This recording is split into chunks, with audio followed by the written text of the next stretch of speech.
The committee will come to order. We'll resume with strike the last word. Ms. Plaskett, you are recognized.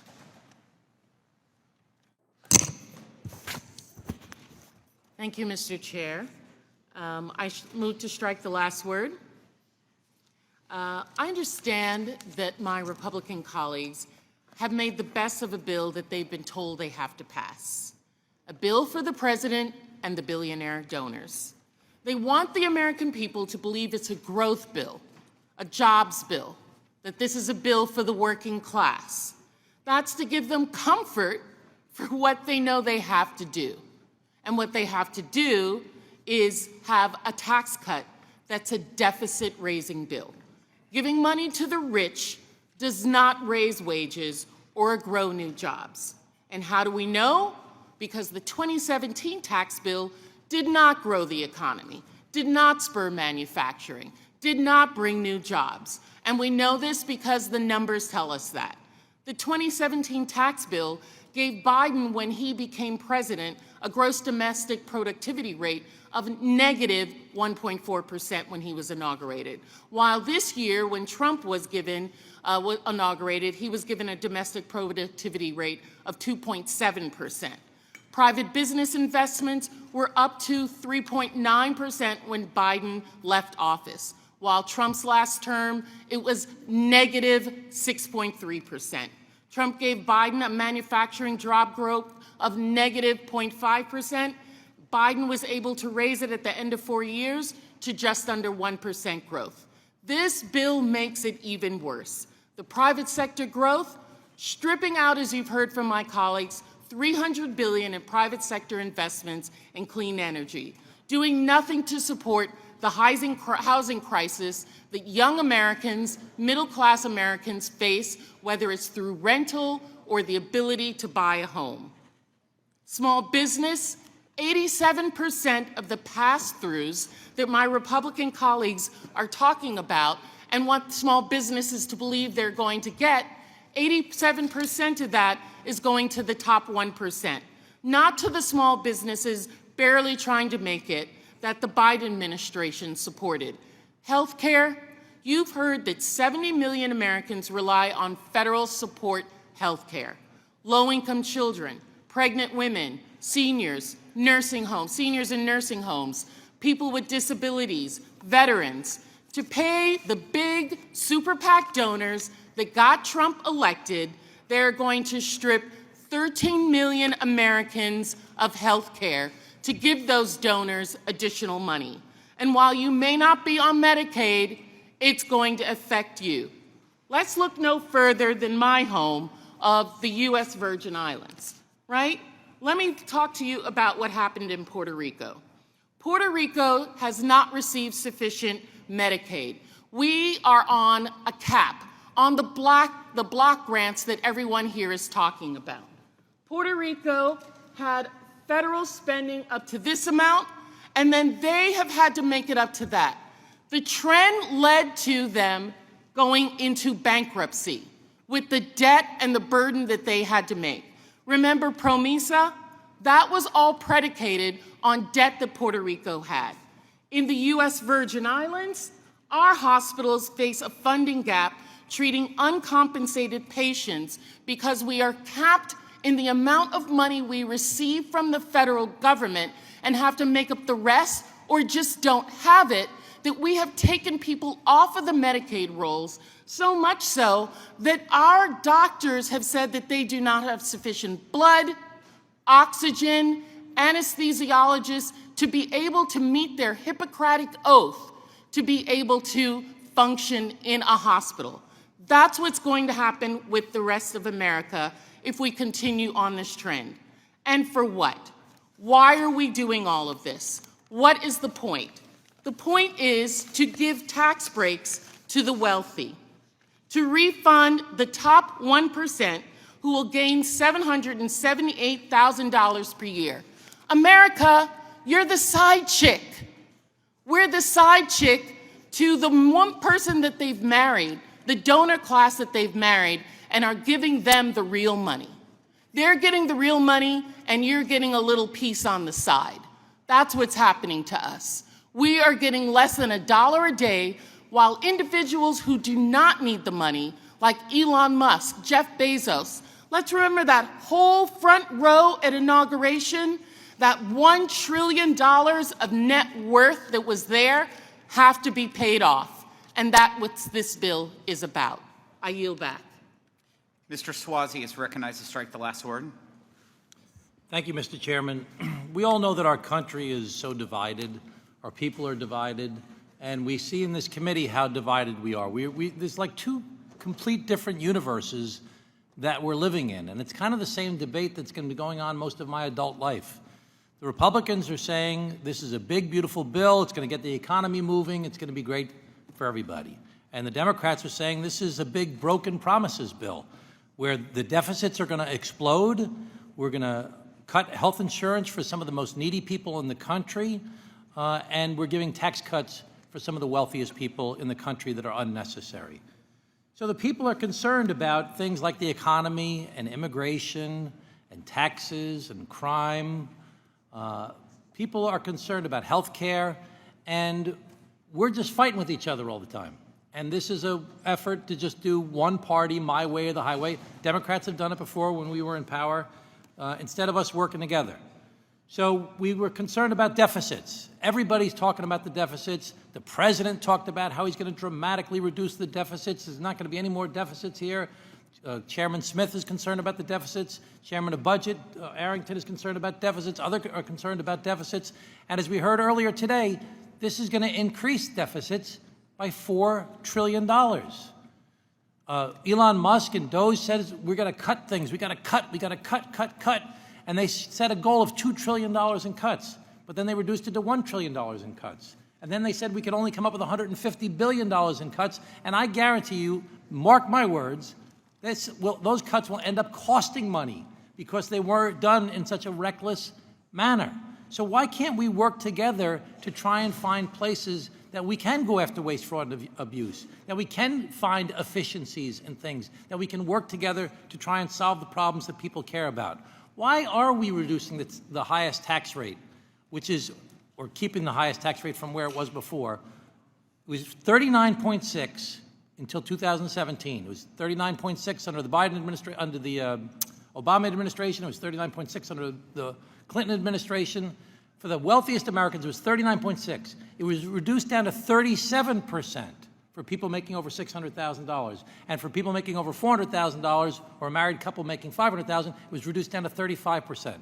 Why can't we just go back to 39.6%? It's not going to hurt those folks. They're going to do fine having that back again, and we won't be increasing the deficit so much. And we can pay for some of the things that we should be working on together to try and provide for the American people. Why can't we use Aaron Bean's committee, the Doge committee that he set up, where we wanted to try and have Democrats and Republicans work together to try and find places for us to find efficiencies? Tariffs. Well, tariffs can be good in some instances. What we've seen this thus far has been reckless. It caused the stock market to go crashing down. It causes prices to go up. Businesses in my district were very negatively affected by the way it was implemented. Why can't we use this committee with its jurisdiction to figure out the appropriate taxes and a way to implement it in an appropriate way so that we can hold our adversaries accountable and we can get our friends to make their markets more attractive for us? So let's try and work together to try and address the problems that the American people face. They're concerned about rising prices and their wages and their benefits and their ability to make it in America. They're concerned about the border. Let's work together to work on the border. They're concerned about taxes. Let's try and do a reasonable tax policy that benefits the middle and the working class and those aspiring to the middle class, instead of giving tax cuts to the wealthiest people in America who don't really need it. Let's focus on public safety, and let's focus on health care instead of taking it away from the people that are most in need in our country. I think if we could all work together, we could get a lot more things done instead of living in this bizarro world where we have this completely different view of what's actually happening before us right now.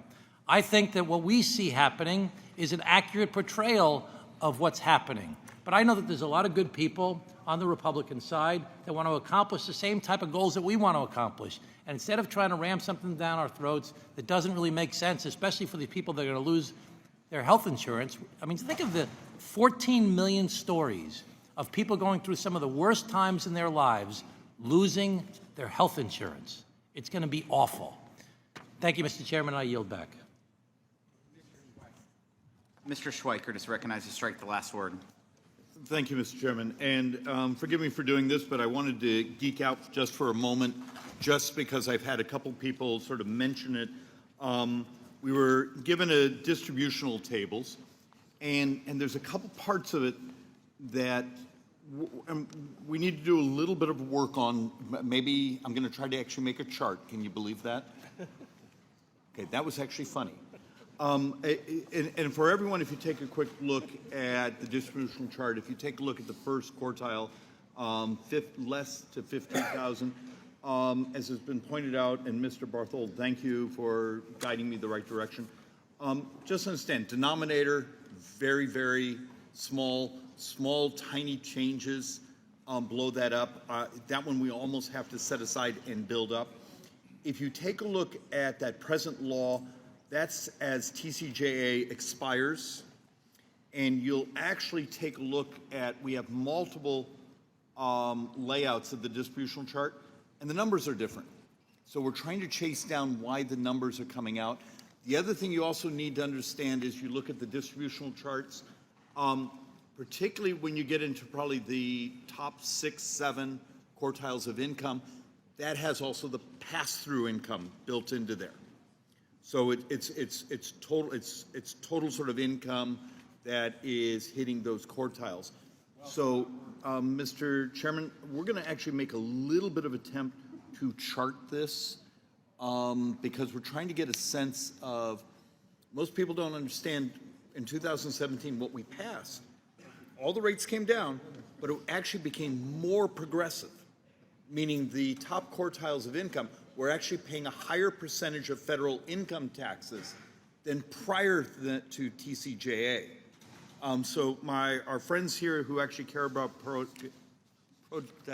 progressivity, so I knew I could get that word out, we're going to try to make a chart and sort of demonstrate that I think that nature of the curve actually stayed pretty much the same. It's just the generalization, the rates coming down or staying stable from popping up at the end of next year. All right, and with that, Mr. Chairman, one last thing I want to throw out. I care passionately about the debt. I'm terrified about interest fragility and those things. I have 2 pieces of legislation. One we've been working on since last summer. We have it at CBO getting scored. It is a stunning amount of money because it would reform a big portion of the MA. For those of you, this isn't the proper place for it, but if some of you really care about the debt and deficits, come talk to me because kindly even some Democrats have been being very kind in helping us look for savings and reform. It just turns out when you're doing something complex, it takes time and complexity, a whole lot of talent to help you. With that, I yield back. Will the gentleman yield for 1 second? May I recapture? Shoot. So on the distribution table on the first page, page 1 of the distribution table, it shows for the people from $500,000 to $1 million a year and the people for $1 million and above. Mm-hmm. So between those 2 groups, the total revenues go from about $1.7 trillion down to about $1.5 trillion. So approximately a little bit less than $200 billion a year. $200 billion a year over 10 years is $2 trillion.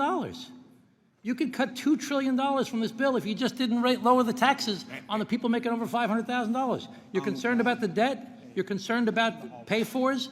There's $2 trillion on the people that make over $500,000 a year. And Mr. Chairman, Mr. Suozzi, a good observation. We have to break that down to how much of that is pass-through business, other types. No, I know it's passed through and it's individual rates, but both things. Why should we be providing tax cuts? But Mr. Suozzi, we also need to understand how much of that may be capital gains, other types of things. So we need to break down and figure out what categories that income is coming from.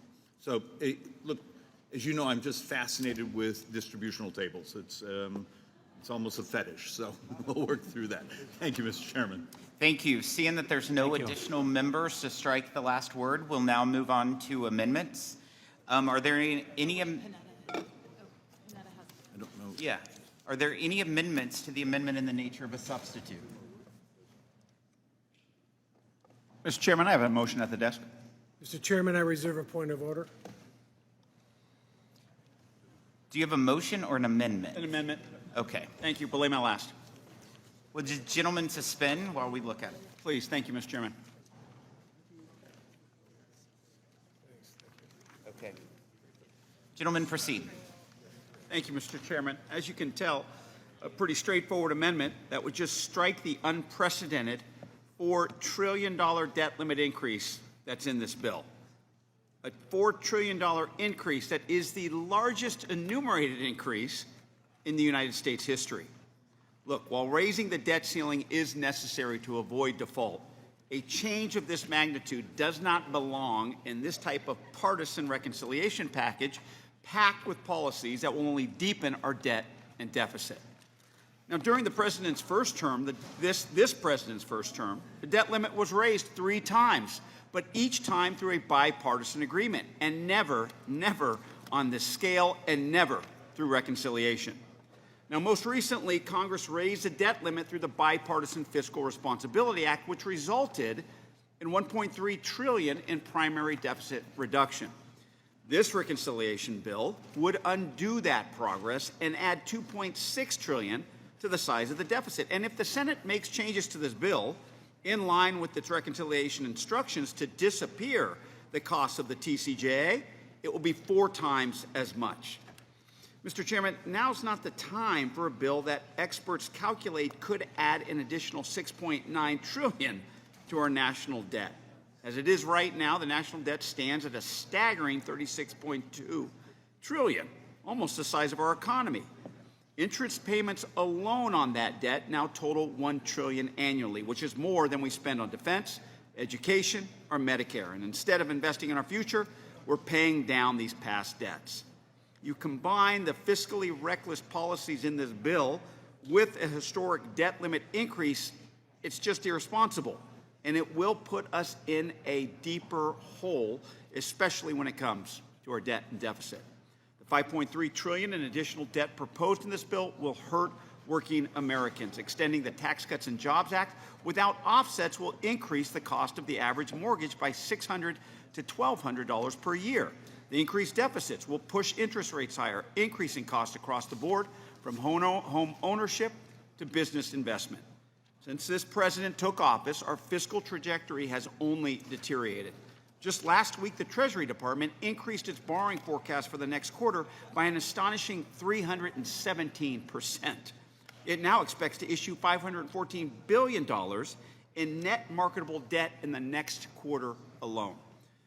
We just can't afford a reconciliation bill, Mr. Chairman, that could add as much to the deficit as all the emergency borrowing for COVID relief. We really got to stabilize our fiscal outlook, not worsen it with another irresponsible debt-fueled tax plan. This amendment, Mr. Chairman, like I said, and as you can see, is very straightforward. It's an amendment that would ensure that we have this critical debate rather than giving the green light to massive tax giveaways with an unprecedented partisan increase in the debt limit. Thank you, Mr. Chairman. Is there any discussion on the amendment? Mr. LaHood is recognized. Thank you, Mr. Chairman. Mr. Chairman, I just want to make the body aware here that Secretary Bessent recently warned that a failure to increase the debt limit would, quote, wreak havoc on our financial system and diminish America's security and global leadership position. And in my view, Mr. Chairman, House Republicans will not let that happen. I would also note that even Minority Leader Hakeem Jeffries and Senate Minority Leader Schumer admitted that increasing the debt limit is, quote, about meeting obligations the government has already made. And in this bill, Mr. Chairman, Republicans are taking the first fiscally responsible step to ensure that the country does not default on its obligations. And I yield back. Mr. Neal. Thank you. On the gentleman's proposal, is that a widely held position in the Republican Party these days? that it's responsible to raise the debt limit, or is that only at moments like this when it's being used to camouflage a tax cut for wealthy people? Because I've listened to these arguments for a long time, and in my own experience, we used to do the responsible thing. If you voted for the expenditure, then you voted to raise the debt ceiling afterwards. That was cast aside in this chamber. The responsible thing is to honor our debts, but at the same time, I've listened to these arguments on the other side where you can cut taxes, do spending, and refuse to raise the national debt unless there's a Republican in the office of the White House. Further discussion. Mr. Snyder. Thank you, Mr. Chairman, and I'm proud to support my colleague, Congressman Panetta's amendment. We're sitting here talking about a bill that is going to add $5 trillion of debt, irresponsibly add $5 trillion of debt to the national account.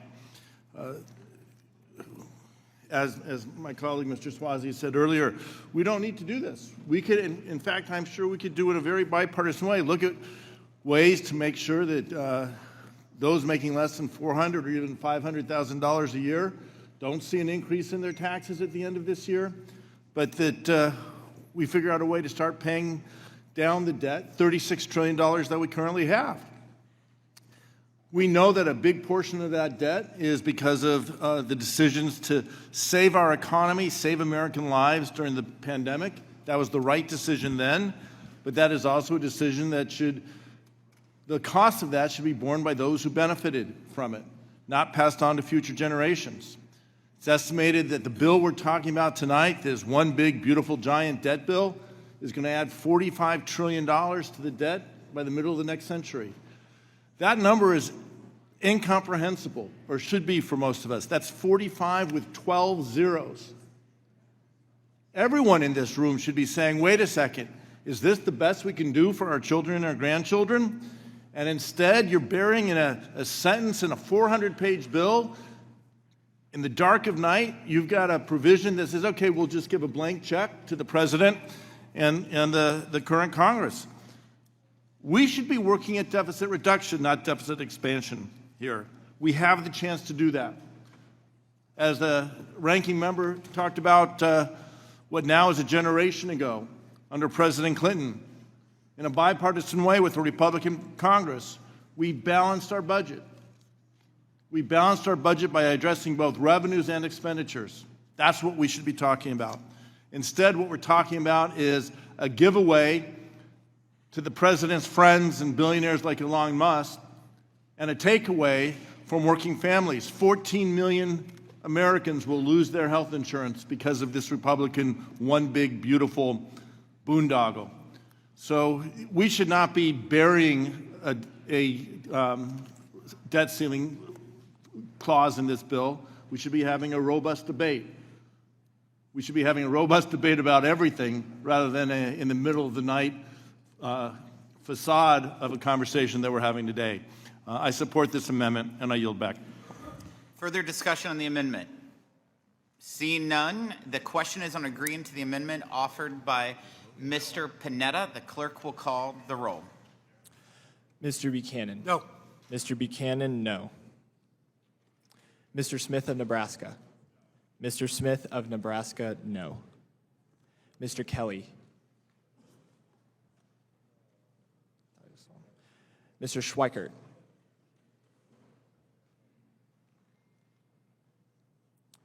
Mr. LaHood? Mr. LaHood, no. Mr. Arrington? Mr. Estes? Mr. Estes, no. Mr. Smucker? Mr. Smucker, no. Mr. Hearn? Mrs. Miller? Mrs. Miller, no. Dr. Murphy? Dr. Murphy, no. Mr. Kustoff? Mr. Kustoff, no. Mr. Fitzpatrick? Mr. Fitzpatrick, no. Mr. Stubbe? Mr. Stubbe, no. Ms. Tinney? Ms. Tinney, no. Mrs. Fishbach? Mrs. Fishbach, no. Mr. Moore? Mr. Moore, no. Ms. Van Dyne? Ms. Van Dyne, no. Mr. Feenstra? Ms. Malliotakis? Ms. Malliotakis, no. Mr. Carey? Mr. Carey, no. Mr. Yacom? Mr. Yacom, no. Mr. Miller? Mr. Miller, no.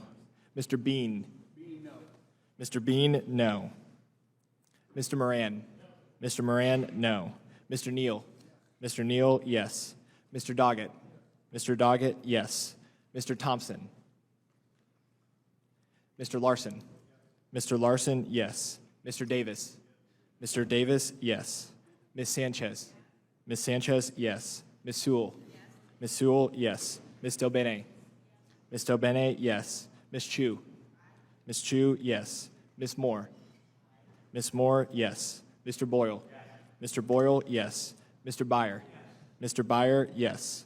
Mr. Evans? Yes. Mr. Evans, yes. Mr. Schneider? Mr. Schneider, yes. Mr. Panetta? Mr. Panetta, yes. Mr. Gomez? Mr. Horsford? Mr. Horsford, yes. Ms. Plaskett? Mr. Swazi? Mr. Swazi, yes. Mr. Kelly? Mr. Kelly, no. Mr. Schweikert? Mr. Arrington? How is Ms. Plaskett recording? Ms. Plaskett is not recorded. Yes. Ms. Plaskett, yes. Mr. Arrington? Mr. Arrington, no. Mr. Hearn?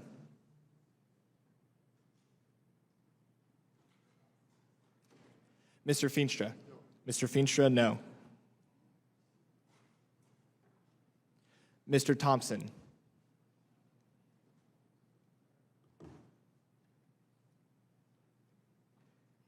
How is Mr. Hearn recording? Mr. Hearn is not recorded. No. Mr. Hearn, no. Mr. Gomez? You're not recorded. Mr. Gomez, yes. Chairman Smith? No. Chairman Smith, no.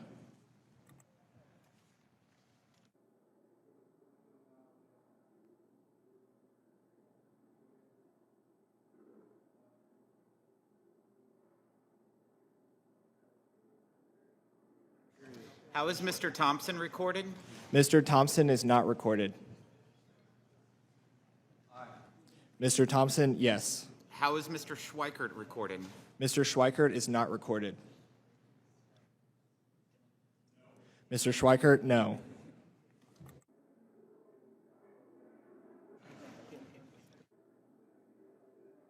The clerk will report the vote.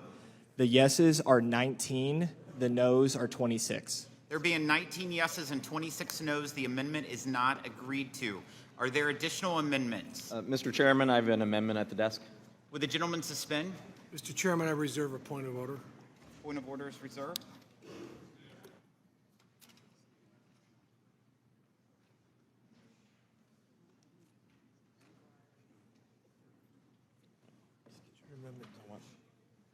You'll see. Current policy baseline. Oh, yeah. Wait. Excuse me. I can't get closer. I'm on mic. Would the gentleman proceed? Chairman, my amendment would ensure fiscal responsibility and genuine transparency.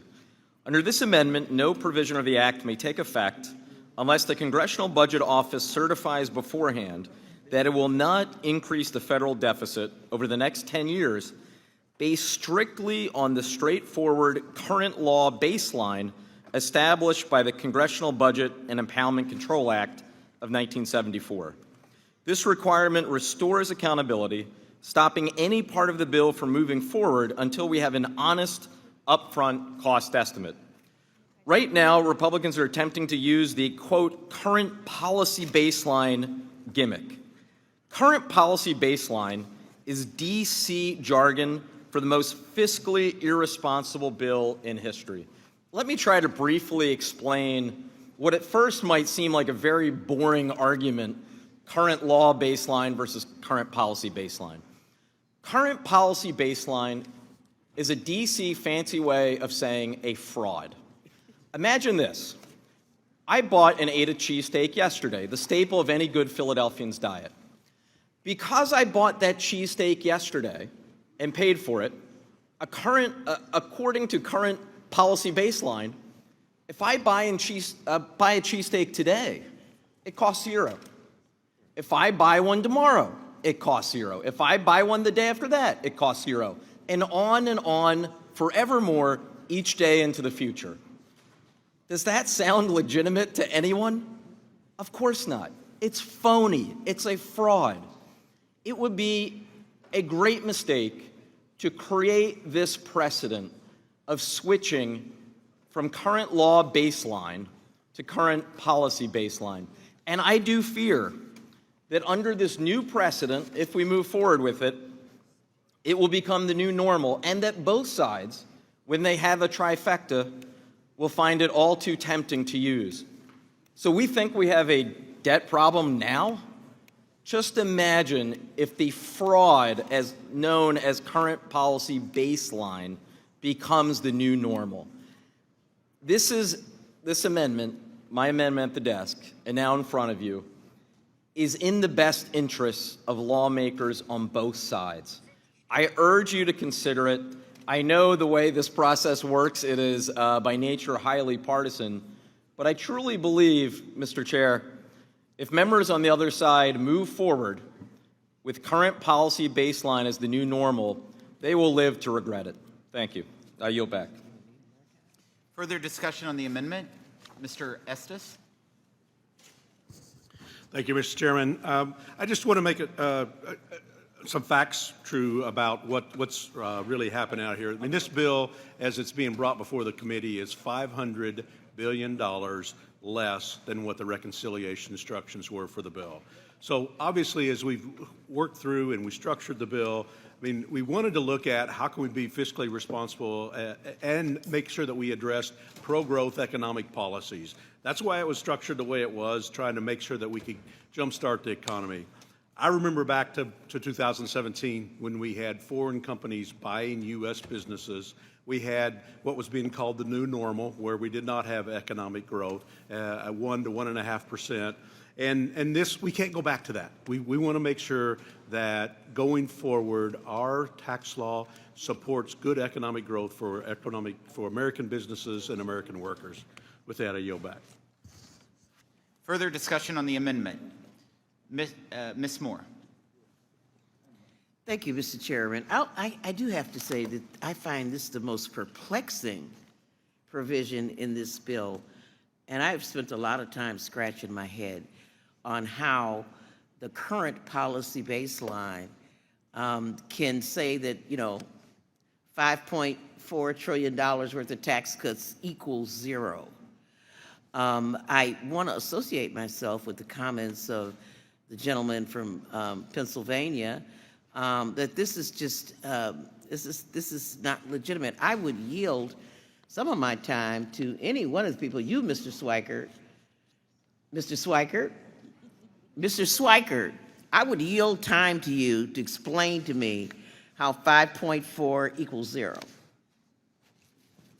And you know, you never should ask the question you don't know the answer to, but I'm going to break that rule right now. Ours is actually based on the law. You're talking about the Senate. So I know there's a little conflation right now. What you're talking about is how the Senate did theirs. This is actually based on how, shall we say, Jody did ours, which actually is the expirations. So there is no current policy in this bill. Yeah, so I disagree. If you actually look at the math, I think you have it just backwards. No, I'm saying you said that the current policy is not the base for this bill, right? Mr. Speaker, current policy baseline, I believe, is how the Senate did their reconciliation budget. Okay, thank you. You want some time? Yes. Yeah, I would yield the remainder of my time to Mr. Boyle. Thank you. I will just quickly point out, and the gentleman from Arizona doesn't have the benefit of being on the Budget Committee, where Jody Arrington serves as chair and I serve as ranking member. Will Mr. Boyle yield for 1 second? Sure. They wouldn't let me on it. Me either. We do have very good standards, yes. But, well, if one day the good member ascends to the Budget Committee, he would know that actually I gave House Republicans credit for not using this gimmick.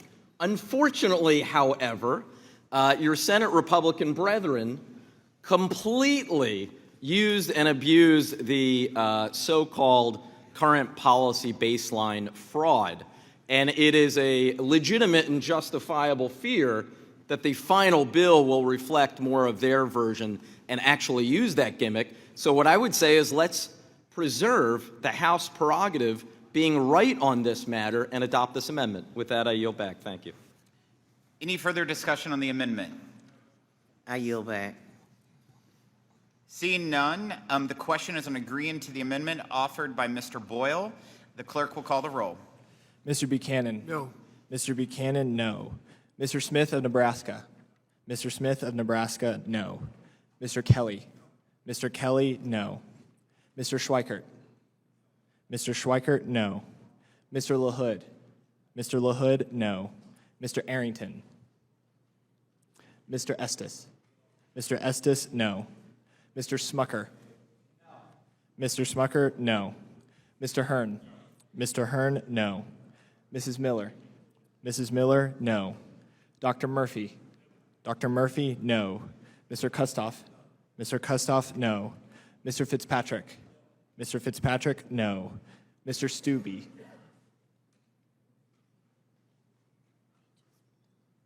Ms. Tinney? Ms. Tinney, no. Mrs. Fishbach? Mrs. Fishbach, no. Mr. Moore? Mr. Moore, no. Ms. Van Dyne?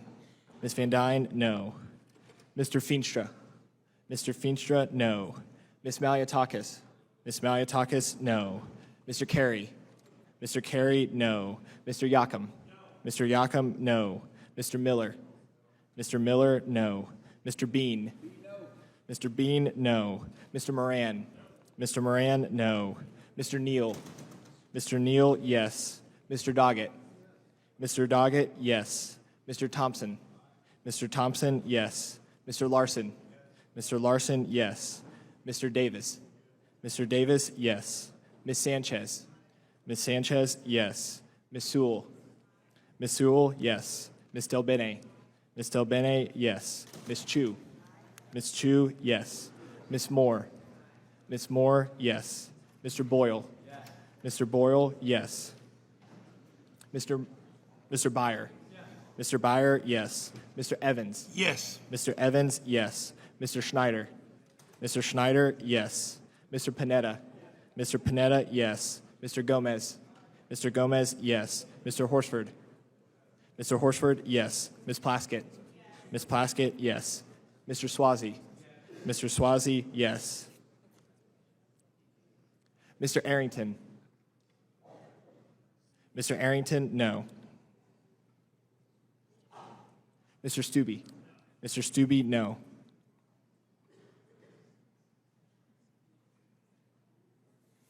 Chairman Smith?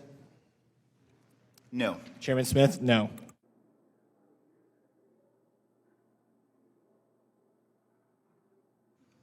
Clerk will report the vote.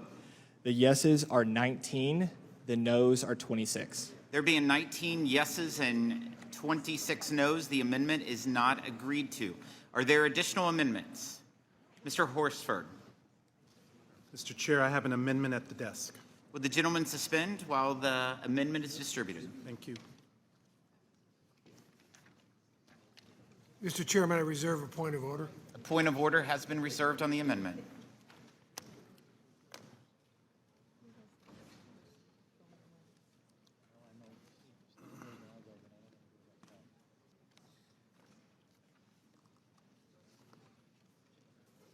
The gentleman may proceed. Thank you, Mr. Chairman. My amendment prevents millions of working Americans from losing their health care coverage and will keep health care costs from skyrocketing by permanently extending the advance premium tax credit. If Republicans can claim that extending current tax cuts for billionaires don't cost the government money, then this measure, which is already law and already helping Americans, this should be first on the list. Thanks to congressional Democrats, nearly 20 million Americans have gained access to affordable health care coverage through the advanced premium tax credit. These tax credits haven't just helped people afford care, they've drove record-breaking marketplace enrollment and brought the uninsured rate down to a historic low. They've helped millions of hardworking Americans access affordable health care coverage. These are small business owners, farmers, entrepreneurs, they're our neighbors, our friends, and the engines of our local economies. But here's the catch. These enhanced tax credits are set to expire at the end of this year, and my colleagues on the other side of the aisle are doing nothing to stop these advanced benefits from disappearing. If we don't act now, nearly every individual and family that's enrolled through the marketplace will see their premiums increase. Now, to my Republican colleagues, this impact is real, you know it. If this bill is really about providing relief to working people, as you said, then this provision must be included. Mr. Schweikert, without these credits, premiums in your district would have been 41% higher for 44,000 people. Mr. Fitzpatrick, the average enrollee in your district saved more than $3,000 last year thanks to these tax credits. And Chairman Smith, the advanced premium tax credit saved your constituents an average of $670 on their health care premiums. In my district in Nevada, over 27,000 of my constituents are saving, on average, $424 per month. That's real money for working families. We cannot allow these enhanced credits to expire. Working families need to know that they can count on affordable health care. What will happen if Republicans continue refusing to extend the enhanced health care tax credit? The Congressional Budget Office estimates that more than 3.5 million people may lose coverage. Premiums could rise by nearly 8% each year, and working families would be forced to choose between paying for health care and putting food on the table. And in rural communities, they will feel this pain the most. That's why I urge all of my colleagues to act now, to vote for my amendment, to permanently extend these crucial lifelines. It's the right thing to do. Now, I want to be clear. Don't let them fool you. You cannot, in one breath, say it's okay to provide tax cuts for billionaires, and that can be free, and not provide tax relief for working families, for health care, for God's sake. So let's do the right thing. Let's vote yes on this amendment. Republicans are planning to let these health care tax credits expire, but we can avoid that. This is a choice. And I would yield back. Further discussion on the amendment? Dr. Murphy. Thank you, Mr. Chairman. You know, when I was practicing full-time and Obamacare came out, there were a couple things in it that I thought were okay. Cover people with, pre-existing conditions and some of the other things. The sad thing is that the Obamacare monstrosity, which it's turned out to be, has done nothing but raise health care costs across the board, filter and flow money into insurance companies, which, by the way, are the biggest beneficiaries of all of this, and were the biggest beneficiaries of the last rise in Obamacare subsidies. So in 2024 alone, 5 million individuals were fraudulently enrolled in the Obamacare plans, costing $26 billion. They inflated their own income in doing this. A permanent extension ends up costing the American public, and remember, we're talking about our debt here, $400 billion. And guess what? Wealthy families making as much as $600,000 a year can still qualify for these benefits. That's not affordable care. That's money for wealthy families that gets flushed through our wonderful insurance companies. So if you look at really what this is doing, guys, this is pushing out more government subsidies that honestly distort the marketplace and end up causing higher premiums. They cost $400 billion more to make this permanent. And guys, we have illegal individuals who are getting these subsidies. We have fraudsters that are making hundreds of thousands of dollars a year on this. Guys, we need to get back where less is more, because this is not helping the American public. It is not helping keep stabilized premiums, and the only people it really is helping is our insurance industry. So, Mr. Chairman, I yield that that I submit that we turn down this amendment, we vote no against this amendment, because I don't believe the scare tactics work. We have fraudulent practices going on, and the whole Obamacare saga was really an absolute disaster. Thank you, Mr. Chairman. I'll yield back. Further discussion, Ms. Sanchez. Thank you, Mr. Chairman. I speak in support of Mr. Horsford's amendment extending the Vital Affordable Care Act advanced premium tax credits. More Americans have health care today than ever before, and that's thanks to Democrats' investments and the expanded APTC. If Republicans want to talk about giving working Americans a tax cut, I hope they know that failing to renew these premium tax credits means that 19.3 million enrollees will see a tax increase. Families are currently saving an average of $2,400 a year on their premiums. What does that mean? It means that in my district, people who utilized enhanced premium subsidies will see a $1,173 increase in their health care premiums alone. In Chairman Smith's district, his constituents will see a $1,672 premium increase. In Ms. Van Dyne's district, her constituents will see a $1,500 premium increase. And what happens when low-income working Americans no longer have access to affordable health care? Well, they go without it. The AHA has called this expiration an effective tax increase of $700 on average for millions of people across the nation, and it would result in a $28 billion reduction in hospital spending over 10 years. So on top of the largest Medicaid cut in American history, they're now going to eliminate this critical lifeline for low-income Americans to be able to afford their health insurance. Republicans are sabotaging the 24.2 million Americans who gained coverage under the Affordable Care Act marketplace, many of whom reside in your own districts.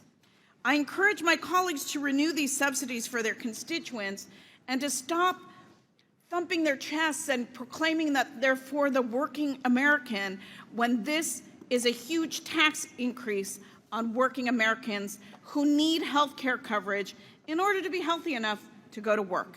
And with that, I yield back. My colleague yields back. Is there any? Mr. Larson is recognized for 5 minutes. Thank you, Mr. Chairman. Very briefly, I associate myself with the remarks of my colleagues, Sanchez and Horsford, and just say this. You know, a constituent of mine called in near disbelief. His name is Rob Yearwood, and he talked about how insurance has benefited him and his family and provided the opportunity for a savings of about $1,300 a month. $1,300 a month. So his total savings for a year is in excess of $15,000 that he was paying out of his pocket. So now, with the passage of this bill, he will be in disbelief that while on one hand you say you're cutting taxes, you've just increased his by 15 grand. I yield back.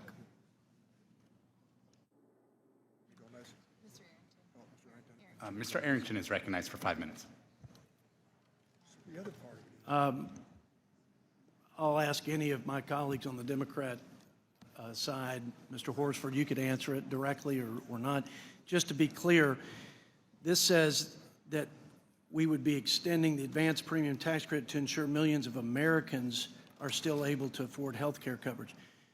President Biden, through executive action, expanded Obamacare, the ACA, to people who are here in this country illegally. when we say millions of Americans in this amendment, are we talking about citizens of our country, or are we also including the illegal immigrants in this country that Biden signed an executive order to include at tens of billions of dollars? And I honestly would like to know the answer to that, because it says Americans. Thank you to the gentleman from Texas, the chairman of the Budget Committee. As you know, the Affordable Care Act covers 20 million Americans under the marketplace today. Whatever executive orders were implemented under the prior administration, we know that this administration has issued over 300 executive orders repealing or replacing most of those. Now, my question back is, the underlying purpose of this bill provides permanent tax cuts to big corporations and others, wealthy individuals. What is wrong with providing a permanent tax credit for eligible participants under the Affordable Care Act marketplace? Why are we not prioritizing them instead of giving others the benefits?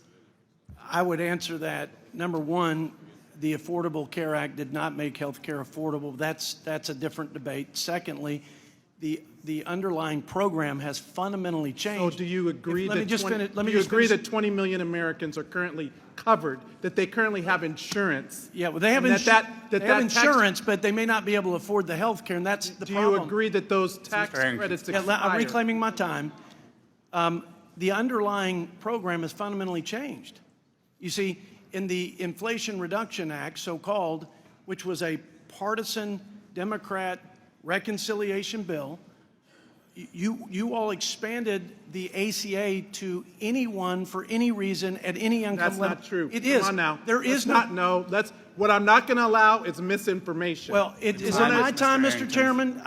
Would the gentleman yield? There is no income eligibility cap, which is why people making hundreds of thousands of dollars, $500,000 and above. Will the gentleman yield? Let me return to my first question, because I disagree with the expansion to people who could otherwise afford it or receive employer-sponsored health care. But here's my question for you agree that it should be for individuals If under I may 40 just hours? finish this, I think this is my time. I appreciate the back and forth. I'll give you time to answer this question.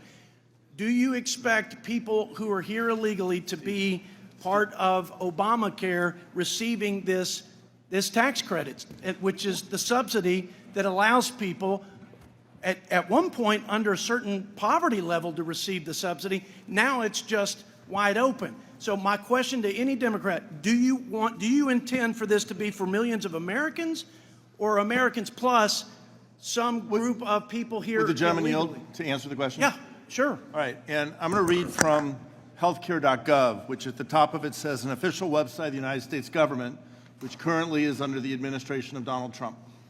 And on this website, healthcare.gov, you can go to it, healthcare coverage for immigrants, it says people in these groups can get coverage through the marketplace if they're eligible. 3 bullet points: United States citizens, U.S. nationals, lawfully present immigrants. It then goes on with a highlight of a bold blue bar. Undocumented immigrants cannot get marketplace health coverage. They may apply for coverage on behalf of documented individuals. So the answer to your question is yes, we intend this to be for citizens and people eligible, not for undocumented immigrants. And people who are here illegally and undocumented. They're not eligible. Why did President Biden have to sign an executive order? But Brad, answer this question for me. Why would President Biden feel the need to write an executive order to expand to a group of people who are here illegally? Just a simple question. I don't want government.gov. I mean, I don't want the government.gov, by.gov. I don't want the facts. I just want an answer. So, Jody, I appreciate that. I can't speak for the President Biden. Okay. I can speak to what is the law as it's written and how it is presented by the Trump administration on healthcare.gov. I would suggest this subsidy is no longer for millions of Americans. It's now for millions of people who are here illegally under the last administration. We will clean that up as stewards of taxpayers and the American people. The gentleman's time has expired. I now recognize Ms. Sewell for 5 minutes. Thank you, Mr. Chairman. As a representative from a state that refused to expand Medicaid, I am delighted to support the Horsford Amendment extending advanced premium tax credits. I am dismayed that while Republicans don't mind running up the deficit to give tax breaks to the wealthy, but they won't give 1 cent in this bill to extend the advanced premium tax credit. Advanced premium tax credits have made a tangible difference in the lives of my constituents. In fact, 386,000 Alabamians have chosen a health insurance plan through the ACA marketplace. This is a game changer, not just for Alabama citizens and families, but also for Alabama hospitals and Alabama community health centers in our state.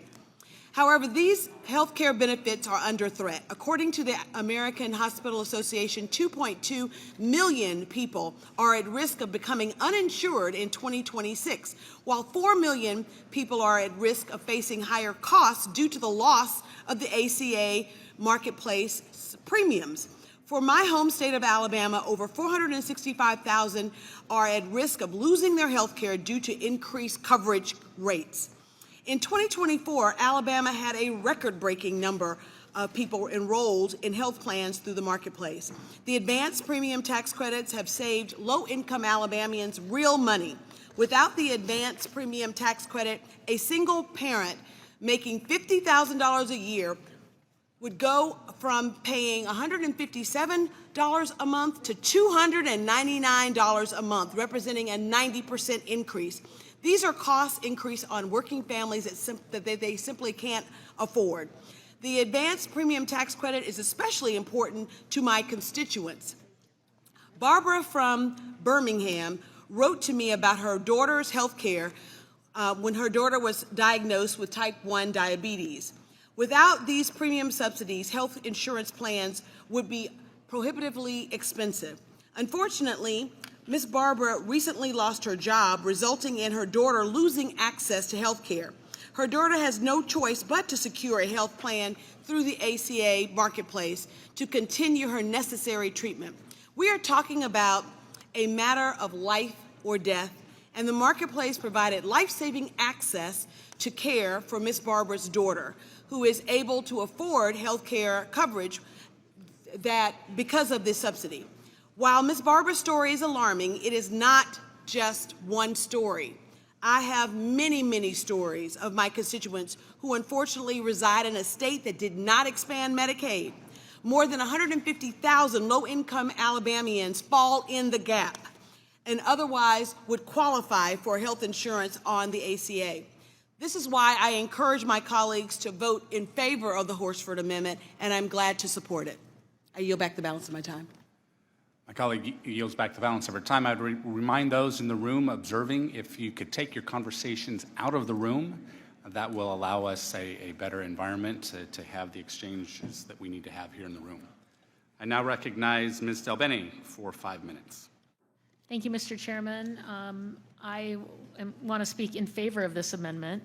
In Washington's 1st District, over 28,000 people get their health coverage through Washington Health Plan Finder, which is our state's ACA marketplace. Of those, nearly 18,000 save on their monthly premiums because of the advanced premium tax credits. These credits ensure that families can purchase health coverage that allows them to get preventative care, prescription drugs, and emergency care when needed. And we know that access to health insurance supports better health outcomes. My Republican colleagues consistently say they want to make America healthy again. I think the policy they're putting forward does not do that. They should all be in favor of this amendment if they care about making sure Americans are healthy. But instead, we're discussing tax breaks that benefit the wealthiest Americans and hurt Americans who are looking for health care coverage. These enhanced tax credits are set to expire at the end of the year and must be continued.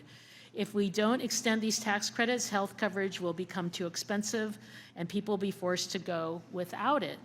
And in my district, ACA marketplace premiums will rise an average of 60%, with some premiums increasing more than 250%. Without these credits, a 60-year-old couple making $82,000 a year in my district will see their monthly premiums increase by approximately $1,200. A small business owner from Woodinville in my district gets her coverage from the ACA marketplaces and isn't sure how she'll be able to keep getting the health care she needs if premiums spike. She said the president assumes we have the wealth he and his friends have to be able to withstand, quote, a little pain, as he said in the past. But these enhanced premium tax credits weren't included in the Republicans' massive bill of tax cuts. And instead of investing in health coverage, our colleagues on the Energy and Commerce Committee are marking up a bill right now that could decimate Medicaid. Collectively, the bill results in nearly 14 million people losing their health coverage. How do you propose that we make Americans healthier while making health insurance unattainable for nearly 14 million people? And it's not just my constituents that'll be hurt if we don't keep these subsidies. In 2024, Florida received $2.2 billion in enhanced subsidies, and Texas received $1.5 billion. This is not a red or a blue issue. It's about creating a tax code that cares about all people, not just the wealthiest. We have the opportunity to do the right thing here, and if we extend these tax credits, we're making it possible for individuals and families to continue to take care of their health needs. I urge all of my colleagues to vote to permanently extend the ACA enhanced premium tax credits. Vote yes on this amendment, and I yield back. My colleague yields back, and now recognized to speak on the amendment, Mr. Schneider. Thank you. I'm proud to support Mr. Horsford's amendment. And let me repeat what I read a moment ago. And remember, this is coming from healthcare.gov, the government website. Quote, undocumented immigrants can't get marketplace health coverage, end quote. Moreover, due to provisions included by Energy and Commerce preventing all immigrants, legal or otherwise, from receiving premium tax credits, if approved, this amendment would only cover American citizens. My Republican colleagues are tripping over themselves to extend tax breaks for the top 1%, but for those making less than 400% of the poverty level, specifically less than $62,600 a year, oh no, we can't give them a break. 70% of the cost of permanently extending the tax of this credit goes to people making less than 400% of the federal poverty level. The characterization that $600,000 income households are taking advantage of the credit is simply misleading. Working Americans earning $62,600 might be able to make ends meet, but it's really difficult to think that they are getting ahead without this credit.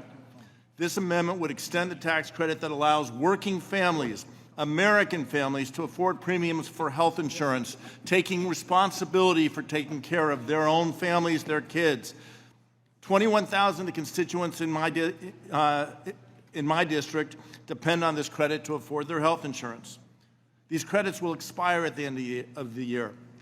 This bill does not extend, or what we're talking about today doesn't extend those credits. Without an extension, these families will see their health insurance rise by $1,000 a year. The nonpartisan Congressional Budget Office estimates that failing to extend these credits will leave 5 million people without health insurance. 45,000 of those would be in Illinois.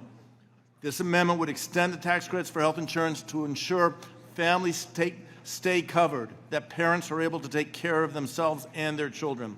No working individual or family should have to worry about affording health care, not for themselves or not for their family. I urge all my colleagues to support this amendment. I yield to my colleague.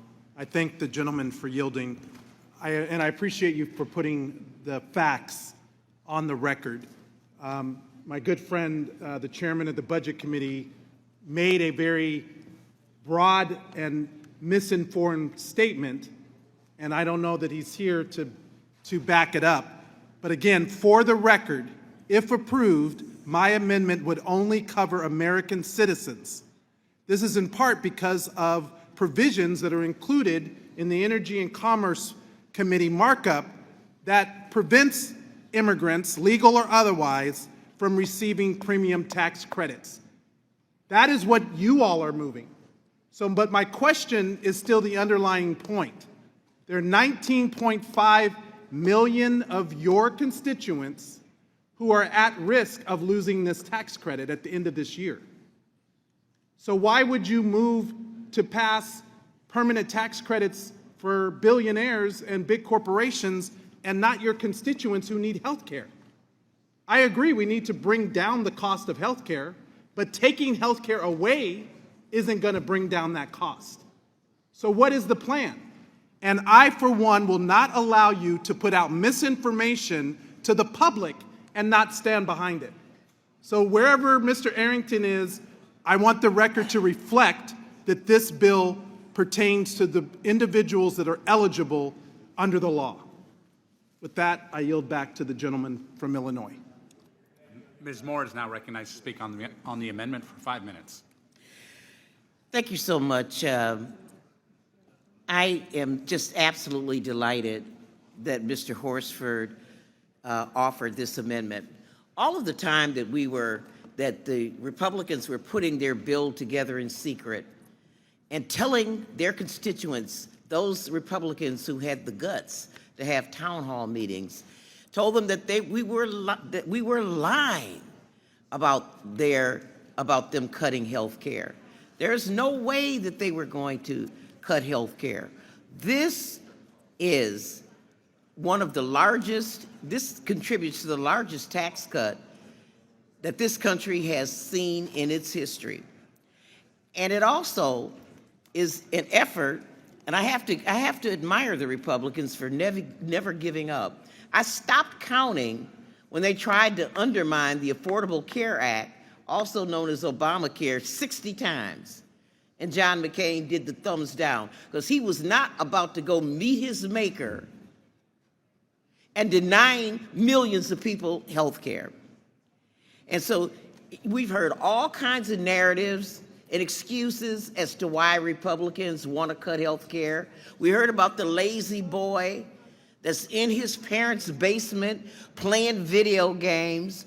There have been all kinds of irrational and illogical arguments that have been made. And so now we see, aha, and several ahas, 20 million people are at risk of losing health care.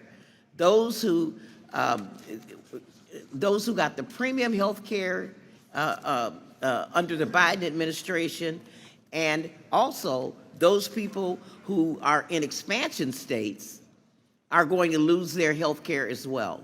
These are not lazy people. These are people who are not going to work. These are people who, in my state, weren't at or below 138% of the poverty level. These are people working at fast food restaurants, waiting tables, bartending, entrepreneurs that aren't covered by corporate employers that want to be responsible and pay for their own health care will now find themselves being driven out of the marketplace.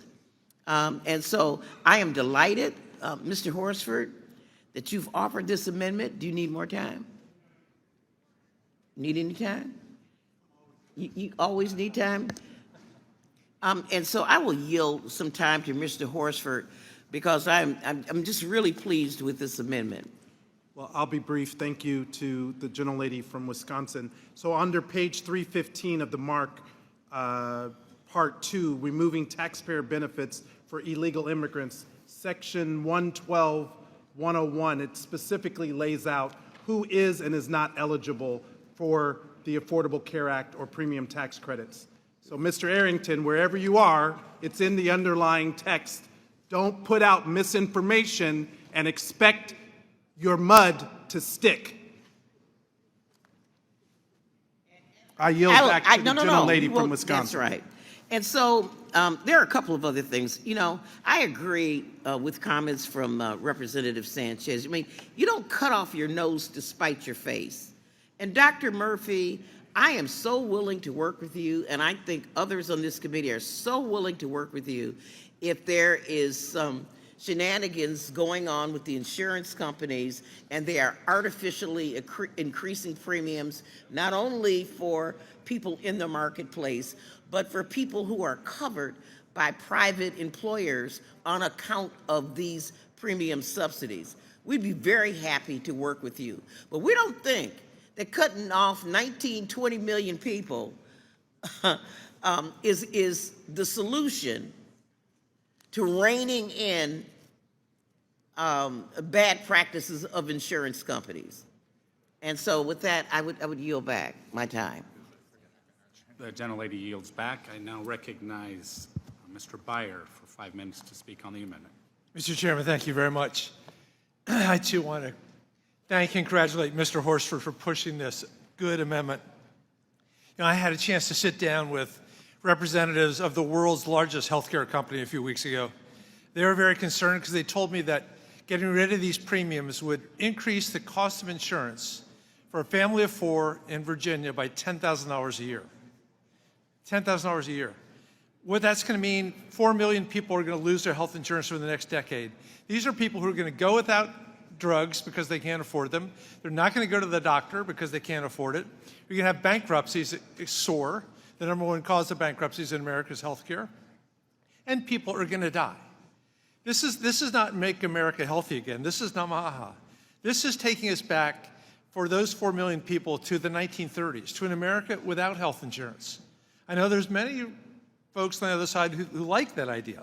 That, in fact, when you look at the 78 menus, the options they had for this committee in January, not one of them included extending these tax credits. Well, let me remind them that 1937, when the Social Security Act was passed, the average lifespan for a man in America was 62 years old. That's what America looks like without health insurance. Instead, what we have right now is a bill that raises the cost of prescription drugs, pursues an expensive, none-of-the-above energy strategy, and gives million-dollar tax cuts to the wealthiest individuals and corporations. All this on a 389-page bill that we got less than 24 hours to look for. Look, the people that are going to be affected by this are going to be older and they're going to be more rural. They already affect many more barriers to receiving care.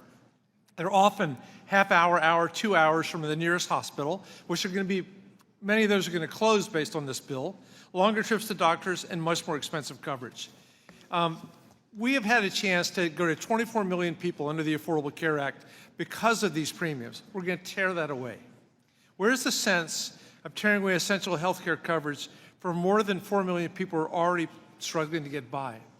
A little thought experiment. 2 years from now, in the 120th Congress, I think we should plan to get together on the Ways and Means, all those who are still here, to listen to a whole afternoon of those people who have lost their health care because of this action, people who lost their health care in the coming months because of stripping away the premium. Then we can see the real human impact, and we should be forced ourselves to listen to the damage that we have done to these people. With that, Mr. Chairman, I yield back. Gentleman yields back. I now recognize Mr. Gomez for 5 minutes to speak on the amendment. Thank you, Mr. Chairman. So I want to offer my support to Mr. Hortz's amendment on to extend the advanced premium tax credit to ensure millions of Americans still can afford health care in this country. I grew up without health insurance, so I know a lot of what it's like. I know what the decisions parents have to make when somebody gets sick. When I was about 7 years old, I ended up getting sick with pneumonia. But my parents didn't know it was pneumonia. My parents actually had to see if I got worse or I got better. That's the kind of decision that parents are making. They're seeing, okay, they have a fever, they have a cough, but can we avoid going to the hospital? Can we avoid going and taking on those expenses? If can we avoid those expenses just with a little bit of home remedy, some luck? And that is kind of what a lot of parents do. But in my situation, I ended up getting pneumonia, went to the hospital, spent a week in the hospital, and that 1 week stay almost bankrupted my family. That 1 week stay almost bankrupted my family because I went through the ER, and you know how that expensive that is. Ended up getting checked in, and then my parents missed shifts from work because they didn't want me to be by myself. They wanted somebody to be there every single day, and my parents worked 4-6 jobs a week to make ends meet. We still didn't have health insurance. So back in the day, if you weren't on Medicaid or Medi-Cal, you had to put down something as collateral. My parents put down their house. So we almost lost our house back then. So families, that's the kind of decisions they make. And the good doctor over here talks about less is more. Well, yeah, less is more. Less health care coverage means more people that will end up in the emergency room costing the American taxpayers more. costing them a hell of a lot more. That means that also that we're going to have people that might be sick, but instead of going in right away to get treated for stage 1 cancer, they show up with stage 4 cancer. Or the mother who is pregnant and is having issues, going to show up to the hospital later, and maybe she will lose the baby because she doesn't have health care. So your less does cost people more. Your less is going to cost people their lives. Your less is gonna make our country sicker. And here's the thing. Some things that are beyond people's control, it's just in their genes. Earlier in the year, I haven't told this to many people publicly, but I was diagnosed with type 2 diabetes. I don't look that heavy. It's just something that runs in my family. And what I had to do is I had to first get over the shock of having type 2 diabetes, get it under control. And how do you get it under control? Insulin, number 1. You have to start taking shots to reduce the amount of sugar that's in your blood. Do it as quickly as possible. Number 2, you're on metformin to reduce the amount of glucose that's coming in your body. And because I literally quit all sugar, quit pastries, even though I love pan dulce as much as anybody else. I quit any form of 1 glass of alcohol, quit that as well. And I was able to get my tests under control. But then they put me on something called Jardiance, which a lot of people who are diabetic, type 2, have to be on. That just by itself, with insurance, costs $120 for a 90-day supply. $120 for a 100-day supply, for a 90-day supply. So here's the thing. Your less is more is going to cost people their lives. It's going to make them sicker. I'm fortunate that I have a job with health care. But if you take away these subsidies, there are people that are not going to be able to get their diabetes medicine. They're not going to be able to get their insulin. There are going to be people that are going to have to go in and get their limb chopped off because they have no way to control their diabetes. So yes, less Medicaid, less ACA coverage, less means more people that suffer. I wish you would take that same logic, less is more, and apply it to the tax breaks that you're giving to the billionaires and the ultra-rich in this country. Tell them less is more. We're going to give you less breaks so we can give more to everybody else. But you won't do that. And that's why this whole committee, Gentleman's this time bill has is a expired. fraud. With that, I yield back. Gentleman's time has expired. I now recognize Mr. Thompson for 5 minutes to speak on the amendment. Thank you, Mr. Chairman. I just want to take a moment to point out something that I think everyone's talked around it, but I think it needs to be spoken to specifically. All the people who are going to lose their health care that we on this side of the dais have been talking about and concerned about, they're not going to go away. They're not going to be immune from illness. They're not going to be immune from injuries. And whenever they get sick or whenever they become injured and they show up in a hospital, they're going to be treated. And that's going to create uncompensated care costs for that hospital. And if you consider all the other cuts that the health care facilities are going to sustain because of this bill and what they're doing down the hall in the Commerce Committee, this is going to take a real whack at health care. And anyone on this dais, your hospitals are going to smart from this. Hospitals are going to close, urgent care centers are going to close, clinics are going to close, and for those of us on this dais who represent rural areas, hold on, because they're the first ones that are going to get hit. Those are the first ones that are going to close. So it's not going to be just people who are on the Affordable Care Act. It's not going to be just people who are on Medicaid. It's going to impact everybody who needs health care. If you've got a pocket full of gold or the best private insurance policy known to humankind, if you get sick or injured and you go to the hospital and that hospital is closed or they've had to make cuts, and those cuts happen to be the surgeon that is needed to save your life, too bad. You're going to suffer. Everybody's going to suffer. I yield the remaining time to Mr. Horsford. I thank the gentleman from California, the ranking member of the Revenue Subcommittee. So my friend, Mr. Arrington from Texas 19th, asked me who's eligible. Well, I can tell him for his district, in 2024, an estimated 75,000 people in Texas 19th district that Mr. Arrington represents were enrolled in the ACA marketplace health insurance coverage. Are those illegals? Are those people who are undocumented, Mr. Arrington?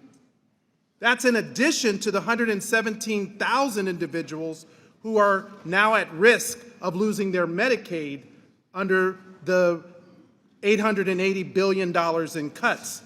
Every member of this committee has tens of thousands, if not hundreds of thousands of constituents who receive the Affordable Care Act health coverage under the marketplace. And without the extension of those tax credits, you're leaving them without health care. And as Mr. Thompson just enumerated, they're going to still get at health care. Their health care will be in the form of an emergency room. It'll be in the form of uncompensated care that everyone as taxpayers will have to bear the brunt. That's not efficient. That's not making government work better. That's not bringing down the cost. That's shifting the burden to all taxpayers rather than making sure that we maintain the coverage that people need. So to Mr. Arrington and to every other person on this committee, I just ask you, who are you here to serve? Is it the constituents who elected us? I don't work for the federal government. I don't work for Donald Trump or Elon Musk. I work for 750,000 people in Nevada who elected me to do a job, and that job is to protect them. And in this case, it's to give them the health care that they need. Now, this is a tax credit. It's not an entitlement. Why is it that it's okay to give tax cuts to billionaires and to the very wealthy, but not give tax credits to the working people? And to my other colleague that tried to insinuate that there's no income limits, that's just erroneous. The way the formula works is you receive the benefit based on the need. So to my colleague, Mr. Arrington, I would encourage you to vote for the 75,000 people in your district time has expired. who receive this tax credit. Let's not allow it to expire. The question is on agreeing to the amendment offered by Mr. Horsford. Clerk, call the roll. Mr. Buchanan? No. Mr. Buchanan, no. Mr. Smith of Nebraska? No. Mr. Smith of Nebraska, no. Mr. Kelly? Mr. Kelly, no. Mr. Schweikert?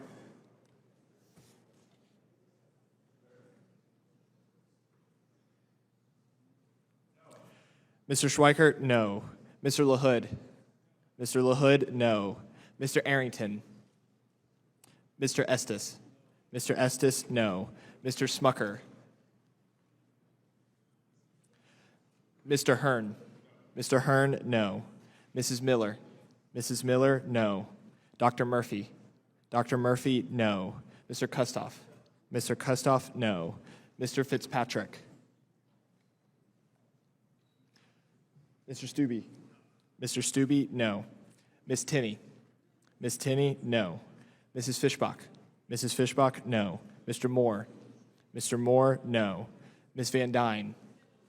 Ms. Van Dyne, no. Mr. Feenstra? Mr. Feenstra, no. Ms. Maliotakis? Ms. Maliotakis, no. Mr. Carey? Mr. Carey, no. Mr. Yakum? Mr. Yakum, no. Mr. Miller? Mr. Miller, no. Mr. Bean?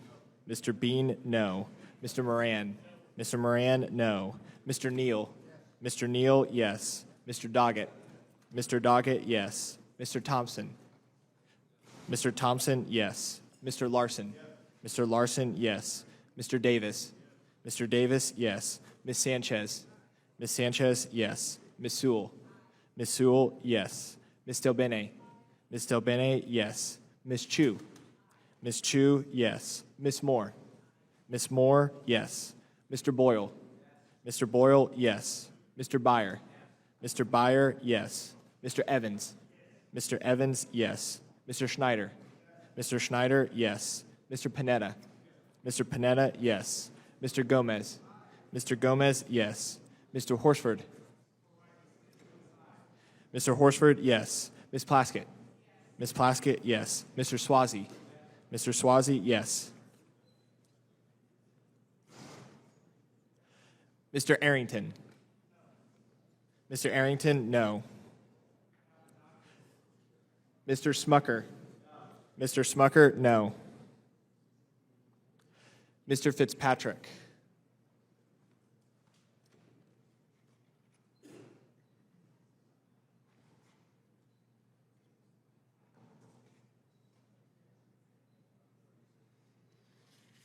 Chairman Smith? Chairman Smith, no.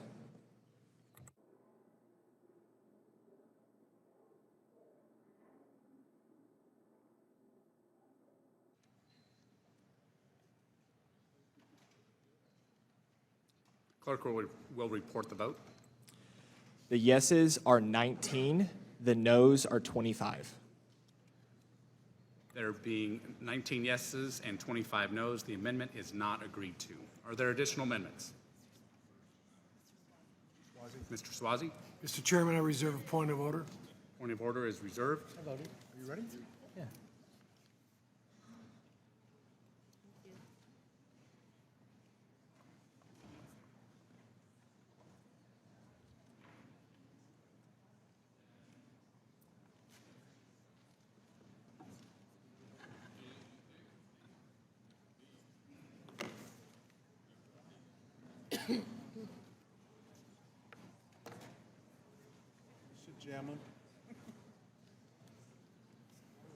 That was really good.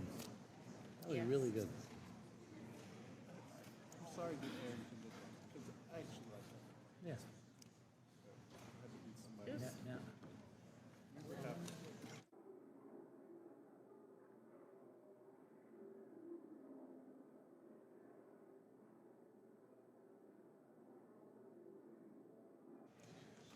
Mr. Swazi is recognized to speak on his amendment for 5 minutes. Thank you, Mr. Chairman. I appreciate that very much. Under current law, state and local, Mr. Chairman, can I ask you for some quiet in the back of the room? Yes, the gentleman will suspend.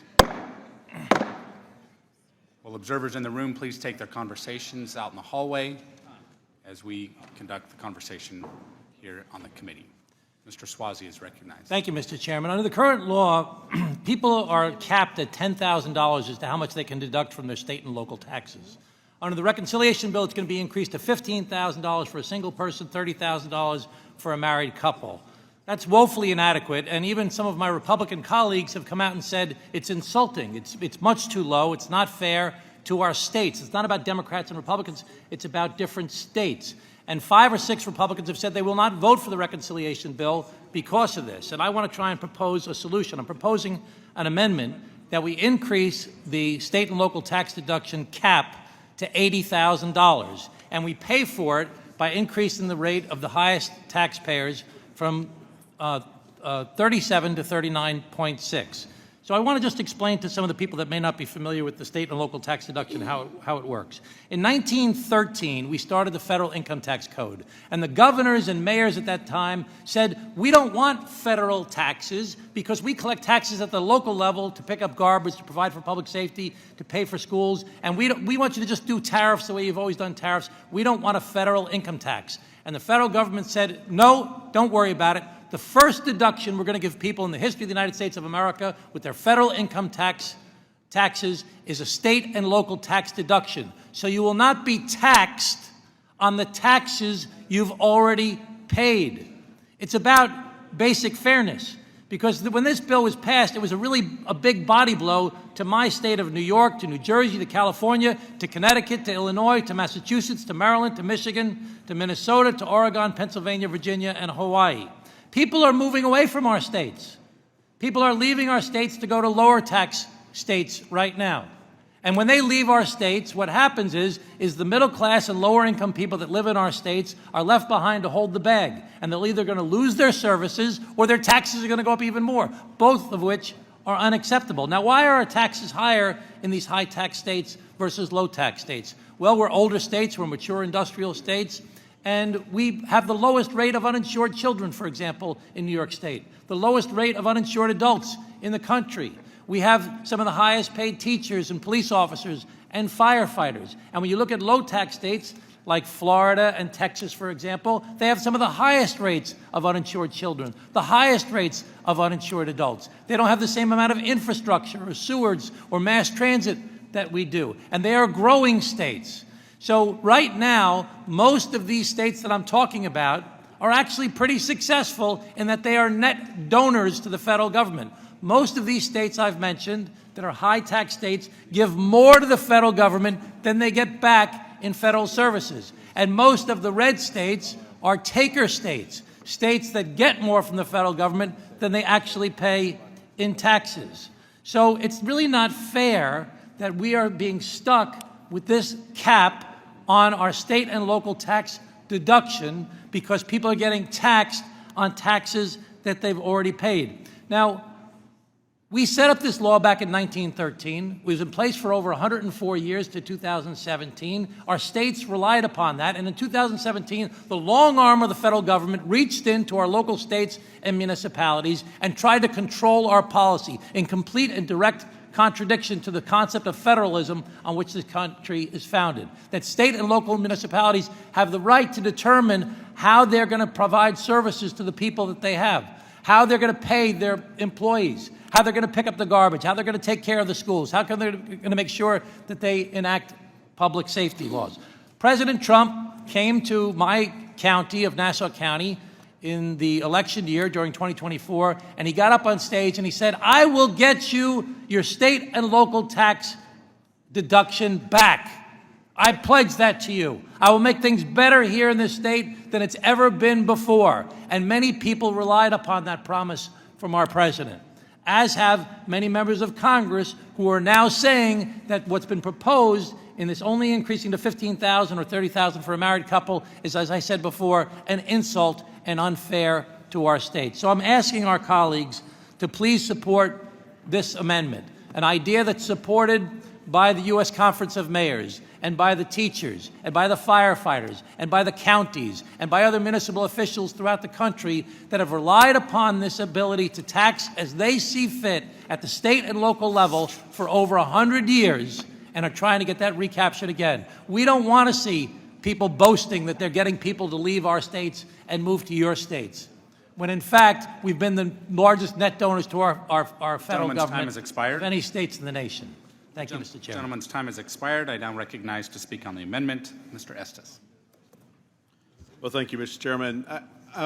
You know, this has obviously been one of the provisions within the state, within the tax bill that came out of 2017.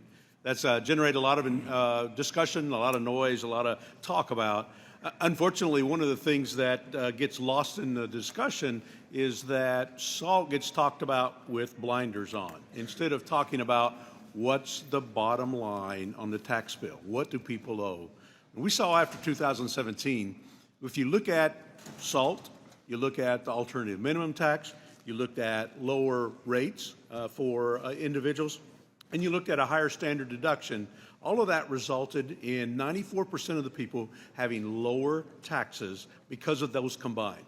If you just look at one of those provisions, you don't get the same answer through that process. So we need to make sure that we're looking at a consolidated tax package and all the impact through that. One of the things we did recognize as we were crafting this one big beautiful bill was that there's been horrendous inflation during the 4 years that President Biden was in office, and recognize that that's led to an increase in taxes at state and local level. And that's why we looked at increasing that $10,000 cap to $30,000 to help address that and making sure that people are covered for that additional cost that they have. But we need to make sure that as we look forward that the bottom line is what's the total tax bill that people have to pay as opposed to any one individual provision in a silo. So with that, I yield back, Mr. Chairman. Gentleman yields back. Mr. Neal. Let me yield my time to Mr. Swazi. Thank you, Mr. Neal. And Mr. Estes, I appreciate your comments, and I just want to try and I want you to understand, I'm sure you do already, it's so different from state to state in our country. It's just completely different. When we first had the 2017 tax bill passed, I had a woman call me up. She was a nurse, and she worked a lot of overtime. And her husband was a retired supermarket worker, and they made $160,000 a year.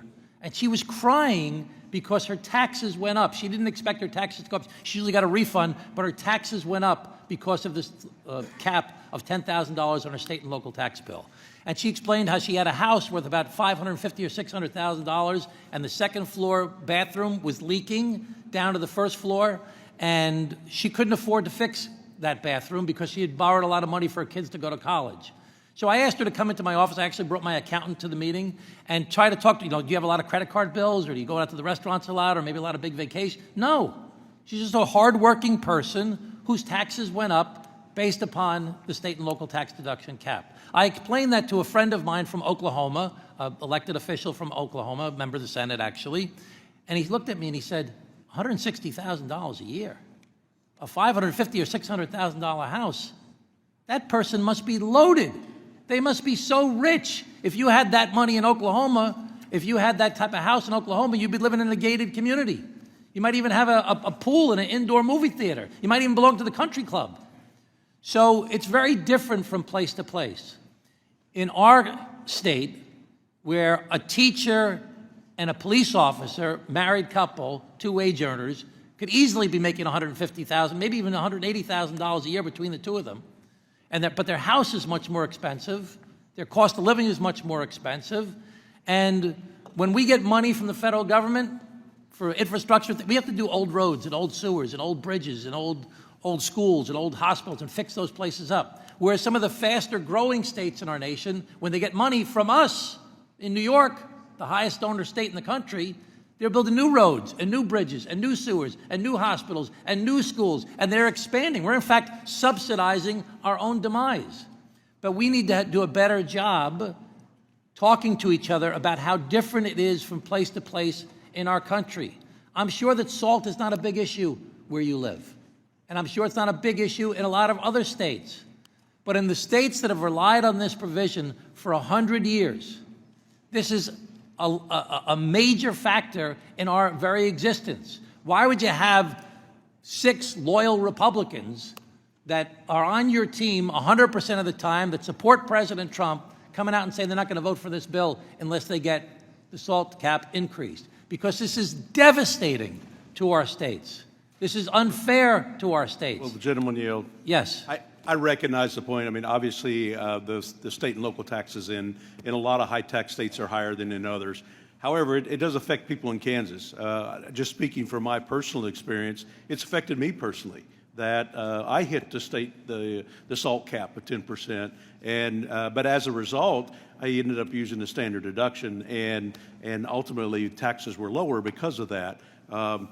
So I think there's a lot of folks that fall into that category as well, and that's one of the reasons why we were looking at raising the limit, knowing that there were some concerns that affect people in different states. And so let me just say, Mr. Estes, to reclaim my time, that there are people on the Democratic side, and there are some Republicans that see this as being existential to our communities, that it's essential for us. And we want to continue to be great American citizens that pay our taxes, that subsidize other states.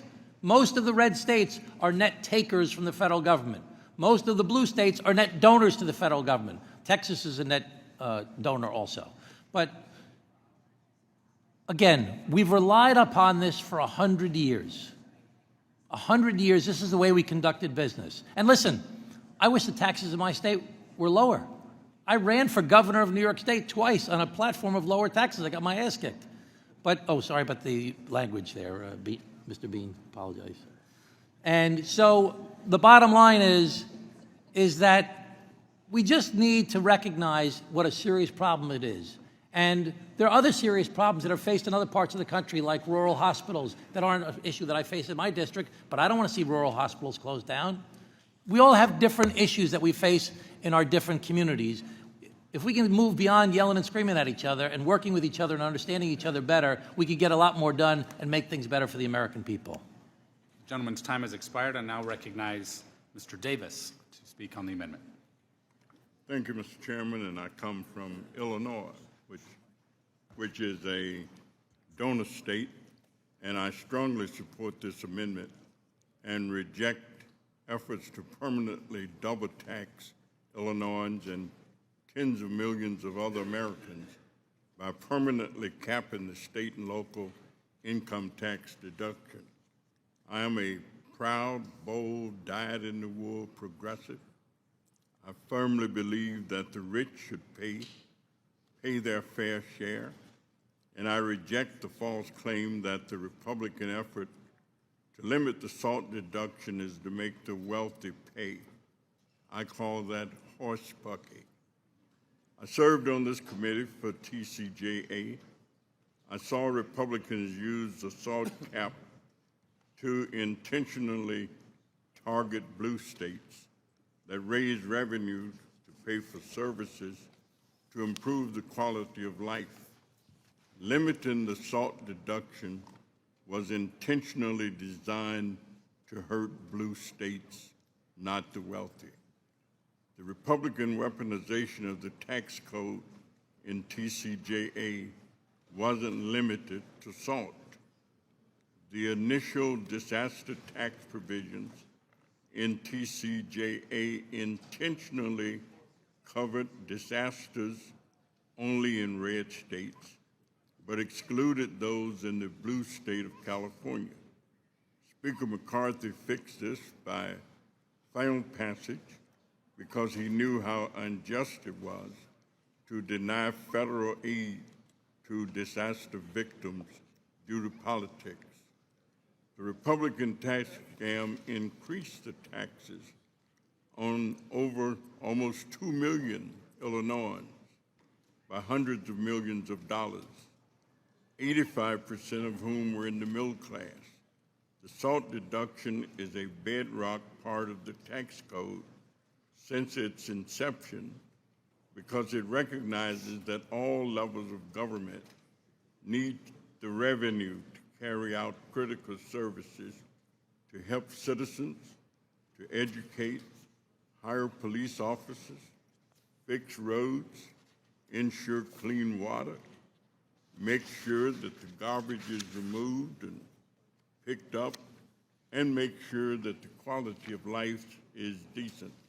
So I would urge all of us to be real about the tax deal. I support the Swazi amendment and urge its passage. Does the gentleman yield back? Gentleman yields back, and now recognize Ms. Chu for 5 minutes. I offer my full support for this amendment to substantially increase the Republican cap on the state and local tax deduction. It will make a big difference in my state of California. The SALT deduction existed in our tax code for a simple reason. It's a matter of basic fairness. That's good policy because it helps states fund important services. State and local tax revenue goes to law enforcement, firefighters, educators, hospitals, and transportation. These are all fundamental public services, and when states fund them robustly, it takes pressure off of the federal government. But in 2017, Republicans capped the SALT deduction for one simple reason: to finance a massive corporate tax giveaway. This was a trade-off, attacking funding for police and schools so that corporations can make more money. Sadly, this bill is a fake solution that does not undo the immense damage of the original Trump tax scam. You know, prior to the GOP's cap on SALT deductions, 37% of households in my Pasadena, California district claimed this deduction at an average of more than $20,000. And many of these are working class households where the cost of living is high. In fact, in Los Angeles County, the Economic Policy Institute's family budget calculator showed that a family of 2 adults and 2 children needed to earn $102,000 per year, and that was just to meet the basic living expenses. For these families who are just getting by, the SALT deduction can be the difference between saving for a child's college education or having enough savings to deal with an unexpected emergency. These are the taxpayers that Republicans took advantage of to hand out tax cuts to the rich, and they are the same taxpayers that are left behind by today's bill as we consider yet another round of tax cuts for corporations. I urge my colleagues to join me in voting yes on this amendment, and I yield back. Colleague yields back. I now recognize Ms. Van Dyne from Texas. Thank you so much, Chairman. You know, we've heard over and over again that New York is a donor state, how much New York gets. New York used to be a donor state. New York is no longer a donor state. In 23, New York contributed $320.1 billion. However, they received $337.9 billion. So basically, for every dollar that New York sends into the federal government, they get $1.06 back. They are not a donor state. Texas, though, is a legitimate donor state. We should not have to pay to make up for the rich folks in New York who are getting raped by their local and state governments. If you don't like how much they're charging, stop voting for these people. Stop getting them into law. But the fact is that when you look at how much money that New York is basically wasting, I can't imagine anybody actually still lives in that state. But they attributed substantial federal pandemic relief that they wasted on folks who are in our country illegally. They have expanded their Medicaid to people who should never have been getting it. If you look at how New York spends their dollars, they are like one of the top two in Medicaid spending, which is full of waste, fraud, and abuse, SNAP, and rental assistance. And the reason why their rental assistance is so high is because their policies make it so impossible and expensive to build housing in New York where they need it. Do you know where their lowest spend is on federal dollars? Highways and veteran benefits. Absolutely accurate with New York. You'd expect nothing less. But if we should not have to subsidize, the donor states should not have to subsidize high-paying states because they do not know how to fiscally manage their money and they waste it. And with that, I yield. Will the gentlelady yield, please? Gentlewoman, the gentlewoman already yielded back. I now recognize Mr. Schneider, 5 minutes. Thank you, Mr. Chairman. I'm proud to support Mr. Swazi's amendment. And I want to take a moment just to highlight how unfair leaving in place this cap on state and local tax deduction is for constituents in states like Illinois and New York and California. And just to share a couple numbers. In Illinois, a couple making $200,000. Mr. Swazi mentioning a couple, one's a teacher, one's a police officer. They're in Illinois maybe making $200,000. They hit the cap on just their state income tax. In Lake County, the county I represent, a $365,000 home, their property tax would be $10,000. And that's just slightly over the median price of a home in Lake County. And what's striking to me is this overall bill we're discussing has a $5 trillion price tag, adding to the federal debt. We've talked about this all day. And it disproportionately benefits the most fortunate, the most secure taxpayers. Just like in 2017, the Republicans have decided to hit blue states, California, New York, New Jersey, Massachusetts, Hawaii, and Illinois, and put the burden on them for states that have made the decision. And with all respect for my colleague from Texas, it's up to the states to decide if they want to pay for quality schools, if they want to pay for parks. In my district, I'm very proud of the park districts and the forest preserves that we have that are recognized nationwide, providing spaces for our citizens. That's the choice of each state. But what we're doing in this bill is double taxation.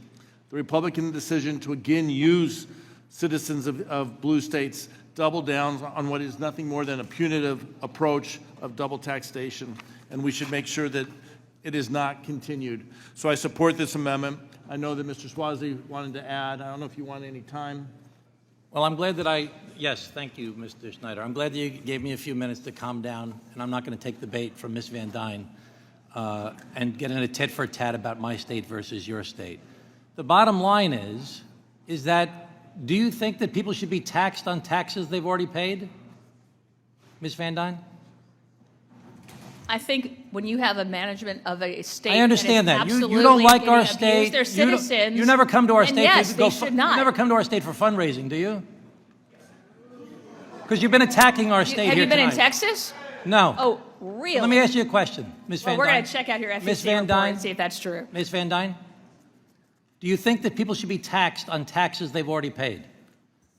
I don't think you should separate out how much you're paying in taxes. If somebody to state makes and $200,000 local, a year, and it's not the same if thing somebody as makes federal. $200,000 We don't have an income tax. Can I just ask you a question, please? we don't have a state income Can I tax ask in a question? Texas. I understand you don't. You're very fortunate right now that you're going through a very big boom of growing after years of being not a growing state. But now you're booming, and it's great, and Because we're very people happy are for you. leaving your state. Well, they are leaving my state, and they're leaving California also, because of the state and local tax deduction is a big contributor to that.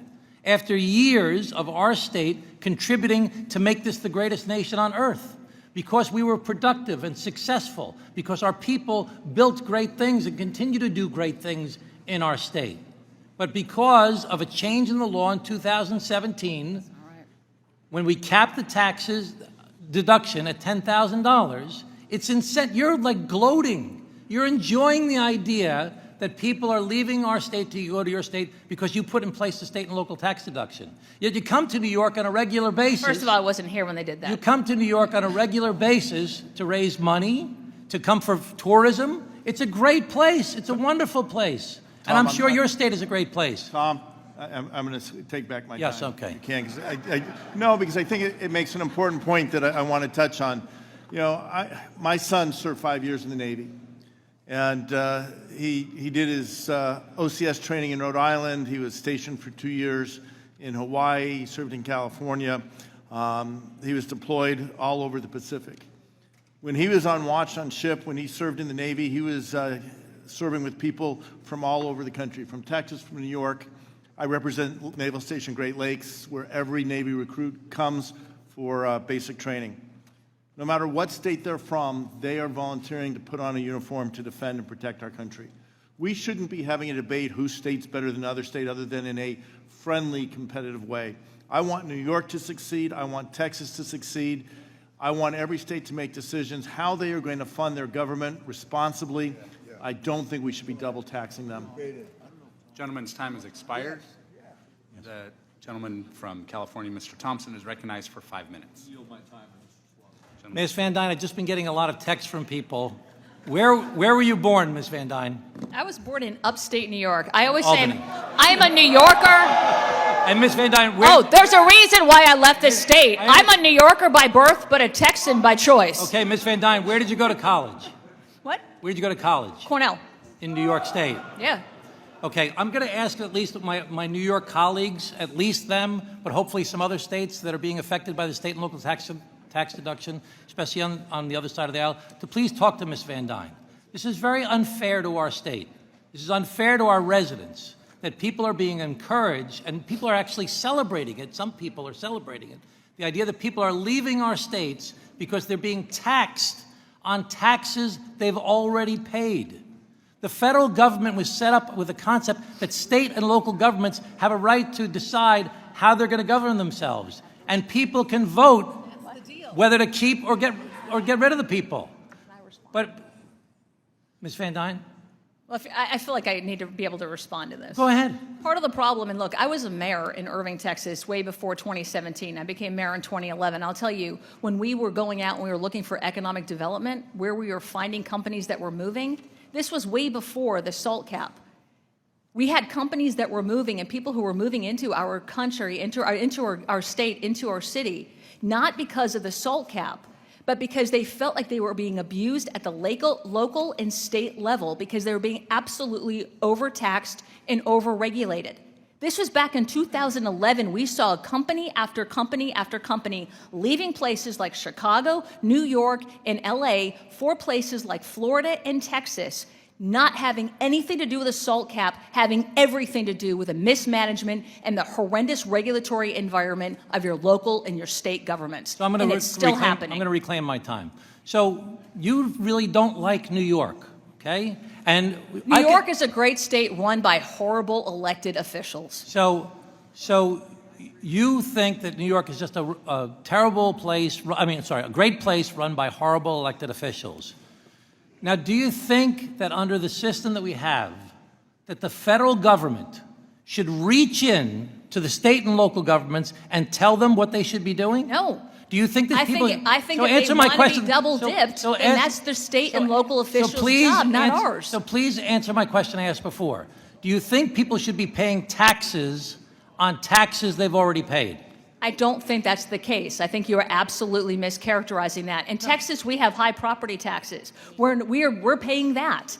That is the way that our state actually generates a number of its revenues. Most of your revenues are generated from royalties on oil, right? Aren't most of your taxes? No, we taxes? have a very diverse economy. I think the 80s called. They want their question back. Okay. We have a very diverse industry. Ms. Van Dyne, thank you very much. We were sorry that you left New York, but in some ways it may have worked out better for all of us. Does the gentleman yield back? The gentleman appears Yes, I yield back. Yield back. The question is on agreeing to the amendment offered by Mr. Swazi. Clerk, call the roll. Mr. Buchanan. No. Mr. Buchanan, no. Mr. Smith of Nebraska. No. Mr. Smith of Nebraska, no. Mr. Kelly. Mr. Kelly, no. Mr. Schweikert. Mr. LaHood. Mr. LaHood, no. Mr. Arrington. Mr. Estes. Mr. Estes, no. Mr. Smucker. Mr. Hearn. Mr. Hearn, no. Mrs. Miller. Mrs. Miller, no. Dr. Murphy. Dr. Murphy, no. Mr. Kustoff. Mr. Kustoff, no. Mr. Fitzpatrick. Mr. Fitzpatrick, no. Mr. Stubbe. Mr. Stubbe, no. Miss Tinney. Miss Tinney, no. Mrs. Fishbach. Mrs. Fishbach, no. Mr. Moore.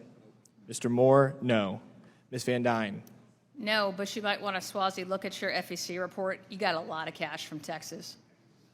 Miss Van Dyne, no. Mr. Feenstra. Mr. Feenstra, no. Miss Maliotakis. Mr. Carey. Mr. Yakum. No. Mr. Yakum, no. Mr. Miller. Mr. Miller, no. Mr. Bean. Mr. Bean, no. Mr. Moran. Mr. Moran, no. Mr. Neal. Mr. Neal, yes. Mr. Doggett. Mr. Thompson. Mr. Thompson, yes. Mr. Larson. Mr. Larson, yes. Mr. Davis. Mr. Davis, yes. Miss Sanchez. Miss Sanchez, yes. Miss Sewell. Miss Sewell, yes. Miss Delbene. Miss Delbene, yes. Miss Chu. Miss Chu, yes. Miss Moore. Mr. Boyle. Mr. Boyle, yes. Mr. Byer. Mr. Byer, yes. Mr. Evans. Mr. Evans, yes. Mr. Schneider. Mr. Schneider, yes. Mr. Panetta. Mr. Panetta, yes. Mr. Gomez. Mr. Gomez, yes. Mr. Horsford.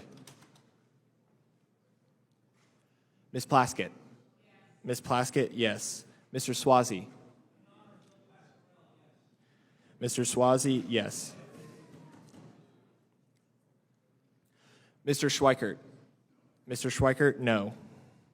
Mr. Arrington. Mr. Arrington, no. Mr. Smucker. Mr. Smucker, no. Ms. Maliotakis. Mr. Carey. Mr. Carey, no. Mr. Doggett.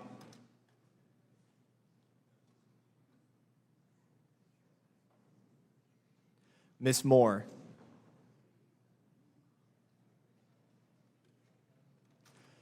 Mr. Horsford. Mr. Horsford, yes. Chairman Smith? Chairman Smith, no.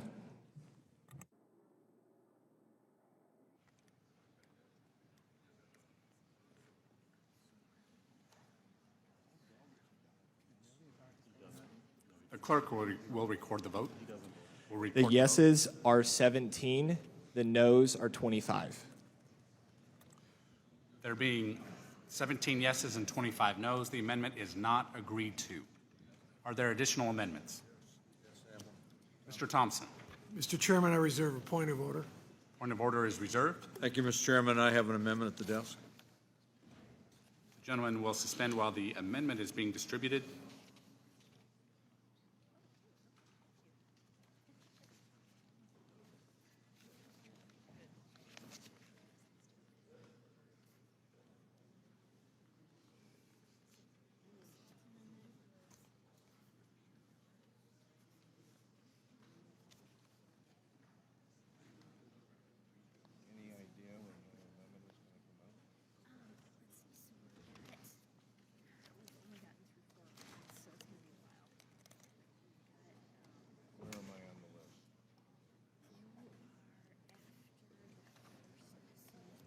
Mr. Thompson is recognized for 5 minutes to introduce. Thank you, Mr. Chairman.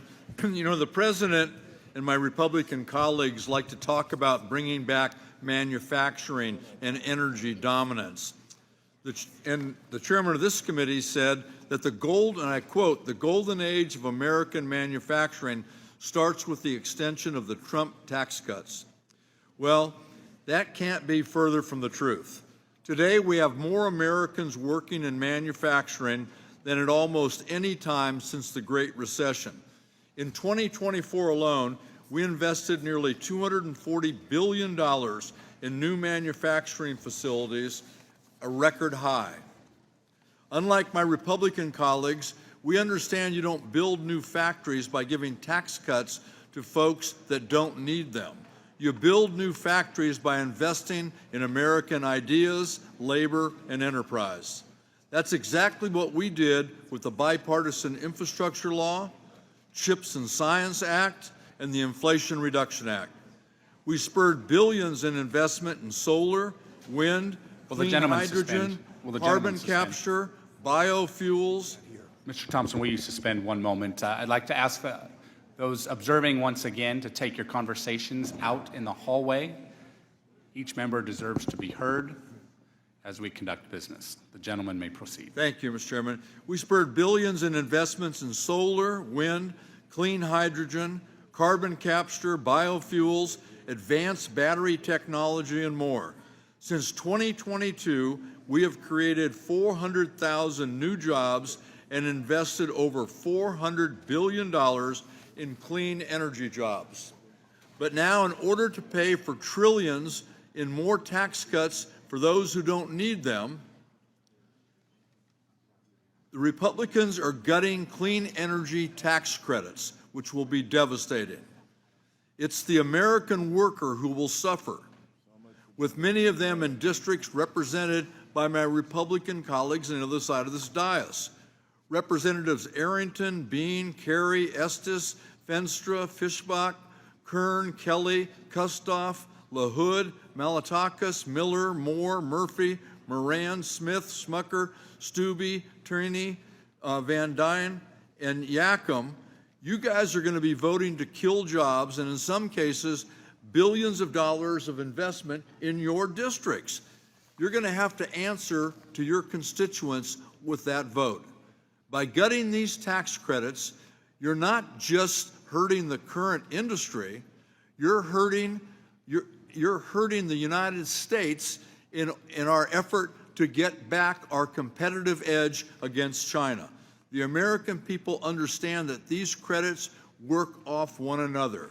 You can't have successful manufacturing when you eliminate credits that incentivize purchases. This is all part of one large supply chain and ecosystem. Whether my Republican colleagues believe it or not, clean energy is the industry of the future, and China is doing all it can to dominate the supply chain. This bill would shut off the most impactful tool to ensure America and American companies lead in the future. Everybody on this dais should vote for this amendment. I yield back. The gentleman yields back. Anyone wishing to speak? Mr. Neal is recognized for 5 minutes. Thanks. Let me say this to our colleagues here. This was a sound piece of legislation. The infrastructure law, the CHIPS Act, they were sound pieces of legislation. It's going to inure to the benefit of the American family for decades to come. Everywhere you travel now, the result of the infrastructure bill is apparent. On the clean energy front, for those of you who are market-driven, look what's happened to the cost of solar power and wind. They've come way down. But the Inflation Reduction Act, $412 billion worth of tax credit, it allows local investors to decide what they think might win, what might prevail. But not to miss the point, that's a choice that they make. Coupled with the other, I think, very important consideration here, I've always been offended by those who will show up at groundbreakings after they have voted against the expenditure. If you don't want the money, don't show up at the groundbreaking, and surely don't show up at the ribbon cutting hoping that people have amnesia as to what has happened. The easiest piece of legislation in my years in this Congress to pass, always Republicans and Democrats together, the infrastructure bill. Easily done, easily accomplished. Some of the best chairmen that I've served with in this Congress were Republicans on the Infrastructure Committee, or Public Works as it was once called. They were able to maneuver the system. They made sure that the old-fashioned idea, if you voted for the bill, largely your projects were embraced. I hope, and I expect, by the way, that a lot of what's being bartered here over, it's going to fall by the wayside because the Republican leadership is going to start to hear of what this means. A lot of these projects are already in the ground. It's going to be really hard to take a walk on them. So thanks to Mr. Thompson for this amendment. This is a really sound amendment. Park politics for 5 minutes here. Keep these tax credits, keep the Inflation Reduction Act, insulin, all of the things that are in it. It was great legislation. Yield back my time. Those wishing to speak on the amendment, Mr. Panetta is recognized for 5 minutes. Thanks, Mr. Chairman. I appreciate that. Look, I support this amendment, especially this amendment that strikes provisions of the bill that gut the clean energy tax credits. The amendment eliminates credits. Well, this bill eliminates credits that support the deployment of clean energy projects and credits that lower the cost of efficient homes. It also eliminates transferability of credits, crippling the effectiveness of the remaining credits and destroying the clean energy economy that harnessed markets for the green transition. Doing so would increase energy prices for consumers and threaten the deployment of clean energy projects across all of our districts. This directly contradicts the majority's goal of supporting American manufacturing and the economy. These investments unleashed a wave of clean energy funding and job creation, especially in red states and, yes, in red congressional districts. Since these investments were made law, over 75% of clean technology investments have gone to counties with incomes below the national median. These investments have led to the creation of more than 330,000 good-paying jobs in the clean energy sector, jobs that provide stability and upward mobility for thousands of American families. By stripping these tax credits, we risk abandoning the very communities we pledge to uplift and setting the United States behind both environmentally and economically. That's why I urge my colleagues to support this amendment, and I thank Mr. Thompson for offering it. I yield back. Gentleman yields back and now recognize Mr. Horsford for 5 minutes to speak on the amendment. Thank you, Mr. Chairman. I support Mr. Thompson's amendment. Look, I get it. Republicans think that because this wasn't their idea that it's not a good idea. But they're on the verge of discarding over $300 billion in private investment that was catalyzed by the Inflation Reduction Act. That's right, $300 billion of private investments that have been focused on creating good-paying jobs and have revitalized local economies from West Virginia to Arizona and my home state of Nevada. We are talking about the destruction of good-paying jobs and choking local economies, especially in rural America. Here's the hard truth they don't want to admit. Repealing the clean energy tax credits actually will raise energy costs on American families. Experts estimate electric bills would climb by at least $110 per household each year. All to do what? To bankroll tax cuts for billionaires like Elon Musk. The stakes really couldn't be any higher. Already 62,000 clean energy jobs have been lost or stalled since President Trump came to office due to damaging tariffs and executive orders. Pulling the rug out from energy incentives will cost hundreds of thousands more and send U.S. manufacturing overseas. Even more damning, of the nearly 400,000 new clean energy jobs that were created under the Inflation Reduction Act, 53% are in districts held by Republicans, proving that these aren't blue state jobs or red state jobs, they're American jobs. So I hope my colleagues are ready to explain themselves to any American who would ask why they voted against their constituents to give more tax cuts to billionaires like Elon Musk. Even 32 Republicans sent a letter asking you not to gut these valuable programs. So if you won't listen to us because it's not your idea, at least listen to your colleagues. This is outright hypocrisy. Eliminating consumer energy credits while preserving corporate loopholes isn't fiscal responsibility. It's a giveaway to the ultra-wealthy and a betrayal of working families. So do not be the reason, though, that energy costs increase. Do not be the reason why good-paying jobs are destroyed. Do not be the reason manufacturing moves to China. Do not eliminate these credits while leaving corporate loopholes untouched. That's the wrong direction for real tax reform, and it's something that you simply won't be able to explain back home in your districts. With that, I would thank the gentleman, Mr. Thompson, for his amendment, and I urge my colleagues to vote yes. I yield back. The gentleman yields back, and now recognize Ms. Plaskett for 5 minutes. Thank you, Mr. Chairman. I, as well, am in favor of this amendment.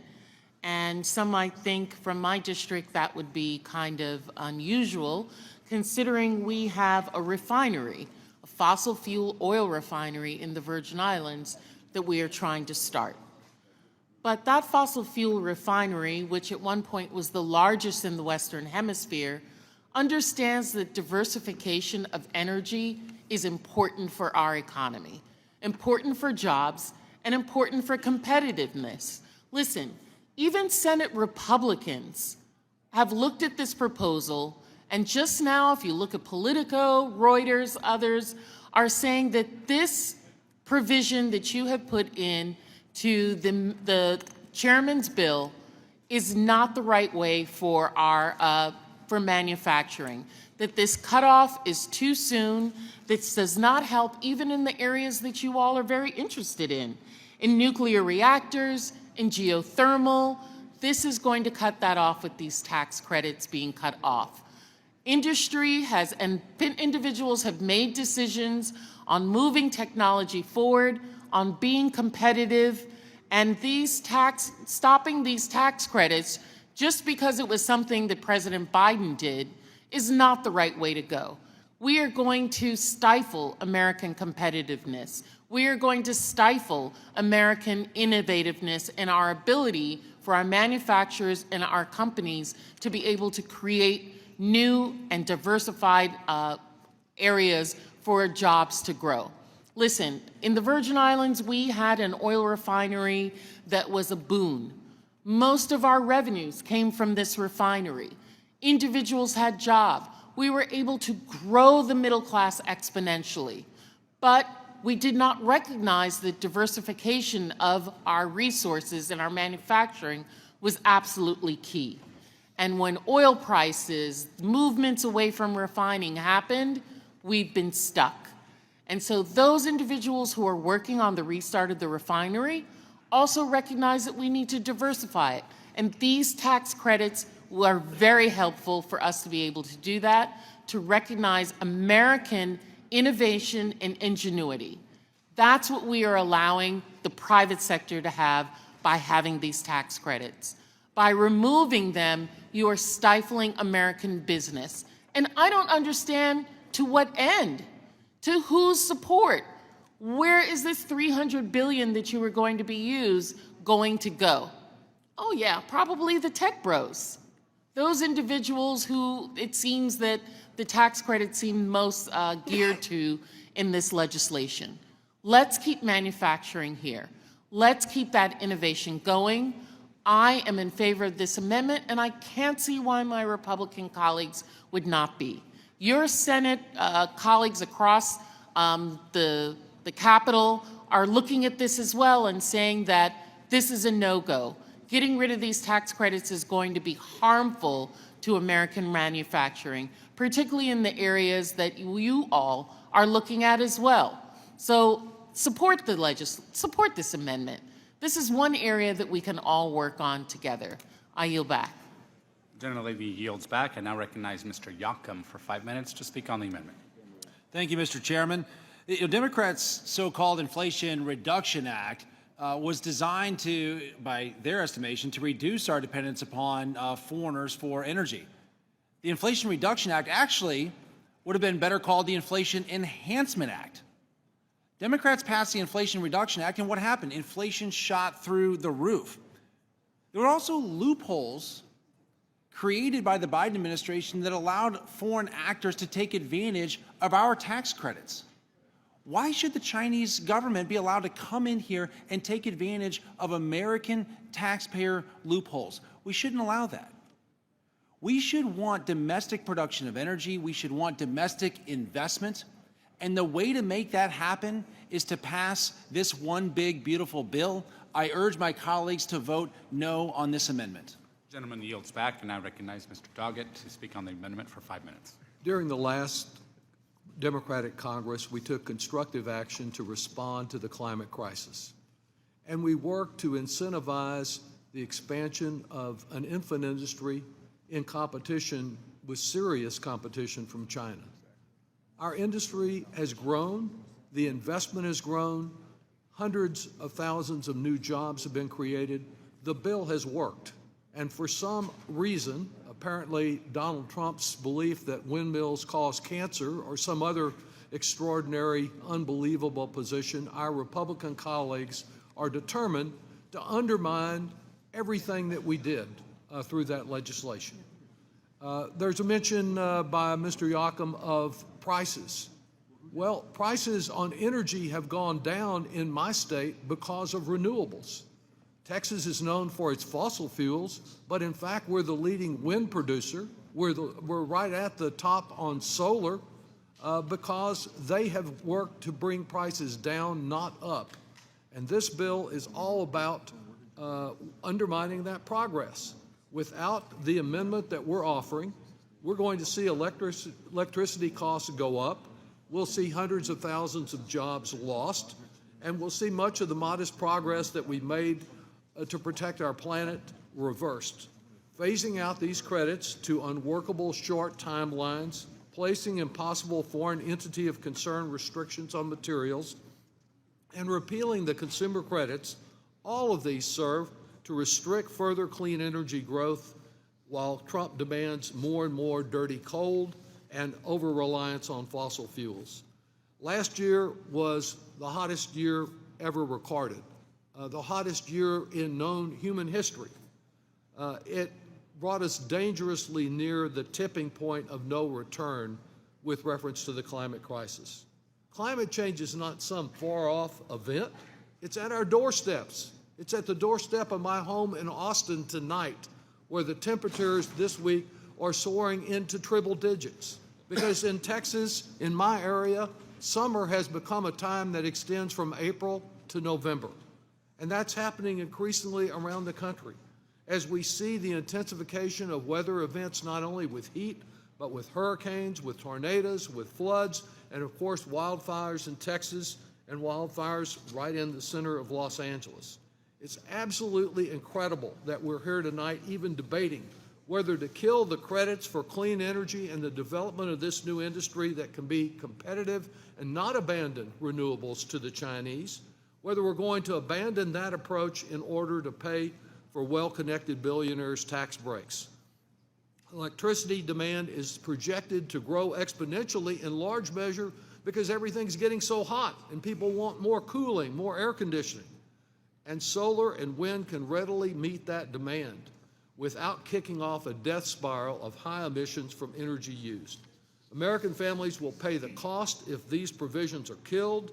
We need these clean energy credits, and I would yield the balance of my time to Mr. Thompson to add important rebuttal to some of the arguments that have been made. Thank you, Mr. Doggett, and I agree with the comments that you've made. I'm a little bit mystified by what my colleague and my friend, Mr. Yackham, had to say. By not passing this amendment, you're doing exactly what you're warned against. We are acquiescent to the Chinese. We're going to eat their lunch in regard to the development of renewable energy unless we keep going at the pace that we're going. This means jobs in districts across the country. It means cheaper energy for our constituents. It is overwhelmingly popular. And interestingly, there's investments going on, and I read the list of names of our colleagues on the other side of the dais who have major projects with big investments. And Mr. Yackham, you got $6 billion invested in your district in regard to renewable energy. And this is, to say stop is, I think, crazy.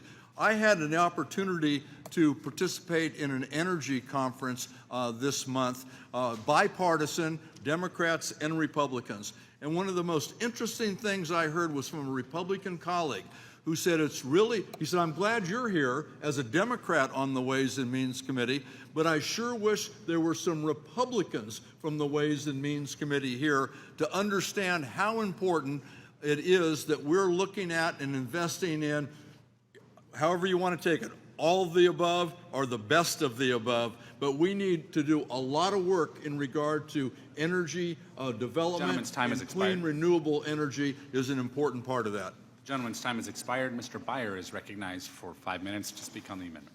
Thank you, Mr. Chairman. And I want to thank Mr. Thompson for offering perhaps the most important amendment of this markup. The energy provisions of this bill are catastrophic. Everyone understands that this is selling out the future generation's livelihood to support tax cuts for the wealthy. The indisputable, universally accepted climate science tells us we need to take every step we can to fight the existential dangers of global warming, every single step. And if we don't, future generations will prematurely die of heat stroke, will not have the weather temperate enough for crops to grow, or oceans that can support fisheries. If you don't appreciate immigration and emigration right now, get ready for 1 billion people on this planet displaced by 2050. And when Gen Z or Gen Alpha ask you why Congress didn't do something to stop a planet on fire, we can just point to this bill. We have an epidemic of anxiety and depression among our kids. I spent a lot of time with high schoolers, college kids, even fourth graders and sixth graders. And you say, why is there so much anxiety, so much depression? Right away they'll say, because you're doing nothing to stop what's happening to our planet. Listen, then just if the next Helene or the next LA wildfire isn't enough to make you afraid, just evaluate this from an energy perspective. And that's why I'll tell you that these edits are dumb and deeply unserious. This is killing tax credits that have long had bipartisan support that way predated Joe Biden. This is killing Republican-led ideas like tech neutrality and transferability. You can't reasonably look at the changes made to these tax credits and think that they support energy markets in the U.S.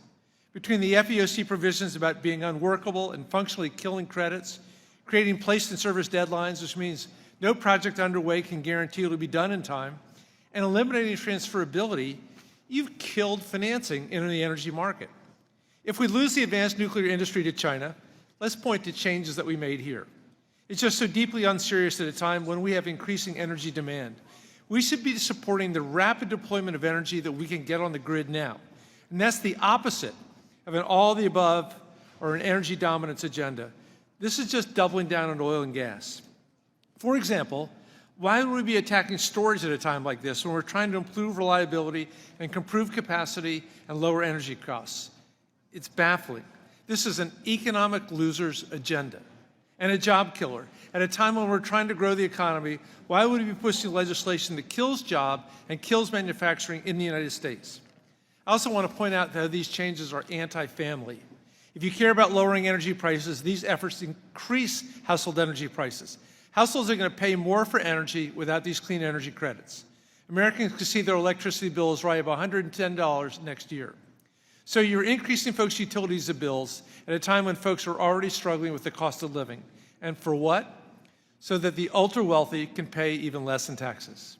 And if you want millennials and Gen Z to have kids, one of the key reasons they don't want to have kids is they're concerned about costs, and they're concerned about climate change. And this bill makes both of those things worse. So I'm deeply opposed to these energy provisions. They're hiking energy prices, they're killing jobs, they're killing manufacturing, they're contributing to the climate crisis, and they're asking our kids not to have their own children. With that, I yield back. Yes, I yield.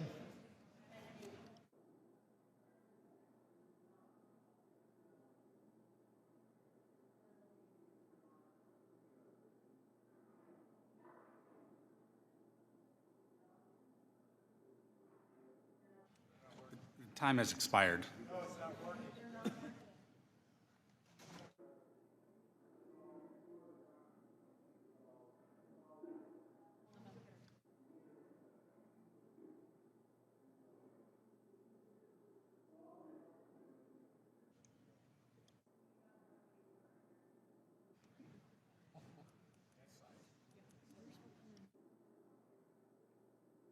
Yeah.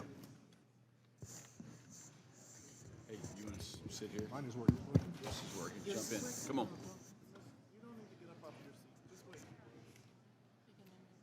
It's your birthday. If I can come up and stay up on the top of the office.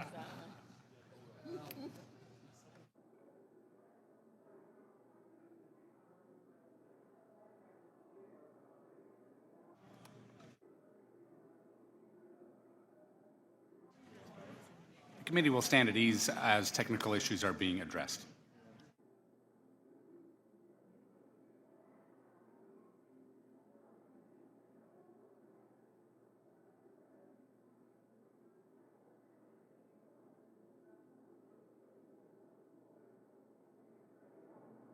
We can. Testing, 1, 2, 3, 4. Would you like to use this one?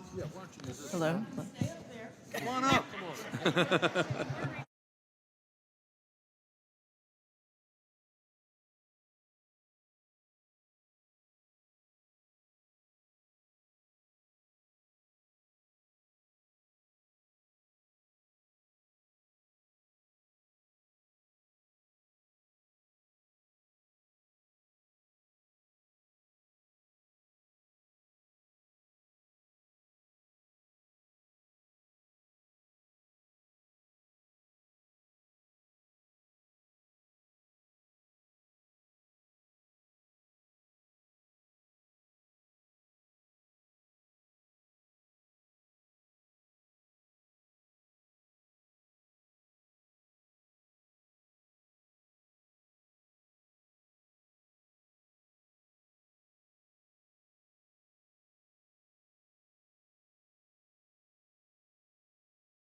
Mic check, mic check.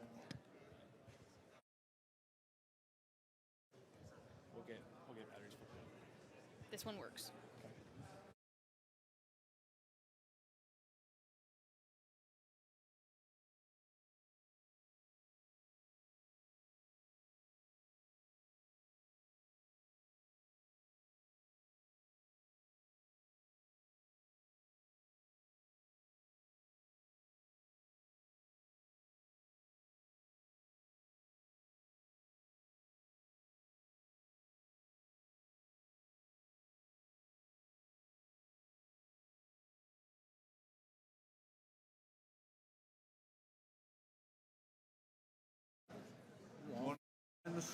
Okay, can we, you want me to continue? The committee will come to order and will proceed.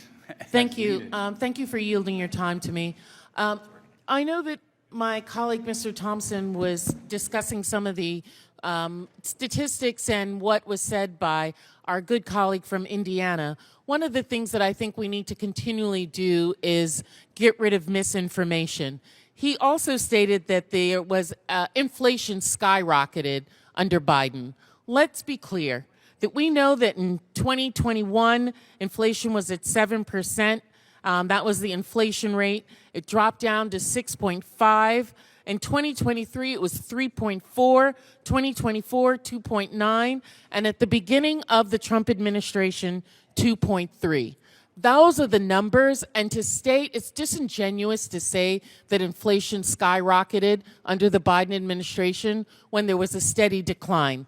Additionally, we know that the IRA, the Inflation Reduction Act, has brought 400,000 new clean jobs, and over $422 billion has been invested across 48 states and Puerto Rico in that short period of time. I yield back. The gentlewoman yields back. Mr. Byer, you still have time. Would you yield? Mr. Byers' time has expired. 18 seconds. It says he had 18 seconds, but that's all right. Mr. Byers' time is 18 seconds. Mr. Byer, you're aware that this week 23 retired four-star generals and admirals said this is not just a matter of clean energy, but it is a matter of our national security, that these credits be maintained. There's a serious national security issue that is being totally ignored by our Republican colleagues with this amendment, is there not? There certainly is, sir. The gentleman's time has expired. The question is on the agreeing to the... Ms. Moore is recognized for 5 minutes to speak on the amendment. Thank you so very, very much. I'm reflecting back on Member Day when I was the vice ranking member of the committee and sat there for hours listening to Republicans come in and beg the majority, Republican members beg to not destroy the IRA provisions, the energy provisions in the IRA. They said that red states had more of these investments than blue states, and that the projects that were in code would be interrupted were the Republicans to use a sword or a knife rather than a scalpel. So I am wondering at this point why the Republican conference has not listened to its members to talk about what a great investment they have seen.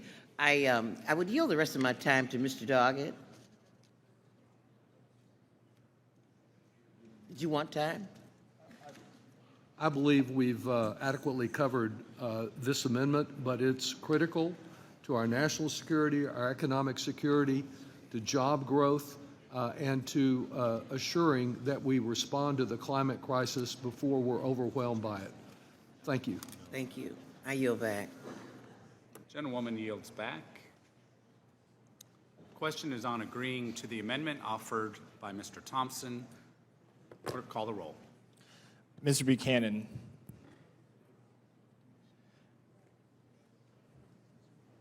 No. Mr. Buchanan, no. Mr. Smith of Nebraska. No. Mr. Smith of Nebraska, no. Mr. Kelly. Mr. Kelly, no. Mr. Schweikert. Mr. LaHood. Mr. LaHood, no. Mr. Arrington. Mr. Estes. Mr. Estes, no. Mr. Smucker. Mr. Hearn. Mr. Hearn, no. Mrs. Miller. Mrs. Miller, no. Dr. Murphy. Dr. Murphy, no. Mr. Kustoff. Mr. Kustoff, no. Mr. Fitzpatrick. Mr. Stubbe. Mr. Stubbe, no. Ms. Tinney. Ms. Tinney, no. Mrs. Fishbach. Mrs. Fishbach, no. Mr. Moore. Mr. Moore, no. Ms. Van Dyne. Mr. Feenstra. Mr. Feenstra, no. Ms. Maliatakis. Ms. Maliatakis, no. Mr. Carey. Mr. Carey, no. Mr. Yakum. Mr. Yakum, no. Mr. Miller. Mr. Miller, no. Mr. Bean. Mr. Bean, no. Mr. Moran. Mr. Moran, no. Mr. Neal. Mr. Neal, yes. Mr. Doggett. Mr. Doggett, yes. Mr. Thompson. Mr. Thompson, yes. Mr. Larson. Mr. Larson, yes.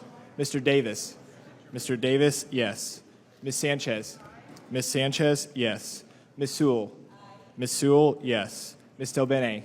Ms. Delbene, yes. Ms. Chu. Ms. Chu, yes. Ms. Moore. Ms. Moore, yes. Mr. Boyle. Mr. Boyle, yes. Mr. Byer. Mr. Byer, yes. Mr. Evans. Mr. Evans, yes. Mr. Schneider. Yep. Mr. Schneider, yes. Mr. Panetta. Mr. Panetta, yes. Mr. Gomez. Mr. Gomez, yes. Mr. Horsford. Mr. Horsford, yes. Ms. Plaskett. Yes. Ms. Plaskett, yes. Mr. Swazi. Mr. Swazi, yes. Mr. Schweikert. Mr. Schweikert, no. Mr. Arrington.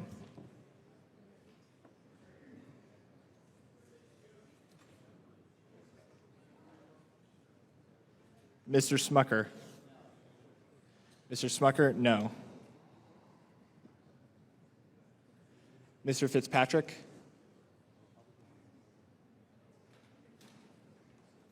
Yeah, I see him. Ms. Van Dyne. Ms. Van Dyne, no. How is Mr. Arrington recorded? Mr. Arrington is not recorded. Mr. Arrington, no.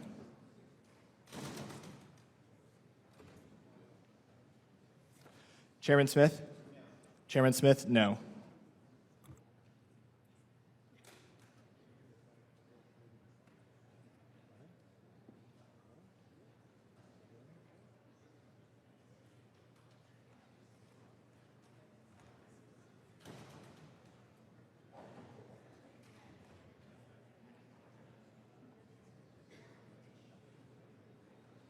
The clerk will report.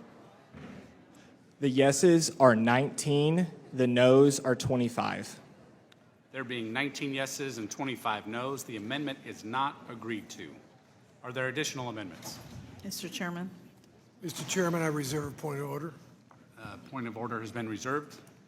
Ms. Sanchez? Mr. Chairman, I have an amendment at the desk. Thank you. If you would suspend while we distribute the amendments.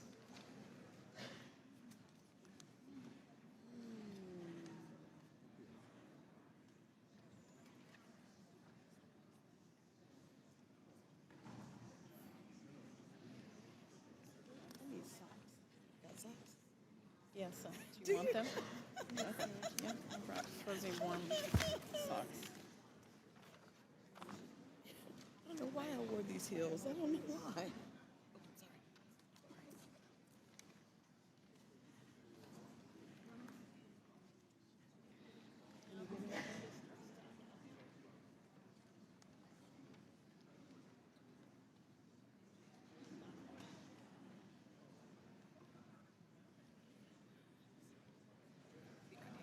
Ms. Sanchez is recognized for her amendment, 5 minutes.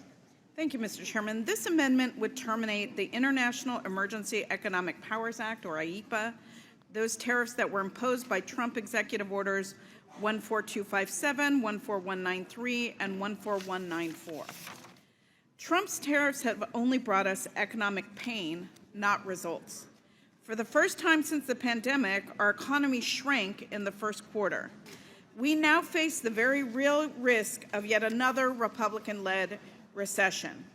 Prices continue to rise and jobs are being lost or are in jeopardy, with farmers and small businesses feeling the brunt.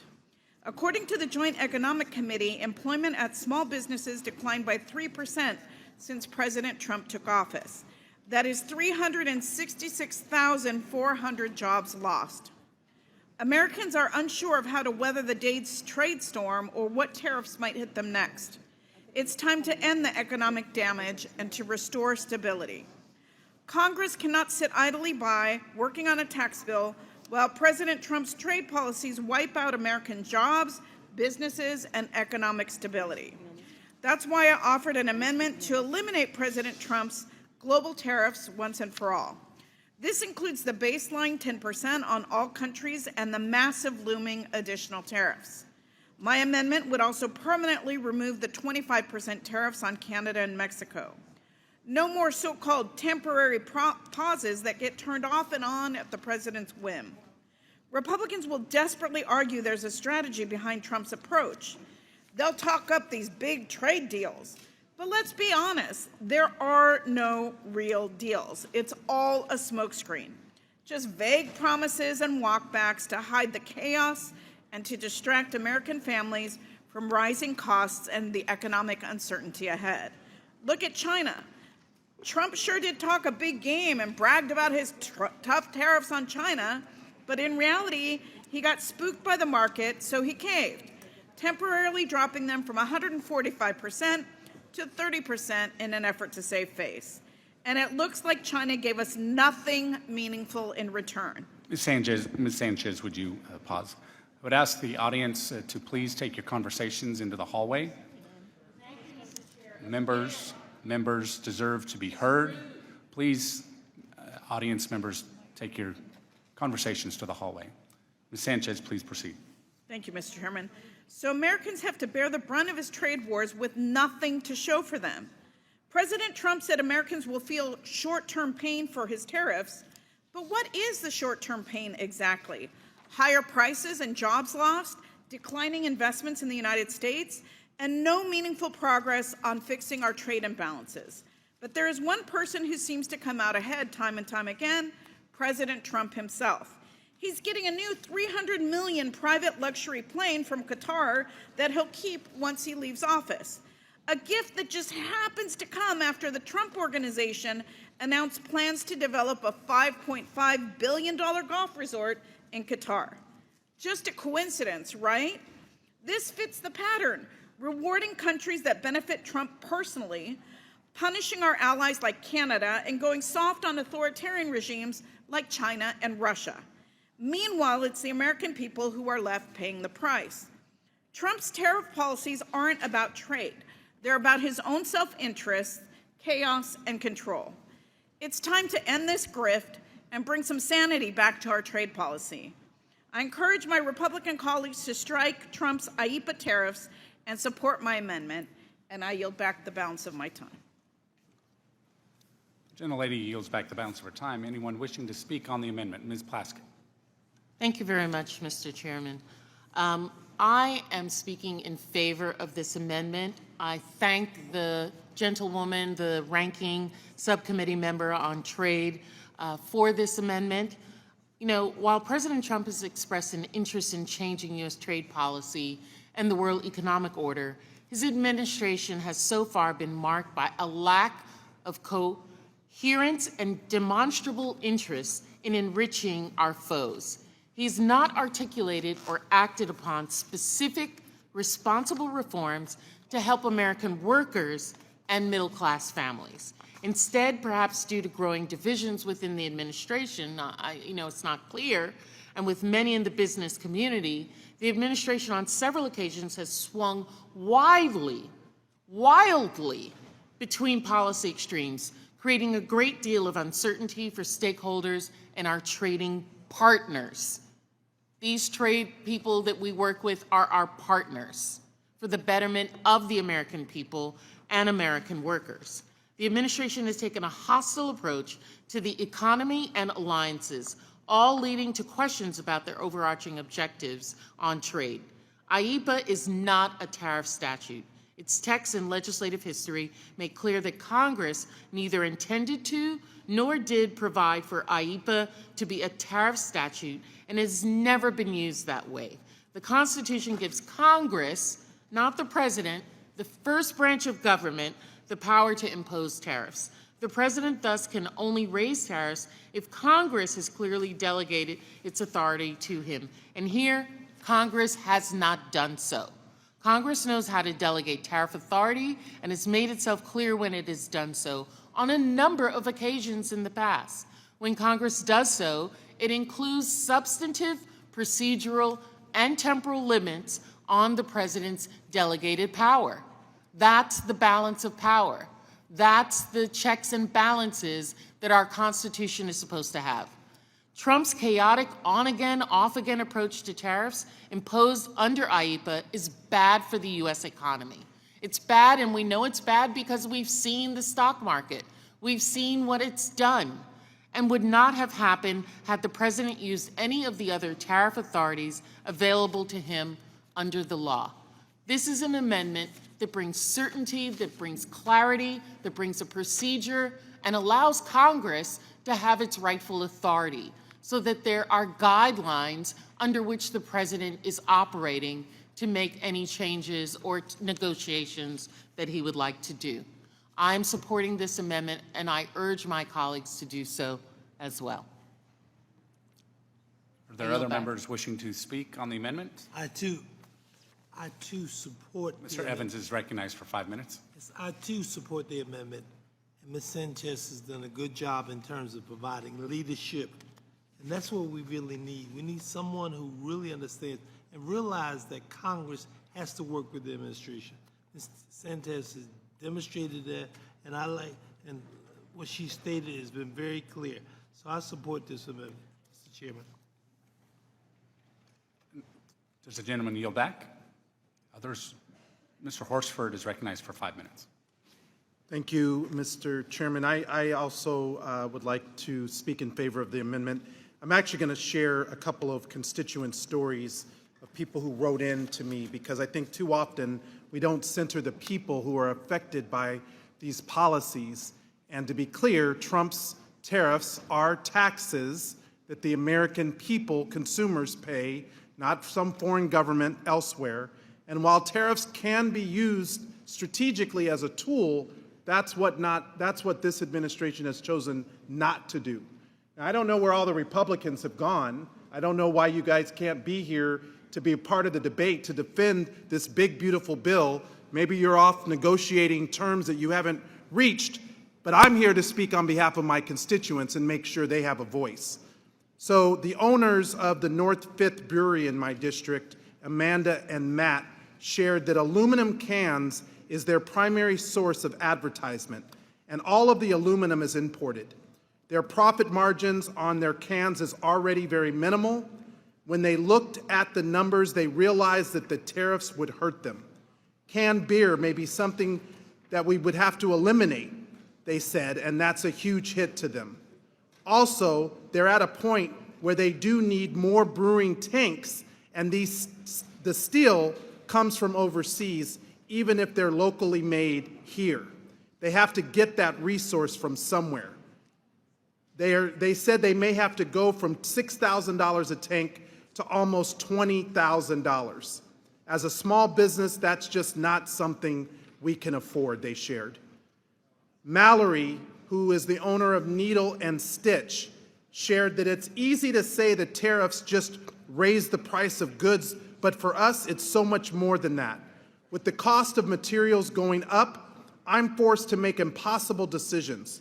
Do I raise my prices and risk losing the loyal customers that keep us going? Do I cut my employees' hours even though they're depending on those wages to get by in a place where rent and groceries just keep going up? I'm not a corporation with layers of funding.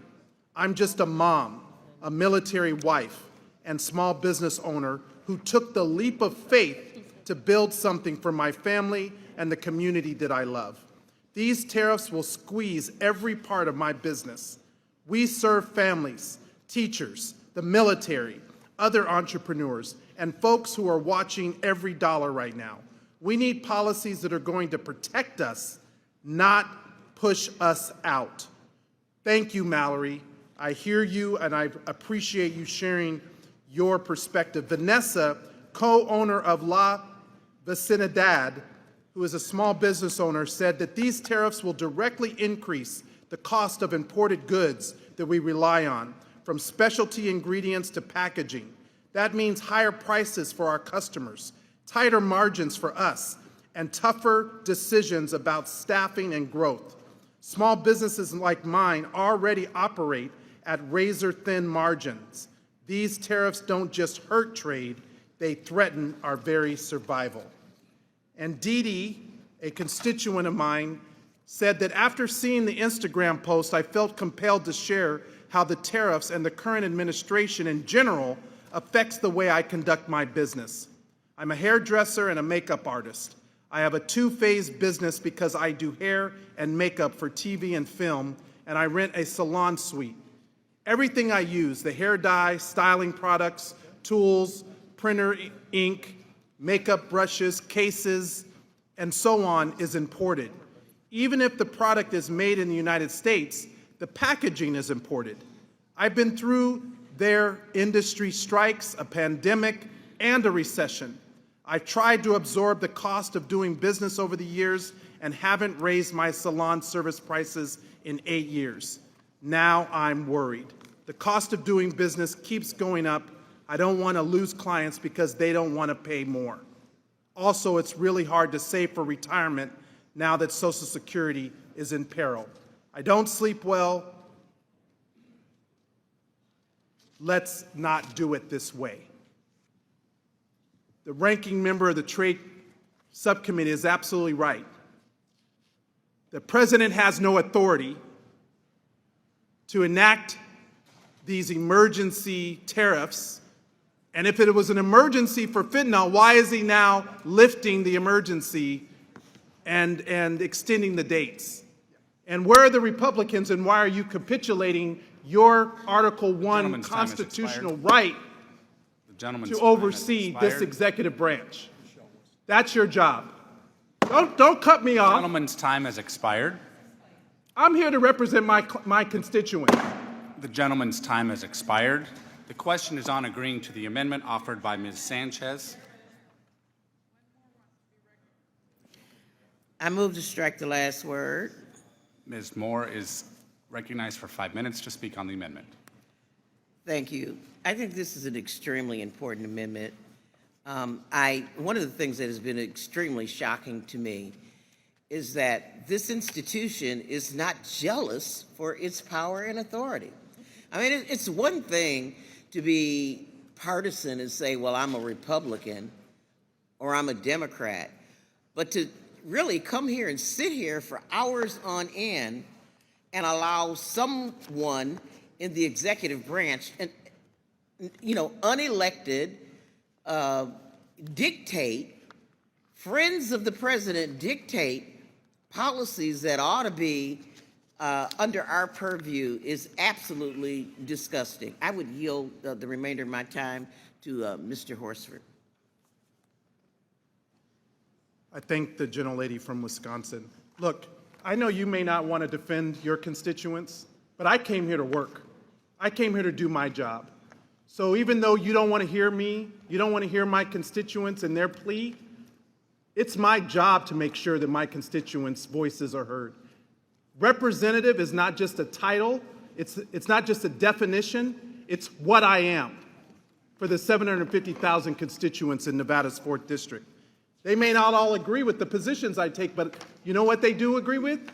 That I listen, that I make sure that their perspectives are heard, that even if they don't agree with me, they will be able to hear my point of view. So I would at least ask my colleagues on the other side of the aisle to give us that respect.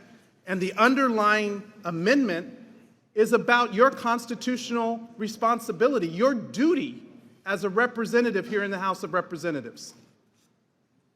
Can one of you say anything about why you've capitulated to the executive branch, your responsibility to oversee trade?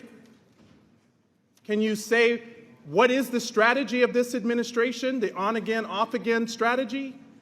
Can you answer to constituents who are concerned about the prices from everything from groceries to appliances to whether or not their kids are going to have gifts under the tree because the shelves won't be stocked?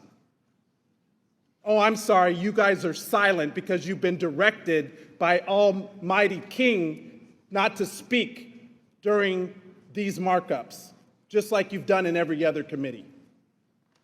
This is the choice that the American people have made. Well, I'm going to keep fighting for my constituents. I'm going to make sure their voices are heard. And the thousands of people who've written me, who've emailed, who've shared your stories, I hear you, I see you, and I'm going to make sure that your stories are lifted up. I'm now going to yield the balance of my time to the ranking member of the Trade Subcommittee, Ms. Sanchez. The gentleman must yield back his time. Does I'm Ms. sorry. Moore So yield Ms. time? Ms. I Moore apologize. yields time to Ms. Sanchez.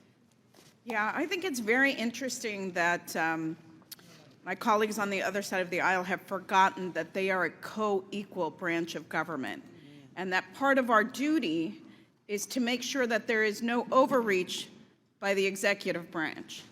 And the Constitution specifically grants to the Congress the power of trade and tariffs.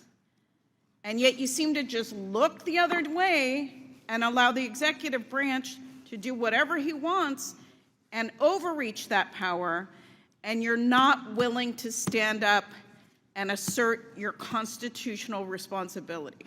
It's very telling. It's very telling. You were willing to do it when Biden was president, but you're not willing to do it when a member of your own party sits in the White House. My constituents, I hold town halls. I know a lot of you don't because you don't want to hear the backlash from your constituents that this is painful for them economically, these tariffs, and the uncertainty and the chaos of the on-again, off-again nature. I'll tell you, I represent the ports of Los Angeles and Long Beach. Their cargo is down 35%. Every 4 containers means 1 job lost. We are looking at massive job loss for longshoremen, for truckers, for associated businesses, and that's, I share the same experience as Mr. Horsford of having constituents who are small business owners tell me they are going out of business because of these tariffs. The president had no right to institute them, and we must wrest that power back to this committee and to do it in a logical and strategic way that makes sense for the American people. Gentlewoman's time has expired. With that, I yield back. Mr. Gomez is recognized for 5 minutes to speak on the amendment. Thank you, Mr. Chairman. I support Ms. Sanchez's amendment to take this power back because Mr. Trump, the president, has been reckless when it comes to its use. While Republicans sit and blow hot air about strengthening the economy with tax breaks for unelected billionaires like Elon Musk, President Trump was waging a trade war that has caused prices to start skyrocketing. I'm not against all tariffs. I'm against dumb tariffs. President's dumb tariffs took a strong economy and hobbled it with sudden and unjustified escalations, followed by weak and pathetic policy retreats for the whole world to see. And his trade policy caused whipsawing markets and rampant uncertainty among businesses and consumers.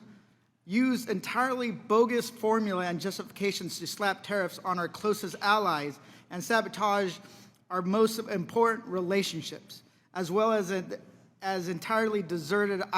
He also imposed a tariff on an entirely deserted island of penguins. Penguins. And what have we gained for all of it? To quote the president, concepts of a plan instead of actual trade deals. What agreements have been made mostly seem to be just removing the arbitrary tariffs Trump slapped on and the retaliatory tariffs countries have placed on American businesses.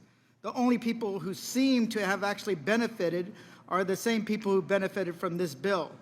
Trump's closest friends and unelected billionaires who seemingly have made piles of money on having insider information to when Trump will make his next destabilizing announcement on trade. Trump paused his tariffs on Chinese imports because of one word, Christmas. During my recent tour of the Port of Los Angeles, I saw firsthand the empty berths and barren cargo ships. I learned retailers weren't placing orders for the holidays due to Trump's tariffs, because this is when they actually place the orders, not close to the holidays, right now. And that's not what they're doing. So that will make it nearly impossible or incredibly expensive for families to find the perfect Christmas gift, including clothes, electronics, and toys like dolls. But it goes with the line, maybe less is more, as they said, less dolls for even the little girls who live in this country. Trump may be backing off now to try to avoid a Christmas disaster, but the economic damage is done. Ships are still delayed. Empty ships are returning to carry our agricultural products to Asia, and getting things on track will take more than a month and a half. The worst part is that working families are paying the price, just like with this bill before us today. With that, I yield back. Gentleman yields back. Anyone else wishing to speak on the amendment? Question is on agreeing to the amendment offered by Ms. Sanchez. Clerk, call the roll. Mr. Buchanan? No. Mr. Buchanan, no. Mr. Smith of Nebraska? No. Mr. Smith of Nebraska, no. Mr. Kelly? Mr. Kelly, no. Mr. Schweikert? Mr. LaHood? Mr. LaHood, no. Mr. Arrington? Mr. Estes? Mr. Estes, no. Mr. Smucker? Mr. Hearn? Mr. Hearn, no. Mrs. Miller?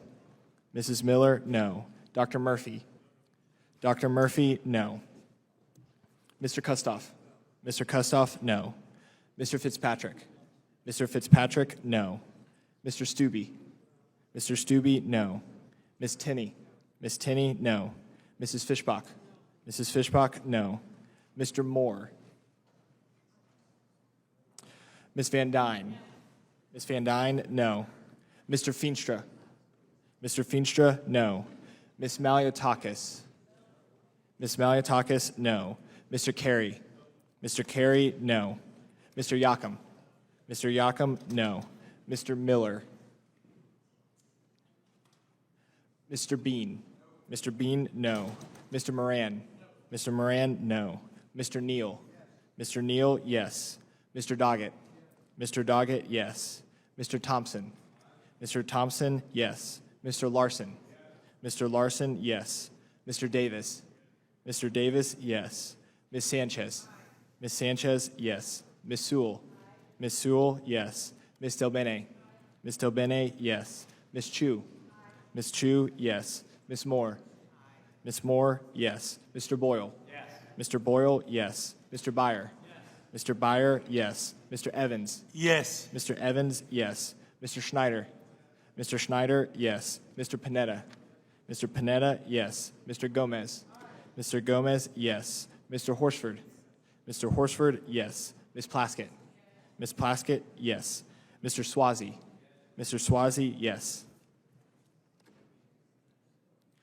Mr. Schweikert? Mr. Schweikert, no. Mr. Arrington? Mr. Arrington, no. Mr. Smucker? Mr. Smucker, no. Mr. Moore? Mr. Moore, no. Mr. Miller? Mr. Miller, no.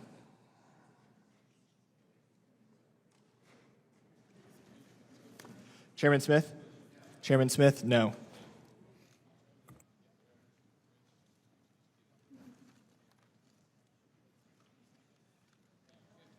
The clerk will report the vote. The yeses are 19. The noes are 26. There being 19 yeses and 26 noes, the amendment is not agreed to. Are there additional amendments? Mr. Snyder? Thank you. I have an amendment at the desk. Mr. Chairman, I reserve a point of order. Point of order is reserved. Gentleman will suspend while the amendment is distributed. Thank you.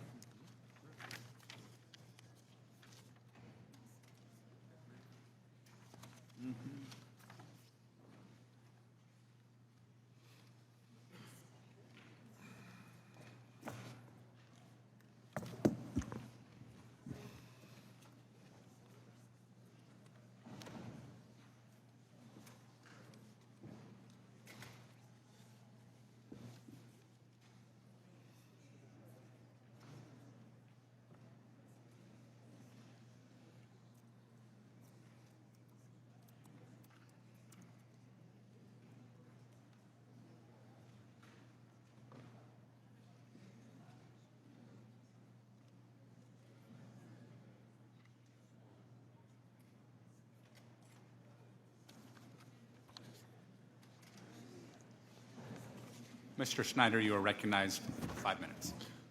Thank you, Mr. Chairman. Instead of helping American workers, families, and small business owners, Republicans are prioritizing the country's wealthiest people, the most financially secure, with their tax bill. While those with million-dollar-plus incomes should love the massive tax benefits in this bill, President Trump and the Republicans are manufacturing a cost-of-living crisis for the many working families who worry about financial security. This bill fails to help families with health care, child care, paid leave, or affordable housing. The cuts to Medicaid alone will take health care away from 14 million people. The price tag of this bill will result in more than $5 trillion additional debt by 2034 and an astonishing, eye-popping $45 trillion by 2055. That debt burden might not make a difference to President Trump's or Elon Musk's family. It will, however, lay a burden on working families in Main Street communities for generations. But this bill is not the only burden on American families. President Trump's impulsive, often arbitrary and capricious tariffs are raising costs and pushing countless American small businesses to the brink of closure. Just to be clear, tariffs are a tax paid by American families and American small businesses. The president's tariffs are making life for American families more expensive, our nation less secure, and our citizens less prosperous. Whether my Republican colleagues will admit it or not, the president's tariffs have real-world impacts for every one of our constituents who will see higher prices at the grocery store, shortages of critical products, and less money in their retirement accounts. The Yale Budget Lab projects that the revised tariffs will result in the average household's real disposable income declining by $4,900 per year due to rising prices.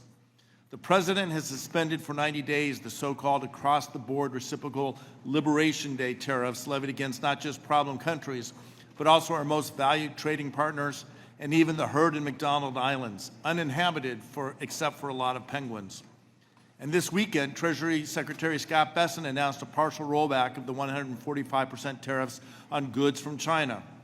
These abrupt suspensions should tell us something about the president's tariff policy. And yesterday, the Wall Street Journal's editorial board, not a liberal bastion by any means, wrote the following, quote, "Rarely has an economic policy been repudiated as soundly and as quickly as President Trump's Liberation Day tariffs, and by Mr. Trump's own hand. Witness the agreement Monday morning to scale back his punitive tariffs on China, his second major retreat in less than a week. This is a win for economic reality and for American prosperity." In the same piece, the Wall Street Journal board continued, "As with last week's modest British agreement, the China deal is more surrender than Trump victory. Apart from the tariff rollback, neither side announced any broader concessions on the substantive trade issues that weigh on the U.S.-China relationship." End quote. There's still a 30% tariff on China and 10% virtually on every other country, which is why the Wall Street Journal editors made the following important point yesterday. Quote, "But a 10% across-the-board tariff is still 4 times the average U.S. tariff rate before Mr. Trump took office. It keeps the door open to the economically and politically destructive special pleading for tariff breaks for well-connected industries and companies at the expense of everyone else. U.S. companies protected by high tariffs will gradually lose their competitiveness against the rest of the world, end quote. American families deserve relief from President Trump's tariffs. That is why I am introducing tonight the American Family Tariff Relief Amendment. My amendment would increase the standard deduction by $5,000 for families, $2,500 for single filers, approximately the same amount the Yale Budget Lab estimates average families will pay this year because of President Trump's reckless trade agenda. Since the president's announcement, we've seen companies raising prices on consumers, cut back on investing in R&D, and laying off workers. Tariffs are a regressive tax, especially in the short run, and have outsized effect on the lowest income earners compared to those at the top. American families should not pay higher taxes to fund tax cuts for the rich. I urge my colleagues to vote in favor of my amendment to provide real relief to working families across the country. And I yield back the balance of my time. The gentleman yields back. Mr. Miller is recognized for 5 minutes. Thank you, Chairman. I appreciate what my colleagues on the other side of the aisle are trying to do, but this bill already doubles the standard deduction, and it includes a bonus up to $2,000. This already benefits, and I'll say it again, over 90% of my congressional district and constituents. While I appreciate once again what our colleagues are trying to do on the other side of the aisle, we are trying to move forward in a sensible way with actual revenue targets. I yield back. The gentleman yields back. Is anyone wishing to speak on the amendment? Ms. Sanchez is recognized for 5 minutes. Yeah, it's interesting because what you're giving with one hand, you're taking away with another. You may be attempting to put money in the pockets of everyday working Americans, but the cost that these tariffs have in terms of the very real price increases that they're going to experience or are experiencing right now means that they fall further and further behind. You don't really give tax relief that is meaningful to the average American family. I think what this amendment does is tries to make up for the fact that families are going to be out $5,000 more per year because the cost of groceries, energy, diapers, formula, school supplies are going to go up or are already going up because of the tariffs.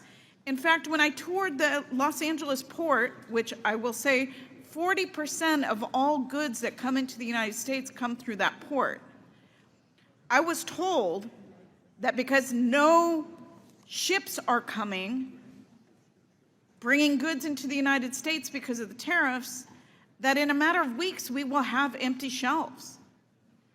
And when there is scarcity, that drives prices up even further.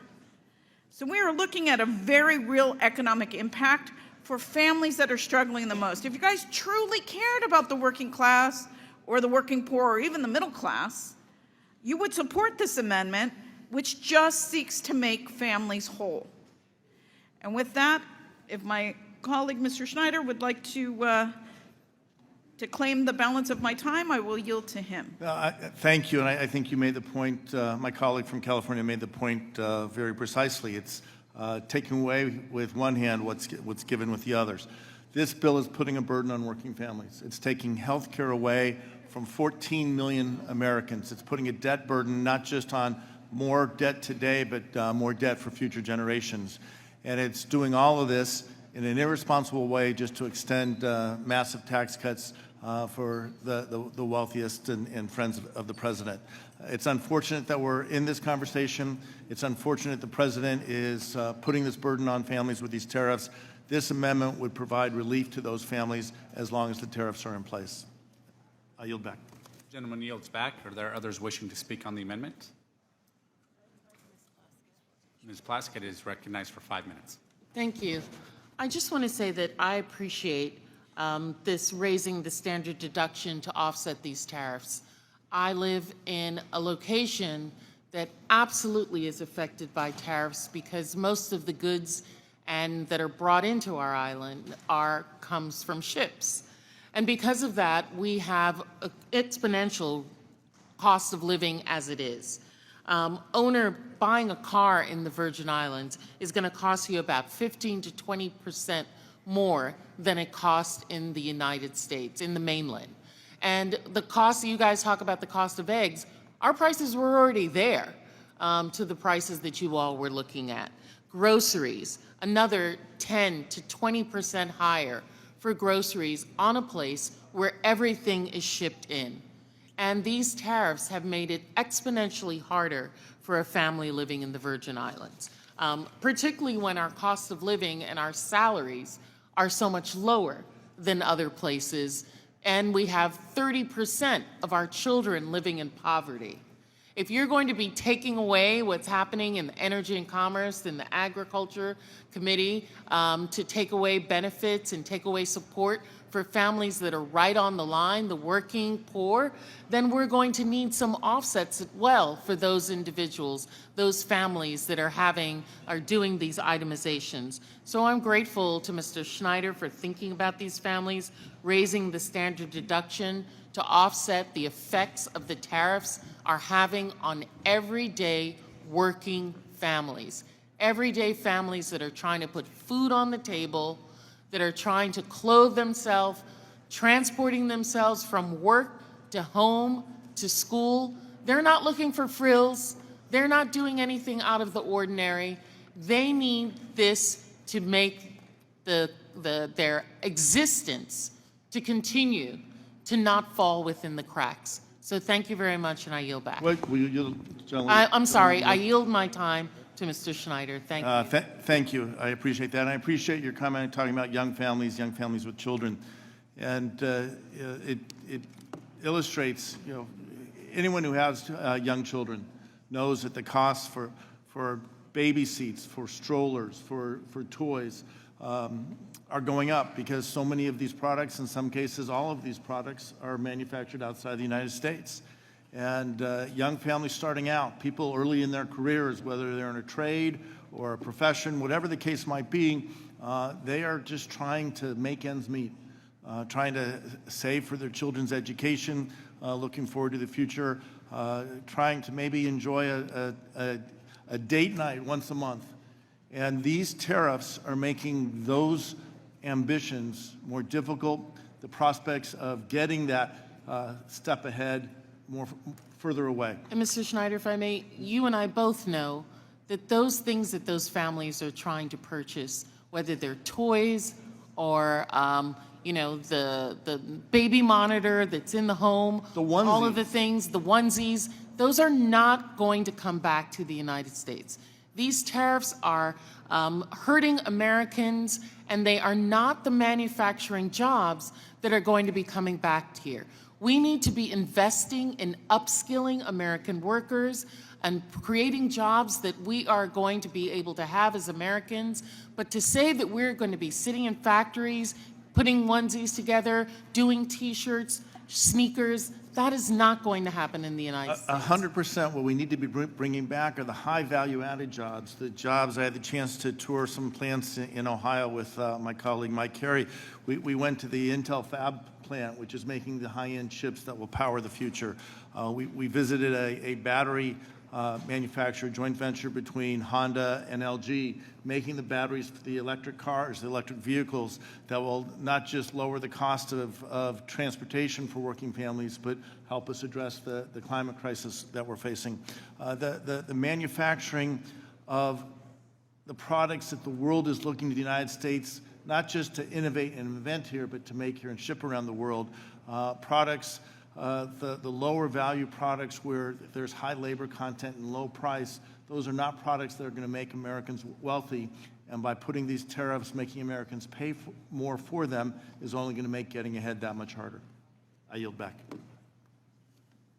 Thank you. At this time, I yield my time back. The gentlelady yields her time back. Others wishing to speak on the amendment. Mr. Horsford is recognized for 5 minutes. Thank you. I came to Congress to create economic opportunity, not cause economic instability or uncertainty. And unfortunately, President Trump's tariffs actually caused the largest tax increase in history without a single pen to paper here in Congress. And my colleagues on the other side are choosing not even to engage in the debate because they've capitulated to the executive branch. I guess they work for Donald Trump, not for the American people.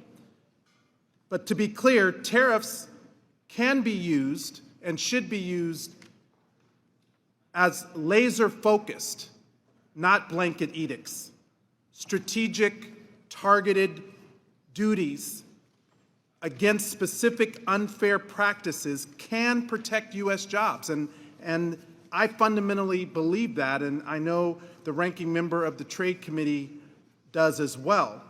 But the blanket 10% IEEPA tariffs that Donald Trump has enacted do not protect American jobs.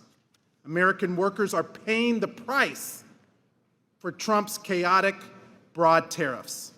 When manufacturers are faced with uncertainty, what do? They delay investment, they cut shifts, they defer hiring, or they automate. I already shared the real story about one of my constituents, Deborah, the fact that she endured and overcame the downturn in the housing crisis, made it through the pandemic, but now she is worried about what these tariffs will do on the backs of her small business. Now, we all understand the importance of reshoring critical supply chains to the United States and making more goods right here. But that's not what Trump's tariffs are doing. These blanket tariffs are targeting our largest trading partners like Canada and Mexico. They undermine North American factories. Auto plants and part suppliers rely on integrated supply chains. Yet these tariffs threaten thousands of pro-labor jobs on both sides of the border. I want to thank the sponsor of this amendment, Mr. Schneider.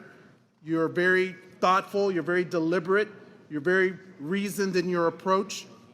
But I'm also curious because we're watching in real time as Mack Trucks, Stellantis, Volvo, and many other companies are starting to lay off employees.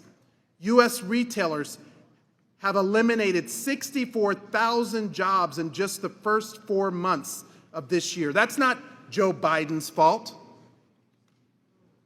That's Donald Trump.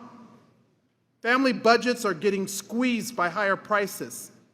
Trump's blanket tariffs drive up the cost of everyday goods, as you said, from diapers to electronics, even groceries, forcing workers to choose between rent and groceries. No one can afford a $2,800 tax hike, but that's exactly what these tariffs are doing. So meanwhile, they just gave permanent tax cuts, or they plan to billionaires. They're going to tell you they're giving you somewhere around $1,000. Meanwhile, they're sticking you with a $2,800 tax bill from these Trump tariffs, which are taxes on the American people. Congress, not in unchecked emergency power, should set tax and trade policy. Real emergencies require real legislative debate. Are my colleagues on the other side willing to debate? Anyone? Anyone? In my home district in Nevada, we're already grappling with high prices and a housing crisis. Nevadans need and want relief now. But tariffs on critical imports such as lumber, steel, and aluminum, which are all necessary to build housing, will only make housing more unattainable. These blanket tariffs are chaotic, they're poorly targeted, and ultimately raise prices without delivering job security. So don't let Republicans fool you that their bill gives you a tax break when Donald Trump just cost you $2,800 tax hike. This amendment will give taxpayers real relief now. That's what we were elected to do. I urge my colleagues to support the Schneider amendment and vote yes.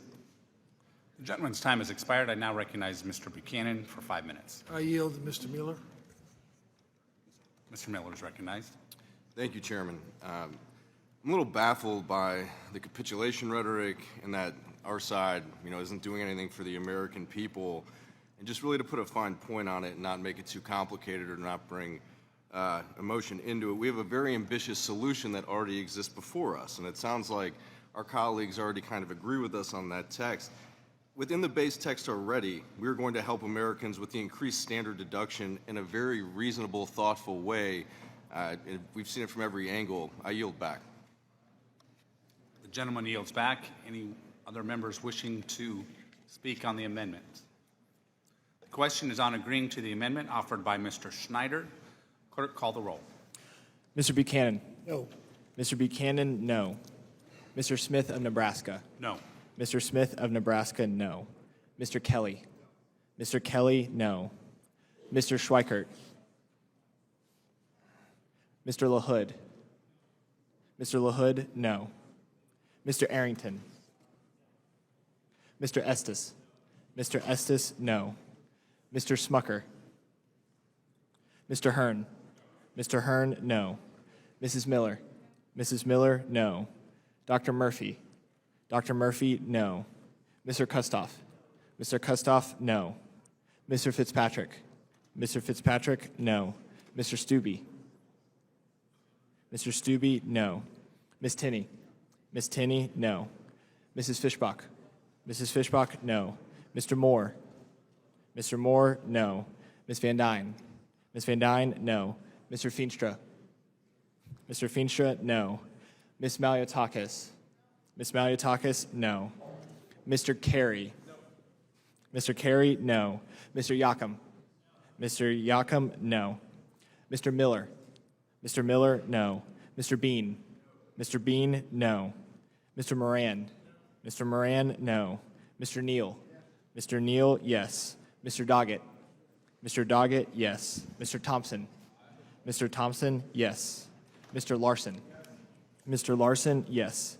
Mr. Davis? Mr. Davis, yes. Ms. Sanchez? Ms. Sanchez, yes. Ms. Sewell? Ms. Sewell, yes. Ms. Del Bene? Ms. Del Bene, yes. Ms. Chu? Ms. Chu, yes. Ms. Moore? Ms. Moore, yes. Mr. Boyle? Mr. Byer? Mr. Byer, yes. Mr. Evans? Yes. Mr. Evans, yes. Mr. Schneider? Mr. Schneider, yes. Mr. Panetta? Mr. Panetta, yes. Mr. Gomez? Mr. Gomez, yes. Mr. Horsford? Mr. Horsford, yes. Ms. Plaskett? Ms. Plaskett, yes. Mr. Swazi? Mr. Swazi, yes. Mr. Schweikert? Mr. Schweikert, no. Mr. Arrington? Mr. Arrington, no. Mr. Smucker? Mr. Smucker, no.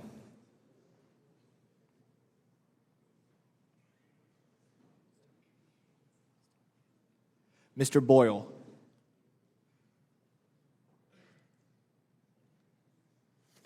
Chairman Smith? Chairman Smith, no.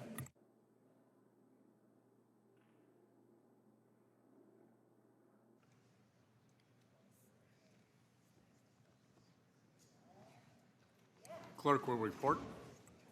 The yeses are 18, the noes are 26. There being 18 yeses and 26 noes, the amendment is not agreed to. Are there additional amendments? Mr. Chairman, I have an amendment at the desk. Ms. Del Bene is recognized. Mr. Chairman, I reserve a point of order. Point of order is recognized. Ms. Del Bene, if you would suspend as the amendment is distributed.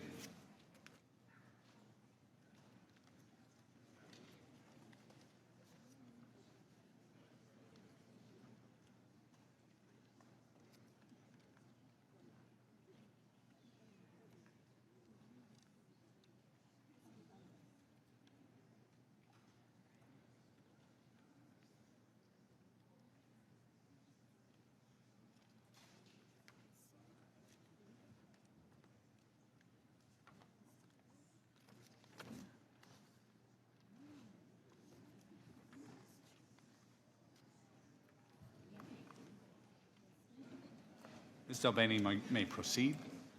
Thank you, Mr. Chairman. Mr. Chairman, I offer an amendment that will support families, grow the middle class, and dramatically cut childhood poverty. My amendment is simple. It restores the largest ever middle class tax cut by increasing the child tax credit and making it fully refundable, a policy that cut childhood poverty nearly in half in a year when it was in place. These are provisions from the American Family Act, which I recently introduced with the help of my Democratic colleagues on this committee and Representatives DeLauro and Torres. Right now, the Republican child tax credit leaves out 1 in 3 kids in families who don't make enough money to access the full credit. As we learned earlier from Mr. Bartold, that is 17 million children in this country who won't receive the full child tax credit. A family where both parents work full-time and make minimum wage still won't earn enough to access the full credit. Making the credit fully refundable would ensure those parents and countless other families in the same position would be able to receive the full value of the child tax credit. This seems like something my Republican colleagues would support, ensuring that hardworking families get support to help them with rising costs. Instead, Republicans claim to be pro-family while cutting the programs that so many rely on. Like a mother in my district who has 4 adoptive kids, one of whom has a severe developmental disability and requires constant care. She worked multiple jobs so she could provide for her children. She received monthly child tax credit checks that allowed her to bring in extra help to care for her special needs child so she could spend more time with her other children, like taking them sledding in the winter. She told me that she finally felt like she had a few moments to breathe with the extra money coming in. Since the child tax credit payments ended in 2021, she's had to tighten her budget and pick up more work to make ends meet, meaning she spends less time with her kids. Republicans are showing their values with this tax bill. They don't care about everyday, hardworking Americans. If they did, they would be giving tax cuts to the middle class, not the wealthy and the well-connected. They would be expanding programs that we know that work, that help families, like the expanded child tax credit, so that parents who are working full-time and earning minimum wage can earn the full benefit. These are families in all of our districts who would actually benefit from getting the full child tax credit, but despite doing everything they can, according to Republicans, they still aren't doing enough. I urge my colleagues to support this important amendment, and I yield back. The gentlelady yields back. Mr. Moore from Utah is recognized for 5 minutes. Thank you, Chairman, and thank you to the gentlewoman from Washington for bringing this up again. I think this is one of the most important things to discuss in our committee, and it has been a fundamental aspect of every tax bill that we've done in my recent memory. So let's just think back to 2017 until today. We doubled it. Republicans doubled it in 2017. Democrats increased it during ARPA for 1 year. We, as a bipartisan approach last year, significantly increased it and made sure that it wasn't going to expire at the end of this year. And we today, the Republican side, I'd like just a moment to be able to kind of highlight what our approach has been for the child tax credit. So I introduced what's called the Family First Act that would significantly enhance the child tax credit. Got a lot of good news, obviously well appreciated in my wonderful state of Utah, where we have one of the highest birth rates and one of the strongest family-centric cultures that you can have, where we're one of the states that's at least trying to replace our 2.1% or 2.1 child. So thank you. Again, I'm sincere. I love that we're talking about the child tax credit constantly in this committee. I want to take a look and just quickly highlight what Republicans have done on this issue. In 2017, it was $1,000, and we doubled it. We doubled the child tax credit. We get no credit for that, of course. We constantly get said that, by increasing it by 2x, we constantly take criticism that we're not doing anything to support the middle class. And, we get it. That's constantly going to be a talking point in this side. But the fact is, we doubled it in 2017, and we're enhancing it again today. In fact, not only are we enhancing, we are making what we did in 2017 permanent and tying that portion to inflation. That's a significant difference than what my Democrat colleagues did in ARPA and the American Rescue Plan by only enhancing it for 1 year, right? And so there's obviously a cost to this, and I don't know the decisions made then. I wasn't on committee, but I know that it wasn't increased for more than just 1 year. And then we were back to the potential, which was why we did the bipartisan tax bill last year. We came to a spot that showed this committee cares deeply to make sure this does not go back to pre-2017 levels. And that's what we're doing again today, is making sure that we never have to have that on the table again by making it permanent. And in addition to making it permanent, we're enhancing it for 4 years up to $2,500. And so there's a slew of things that we've been working on with respect to this. The Senate has been heavily engaged on this. The White House has been engaged on enhancing this as much as we possibly can. Again, a piece of legislation that I put forth was a part of our effort in the discussions we've had over the last few months in this reconciliation bill to enhance this as much as we possibly can. We're thrilled at where we're at right now. It's going to be permanent, so we never have to have the threat of it going back to $1,000, which was the pre-2017 level, and enhancing it up to $2,500. Again, the permanent part we're going to make tied to also inflation, so theirs will be indexed and a significant, consistent, a consistent sort of anchor for American families to know they're going to have this going forward. And I just appreciate the chance to be able to express it. What we're doing in this bill is significant. It's done in a responsible, fiscally responsible way, and it will give relief immediately to families with young children, even up to the age of 17. I yield back. Thank you. Gentleman yields back. Mr. Neal. I think what the gentlelady is saying here is that if we weren't pausing for the purpose of borrowing $4 trillion to cut taxes for the wealthiest people in America, that indeed we could build a permanent and refundable child credit that might have real consequence. I think that's an essential part of the gentlelady's thrust here, and she's been consistent on this, and she's argued for refundability. And when you're talking about another $500, that's a pretty paltry sum when you're talking about tens of thousands of dollars for people at the very top who really don't need it. I think that's the point the gentlelady is trying to make. And I'd yield another moment to her if she'd like. Thank you, Mr. Neal. I appreciate Representative Moore's remarks. I want to point out two things. One, we have been trying to make this permanent, so it absolutely is a priority to make the expanded child tax credit permanent.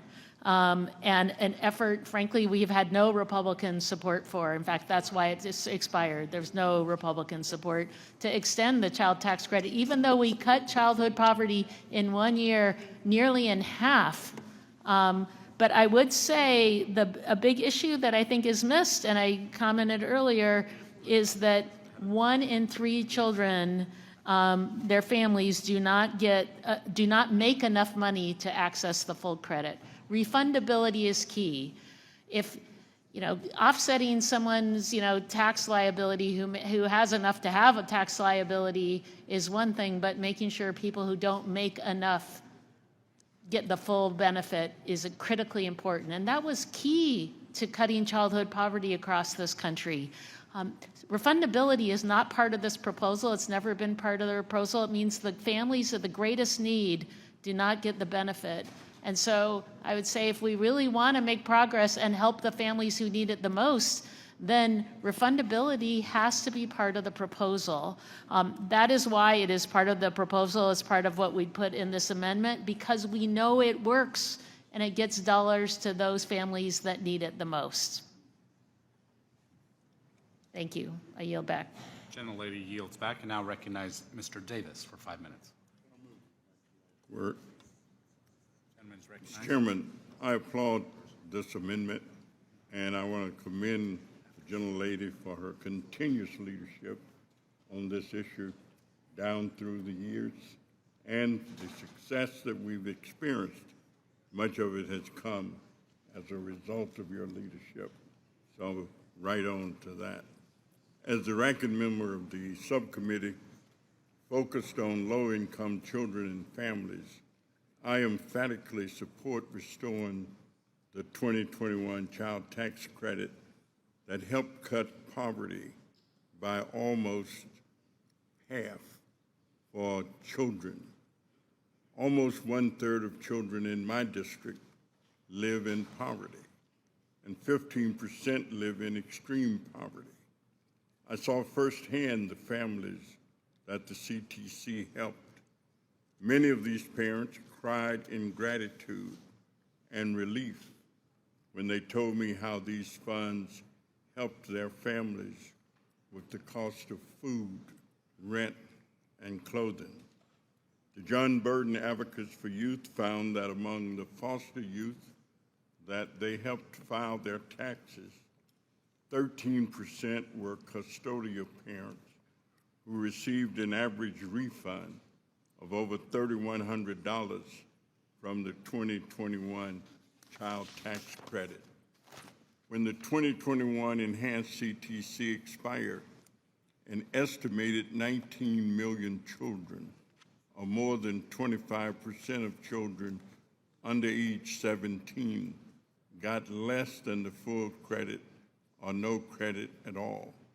In Illinois, about 661,000 kids under 17 were left out. Republicans want us to pat themselves on the back for temporarily bumping up the CTC by $500 while excluding the poorest children who need help the most. The 2021 CTC was $3,600 for kids up to age 5 and $3,000 for kids aged 5 to 18, and covered the lowest income families. And that is why the CTC lifted millions of children out of poverty.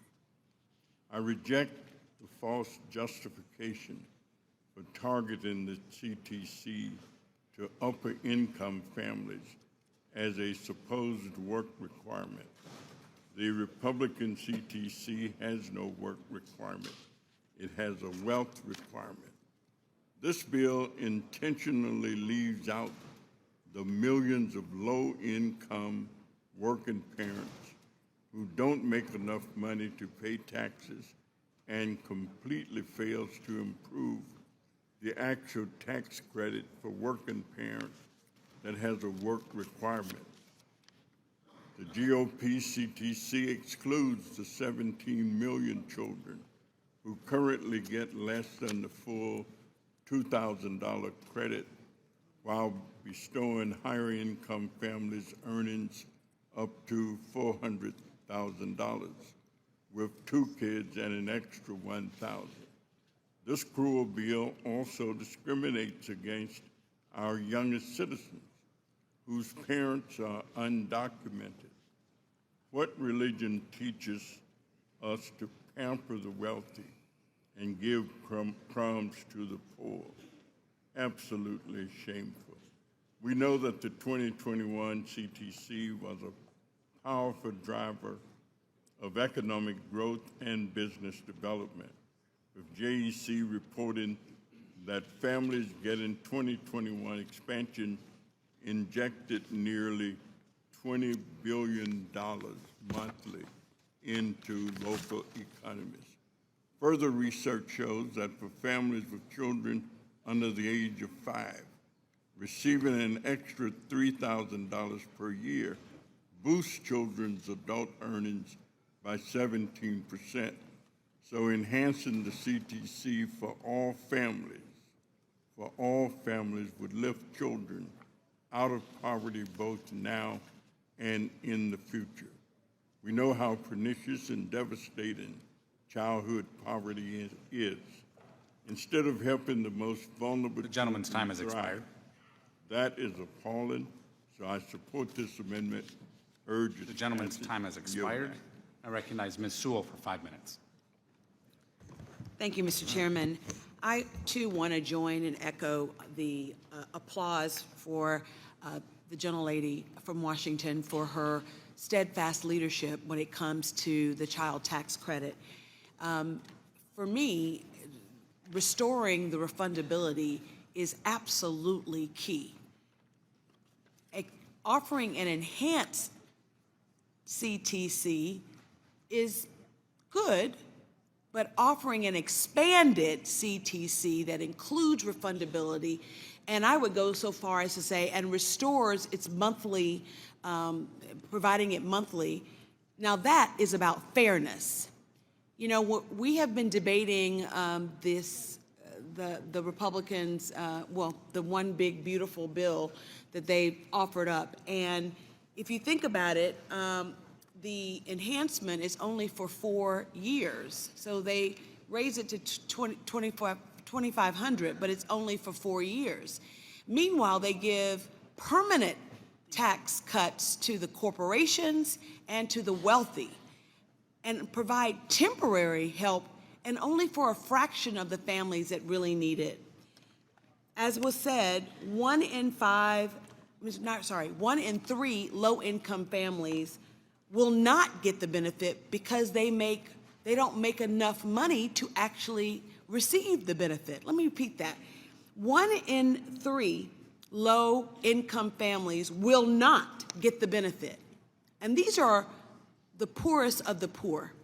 I mean, they're poor, or what we would say in Alabama, they're po. They can't afford the O or the R. They need the most assistance. They need the most assistance. I can tell you that we would have loved to extend beyond the 2021 year, but had no support in trying to keep that expanded CTC. And so in Alabama alone, in my district, the expansion for that 1 year is estimated to have lifted 82,000 children out of poverty and 43,000 children out of deep poverty. Nationally, the CTC expansion kept 5.3 million Americans above the poverty line. It is estimated that the expanded child tax credit benefited 91% of the children in Alabama, impacting 316,000 households.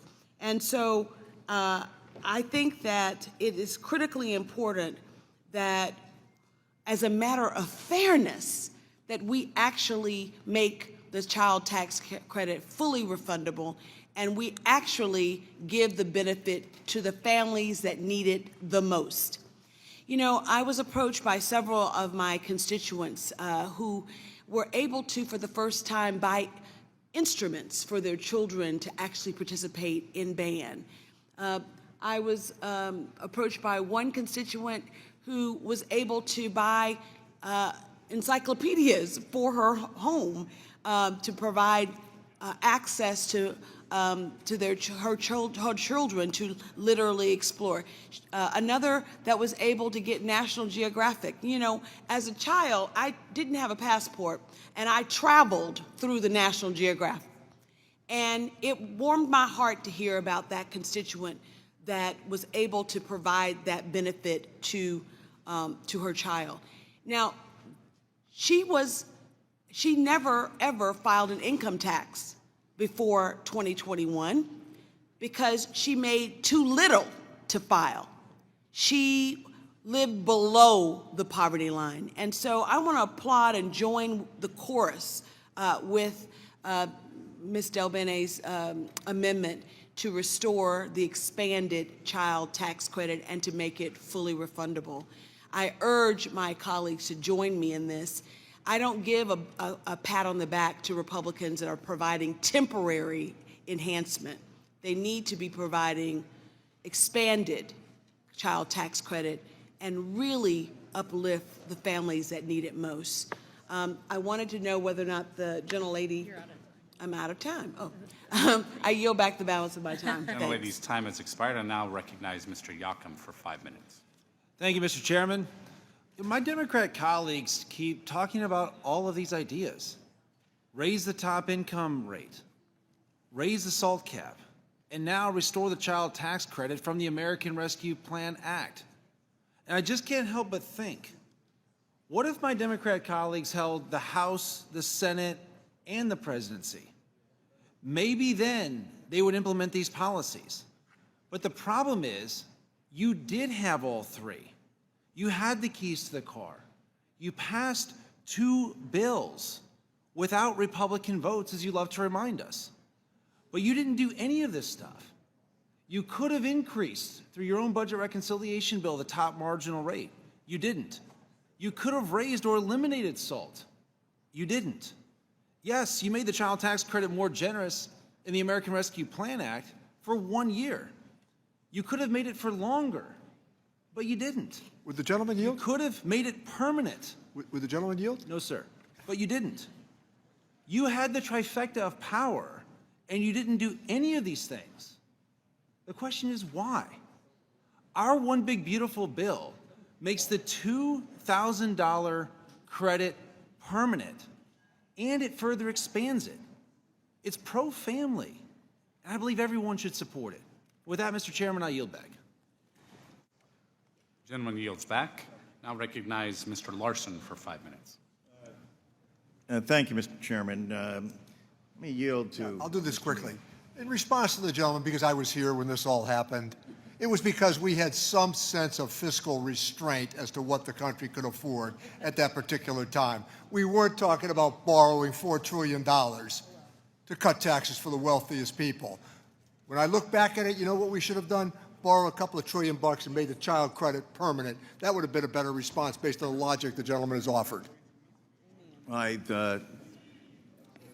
John, will you? Clearing my time, I just want to, again, thank the gentlelady from Washington State for her incredible leadership, along with the gentlelady from Connecticut, Rosa DeLauro, who have led on these efforts. And I said earlier this evening, the people on this side of the aisle are good people.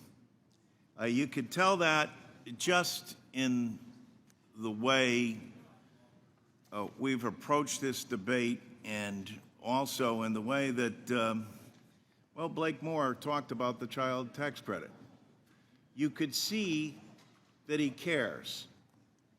And yet, as we just witnessed, the stark contrast in terms of what the choices are and where the priorities lie in making a child tax credit permanent as opposed to making permanent tax cuts for the wealthiest people who are going to struggle between deciding whether it's a Maserati or a Lamborghini they're going to get, whether or not they're going to have to go through the stressful process of deciding not to have a 40-foot or a 32-foot yacht, whether or not they're going to have to, whether they're going to be able to make it with this kind of tax cut that they're going to receive at the expense of health care for people, at the expense of a child tax credit where there is agreement on. And you know what? Without the child tax credit, the #1 anti-poverty program for children is Social Security. And that hasn't been touched and extended in over 50 years. So, I commend the gentlelady for her efforts, and I'd like to yield to her. Thank you, Mr. Larson. I wanted to make the point that in the 2017 bill, why didn't Republicans make the $2,000 child tax credit permanent? They made corporate rates permanent in 2017. So to your logic, I don't understand why you didn't make it permanent. I think that says a lot about how you feel about the child tax credit.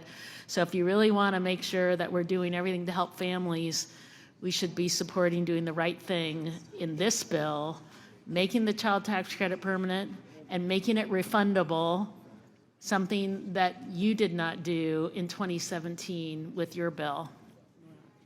I yield back to Mr. Larson. I yield to Representative Sanchez.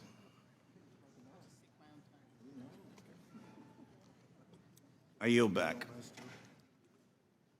Mr. Larson yields back. I now recognize Ms. Chu for 5 minutes. I rise in strong support of this amendment, which would expand the child tax credit and make it refundable. In 2021, Democrats created the expanded child tax credit and gave families the financial support they needed to meet their basic needs during some of the darkest months of the pandemic. This was among the most ambitious and impactful anti-poverty programs in our country's history. Yet this Republican bill once again cuts taxes for corporations and the wealthy while giving crumbs to the families who relied on the CTC. The child tax credit was a lifeline for people like my constituent Daisy. Daisy's a teacher in Pasadena, and she was able to use her monthly child tax credit payments to support her 4-year-old son and rebuild her savings, providing her with financial security.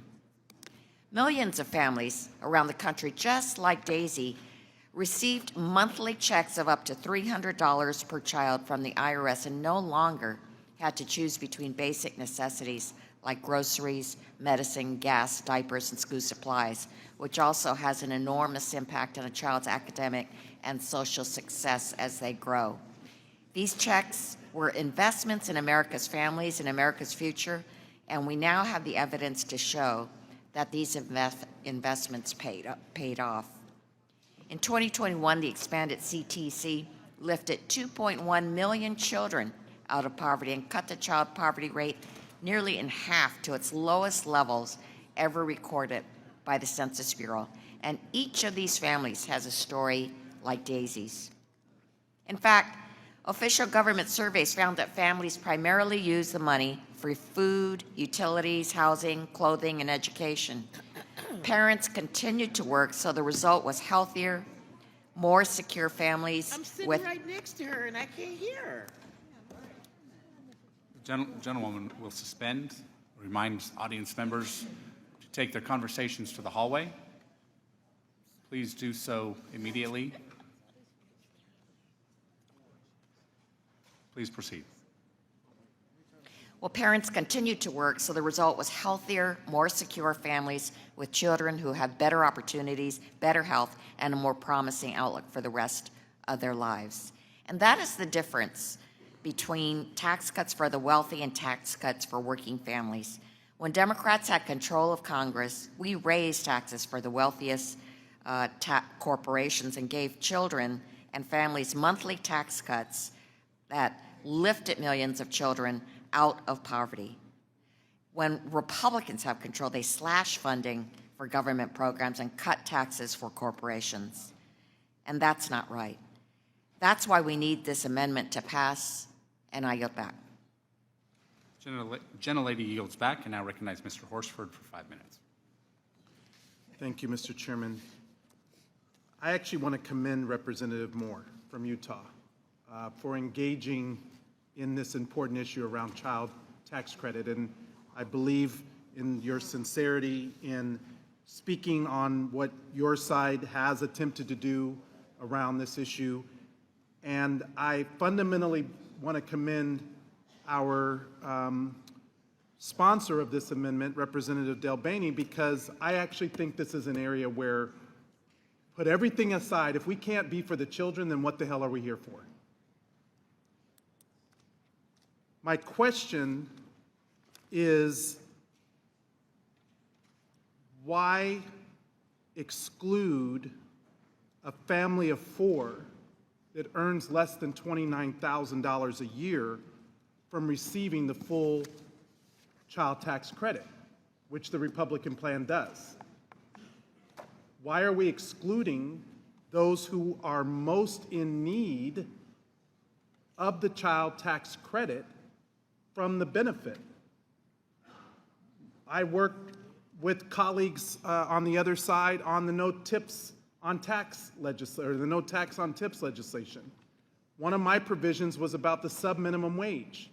We have 6 million workers in America who are tipped workers who make as little as $2.13 an hour. How are they supposed to pay a rent and mortgage and cover household expenses on that? They are working, but they make less than $29,000 a year. Meanwhile, a family making up to $400,000 still qualifies. I'm not against that. I'm actually not against wealth. People work hard. They should be able to accumulate wealth. I just want them to pay their share in taxes so that we can cover the essentials for our entire country. Now, the child tax credit, when it was expanded, helped to lift half of the children out of poverty. 4 million children, 4 million children who were in poverty. In my district, in Nevada, remarkably, 92% of children benefited from that expanded tax credit. But that progress was short-lived, as you noted, Mr. Moore, when the expansion expired in 2022. The safety net was pulled out from millions of those families. And since then, 10 million children across the country have fallen back into poverty.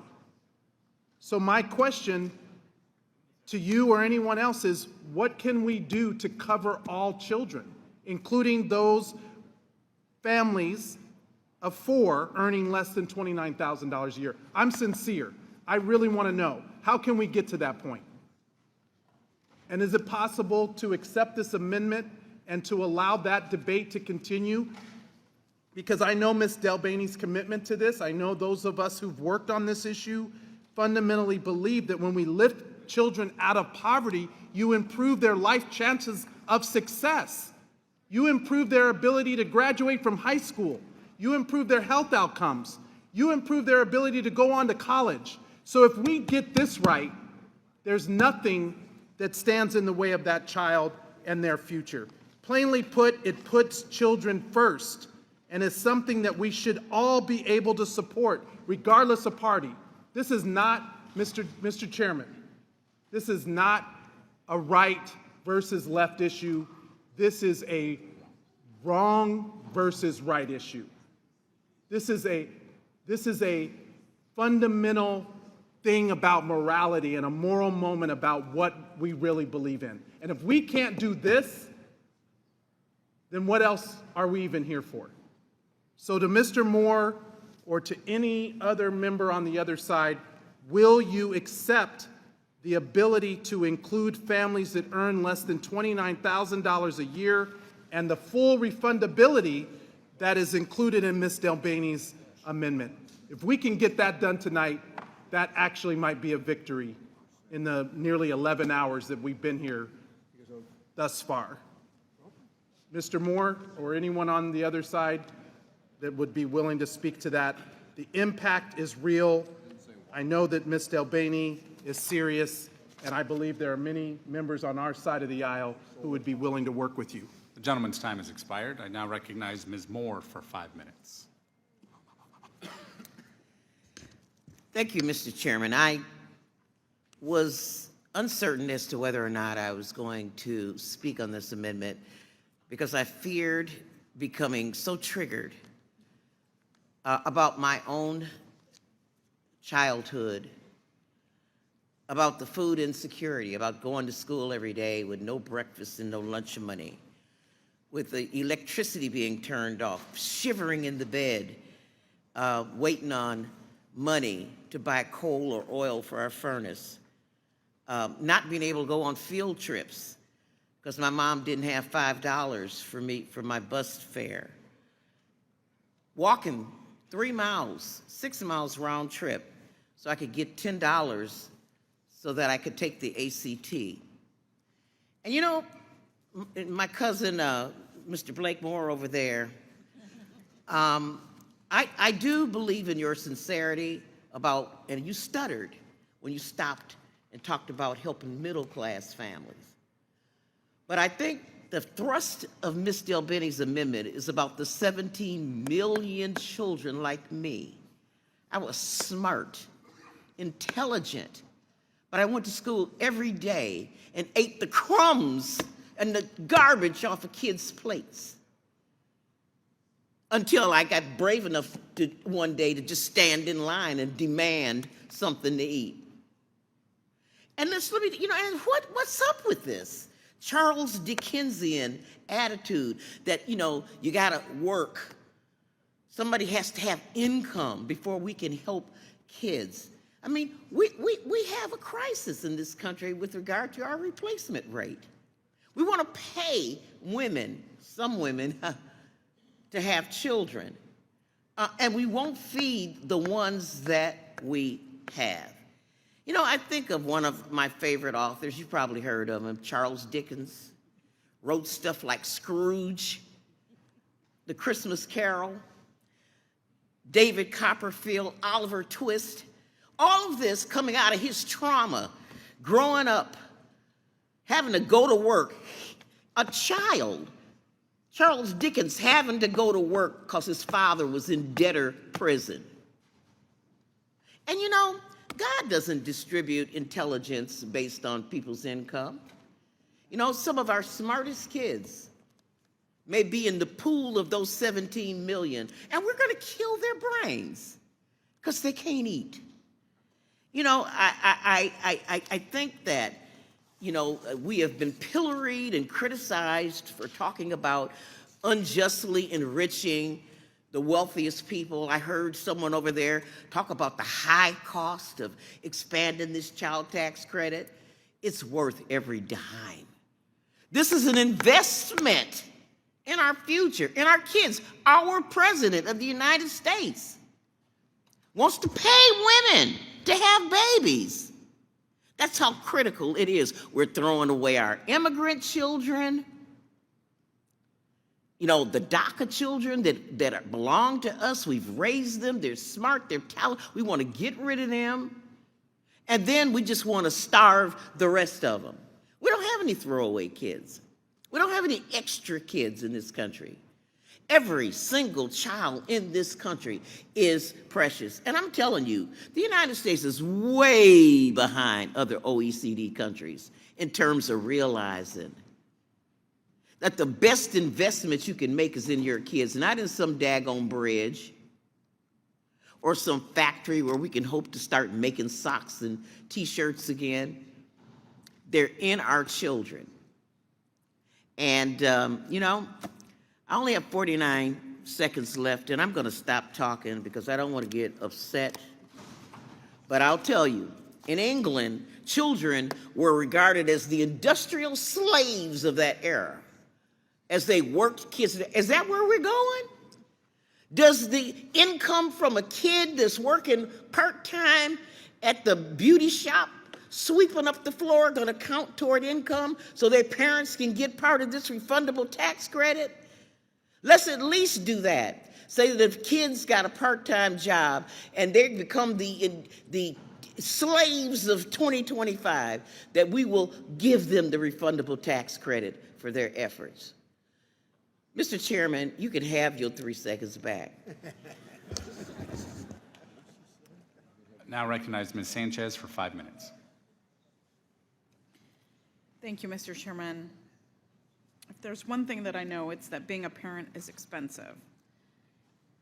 Diapers, childcare, food, everything adds up. And I talk to constituents every single day who have trouble just affording the basic necessities that they need for themselves and their families. In 2021, we expanded and improved the child tax credit under the American Rescue Plan, and that helped parents pay for some of the expenses that come with having children. Basic everyday things like school supplies or nutritious food or a new pair of shoes for their growing kids. It raised 4 million children out of poverty in 1 year. And since my Republican colleagues let the expanded child tax credit expire, child poverty has more than doubled in this country. It is a crime that 1 in 5 children goes to bed in this country hungry every night. And as Mr. Horsford stated earlier, if we are not here to try to help keep kids from going to bed hungry, why the hell are we here? The credit, as it stands in this bill, doesn't even apply to the poorest of the poor, because some families earn too little to benefit from the full credit. We should be helping the children and families who need it most, like the 17 million children living in poverty who don't qualify for the credit under this bill. And I would add that most of those kids reside in Texas, my home state of California, Florida, and New York. And I wish I could say that I look forward to seeing my Republican colleagues in those states vote yes on this amendment to let their own constituents benefit from this life-saving credit. But I know that they won't. I know that they're not going to do that. That's because they're more focused on cutting child care and taking Medicaid away from families who need it. You know, I sincerely hope they'll prove me wrong and vote yes on this amendment to support their own constituents whose kids go to bed hungry. If you can't do that, why are you here? And with that, I yield back the balance of my time. Gentlelady yields back and now recognize Mr. Gomez for 5 minutes. Thank you, Mr. Chairman. I wanted to add my voice in support of this amendment by Ms. Del Bene that increases the amount of the child tax credit. And the impact it had on families during the time that was implemented cannot be overstated. It reduced child poverty in this country, depending on where you live, from 40 to 60%. That is, we always talk about having programs that actually work. That worked. It was amazing. It was amazing. And that's because of a few things. One, it was fully refundable, meant that everybody could have access to it, and then it was advanceable. I know that this bill doesn't, or this amendment doesn't address the advanceability, the idea that you should get it monthly instead of just when you file your taxes, but it's still a big win. And the reason why is that when you're the working poor, you can't put off, food, diapers, rent, groceries, go down the list. You can't put it off until you get money on your tax returns. That's not how it works. If my parents were, if this was in place when I was growing up, my parents wouldn't have gotten the benefit because most of the time, like I said, didn't earn more than $38,000 per year. So we need a child tax credit that helps people. And right now, I know people are looking at inflation, how much it increased when right after Donald Trump took office, how it decreased. And I always tell people, do not always look at the economic indicators, because they can be wrong. I remember, I've been going grocery shopping. I go do the grocery shopping in my family. My wife comes with me most of the time, and I take my 2.5-year-old son. And I haven't seen that many, I've never seen this before, but you see people in the grocery store comparison shopping. They actually look and they look, okay, how much does this peanut butter cost compared to this peanut butter? Do I have a coupon for it? They look at that price of eggs. Price of eggs are still way higher than they were even last year. They look, they make these decisions. Can I plan a meal by buying a bag of beans or rice to make a dish that stretches out? So that's how people are living. And then we have a situation when your president, Donald J. Trump, issued tariffs that started to increase prices on working people. But you guys don't care about that. And that's the whole thing, is that people are struggling right now. And when they see the prices going up and up and up at the grocery store, they see their wallets and their bank accounts going down, down, and down. So imagine if we did have a child tax credit that helped the working class, to make that makes $50,000 or less. But I know that you guys are proud of yourselves for doing the 500, which something is better than nothing. But then you're going and making sure that you're taking Medicaid away from them. You're taking Medicaid. You're increasing the amount that they're going to actually pay in taxes over time. You're saying that you're helping them, but really you're not. You're giving them crumbs while the billionaires and the largest corporations get permanent relief. The no tax on tips, that expires in 4 years. The $4,000 for Social Security recipients, that expires in 4 years. Everything for the working class, for all of you, is temporary. But for the billionaires, the largest corporations, well, that's permanent. That really says a message of who you value in this country. It's not the working class. It's not your constituents. It's the people that are, it's not the people that are struggling. It's the new billionaire establishment that runs Washington, D.C. You all promised that you would drain the swamp, but you have become the swamp. You are now the swamp party that is passing tax breaks for billionaires at the expense of the working class. With that, I yield back. Gentleman yields back. Mr. Kelly is recognized for 5 minutes. Thank you, Chairman. I'm really puzzled, and because I agree with the idea of having increased child tax credits. What I don't understand, and I know this is something that really it's hard to discuss because it just doesn't, I can't get it to match. You're concerned about child tax credits.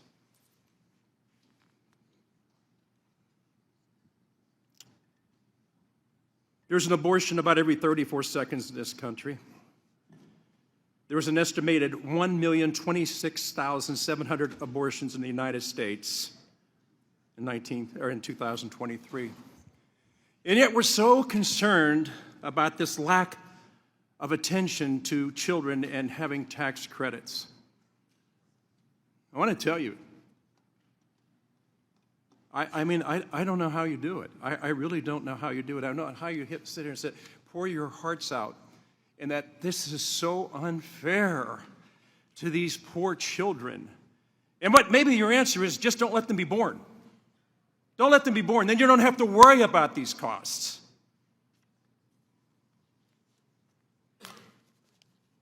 Talk about hypocrisy. You talk about how we don't care. I would suggest that of the two parties, there's one that's a pro-life party, and there's one that is not. And I know that we try to translate into that to something altogether different, because it's not about the life of that little baby boy or girl. It's about women's health rights. And I know that's going to really rankle you, and it's going to rub your fur the wrong way. But I got to tell you, it is hard. And I have sat here all day and listened to everything you had to say, and I agree with some of the things you say, but I just can't get by the hypocrisy that we're talking about right now. It is over the top. It is over the top. So I want to thank you for bringing it up, because I think it does bring attention to what it is we need to do. If we're so worried about child tax credits and about the fact that we do not have the number of births that we need in this country every day, and that's why we need to have more people coming in from around the world, because we're not producing enough children on our own. Don't you see how these things hit head-on into each other?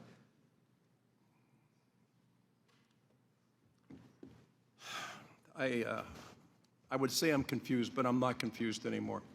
I'm not confused. I understand. I understand who stands for life, and I understand who stands for truth, and I understand it. In a nation that's been so blessed for so long, we're having these long debates over things, and yet when push comes to shove, we'll turn our backs and we'll put fingers in our ears and we'll close our eyes to what's taking place in the United States every single day. And then we're worried about a child tax credit. Here's my concern: those number of children that never had a chance to actually have a chance. That I yield back. The gentleman yields back. I now recognize Mr. Boyle for 5 minutes. I'm happy to yield to my seatmate, Ms. Moore. Well, I just want to thank Mr. Kelly for his concern and his pro-life position. And I just would like to say there's nothing pro-life about Johnny being born with Medicaid, by the way. And then as soon as he's born, you're saying, oh, we're going to cut off your SNAP, we're going to cut your Medicaid. We're not, in the case of in Milwaukee, we've got 2,500 cases of lead poisoning a year.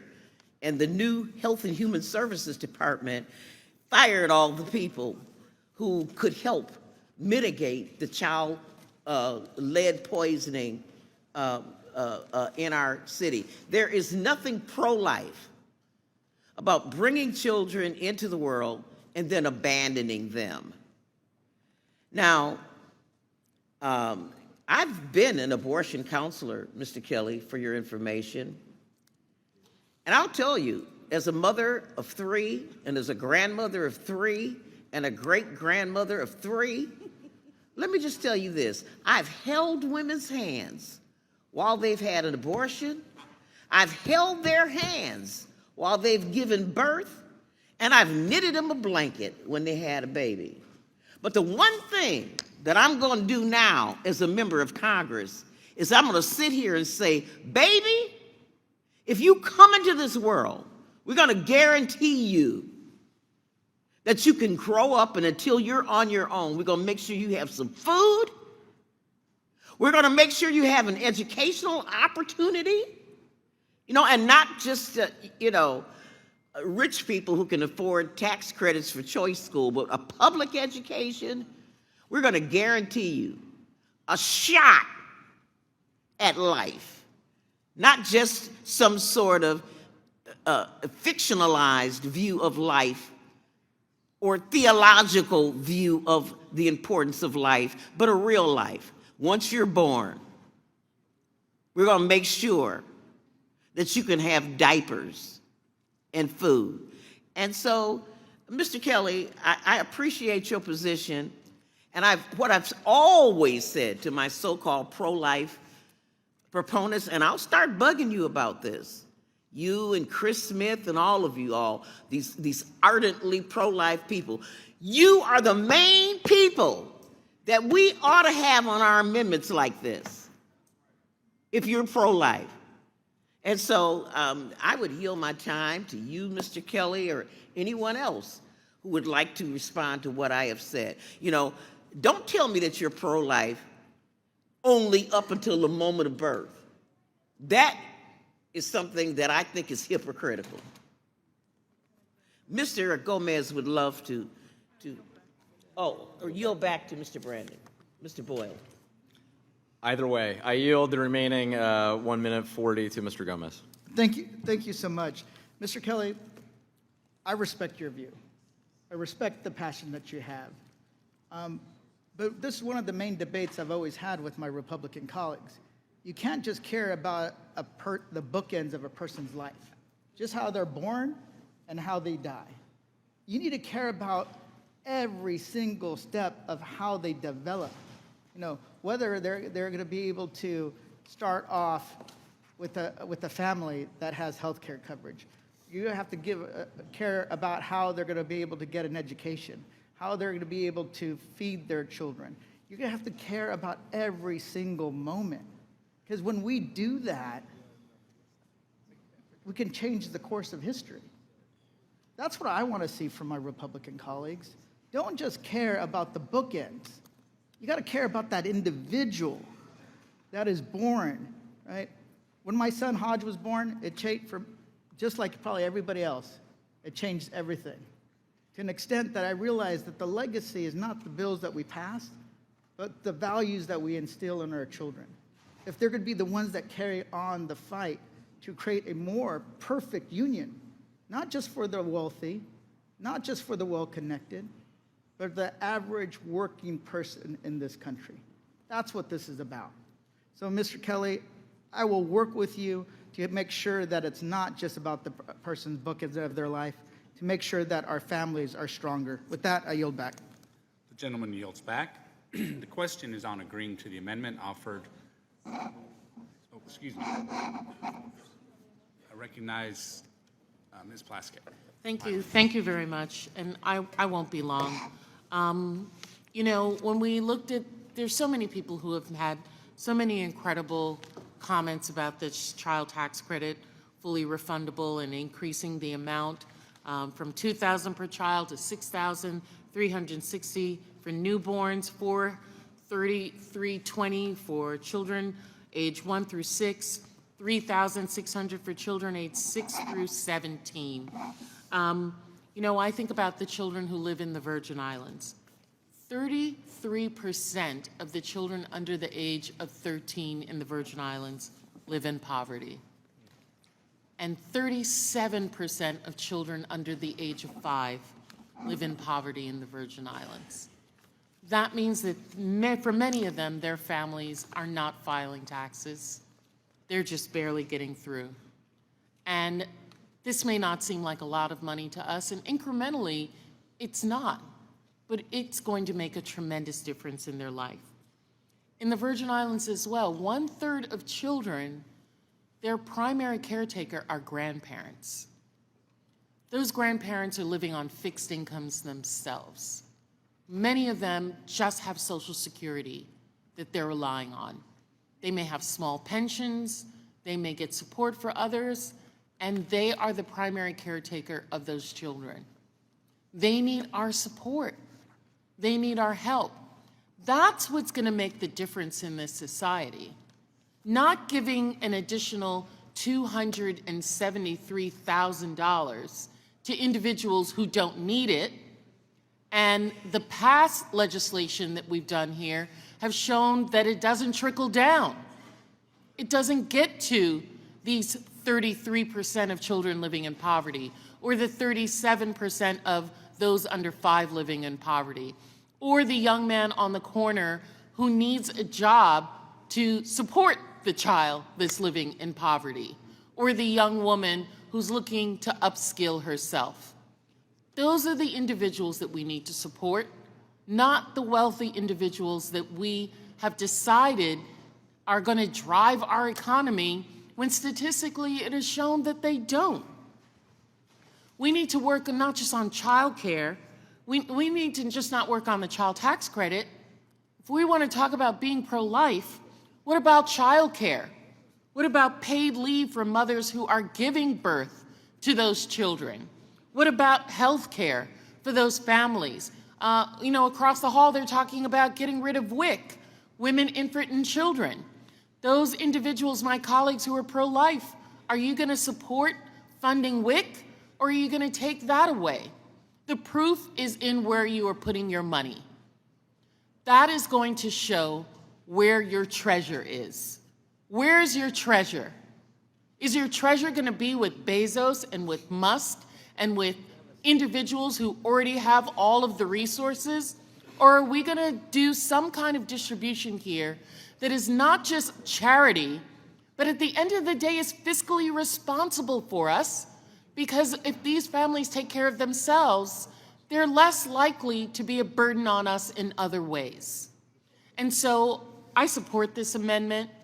I support this amendment because I'm pro-family, because I'm pro-life in terms of the life that people are living and the quality of that life, because I want people in this country to be the best. America needs to be the best. And the fact that we can have that many children living in poverty means that we are not the best. We are not. And we're not doing ourselves in this country and our isolationist positions that we're putting ourselves by not ensuring that the least of us are taken care of. And I would just beg my colleagues, my Lord, if we don't want to do it for the adults, can we do it for the children? Yeah. And with that, I yield back. Gentlewoman yields back. Is anyone else wishing to speak to the amendment? Seeing none, the question is on agreeing to the amendment offered by Ms. Del Bene. All those, clerk, call the roll. Mr. Buchanan. Mr. Buchanan, no. Mr. Smith of Nebraska. No. Mr. Smith of Nebraska, no. Mr. Kelly. Mr. Kelly, no. Mr. Schweikert. Mr. Schweikert, no. Mr. LaHood. Mr. LaHood, no. Mr. Arrington. Mr. Estes. Mr. Estes, no. Mr. Smucker. Mr. Hearn. No. Mr. Hearn, no. Mrs. Miller. Mrs. Miller, no. Dr. Murphy. Dr. Murphy, no. Mr. Kustoff. Mr. Kustoff, no. Mr. Fitzpatrick. Mr. Stubbe. Mr. Stubbe, no. Ms. Tinney. Mrs. Fishbach. Mr. Moore. Mr. Moore, no. Ms. Van Dyne. Ms. Van Dyne, no. Mr. Feenstra. Mr. Feenstra, no. Ms. Maliotakis. Ms. Maliotakis, no. Mr. Carey. Mr. Carey, no. Mr. Yakum. Mr. Yakum, no. Mr. Miller. Mr. Miller, no. Mr. Bean. Mr. Bean, no. Mr. Moran. Mr. Moran, no. Mr. Neal. Mr. Neal, yes. Mr. Doggett. Mr. Doggett, yes. Mr. Thompson. Mr. Thompson, yes. Mr. Larson. Mr. Larson, yes. Mr. Davis. Mr. Davis, yes. Ms. Sanchez. Ms. Sanchez, yes. Ms. Sewell. Ms. Sewell, yes. Ms. Del Bene. Ms. Del Bene, yes. Ms. Chu. Aye. Ms. Chu, yes. Ms. Moore. Aye. Ms. Moore, yes. Mr. Boyle. Yes. Mr. Boyle, yes. Mr. Byer. Yes. Mr. Byer, yes. Mr. Evans. Yes. Mr. Evans, yes. Mr. Schneider. Yes. Mr. Schneider, yes. Mr. Panetta. Mr. Panetta, yes. Mr. Gomez. Mr. Gomez, yes. Mr. Horsford. Mr. Horsford, yes. Ms. Plaskett. Yes. Ms. Plaskett, yes. Mr. Swazi. Mr. Swazi, yes. Mr. Arrington. Mr. Arrington, no. Mr. Smucker. Mr. Smucker, no. Mr. Fitzpatrick. Ms. Tinney. Ms. Tinney, no. Mrs. Fishbach. Mrs. Fishbach, no.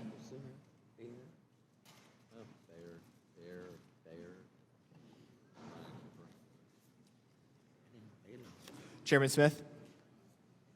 Chairman Smith, no.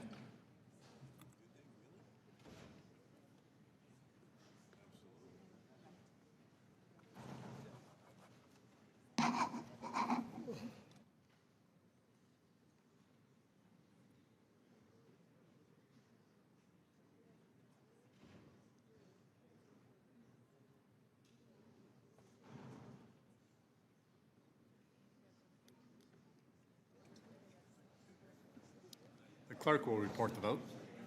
The yeses are 19. The noes are 25. There being 19 yeses and 25 noes, the amendment is not agreed to. Are there additional amendments? Mr. Chairman, I have an amendment at the desk. Mr. Chairman, I reserve a point of order. Point of order is reserved. Gentlelady will suspend while the amendment is being distributed.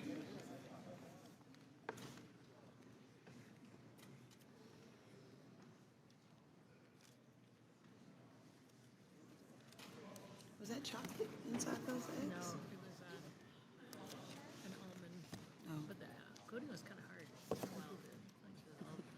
You almost choked me.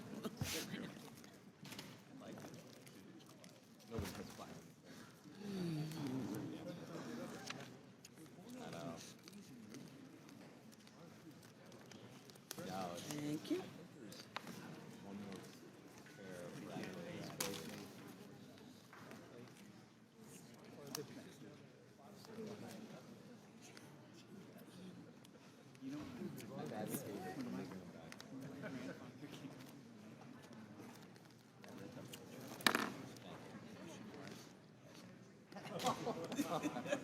Seriously, that's all it said. Is that dog? God. That was great. That's great. Yeah, it is. American sport. Thank you. I tell you, they're making it hard.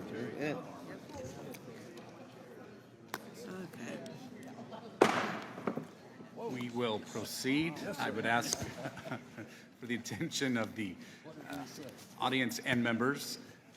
We will proceed. Ms. Sewell is recognized for 5 minutes. Thank you, Mr. Chairman. My amendment would extend the Affordable Care Act's premium tax credit to Americans in non-Medicaid expansion states like Alabama, who are caught in the coverage gap, as well as Americans who will lose Medicaid coverage as a result of the Republicans' cuts. 15 years ago, the Affordable Care Act was signed into law, increasing access to health care coverage for millions of Americans. Thanks to the ACA, more Americans have health insurance now than at any time in our history. The 2024 open enrollment period shattered records with a historic 21.3 million Americans signing up for health care coverage through the ACA marketplace, including more than 380,000 Alabamians. With a record amount of Alabamians receiving health care through the marketplace, it is imperative that we protect the Affordable Care Act's advanced premium tax credit, which makes health care coverage affordable for 477,000 Alabamians with the ACA marketplace plans. However, we must also extend the premium tax credits for low-income citizens below 138% of the poverty line. I have heard from countless constituents who fall in that coverage gap. They make not enough money to buy their own health care insurance, but they make too much to apply or be on Medicaid in the state. So they are desperate to have health care.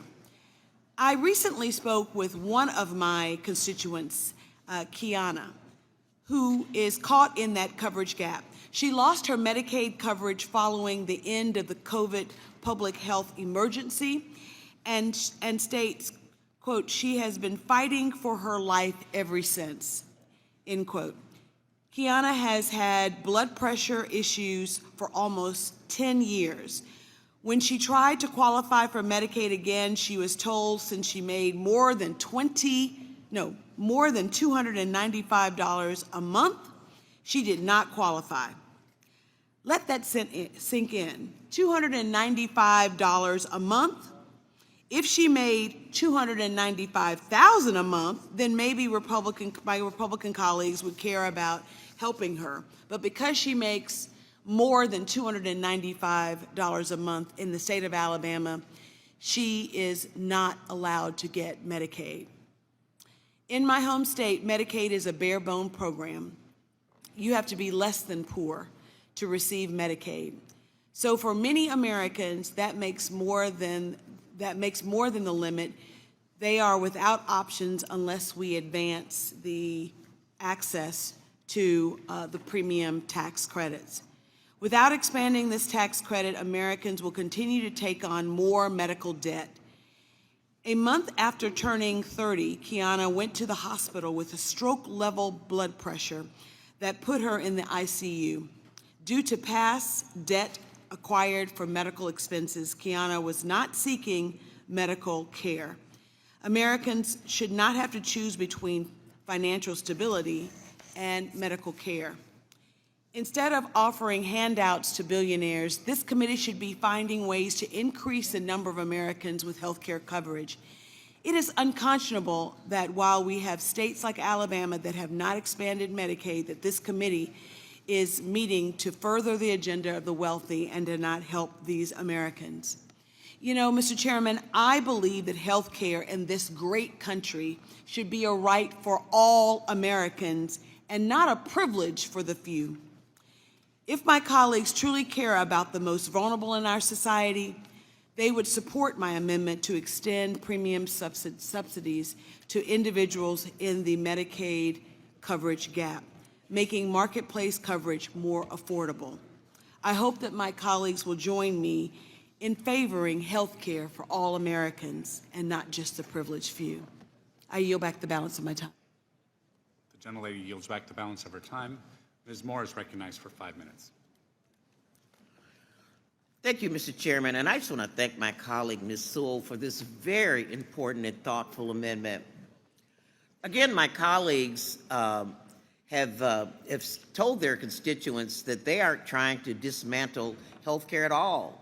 They're just trying to get rid of the lazy boys that are in their parents' basement playing video games. I don't know who those people are, But they certainly are not the people in Wisconsin, the 90,000 people who benefit from being on the exchange because they make 138% of the poverty level. And as Ms. Sewell has indicated, these are people who are working every single day, but they don't have the benefit of a corporate health plan, a company health plan. And you know, the way we laud small businesses and say that small businesses are the heart and soul of our economy, yes, they are. But small businesses are also places that hire 2-3 people and do not provide health care. And that's why the ACA has been just a godsend for populations of people.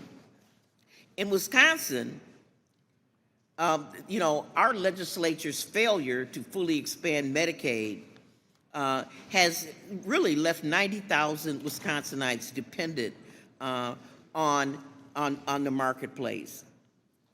And, you know, and we know that millions of eligible Americans will lose their health care coverage as a direct result of this reconciliation bill. And they aren't ineligible folks. They're not lazy folks. They're just people that we are going to take health care from. Unless we have an amendment like this, I know that you're all shocked to know that many workers in our society just don't have health care coverage. And it's not their fault. It's not because they're in their parents' basements playing video games. It's because they work at small businesses that don't provide this health care coverage. These are folks who are, some of them have disabilities. Those disabilities are not certified through Social Security. They haven't been deemed to be disabled. But we know that there are many, many people who are working every day and, you know, are disabled, and they depend on the ability to get Medicaid and to be able to get these market credits. According to our JCT estimates for tax year 2023, 77% of the total deductible value of HSA contribution goes to households with incomes over $100,000. So the health savings accounts is not an answer to people who need the expansion of the Affordable Care Act. We actually have a gap in coverage that will leave even more than the 14 million folks that we talked about earlier without any health care. They won't have access to preventive health care services, and as my colleague mentioned, they then will have diseases that we may have been able to catch and treat at initial stages that become deadly. You know, we could prevent premature deaths and certainly expensive outcomes. This amendment recognizes that lack of health care coverage and the inability to afford medical costs leads to significant burdens on families and on our society. And I sure hope that we will see fit to support this amendment. And I yield back. Gentlelady yields back. Ms. Sanchez is recognized for 5 minutes. Thank you, Mr. Chairman. I rise in support of Ms. Sewell's amendment to expand premium tax credits for those that lose Medicaid coverage. This amendment is about preserving and expanding health coverage for low-income families. Missouri Senator Josh Hawley said it today. Slashing health insurance for the working poor is both morally wrong and politically suicidal. I can't emphasize enough, 15 million people could lose health coverage under Republicans' plans.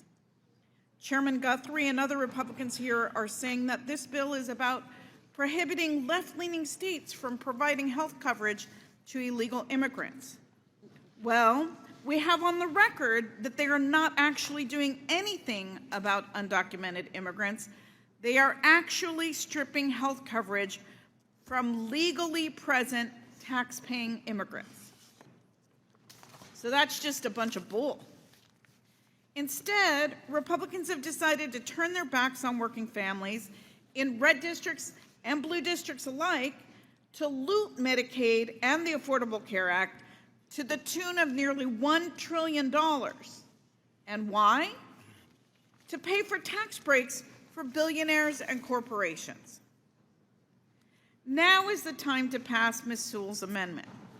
Over 70 million Americans, low-income children, pregnant women, seniors in nursing homes, people with disabilities, and individuals fighting addiction will be less healthy because of Medicaid cuts.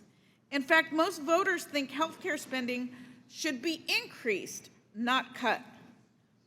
And lastly, I want to call attention to the California Hospital Association's statements, and I'm quoting them. Cuts of this magnitude cannot be absorbed. Hospitals will have no other choice but to reduce patient care services or, in the worst cases, close entirely. That means care for everyone is lost. Children's, seniors, even privately insured people, no matter what kind of health insurance coverage you have. I would also like to mention the California Medical Association's statement from this morning. And I'm quoting here, "These would be the largest Medicaid cuts in history and will leave veterans, seniors, the disabled, children, and working families without health care coverage, making emergency rooms the only point of care for millions of people. Communities will be devastated and lives will be lost." Because you see, when people use the emergency room for their health care coverage, that means that wait times increase for everyone. Yes, sir. You may think that Medicaid doesn't impact you because you're privately insured. But if our emergency rooms are clogged because people don't have health care and they wait until they're very sick to go, and you happen to get into a car accident and end up in the emergency room, your wait time and therefore your health care is delayed. So it impacts everybody. Enough is enough. Listen to your Republican colleagues, listen to doctors, listen to the hospitals in your very own districts. Ms. Sewell's amendment would at the very least provide relief for those states with health coverage gaps. I think this is a great amendment, and I urge all my colleagues to support it, and I yield back. The gentlewoman yields back. Mr. Horsford is recognized for 5 minutes. Thank you, Mr. Chairman. It's almost midnight. I predicted that in the dead of the night, we would be here talking about doing exactly what the Republicans came here to do. When we started at 2:30, we talked about the fact that 13.7 million Americans are going to lose their health care from this big, beautiful bill. I call it the Screw America bill, in order to give tax cuts to Elon Musk and to Jeff Bezos, permanent tax cuts for billionaires and for big corporations, not for the working people of this country. And if you have been paying attention, the American people, who I do believe are watching, who are paying attention to the contrast. On one side, we're fighting to expand opportunities to health care, while the underlying bill that we're voting on tonight, into this morning, into the dead of the night, would take health care away from 13.7 million Americans, the largest cut to health care in the history of the United States. I support wholeheartedly this amendment by my friend and colleague, Representative Sewell from Alabama, and let me tell you why. There are now 10 states that continue to refuse to provide health care coverage to their citizens, despite 15 years ago the Affordable Care Act being passed. Within that bill, Medicaid expansion was designed to close what's called the coverage gap, which helps low-income Americans who had been shut out from receiving care. that especially provided coverage to adults without children who, despite meeting income requirements, didn't qualify for help. It was a life-changing move. Wisconsin, Wyoming, Kansas, Texas, Tennessee, Mississippi, Georgia, South Carolina, Florida, and Alabama refuse to provide health care coverage under the expansion of the Affordable Care Act. That's not just bad policy, it's a moral failure. It's a moral failure. Now, I know Medicaid expansion doesn't have to be a partisan issue, and I want my colleagues on the other side to hear this. When expansion first became available, you know who the first governor in the country to adopt it was? The first Republican governor? Brian Sandoval from my home state of Nevada. I always give credit where credit is due. He led the charge. In fact, I was in the state Senate at the time, majority leader, and we worked together to set up that structure. He was the first, and for quite some time, the only Republican governor in the country to opt our state into expansion. And what happened? We cut the uninsured rate by a third. Half of the uninsured were children. We were able to get them into primary care and out of our emergency rooms. We were able to help people in rural Nevada and urban communities. That's why I support your amendment, Ms. Sewell, because it gives 1.5 million Americans in the coverage gap a real chance. It extends the advanced premium tax credit to make coverage affordable, even in states that refuse to expand Medicaid. It's about fairness. It's about dignity. It's about access to health care for parents, for people with disabilities, and yes, for hardworking Americans. You know what we also have in common with some of these states that haven't expanded the health care coverage gap? They don't pay livable wages. They still have a sub-minimum wage that pays workers as little as $2.13 an hour. They can't even afford rent, let alone covering health care for themselves or their children. But do you see what they're doing? They're cutting health care for 13.7 million Americans, the largest cut to health care in U.S. history, to give tax cuts to billionaires and to big corporations. This is your priority. Live with it. Defend it. Speak about why it is you are doing this. Because that is the consequence of your actions. Donald Trump told you to do it? Or is this what your constituent asked for? Yeah, my time has expired, but my time here tonight hasn't. The gentleman's time has expired. Are there members wishing to speak to the amendment? Ms. Tenney. I wish I had some time to ask. Thank you, Mr. Chairman. I just want to say there is a catch when you spend a lot of money, and I have a lot of respect for Ms. Sewell from Alabama. She's a terrific member, and we co-sponsor some bills together, and we have similar districts. But I come from the state of New York, where we have 8 million people enrolled in Medicaid, some in the Essential Plan, and only 5 million are eligible. So it is costing billions of dollars to New York taxpayers. We have a lot of fraud, abuse, and waste. It becomes a cottage industry. I'm not concerned about as Ms. Moore, who I love, is talking about some kid playing video games in his cellar. We're talking about people are actually defrauding our state. And there's a newspaper called the Albany Times-Union. I consider it very far left. It's certainly very anti-Republican, and I served in the legislature. They exposed this Medicaid fraud in New York, which is unusual. They called out what was happening in New York, and did New York do anything to fix it? Nothing, absolutely not. So my concern is expanding premium tax credits rewards this misreporting. It fuels enrollment that's fraudulent, and it leaves the taxpayers holding the bag. And I can say that with facts. New York is the highest tax state in the nation. It's why we're having a debate about the state and local tax deduction and the damage it does on New York taxpayers.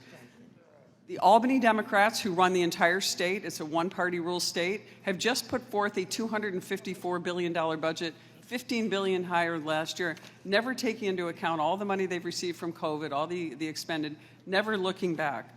So in 2024 alone, as many as 5 million individuals were fraudulently enrolled in Obamacare plans, costing taxpayers $26 billion. And that's just outrageous, probably most of them in New York. A permanent extension would cost more than $400 billion and benefit wealthy families making as much as $600,000 per year. And that's wealthy in my district, for sure. I don't think that's affordable care.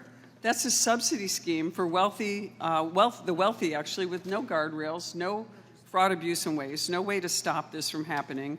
And locking in enhanced credits would permanently subsidize fraudulent enrollment, hand billions to insurers and brokers who profit by gaming the system, which is exactly what happens in New York. Instead, Republicans are focused on giving patients choices, flexibility while lowering health care costs, small business owners. This is the single biggest problem for every small business owner in New York with the mandate, is it's so costly to actually provide good health care, which we care about our families that work for us. We want them to have access to great health care, but it's cost prohibitive because of some of these schemes. And many of our veterans and people with special needs who need to be cared for and senior citizens are getting pushed out of the way by fraudsters and people who are taking advantage of these types of programs. And I urge my colleagues just to reject this amendment and support our underlying bill, which is trying to stop this from happening and making sure the fraudsters are not displacing the people who are truly needy, which, by the way, is part of the New York State Constitution. We have an obligation, when I served in the New York State Legislature, we had an obligation to take care of the people who were truly needy. Many of those people are not getting taken care of because we have people that are gaming the system and taking advantage of the system and costing the taxpayers money and bankrupting the state of New York, which is why, to an earlier conversation, we have the highest out-migration of people in jobs than any state in the entire nation because of these types of unchecked, fraudulent programs taking advantage of our federal money, our taxpayers, and that's why you see what's happening in New York. These are things that have to be fixed, and this, I applaud the sponsor for trying to fix this problem or try to make healthcare affordable, but all it's doing is making it more affordable and opening us up to even more fraud, abuse, and waste that we're trying to limit, we're trying to streamline so that the people who truly deserve to get this type of care and get health care, who can get the needs that the health care needs that they deserve, are actually getting it and are not displaced by a lot of other people taking advantage of the system. And with that, Mr. Chair, I yield back. Gentlelady yields back. Ms. Chu is recognized for 5 minutes. Well, I support this amendment because it will put a stop to Republicans' reckless and dangerous attack on the health care of millions of Americans, despite President Trump promising that they wouldn't cut Medicaid or take away people's health care. This bill includes the largest cut to Medicaid in our nation's history, and this amendment would ensure that the most vulnerable amongst them would get health care coverage. And now I would like to yield to my fellow Congressmember, Gwen Moore. Thank you so much, Ms. Chu. You know, I'm very good friends with my good friend, Ms. Tenney over there, but I just couldn't sit here quietly and listen to this straw man, fallacious argument. Ms. Sewell is trying to provide coverage for people, after we pass this bill, people who fall into a gap where they don't qualify for Medicaid and they will not get the ACA premium credits. People who are working, people who through no fault of their own don't have health care because they don't have employers that pay for it. And instead, we hear this straw man fallacy where we talk about all the fraud, waste, fraud, and abuse that goes on in the program.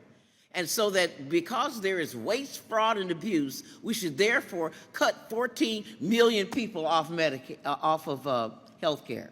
That's what I am hearing. It's a straw man fallacy. I was very good at this. I had to take logic. I was trying to avoid taking math, so I took logic. And this was one of the first things that they pointed out to us. It's a fallacious argument, and it doesn't address the true problem. What the true problem is something that Ms. Tenney did mention. that she said it would cost, what, $400 billion to provide these ACA credits? You know, nobody is worried about the fact that we're going to provide $5 trillion worth of tax cuts to the wealthiest people, and that half of that is going to go to the top 1%. Nobody's upset about that. So why should we be upset about providing health care for these needy people? Another point that I want to lift up that I think Ms. Plaskett made is that if we don't deal with people's health care in a preventive way, that it's going to cost society much more money. I can tell you that I know so many black women who showed up in the last 2 weeks of their lives at the emergency room with breast cancer, asking the doctor what's the next step, because they didn't have insurance and they only were forced to go to the emergency room when they became symptomatic. And the doctor said, ma'am, you just need to get your house in order. That's the next step. And I used to think, I mean, what is it? These were black women. What's with these black? Is it some disease or something genetic about black women that we're dying more from breast cancer? Is no, because we don't have health care. You know, I had a nephew, God rest his soul, who was a vegetarian, who never smoked a cigarette, never used drugs, never drank one drop of alcohol, never had any stray babies all over the place. But he worked in an industry at a call center that had no health care. One night he didn't feel good, so he showed up at the emergency room and he got dressed. And as he was about to walk out the door, the nurse asked him, "Where do you think you're going, sir?" And he said, "I'm going home." And they said, "No, you're not. We're going to dialyze you right now." So in an instant, he was eligible for Medicaid, for Medicare, and if he had just had health care, a decent person, never been to jail, if he had just gotten some high blood pressure medication and some insulin, it would have prevented him from becoming a double amputee and dying before he was age 60. You know, this is the sick care system that we're perpetuating by not approving this amendment. Thank you, Ms. Sewell, for this amendment. It will save lives and it will save money. The gentlelady's time has expired. Thank you so much. Now recognize Ms. Plaskett for 5 minutes. Thank you so much. You know, I'm listening to this discussion and talking about the expansion, and I debated even if I was going to speak on this amendment because the Virgin Islands, the territories don't have an expansion. We're not part of the marketplace. It appears that when they were working on the Affordable Care Act, there were two versions of the bill. This is how it was told to me. There was a version that included the territories in the House, and as the bill was making its way in the Senate, the champion of the companion bill, the late Ted Kennedy, passed away. And the president and this Congress wanted to get things done very quickly, and they used a different version of the Senate bill that kept the territories out. So when I thought about the things that you were talking about here, I keep telling you all that I live in a cautionary tale of what this legislation is going to do.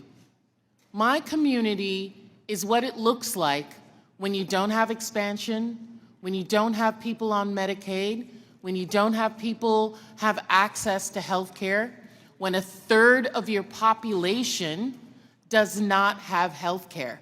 They're out of it because either they are not poor enough to be in part of the Medicaid that's getting it, and they don't have private insurance, which is very expensive because there is no marketplace in the Virgin Islands for them to receive it. Both in the Virgin Islands as well as in Puerto Rico. Those are the examples I want to give you guys today. So, you know, before when I showed you guys that chart, particularly about Puerto Rico, Many of you don't know, and we don't even think about the fact that the federal assistance medical assistance percentage, the FMAP, is set in statute. And it determines a determinative amount that the federal government is going to pay, and then that the state pays the rest of. For Puerto Rico, for many years, the FMAP was at 55%. Now, in the poorest state in the United States, Mississippi, the FMAP is 81%. And an arbitrary amount was put in the Virgin Islands and Puerto Rico at 55%. Medicaid block grants, per capita caps, statutory FMAPs created a serious budgetary challenge for the territories, and it will do the same nationwide. The combined budgetary limitations forced Puerto Rico to rely on borrowing and debt to cover their Medicaid funding shortfalls, which led to a cycle of financial strain that ultimately contributed to their bankruptcy declaration in 2017. We all know that PROMESA then was created, and we all blame Puerto Rico for not being able to manage its money, when in fact the federal government had a large portion to do with that. In the Virgin Islands, they have been plagued by a historic lack of federal funding for health care. And unlike Puerto Rico, rather than borrowing to meet that amount, we just told people, you're just not going to get any Medicaid. And when the FMAP was in fact changed for us, but we still have a cap on the amount of money that the federal government is going to give us, which is what's being proposed here, what happens is that the cap is met more quickly. Medicaid enrollment then drops because a state realizes that they do not have enough money to meet the fulfillment of everyone that is requiring it. As a result, hospitals then have account payables in the amounts of tens of millions of dollars because they have individuals coming to the hospital that are getting their primary care through hospital, going to emergency rooms, and then they become uncompensated care. That's what's going to happen throughout the United States. That's what the Republicans are doing by not keeping this expansion of Medicaid, by throwing 13.7 million people off of the roll. You are not going to have savings. You are going to create fiscal catastrophes in your state. You have a warning.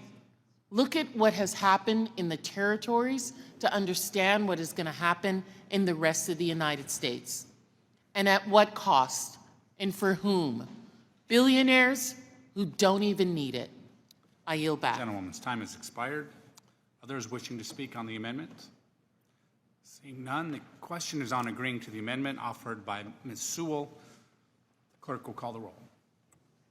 Mr. Buchanan? No. Mr. Buchanan, no. Mr. Smith of Nebraska? No. Mr. Smith of Nebraska, no. Mr. Kelly? Mr. Kelly, no. Mr. Schweikert? Mr. LaHood?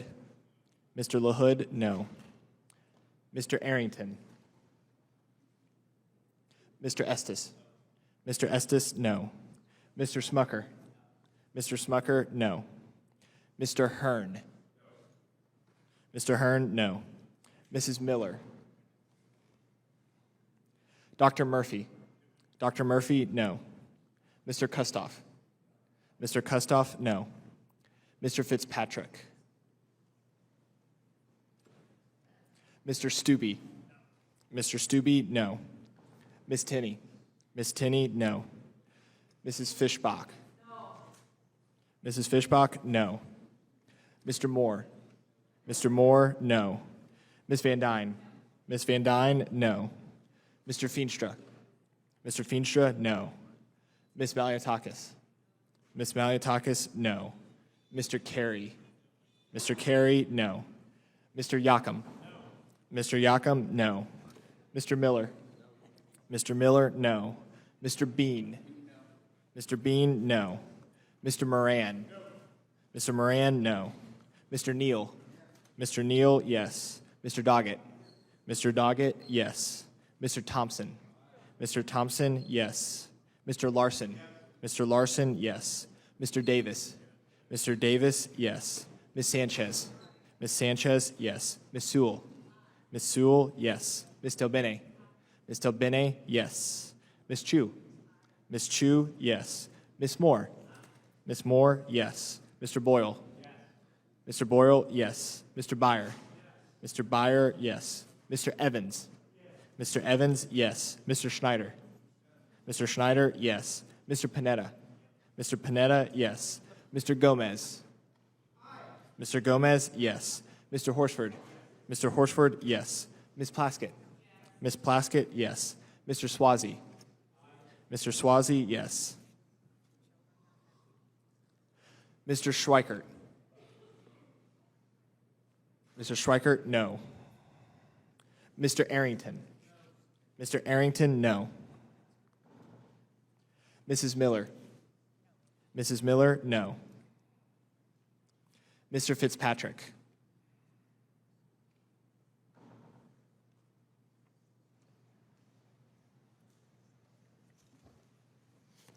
Chairman Smith? No. Chairman Smith, no.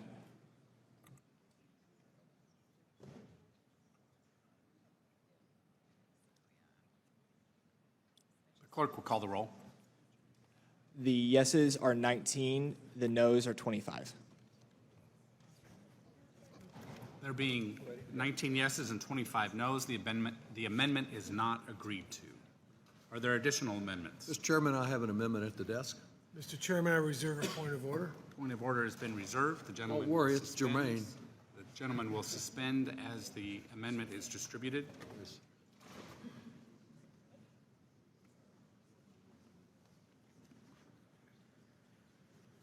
You don't want to suspend, it's more of the same.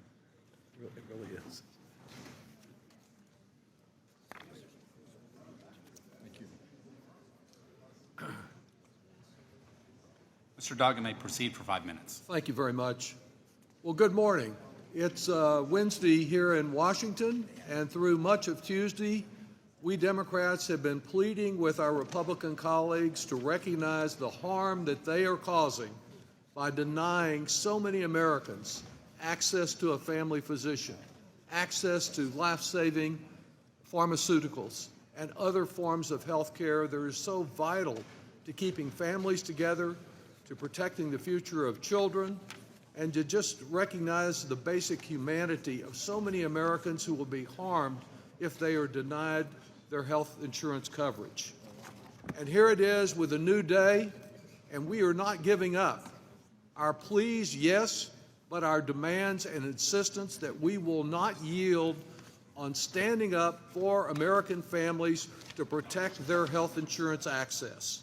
So this amendment tries once again to protect the health of Americans and ensure their access to the health care that they need. It does three things. First, this amendment will ensure that the coverage obtained through the Affordable Care Act enhanced tax credits remains. Otherwise, and it's clear that's what the Republican intent is, in a mere 7 months, those credits are going to expire. The same people who tried so hard throughout the life of the Affordable Care Act over the last decade plus to kill it, to repeal it, to stop it, well, they haven't given up. They're trying to stop it once again, and they will do so for millions, about 4 million Americans who will lose their health insurance coverage as a result of not extending these tax credits. This amendment will prevent that from happening. Second, this amendment will prevent the estimated almost 8 million people that will lose their coverage, thanks to what the Republicans are doing with Medicaid. It will allow them to enroll in the Affordable Care Act marketplaces. This will prevent a spike in the uninsured rolls, which are already too significant. And third, it will ensure access to a physician for those Americans who, as we have just discussed with Ms. Sewell's amendment, who for more than a decade have faced the upside-down reality of just being too poor to qualify for Medicaid. And I want to tell you that I have looked in the eyes of families in Texas in exactly that situation and tried the near impossible task of telling them that they would not qualify for a marketplace plan when they came to the forums that I had for that because they were too poor. And they couldn't qualify for Medicaid because we have an indifferent, reactionary government in Texas that refuses to extend and accept federal funds to extend coverage that people need. And the same thing, of course, as Ms. Sewell explained, has happened in 10 other states where Republican leaders reject federal funds. And as a result of that, in Texas, for example, we have more uninsured Texas citizen children than any other state in the country. Children whose future is affected by their inability to get the health care that they need. And we also have a high number in Texas of rural hospitals that are closing at an alarming rate because they can't get access to reimbursement from some of their poor citizens. Our state economy is estimated to lose about 300,000 jobs as a result of not addressing this issue. Now, we've talked today, or yesterday, I should say, at length about the cost of this Republican bill. But I want to tell you that the cost of this Republican bill is not measured in dollars alone, because the effect on lives, on livelihoods, on the health of so many of our neighbors is every bit as important as those dollars. Millions of Americans will be losing their health care and their food assistance while the rich get even richer. I can tell you about one family after another that is impacted by these cuts. But I think particularly of Zach, whose mom put it best in Austin when she said, quote, "Medicaid is not just health care, it is the infrastructure of his life." Zach, a young man who just recently had a heart transplant, chemotherapy, and more. These young people, many of them will die if they lose their health access. That's why a day later, we're still fighting to try to protect their health insurance coverage. I move adoption of the amendment. The gentleman's time has expired. Does anyone wish to speak on the amendment? Ms. Sewell is recognized for 5 minutes. Thank you, Mr. Chairman. I want to second my support for the Doggett amendment. As my amendment prior did the Medicaid gap, you've gone even further, and I appreciate that. You know, I believe that our budget is a reflection of our values, and we spend money on that which we value. And the reality is that this bill, this reconciliation bill, spends trillions of dollars, gets us trillions of dollars into debt, all to give tax breaks and giveaways to the most wealthy in our society. Well, my state did not expand Medicaid.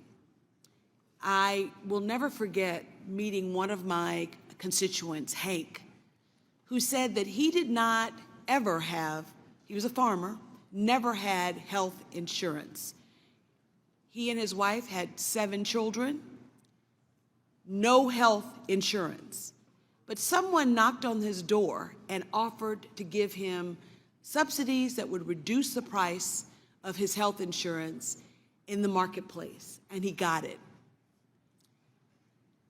Lo and behold, 2 months later, his hand was caught in one of those machines on his farm, and he had health insurance. He had health insurance for the first time, and it cost $63,000. He would have gone into debt, may have lost his farm, but he said, I was so glad that the person at the front door told me that it was called the Affordable Care Act, because if they had told me it was Obamacare, I wouldn't have gotten it. This is not about politics, people. This is about saving people's lives. This is about health care. We live in the best country in the world, and people go without health coverage. Health care is a basic human right, in my opinion. It should not be for the privileged few. We have an opportunity here to right this wrong.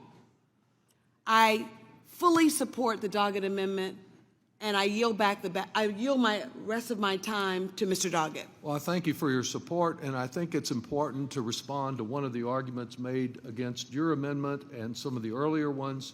Mine is an attempt to bring all this together and not to leave anyone out that would be denied care by the Republicans. But that is this argument about fraud. You know, fraud has obtained new meaning this year in Washington with Elon Musk and President Trump, because they basically use it as a word to apply to anything they oppose. They found fraud here, they found fraud there, and yet they've yet to produce a single case that they would prosecute through their own Department of Justice for fraud, because it's just a word they like to throw around. And the same is true of Republicans. We've had some of the members of this committee claiming that there's $500 billion of fraud in Medicaid. It is absolute nonsense. In fact, I want to ask unanimous consent to include in the record a report from Keep Americans Covered that's designed to disprove these claims of fraud. Without objection, so ordered. Of course, the Republicans have also been very selective about that. We didn't hear a word from them about concern about fraud when Trump fired 17 inspectors generals whose job it was to seek out fraud in different federal agencies. We didn't hear a word from them about fraud when we were concerned about tax fraud from some of the same people that are going to benefit from the trillions of dollars that they're including in this bill, and when they took away the resources, the law enforcement that is needed at the Internal Revenue Service. And certainly with reference to the claims of fraud here in the Medicaid program, they just don't stand up. They're as phony as Trump's argument here to the Congress that people who are 300 years old were getting Social Security checks. Absolute nonsense. It provides them an excuse for the cuts that they're making, just like the claim that these resources are going to those who are not here properly in our country, who are not legal immigrants into our country. Absolute nonsense. We know it's right there. We heard it read right off the page of where we are not providing any of these coverages for people who are not here in the country. But they can use that kind of argument. They can use the arguments of fraud, all of them arguments that are not valid, when basically all they're doing is denying coverage to good, hard-working Americans. And that's why we fight at this early hour of Wednesday morning. Gentleman's time has expired. I recognize Dr. Murphy for 5 minutes. Thank you, Mr. Chairman. I subscribe to a lot of medical board reviews, things that are looking at bad acting physicians or fraud schemes. And let me just tell you unequivocally, there is fraud going on in the system. Let me give you a few examples here. DOJ case in Florida, brokerage firm guilty of a $133 million fraud scheme. Another one, DOJ found brokers in Texas and in Florida targeted vulnerable low-income individuals, homelessness, $161 million fraudulent payments. This goes on all the time. I see the individuals arrested across the country all the time. And you know what? I still see patients. And most of the patients don't look like me. A lot are on Medicaid. And let me tell you personally, I know many individuals, and I see them regularly, who have no business being on Medicaid. I see this for a fact. And let me tell you now, the charge about illegal aliens not being eligible from Obamacare and Medicare, yes, they are, and they have been for decades. Going to that wonderful source of healthcare.gov says only lawfully present immigrants are eligible for Obamacare and Medicaid. Let's define lawfully present. Asylum seekers, parolees, refugees, temporary protected status, even individuals who've been ordered out of the country by a judge but haven't left yet are still considered eligible for Obamacare and Medicare. So no one in good conscience can claim that the millions of illegal aliens under these statuses are truly lawfully present. They were here because of an open border policy by Biden's staff, not by Biden because he didn't know what the hell he was doing. Democrats, led by Biden and Kamala, led in 1 million illegal aliens to temporary protected status in 4 years. Many of them, we know little about them or the nature in the country. 95% of Venezuelan TPS beneficiaries were illegally paroled into the U.S. without inspection. Illegally paroled. Jose Ibarra, the murder of Georgian student Laken Riley, was an asylum applicant, and he represented only one of 1.5 million applicants in for this system of asylum. These people are eligible for Obamacare and Medicare. Some DACA recipients affiliated with gangs, nearly 60,000 of those individuals had arrest records, but they were granted DACA benefits. I don't know why in hell we are sitting here and trying to defend the nonsensical policies of the last 4 years and say it's okay for these people who have come in the country illegally to get benefits when we can't get them for our own patients. Back here, you know, Jose Ibarra, the Lincoln Riley Act was killed. She was killed in cold blood. He would have been eligible for taxpayer-funded Obamacare and would be eligible for Medicare at age 65. That's a fact by healthcare.gov. Guys, look, I see this crap every day. There is so much fraud that is going on in this system. I see it as a fact. It is not wrong to go after this nonsense. It is not wrong to slow some of the meteoric rise in Medicaid payments across this country. Look, it's an all-of-above approach to try to get medicine and health care for individuals in this country when we need to go after high payment systems. You look at states gaming the Medicaid system. We're not even talking about Medicaid in here, but states have been gaming that system. We've allowed them to do that for years. We've allowed huge surpluses in some places in this country in hospital systems. Sadly enough, it does disproportionately affect our healthcare system in rural areas. But guys, if we don't get our financial house in order, none of this matters. None of it matters, because we are perilously close to careening towards a sovereign debt crisis. And if every time we want to try to get our house in order, people are going to complain and whine about this cut or this reform, we're never going to be able to have the moral fortitude to do it for our country.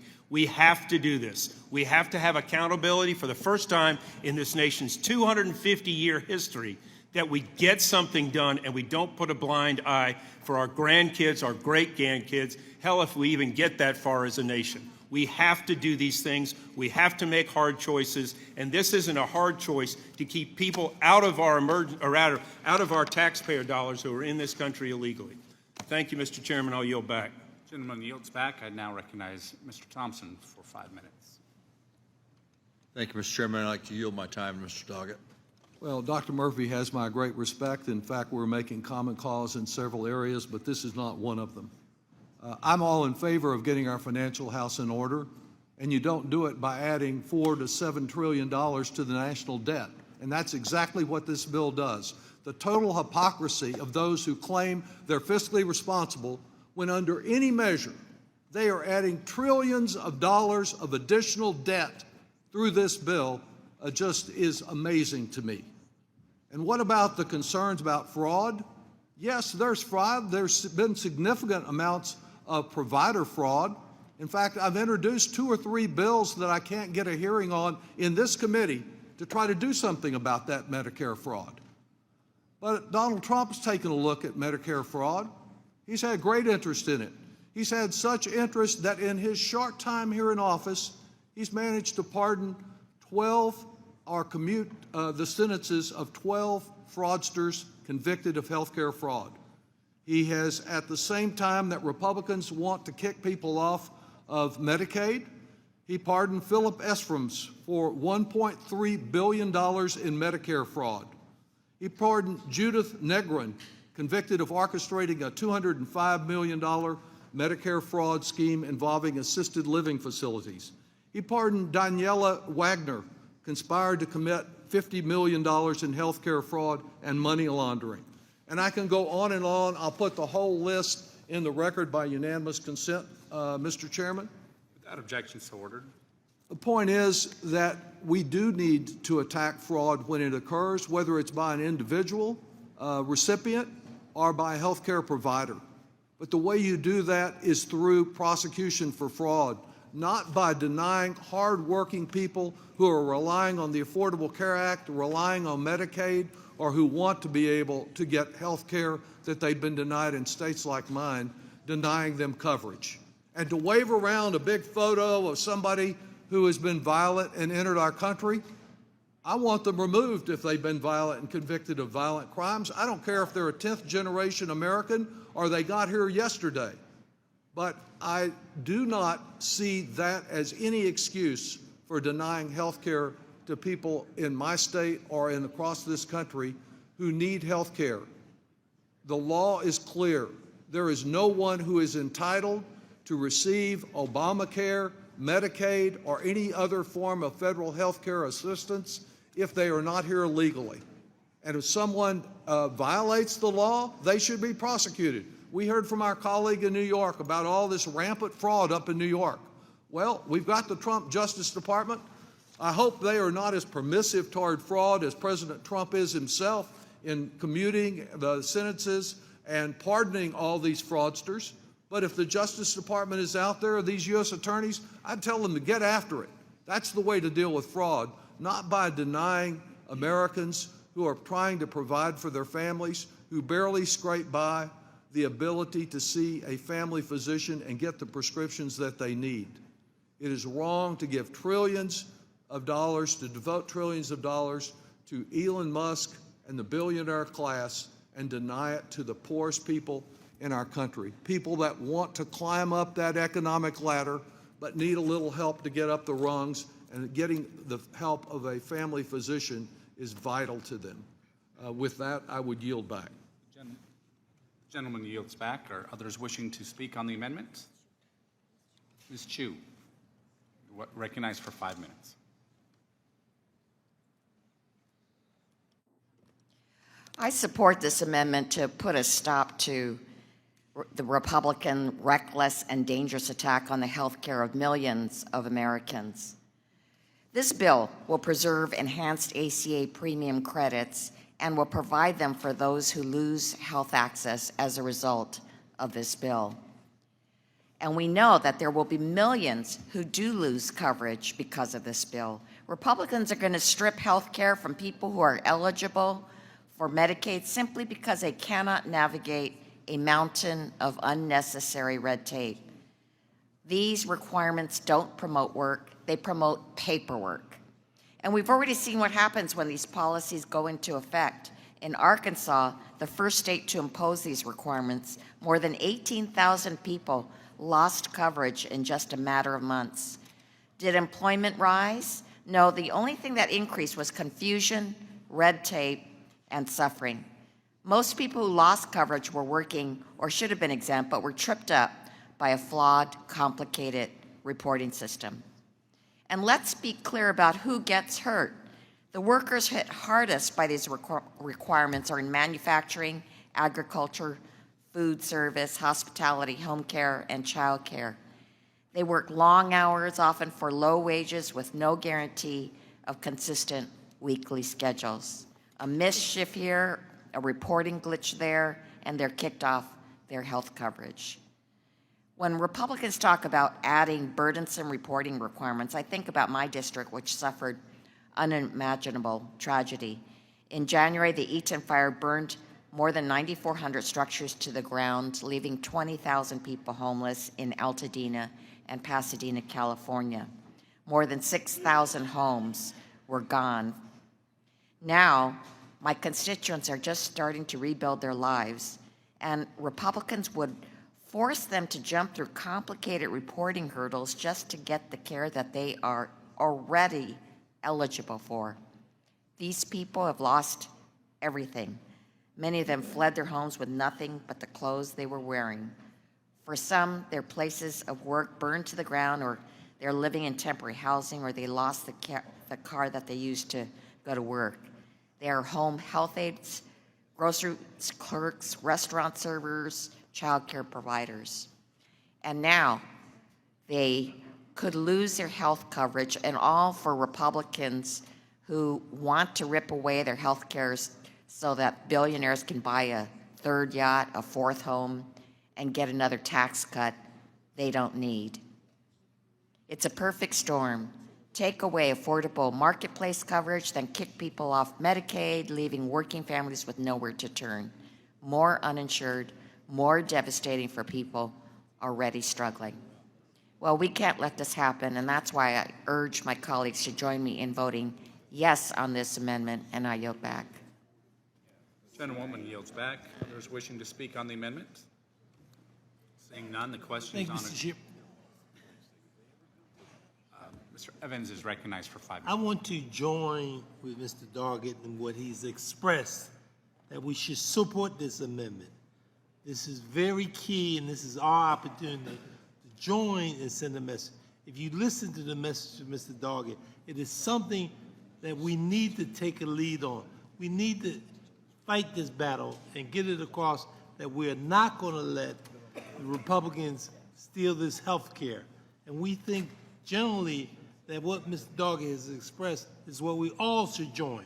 So I want to join, I want to add my voice to also to Representative Doggett and what he expressed. Again, I support this.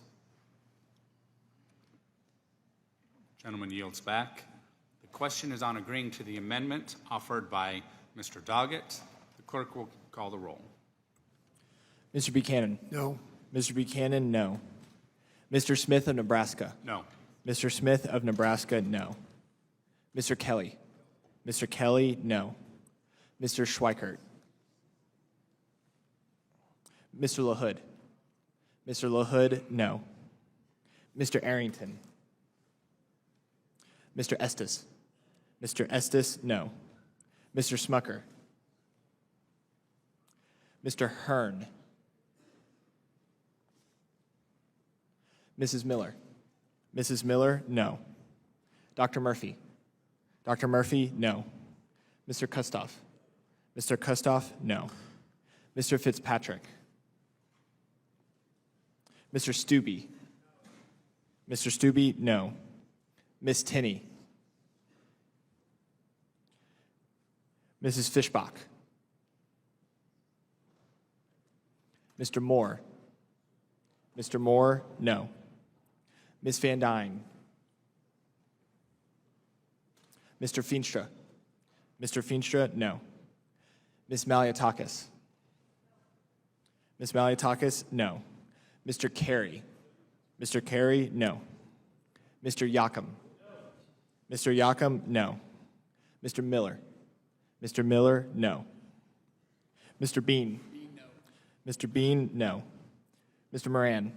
Mr. Moran, no. Mr. Neal? Mr. Neal, yes. Mr. Doggett? Mr. Doggett, yes. Mr. Thompson? Mr. Thompson, yes. Mr. Larson? Mr. Larson, yes. Mr. Davis? Mr. Davis, yes.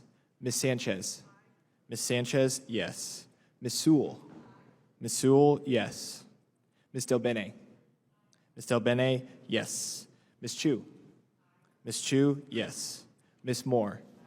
Ms. Moore, yes. Mr. Boyle? Yes. Mr. Boyle, yes. Mr. Byer? Yes. Mr. Byer, yes. Mr. Evans? Yes. Mr. Evans, yes. Mr. Schneider? Mr. Schneider, yes. Mr. Panetta? Mr. Panetta, yes. Mr. Gomez? Mr. Gomez, yes. Mr. Horsford? Mr. Horsford, yes. Ms. Plaskett? Yes. Ms. Plaskett, yes. Mr. Swazi? Mr. Swazi, yes. Mr. Schweikert? Mr. Schweikert, no. Mr. Arrington? Mr. Arrington, no. Mr. Smucker? Mr. Smucker, no. Mr. Hearn? Mr. Hearn, no.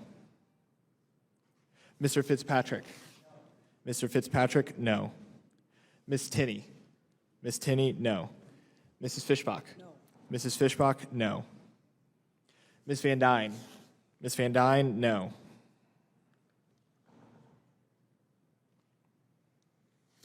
Chairman Smith? Chairman Smith, no.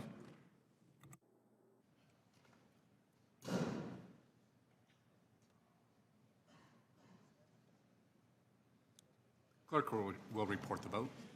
The yeses are 19, the noes are 26.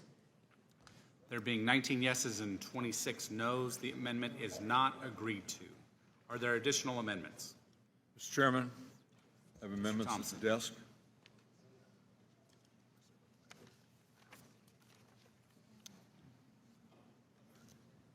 Mr. Chairman, I reserve a point of order. Point of order is reserved. Gentleman will suspend as the amendment is distributed.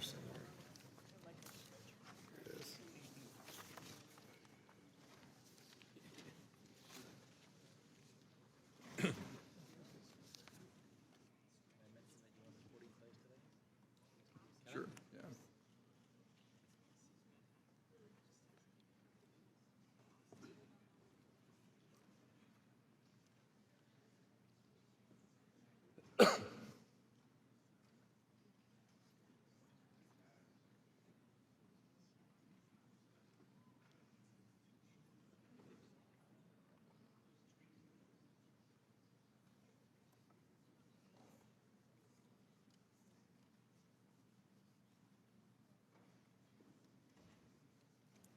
Mr. Thompson may proceed. Thank you, Mr. Chairman.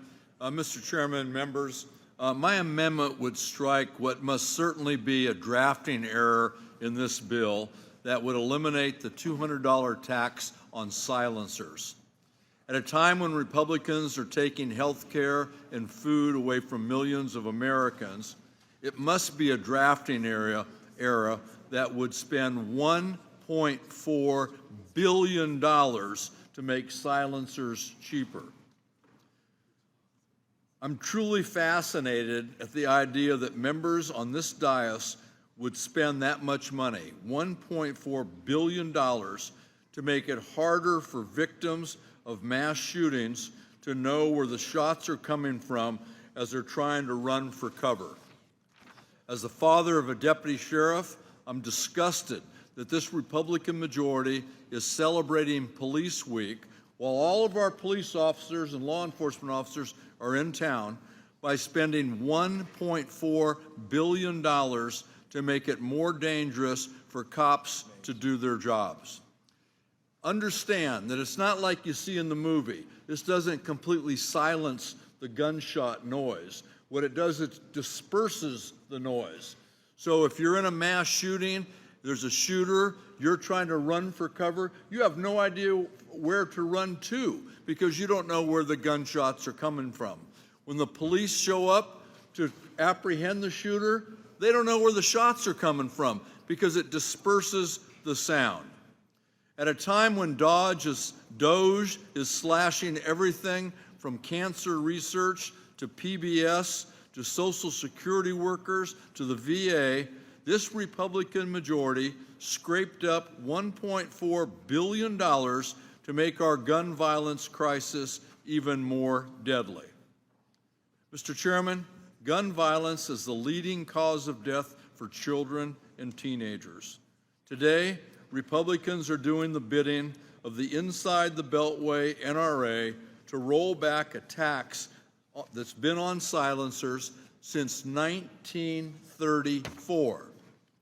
As a combat veteran, a lifelong hunter and gun owner, I can tell you this has nothing to do with hearing protection, but everything to do about making money for one segment of the gun industry. And I really don't think they need our help, and I'll tell you why. When I saw the JTC cost score for this bill, $1.4 billion, I didn't think that could be accurate. Went to Mr. Barthold, and I guess you didn't think it was accurate either, because he took 2 or 3 different swipes at this thing because it was so much money, but said that this industry has grown so much, so quickly, that it is in fact $1.4 billion. They don't need our help. Gun violence victims do need our help. Cops need our help, and we shouldn't be squandering $1.4 billion the same evening that we're taking health care away from over 13 million people, cutting food programs for the food insecure, and cutting health care benefits for individuals who need that type of help. I urge members to support this amendment, which would restore the tax on silencers, a tax that's been there, as I said, since 1934, and it would promote public safety. I yield back. Gentleman yields back. I recognize Mr. Kustoff for 5 minutes. Thank you, Mr. Chairman. I move to strike the last word. Mr. Chairman, I want to respond to the comments that our colleague made about Section 112030 of the bill, which will reduce the excise tax on the purchase of a firearm sound suppressor from its current level of $200 to zero. The claim that this amounts to an industry handout that will exacerbate gun violence is just not founded. In fact, it's unfounded. On the contrary, this provision is an important first step towards correcting an unjust, outdated law that has infringed on Americans' fundamental constitutional rights since it was enacted in 1934, almost 90 years ago, and signed into law by President Franklin Roosevelt as the National Firearm Act. This law imposed a variety of new regulations, including registration, fingerprinting, photographs, and a $200 excise tax on the purchase of specific firearms and firearms accessories, such as firearms sound suppressors. So let's be clear for the record. There are numerous problems with the National Firearms Act, most notably the unconstitutional nature of the restrictions placed on the exercise of a fundamental constitutional right by law-abiding Americans. You should not have to register your firearms, firearm accessories, or pay the federal government $200 to exercise your Second Amendment rights. The NFA treats suppressors the way it treats firearms under the Act, the same onerous regulations and the same $200 tax. Firearm sound suppressors are obviously not firearms. They're just not. And this should go without saying. Suppressors are firearm accessories. And they help reduce, not eliminate, but reduce the muzzle blast associated with discharging a firearm. They do not silence a firearm, contrary to what Hollywood or whomever may want you to believe. But much like car mufflers reduce engine exhaust noise, suppressors help reduce the noise from firing a gun. They reduce the felt recoil and generally make shooting a firearm equipped with the suppressor easier for the shooter and anyone around them. The fact is that in many parts of the world, including many countries in Europe, suppressors can be purchased over the counter. Not using a suppressor is often frowned upon. So rather than demonizing suppressors and those who own them, I think that we should all be commending those who use suppressors for being good stewards. The National Firearms Regulation of suppressors is an infringement on our Second Amendment rights, and that's it. And from a practical standpoint, the associated red tape and the onerous $200 tax keep many gun owners from acquiring a suppressor and utilizing their safety benefits. Exposure to gunfire is one of the leading causes of hearing damage in our nation. Even a single shot can cause irreversible hearing loss. Firearms are loud, and using a suppressor can help reduce, may not eliminate, but it can reduce the noise associated with discharging a firearm. Suppressors are the hearing protection of choice for many hunters, particularly those who cannot wear headgear for the purpose of hearing game. So let's be clear. I strongly believe that suppressors should not be regulated or registered under the National Firearm Act. And since 2017, I've supported legislation in every Congress to remove the suppressors from the NFA. I'm going to continue to do so. But right now, today, we have a unique opportunity to secure a historic win for our Second Amendment rights and gun owners across our nation. But we also have to realize the reality of the reconciliation process and what can be passed in the United States Senate. So that's why I've pushed to Gentleman's include time has the expired. best possible deal for gun owners in this bill that will satisfy the burden. And I Gentleman's encourage all time of has our expired. colleagues to vote for it. And with that, Mr. Chairman, I'll yield back. Gentleman's time has expired. I now recognize Mr. Swazi for 5 minutes. I want to speak in strong support of Mr. Thompson's amendment.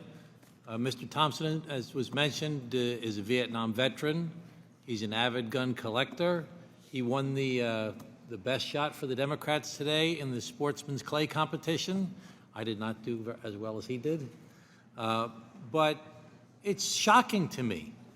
I mean, here we have this 400-page bill, and I don't think this item would even have been discussed were it not for Mr. Thompson. But now it's 1 o'clock in the morning. I hope people will take note of this.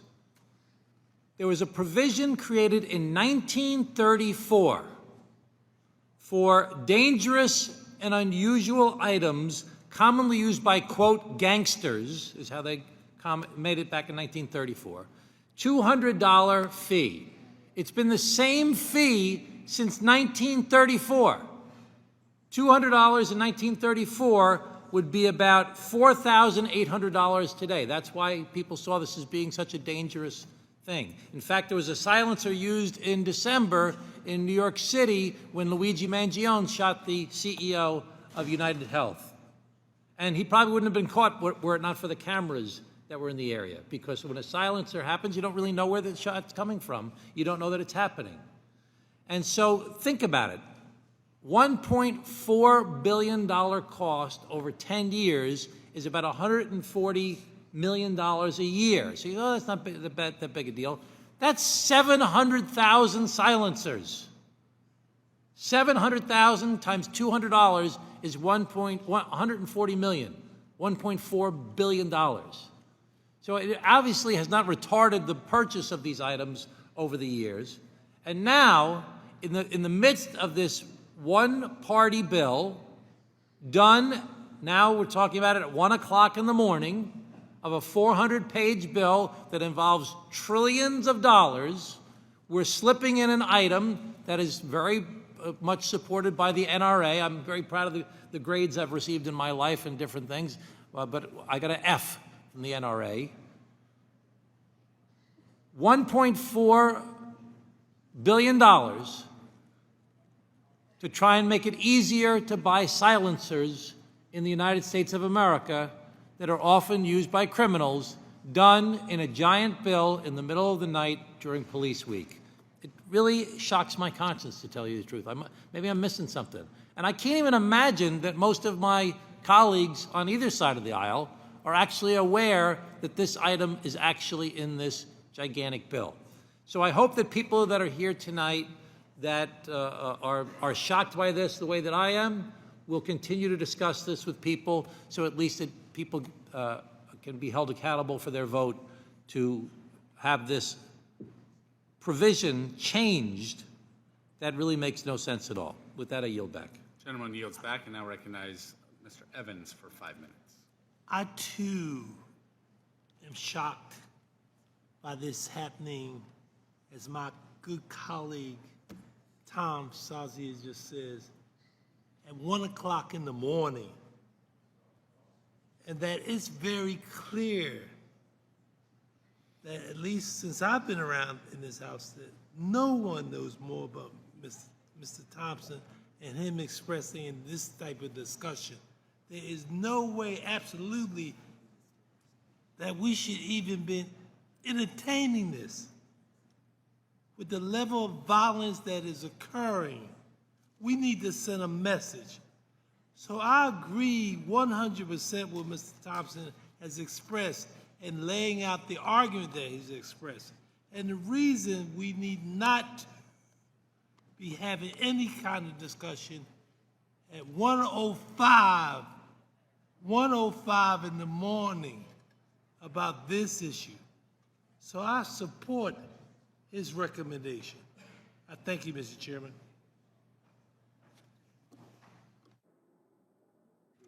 The gentleman yields back. I now recognize Mr. Horsford. Oh, Ms. Moore. Ms. Moore is recognized for 5 minutes. Thank you so much, Mr. Chairman, and I must add my voice to being shocked. I am shocked that this provision is in this in this bill. I really want to appreciate Mr. Swazi for the great research that he's done on this issue and sharing with us the details of this amendment. To my colleague who has indicated that his concern is that this amendment would contravene the rights of the Second Amendment and would could possibly cause hearing loss of gun owners using their guns. I just want to call the body's attention to the fact that every 12 hours, on average, a woman in the United States is murdered by an intimate partner with a gun. A little bit more serious than maybe losing your hearing.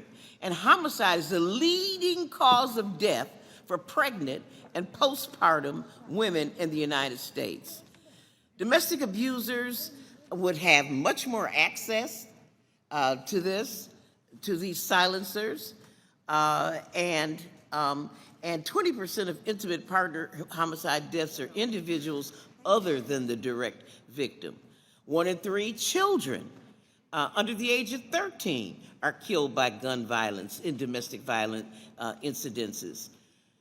Perpetrators threaten not only their intimate partners, but their pets, their relatives, their parents, and any others that may be in the way. And the problem with silencers is that every second counts in terms of saving the life of a victim. Police cannot necessarily identify where the shots are coming from with a silencer. Neighbors may not realize that a person who is succumbing to a gunshot wound has even been shot because of these silencers. And so I want to join the Jewish Women International, Futures Without Violence, Just Solutions, Legal Momentum in opposing the addition of this provision in this bill. And as I was reading through the letter, and Mr. Chairman, asked unanimous consent that I be allowed to put this letter from Jewish Women International, Just Solutions, Legal Momentum, and Futures Without Violence into the record. Without objection, so ordered. Thank you so much, Mr. Chairman. And I just wanted to point one thing out in their footnotes. Not only are these women and these organizations opposed to removing the $200 fee, but the International Association of Chiefs of Police say that it makes it difficult for them to respond, to locate, and to engage armed offenders. They have a challenge in identifying the shots fired with suppressors and locating those offenders. And so silencers are used for a reason. Criminals see it as a way to perpetrate their crimes with silence. And I would join Mr. Swazi in supporting this amendment, and I would hope that the common sense would prevail and that we would all vote in support of this amendment, and I would yield back the balance of my time. The gentlelady yields back the balance of her time. Mr. Horsford is recognized for 5 minutes. Thank you, Mr. Chairman. I want to thank Congressman Thompson for his amendment. As a member of the Gun Violence Prevention Task Force, I appreciate the work that we've done together in this space, and I want to be as non-emotional and non-reactionary as possible because this is personal to me. But I also want to provide this committee with some additional facts, not misinformation, but facts, along with those that other colleagues, including Congressman Swazi, have provided. Between May 2021 and July 2024, the number of silencers registered by Americans with the ATF increased by 84%. In the first 6 months of 2024 alone, Americans purchased and registered 1.4 million silencers.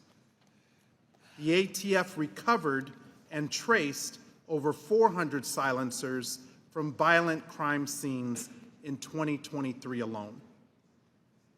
So like many of you, I can't say that I'm shocked. I'm disgusted that Republicans would include in their Screw Americans bill this provision. And I really want to ask, who asked for this? Was it the assassin lobby? Americans pay a staggering $7.79 million every day in healthcare costs related to gun violence. An average emergency room visit for a gunshot costs $1,388. If you need hospitalization for a gunshot, the cost rises to $27,820. Gun violence costs the business community an average of $1.47 million per day in productivity, revenue, and personnel considerations. Relatedly, it is estimated that we lose $147 million per day because of work people miss related to gun injuries and deaths. So let me get this straight. At past 1 a.m., the Republicans are cutting health care on 13.7 million Americans, but making silencers cheaper? Make it make sense. Help me, somebody. Cutting the tax to zero? What planet are you even on to propose such a provision? And clearly, this was endorsed by the entire Republican caucus. This is something that all of the members are backing. I know most of them are not even here to defend this provision. We've got one member who's spoken on it, and he referred to a 1934 law. So let me get that right. That's 91 years of existing law that you want to upend in a Republican bill on behalf of the assassin lobby. So I stand in support of Congressman Thompson's amendment for the safety of our communities. During Police Week, when so many of our families are already dealing with the anxiety of what your budget is already enacting on their lives, I urge my colleagues to vote in favor of this amendment and against silencers and eliminating the tax to zero. With that, I yield back. Gentleman yields back. I now recognize Mr. Larson for 5 minutes. Thank you, Mr. Chairman. I want to applaud all the members who have spoken, and I would like to yield my time to my colleague who is a veteran and gun owner, and especially, as he pointed out, during this week, Police Officers Week, when the people who defend us daily are here, that it seems almost implausible that we would be taking this up. I yield my time to Mr. Thompson. I thank the gentleman for yielding. I just want to circle back. The gentleman from Tennessee said some things that I can't make sense of them, but to suggest that you need a silencer for hearing protection, give me a break. They make earplugs for that. You don't need to buy a silencer in order to lessen the impact of the sound of the rifle or shotgun.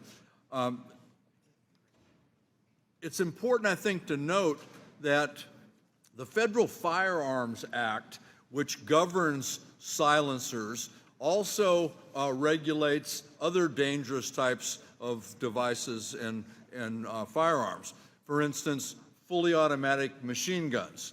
So you can buy this stuff You can buy silencers, you can buy a fully automatic machine gun, but it's regulated through the National Firearms Act to provide an added level of scrutiny and an added level of protection to make our communities safer. Because as everyone who has spoken on this side of the aisle has noted, gun violence is a major public concern. It is the #1 killer of kids and teenagers. It costs the American taxpayers $557 billion a year.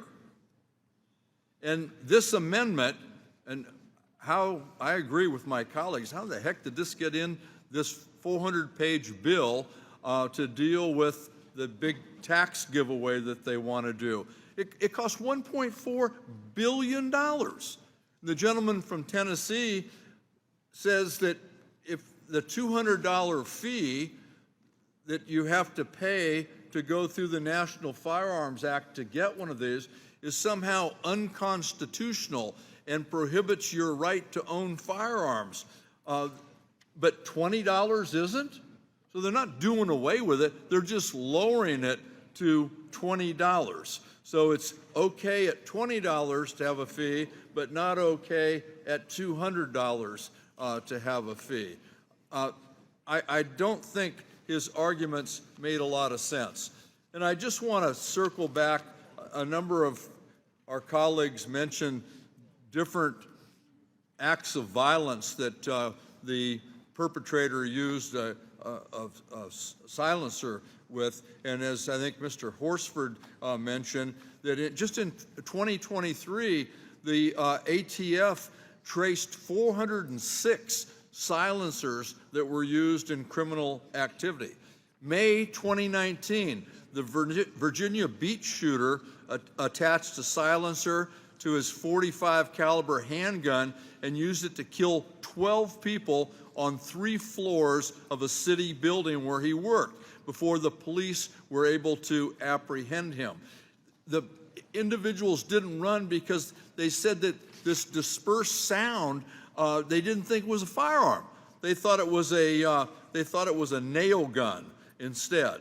And in 2013, a former LAPD officer murdered 4 people and wounded 7 others using a gun with a silencer.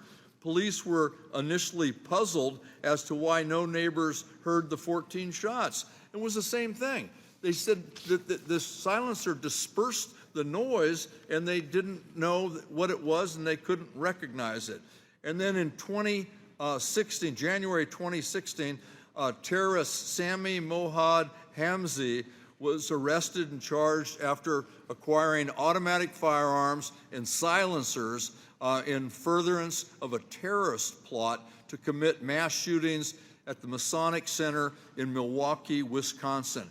And he went on to explain that he had to have silencers because that would make it so much easier to commit this terrorist attack, because the silencer would disperse the sound and the police wouldn't be able to detect them and stop them. It would make the terrorist attack much more successful. So the idea that we need to get rid of or make it easier for terrorists and criminals to get silencers at a cost of $1.4 billion is absolutely stupid, and it should be stopped in this committee. Ms. Plaskett is recognized. Thank you so much. You know, I guess it seems silly, but I guess it's not. I know Mr. Kustoff has, in Tennessee, has one of the largest suppressor silencer manufacturing companies there as well. So I guess it does make sense why we're having this discussion about it. I am the granddaughter of a police officer. My father was a New York City police officer for 30 years. I was a prosecutor. The use of silencers, that we are going to do this for silencers, but we won't do it for a child tax credit, that we won't expand help and give exemptions for families that need it. We're not looking at providing any support for diapers. I think that's way more important than silencers. We're going to cut $300 billion for incentives for manufacturers, tax incentives for manufacturers in green energy, but we're going to support silencers. We're not going to support feminine hygiene for young girls, for period poverty, to ensure that they may not miss school so that they can be better educated, but we're going to support silencers. But I'm never surprised at the lengths it will go to conform to the needs of, our constituents. And I guess there's a constituency that needs this. Mr. Horsford jokingly called it the assassin lobby. I call it the silencer and suppression manufacturer lobby. That's who this is for. This is not for gun owners. My first Mother's Day, my father gave me a hunting rifle. I got a .30-06. That was my first Mother's Day gift from my father. So it's not as if we are against gun ownership.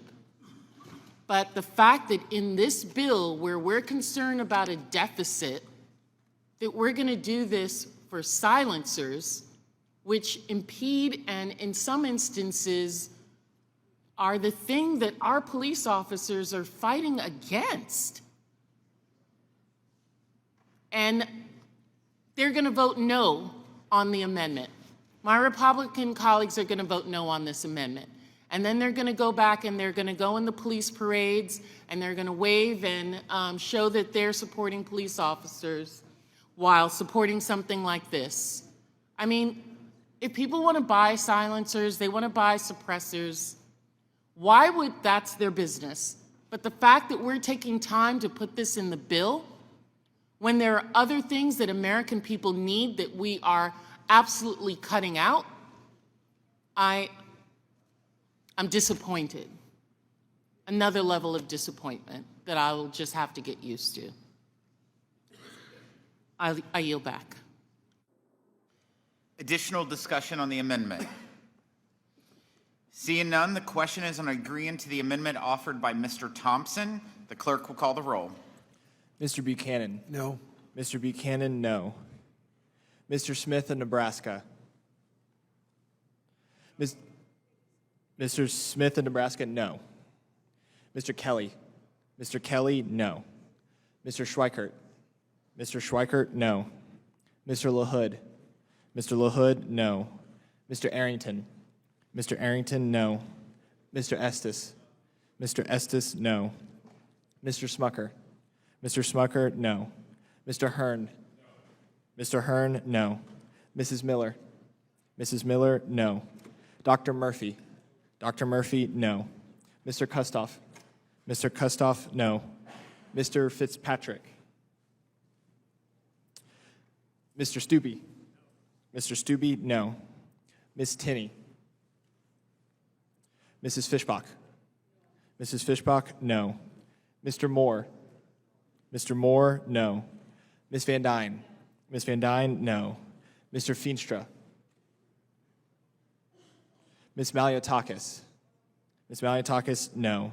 Mr. Carey? Mr. Carey, no. Mr. Yakum? Mr. Yakum, no. Mr. Miller? Mr. Miller, no. Mr. Bean? Mr. Bean, no. Mr. Moran? Mr. Moran, no. Mr. Neal? Mr. Neal, yes. Mr. Doggett? Mr. Doggett, yes. Mr. Thompson? Mr. Thompson, yes. Mr. Larson? Mr. Larson, yes. Mr. Davis? Mr. Davis, yes. Ms. Sanchez? Ms. Sanchez, yes. Ms. Sewell? Ms. Del Bene? Ms. Del Bene, yes. Ms. Chu? Ms. Chu, yes. Ms. Moore? Ms. Moore, yes. Mr. Boyle? Mr. Boyle, yes. Mr. Byer? Mr. Evans? Yes. Mr. Evans, yes. Mr. Schneider? Yes. Mr. Schneider, yes. Mr. Panetta? Mr. Panetta, yes. Mr. Gomez? Mr. Gomez, yes. Mr. Horsford? Mr. Horsford, yes. Ms. Plaskett? Ms. Plaskett, yes. Mr. Swazi? Mr. Swazi, yes.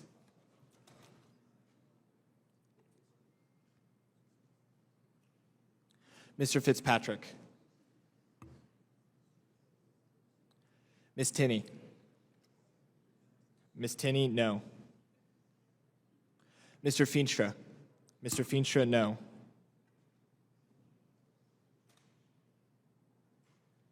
Ms. Sewell? Ms. Sewell, yes. Mr. Byer? Mr. Byer, yes. Chairman Smith? No. Chairman Smith, no.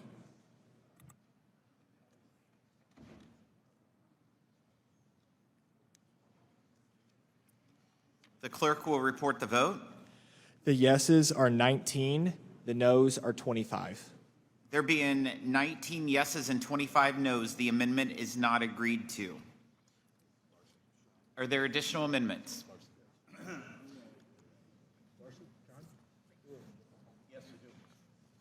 Mr. Chairman, I have an amendment at the desk. All right. Mr. Larson, would you? Mr. Chairman, I reserve a point of order. A point of order has been reserved. Mr. Larson, will you suspend while the amendment's passed out? Yes, Mr. Chairman, I will.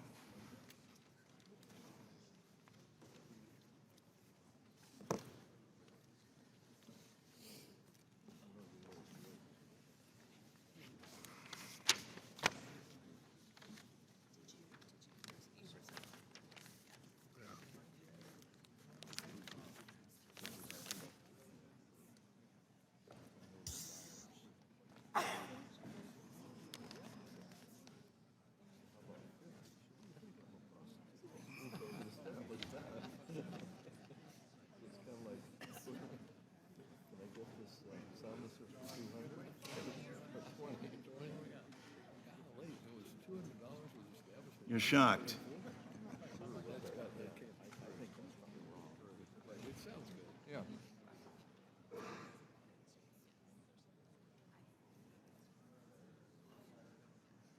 Proceed.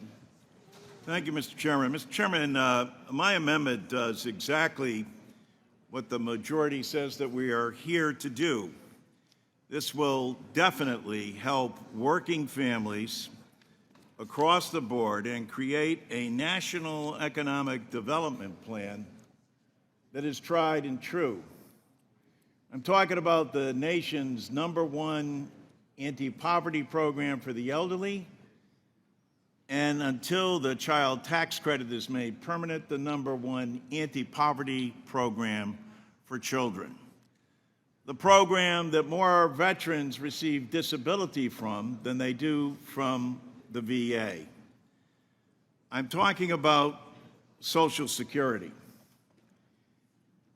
I commend President Eisenhower, and actually President Nixon was the last president that expanded and enhanced Social Security across the board because they knew exactly what it would do. But believe it or not, my fellow colleagues, it's been more than 50 years since Congress has enhanced Social Security across the board. All of you have received a card from me, but I have here, if you want me to read them, I will, what every single district receives, how many constituents that you have, what the breakdown is, and something few members of Congress realize or understand, how much money comes into your district monthly, and why during this time in post-COVID and global inflationary period that this is the best economic development plan that we could have, because every single congressional district and every one of your constituents will benefit from this. We propose and have a plan that makes sure that we increase benefits across the board for the more than 70 million people that are on Social Security. We make sure that nobody can retire into poverty. Imagine in this country that 5 million of our fellow Americans, 5 million, get below poverty level checks after having paid into a system all their lives in the wealthiest nation in the world. We want to make sure that we take care of disabled workers so they don't have to. We've actually had people die waiting for disability payments from Social Security. And we also want to make sure that there's no longer a disability cliff, so people who are on disability and try to go back to work are not penalized as well. Mr. Chairman, I said this is an economic development plan, and here's why. Because every single district gets payments to their district. And here in, well, for example, Mr. Chairman, your monthly payments are $310 million that come into your district monthly. That hasn't been changed or altered in over 50 years. And what do people do with that money? They spend that money right back in their district, at the grocery store, at the pharmacy, at the dry cleaner, putting gas into their automobiles, paying their rent, paying their mortgage. That's what this has been all about. That's why this is so vitally important that this committee, the Committee of Cognizance with regard to Social Security, make sure that we enhance this program across the board to help out every one of our constituents. There's no doubt that this will help every single American. That's why I asked Mr. Barthold at the start of this, was there anything in the bill that was before us for people that are making over $400,000 that they would contribute to Social Security? It's fully paid for, including the tax cut that President Trump promised and is reneged on in this proposal. We pay for it. We do so by lifting the cap on people who pay nothing or little into the nation's #1 anti-poverty program for the elderly and for children. I yield back. Mr. Estes is recognized. Thank you, Mr. Chairman. I just want to start off talking about several things that have been brought up to talk about this. I mean, first, I just want to start off with doing an across-the-board $2,000 increase means that all of these billionaires that have been talked about tonight and yesterday, all these billionaires will get an extra $2,000. That's not going to be beneficial for the Social Security Trust Fund, and it's not the right way in terms of what we want to approach this. You know, when we look at this, we know, everybody on this dais knows that you cannot make changes to Social Security in a budget reconciliation process. This is really just a poison pill to focus on this. President Trump and House Republicans have consistently said that we're committed to protecting Social Security. President Trump said it over and over again during the campaign, and since he's been in office, we've said it, and we want to make sure that the important part right now is that we actually focus on making sure that the right people get enrolled, and they get enrolled correctly and on a timely basis and get the correct payments. You know, for years, processing claims has been delayed, and there have been numerous payment errors, overpayments and underpayments, and it's been problematic for those recipients, not particularly the folks that are applying for disability claims. There's a lot of work that needs to be done to improve that process that's been in existence for years. This amendment is just a scare tactic intended to distract and obstruct from this important work that we're talking about of how do we deliver historic tax relief for working families, farmers, and small businesses. So we want to focus on, let's do what's right for helping the economy grow, and we know that there needs to be continuous work on Social Security, but that's for another bill as we work through that. With that, I yield back, Chairman. Further discussion on the amendment, Mr. Neal. Thank you very much. You know, this is again an example of what's gone awry in the national conversation. So we hear that people are having problems accessing the Social Security offices as we're closing them. That there are fewer employees, so that means the phone calls are not answered. I mean, there's some logic here if you play out its manifestation. And coupled with the following, Mr. Larson is not arguing about who's going to get the benefit. His argument, who's going to pay for the benefit expansion. And sooner or later, that's going to be the conversation here. And I think having it sooner is better.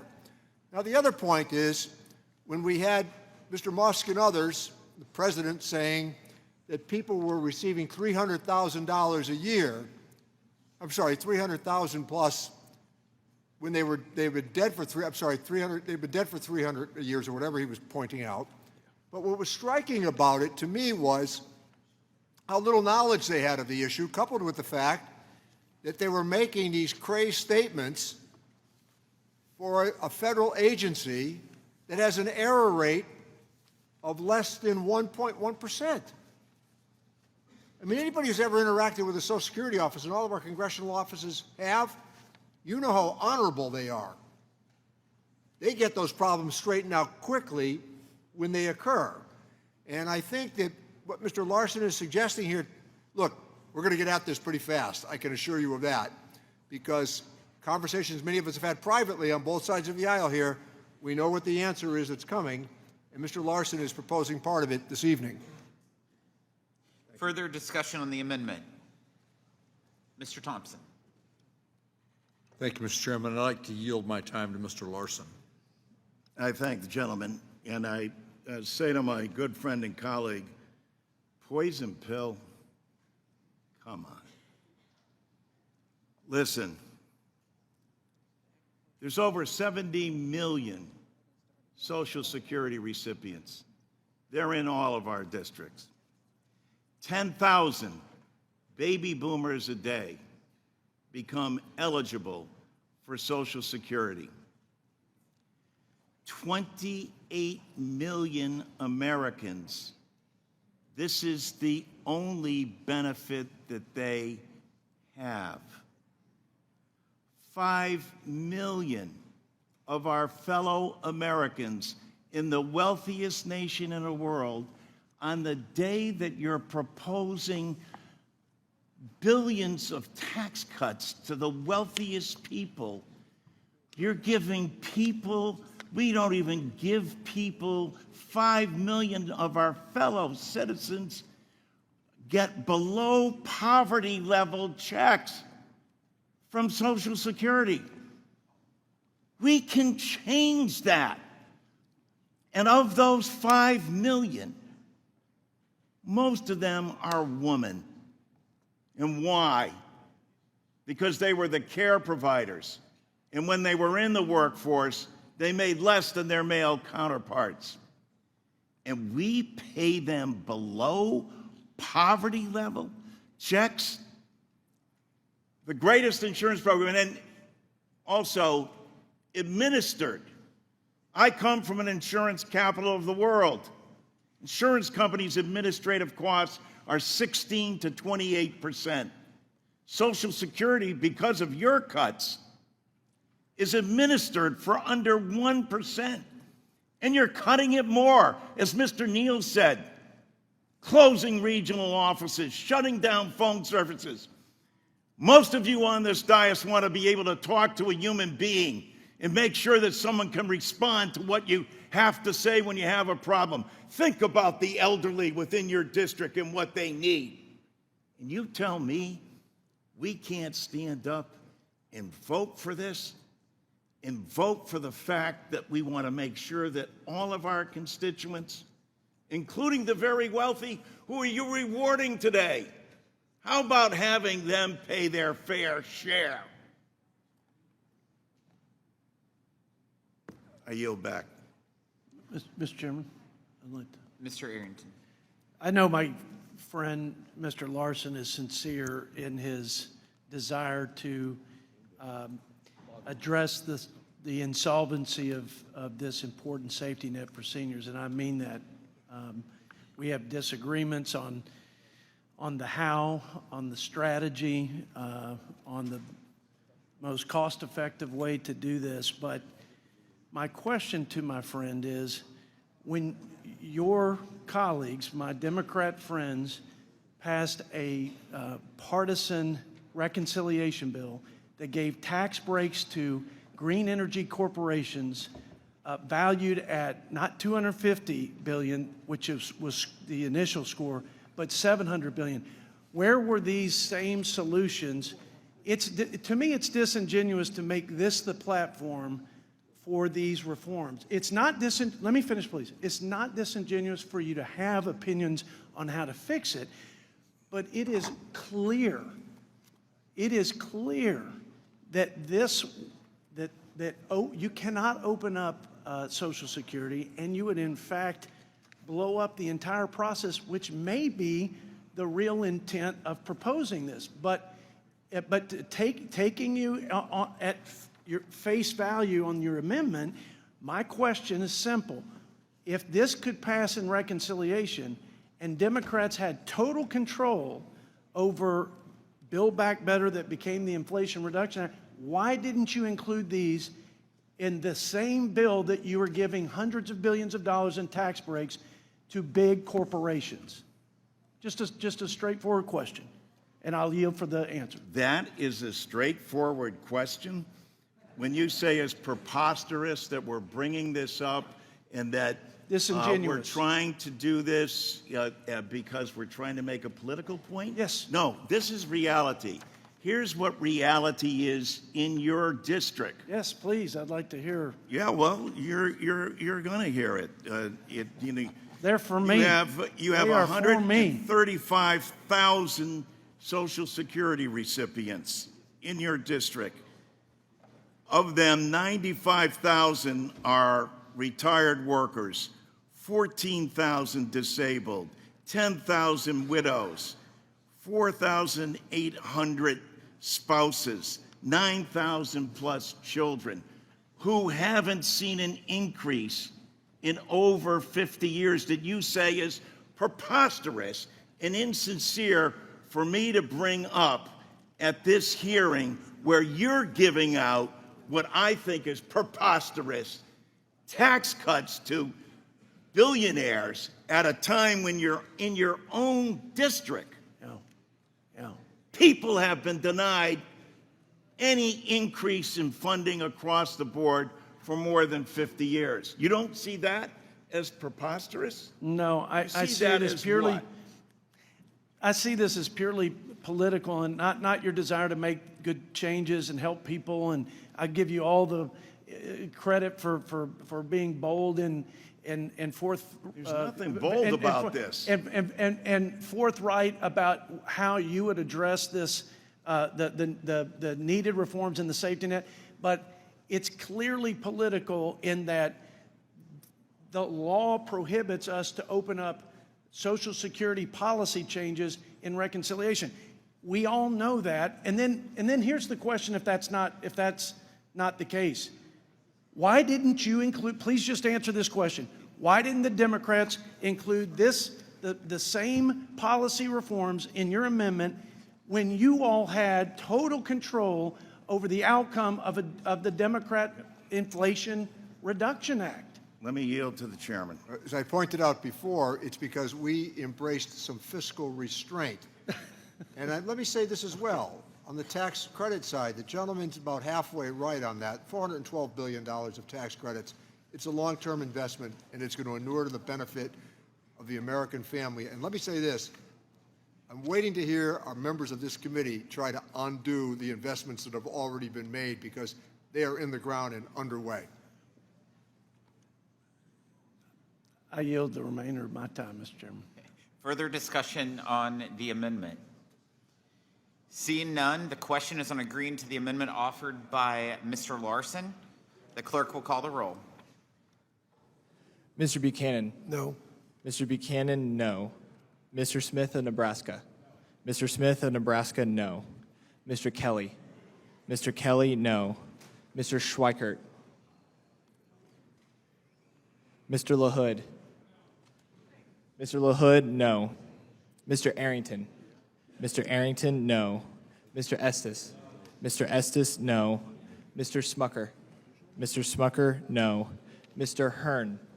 Mr. Hearn, no. Mrs. Miller. Mrs. Miller, no. Dr. Murphy. Dr. Murphy, no. Mr. Kustoff. Mr. Kustoff, no. Mr. Fitzpatrick. Mr. Fitzpatrick, no. Mr. Stubbe. Mr. Stubbe, no. Miss Tinney. Miss Tinney, no. Mrs. Fishbach. Mrs. Fishbach, no. Mr. Moore. Mr. Moore, no. Miss Van Dyne. Mr. Feenstra. Mr. Feenstra, no. Miss Maliotakis. Miss Maliotakis, no. Mr. Carey. Mr. Carey, no. Mr. Yakum. Mr. Yakum, no. Mr. Miller. Mr. Miller, no. Mr. Bean. Mr. Bean, no. Mr. Moran. Mr. Moran, no. Mr. Neal. Mr. Neal, yes. Mr. Doggett. Mr. Doggett, yes. Mr. Thompson. Mr. Thompson, yes. Mr. Larson. Mr. Larson, yes. Mr. Davis. Mr. Davis, yes. Miss Sanchez. Miss Sanchez, yes. Miss Sewell. Miss Sewell, yes. Miss Del Bene. Miss Del Bene, yes. Miss Chu. Miss Chu, yes. Miss Moore. Miss Moore, yes. Mr. Boyle. Yes. Mr. Boyle, yes. Mr. Byer. Mr. Byer, yes. Mr. Evans. Yes. Mr. Evans, yes. Mr. Schneider. Mr. Panetta. Mr. Panetta, yes. Mr. Gomez. Mr. Gomez, yes. Mr. Horsford. Mr. Horsford, yes. Miss Plaskett. Miss Plaskett, yes. Mr. Swazi. Mr. Swazi, yes. Mr. Schweikert. Mr. Schweikert, no.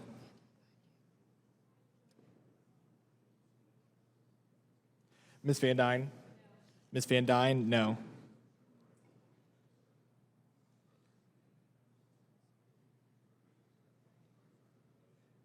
Mr. Schneider.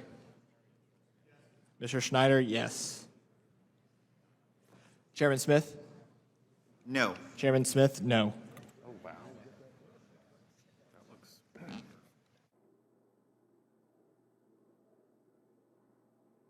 The clerk will report the vote. The yeses are 19, the noes are 26. There being 19 yeses and 26 noes, the amendment is not agreed to. Are there additional amendments? Yes, Mr. Chairman, I have an amendment at the desk. Mr. Chairman, I reserve a point of order. There's been a point of order reserved. Mr. Doggett, would you please suspend while your amendment's distributed? Surely.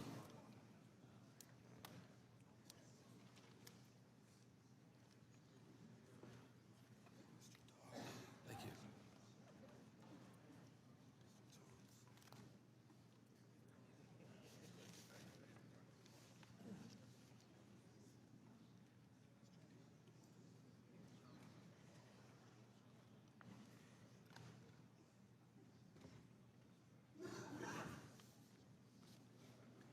Proceed, Mr. Doggett. Thank you, Mr. Chairman. This amendment cuts the cost of this bill in about half, preventing the fiscal irresponsibility of billions and indeed trillions of additional borrowing. And it targets the relief precisely where Republicans say they want it, on working folks. The only people that it denies relief to are those who earn above $400,000. We've heard today that that is about 2% of the American people. So 98% of Americans would not see, would get any benefits that are in this bill, some of which I disagree with, but they'll get everything. But what we will do is to put a limit that if you're above $400,000, which is a pretty comfortable income. Think about it, $400,000 a year covers a mighty nice lifestyle for folks. And we say that if you're above $400,000, that we would not extend the benefits of this bill. And in the process, we avoid the kind of debt that Republicans are proposing. Now, apparently, even President Trump last week, for a few minutes, and it only lasted for a few minutes, expressed concerns about the well-justified claims that his one big beautiful bill was beginning to look a little ugly. And he seemed to join Steve Bannon, who is about as MAGA as you can get, who had previously said, quote, "We have to increase taxes on the wealthy. Where does the tax revenue come from? Corporations and the wealthy." Well, the interest of the administration by President Trump was very narrow in the proposal he suggested, but he quickly withdrew it.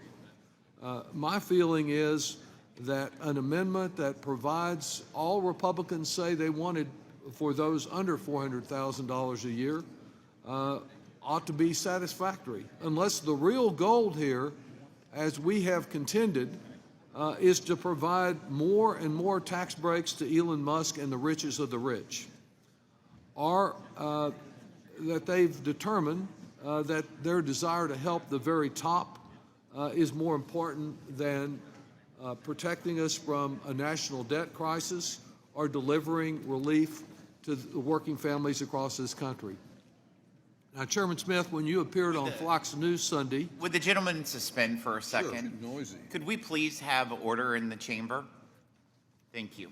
Thank you very much, because I was just referring about once a week, I do, in fact, watch Fox News, and I saw Chairman Smith on Fox News Sunday, you looked very good. It was only what you said that I questioned, but you were asked about a Fox poll, and the Fox poll said, "What bothers you most about paying taxes?" And the number one response from the Fox survey of respondents was, "The rich are not paying enough in taxes." And you countered, Mr. Chairman, by saying that without action, taxes were going to rise on people that were earning less than $400,000 a year. Well, my amendment addresses what you said was your concern, and what you said today in opening this markup was your concern to focus on working people. So I preserve the tax benefits for those earning under $400,000, and voting no on this amendment exposes the truth that many of us have asserted, that the real objective here is not to help working families, it is to help those at the top. We believe that this is a scam bill that is really about sneaking in more tax breaks for those who are the rich and the super rich, rather than helping those that are trying to climb up the economic ladder. And while understanding that there's more than a little hero worship among House Republicans of Elon Musk, it is just simply not right that this bill gives him, the richest person on this planet, a benefit that is hundreds of times more than the tax breaks that are available for a working mom who's struggling to put food on the table for her family, or a teacher who's trying to save for retirement, or a firefighter who wants to replace his aging pickup. Worse than making our tax code increasingly more slanted toward the wealthy is the fact that Republicans are borrowing to do it. And by limiting the tax benefits of this bill to those who earn $400,000 or less, we significantly reduce the cost of the bill, and much of that is financed by simply asking, not penalizing those who have been able to accumulate such riches, but to say that their tax rate would go up from 37% to 39.6%. In other words, it would be the same tax rate that applied to affluent Americans when George Bush was president, when Barack Obama was president. It's not a soak the rich approach. It is a reasonable approach to ask them to pay a fairer share of the benefits they enjoy from being prosperous Americans. And so I believe that this approach is one that we ought to get agreement on. If the real objective is to help working families, let's do it. Let's accept all the provisions, good, bad, and otherwise, that are in the Republican bill, but do it in a way that does not risk another $2 trillion of debt, and I move the adoption of the amendment. Mr. Bean. Thank you very much, Mr. Chairman, and a very good morning to you, and good morning, Ways and Means. If you had Elon, if you've been playing Ways and Means bingo, and if you had Elon billionaire or fair share on your bingo card, you won a long time ago, because that's all we've heard from the other side. They say it over and over again, thinking that we'll buy into it, that it's just a giveaway. And ladies and gentlemen, if the American people, if you're watching or you're watching this on video, this is real tax relief for real Americans, the Americans who are paying the bills, paying taxes, that are just trying to keep afloat. It's $124 billion, Mr. Chairman, as you know, because you wrote it, in tax cuts for the 80 million workers who stay late, work overtime to keep America running. It's $40 billion in tax cuts for the 14 million waitresses, barbers, hairstylists, taxi drivers who rely on tips. We let them keep their money. Read the bill. We put limits. Highly compensated workers can't receive these cuts. So no matter how many times we hear Elon billionaire fair share, if you read the bill, it is delivering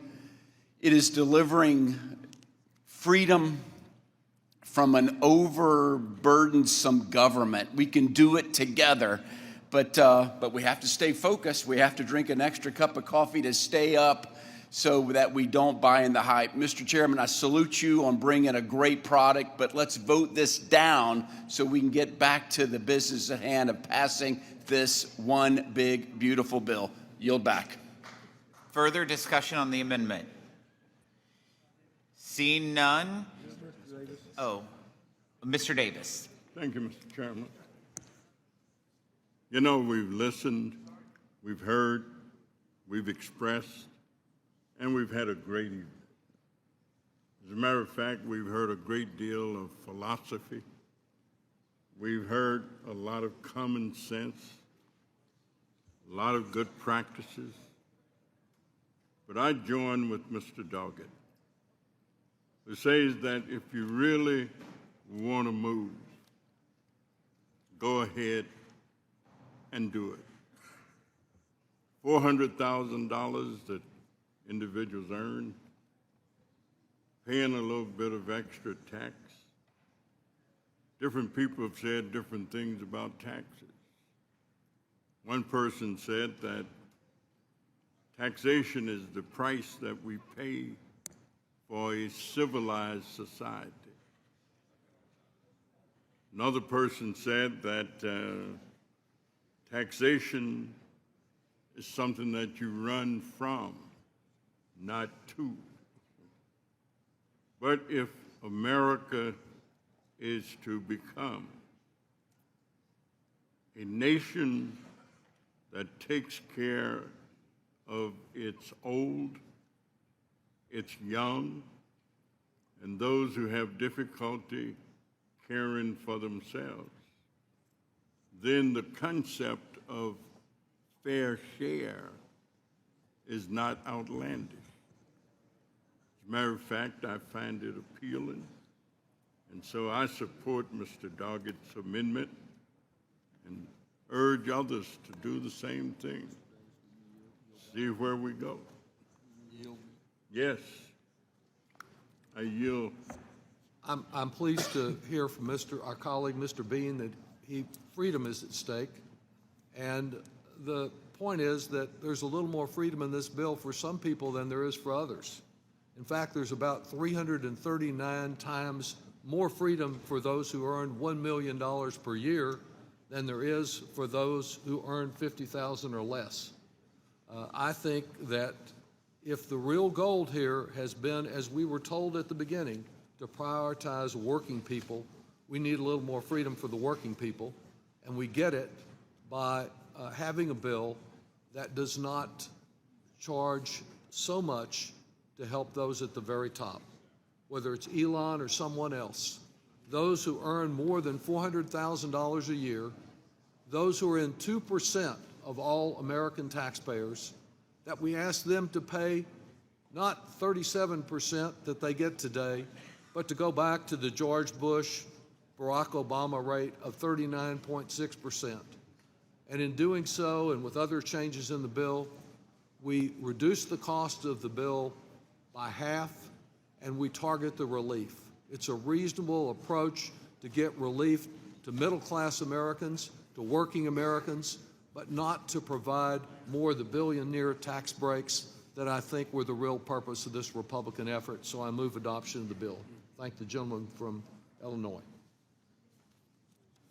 Further discussion on the amendment? Seeing none, the question is on agreeing to the amendment offered by Mr. Doggett. The clerk will call the roll. Mr. Buchanan? No. Mr. Buchanan, no. Mr. Smith of Nebraska? Mr. Smith of Nebraska, no. Mr. Kelly? Mr. Kelly, no. Mr. Schweikert? Mr. Schweikert, no. Mr. LaHood? Mr. LaHood, no. Mr. Arrington?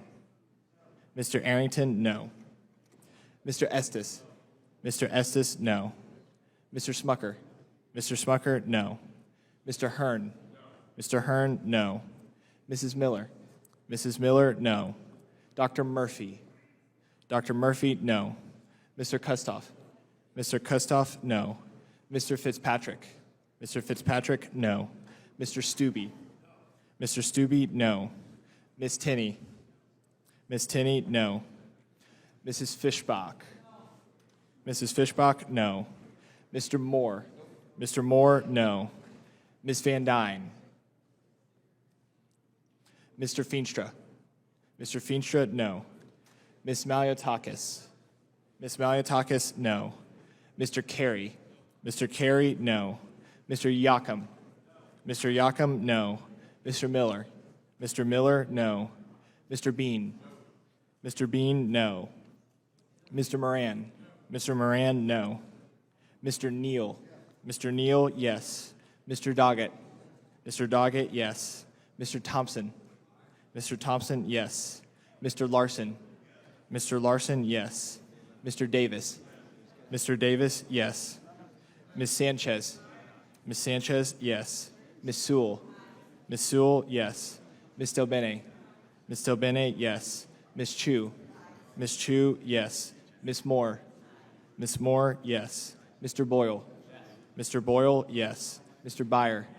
Mr. Byer, yes. Mr. Evans? Yes. Mr. Evans, yes. Mr. Schneider? Mr. Panetta? Mr. Panetta, yes. Mr. Gomez? Mr. Gomez, yes. Mr. Horsford? Mr. Horsford, yes. Ms. Plaskett? Ms. Plaskett, yes. Mr. Swazi? Mr. Swazi, yes. Mr. Schneider's not recorded. Mr. Schneider, yes. Ms. Van Dyne? Ms. Van Dyne, no.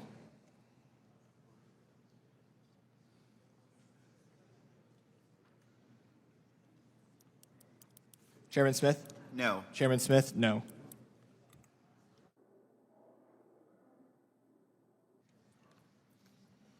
Clerk will report the vote. The yeses are 19, the noes are 26. There being 19 yeses and 26 noes, the amendment is not agreed to.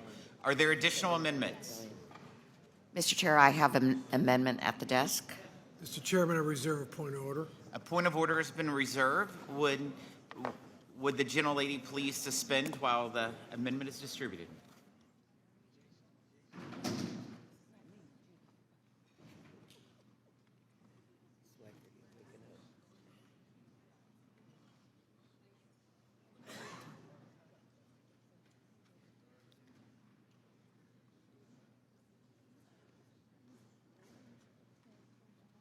Proceed.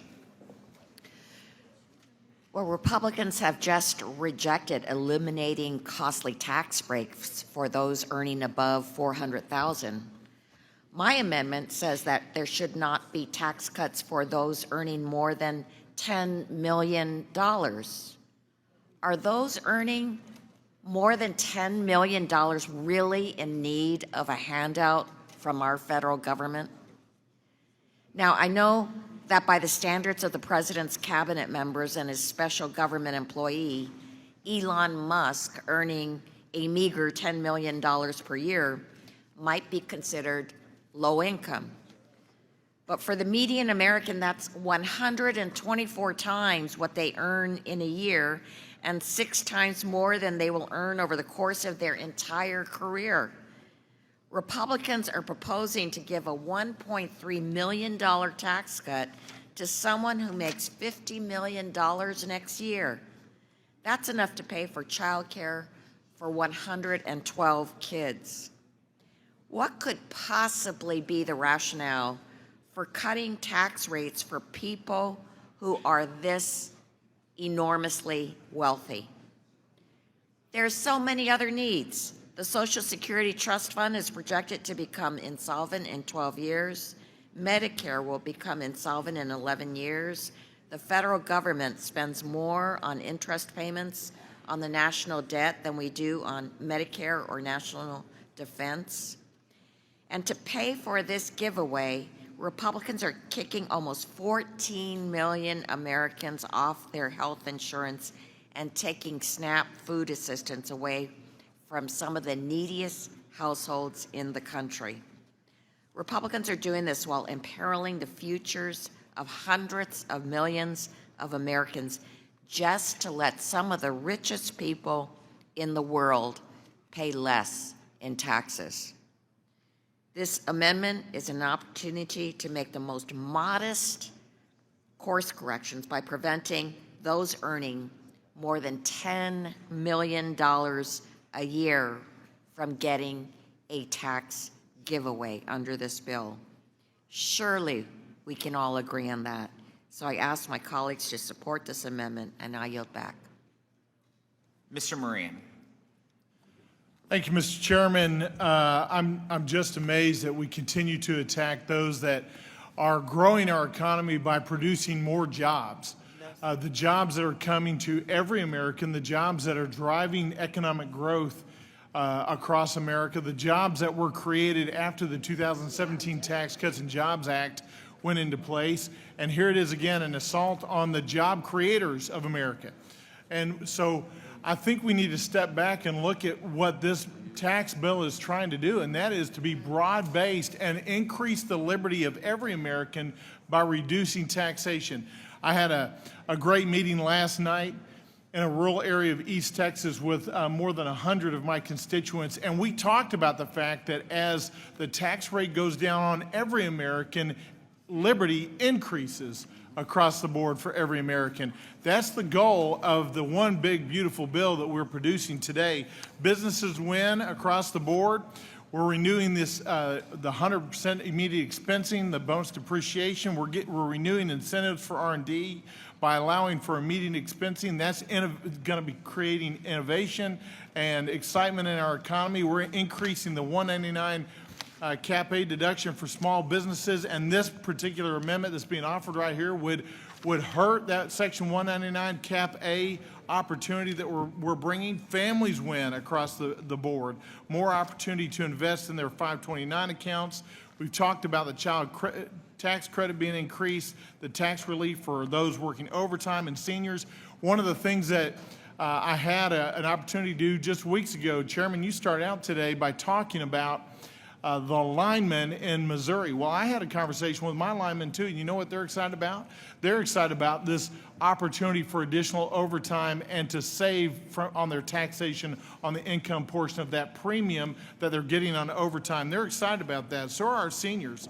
We're seeing tax relief for those paying interest on car loans. As Mr. Bean pointed out earlier, it's not the folks that are millionaires that are paying interest on their car loans. It's the everyday family Americans. Not only do businesses win and families win, but rural America wins as well on this tax bill.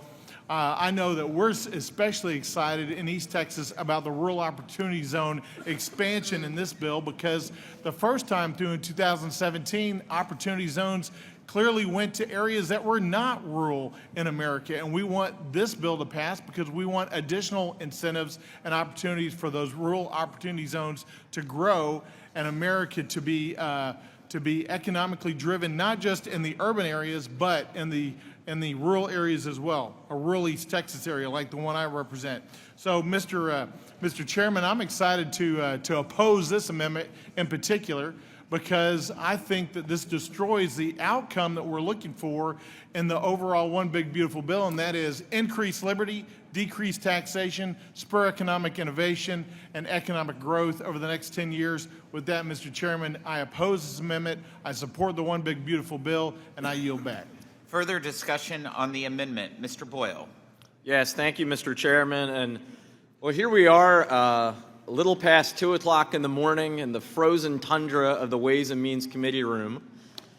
And we have an amendment in front of us that actually shows we on the Democratic side accept and agree to 99% of the tax cuts. One of the most often said talking points on the other side is that if their big, beautiful bill for billionaires doesn't pass, that the American people will be faced with a tax increase. This amendment for Ms. Chu shows how inaccurate that is. Her amendment ensures that all of the tax cuts would be preserved for those who make under $10 million a year. And while it's offered by Ms. Chu, really, we should call this the Trump Amendment. After all, President Trump has said repeatedly that he thinks the 39.6% tax bracket should be restored for those who make $5 million a year or more. So actually, Ms. Chu's amendment is slightly more generous than Mr. Trump's. Well, in the interest of bipartisanship, let me say I agree with what President Trump has actually been saying. And here's an opportunity for my Republican colleagues to vote in support of the position President Trump says he has. Let's ensure that tax relief is delivered for over 99% of the American people, but for those who make $10 million a year or more. That's not the top 1%, that's well below 1% of Americans, actually. The ultra-rich in this country, multimillionaires and billionaires. Given the size of these tax cuts, here's a way to ensure more than 99% of the American people get the benefit, but that we don't explode the national debt, so that we don't have to see devastating cuts to health care, so that at least 13.7 million Americans would lose their health insurance, as the Congressional Budget Office has stated. So I hope that we can have a bipartisan agreement here. I predict you will see every Democratic member vote in favor of this amendment, vote in favor of tax relief for more than 99% of the American people.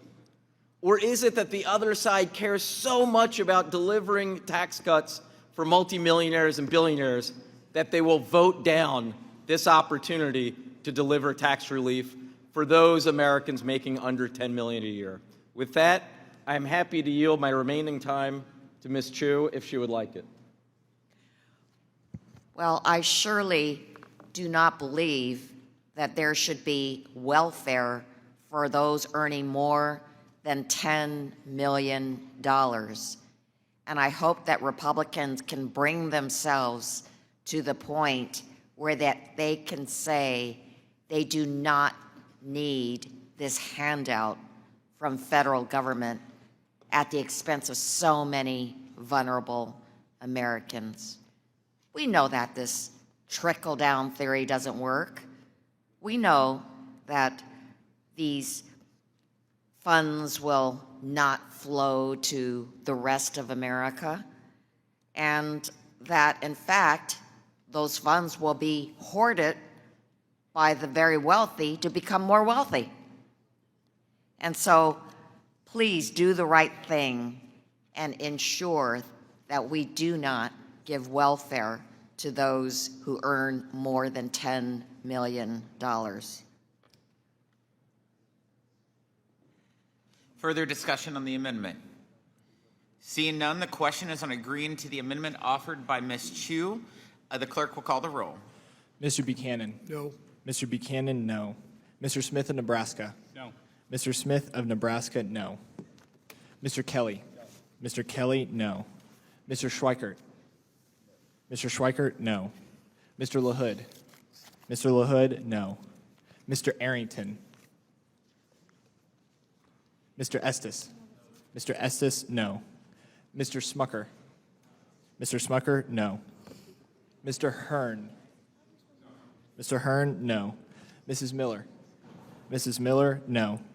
Dr. Murphy. Dr. Murphy, no. Mr. Kustoff. Mr. Kustoff, no. Mr. Fitzpatrick. Mr. Stubbe. Mr. Stubbe, no. Miss Tinney. Miss Tinney, no. Mrs. Fishbach. Mrs. Fishbach, no. Mr. Moore. Mr. Moore, no. Miss Van Dyne. Miss Van Dyne, no. Mr. Feenstra.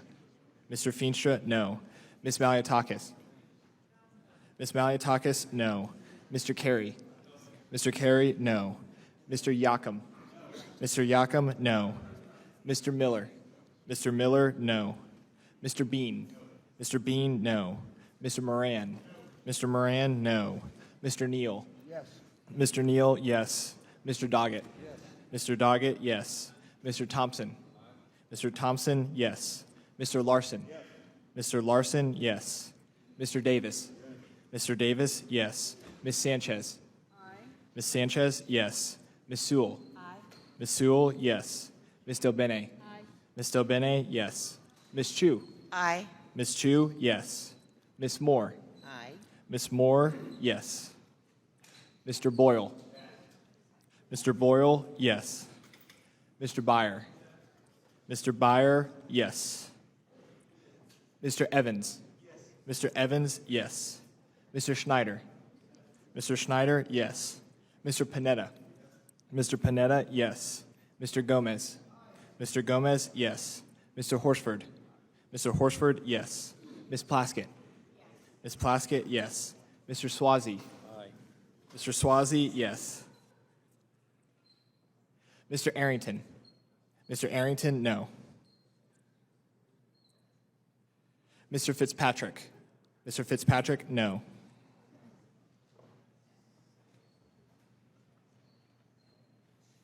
Chairman Smith? No. Chairman Smith, no.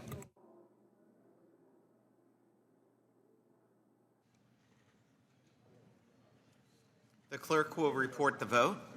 The yeses are 19, the noes are 26. There being 19 yeses and 26 noes, the amendment is not agreed to. Are there additional amendments? Mr. Byer.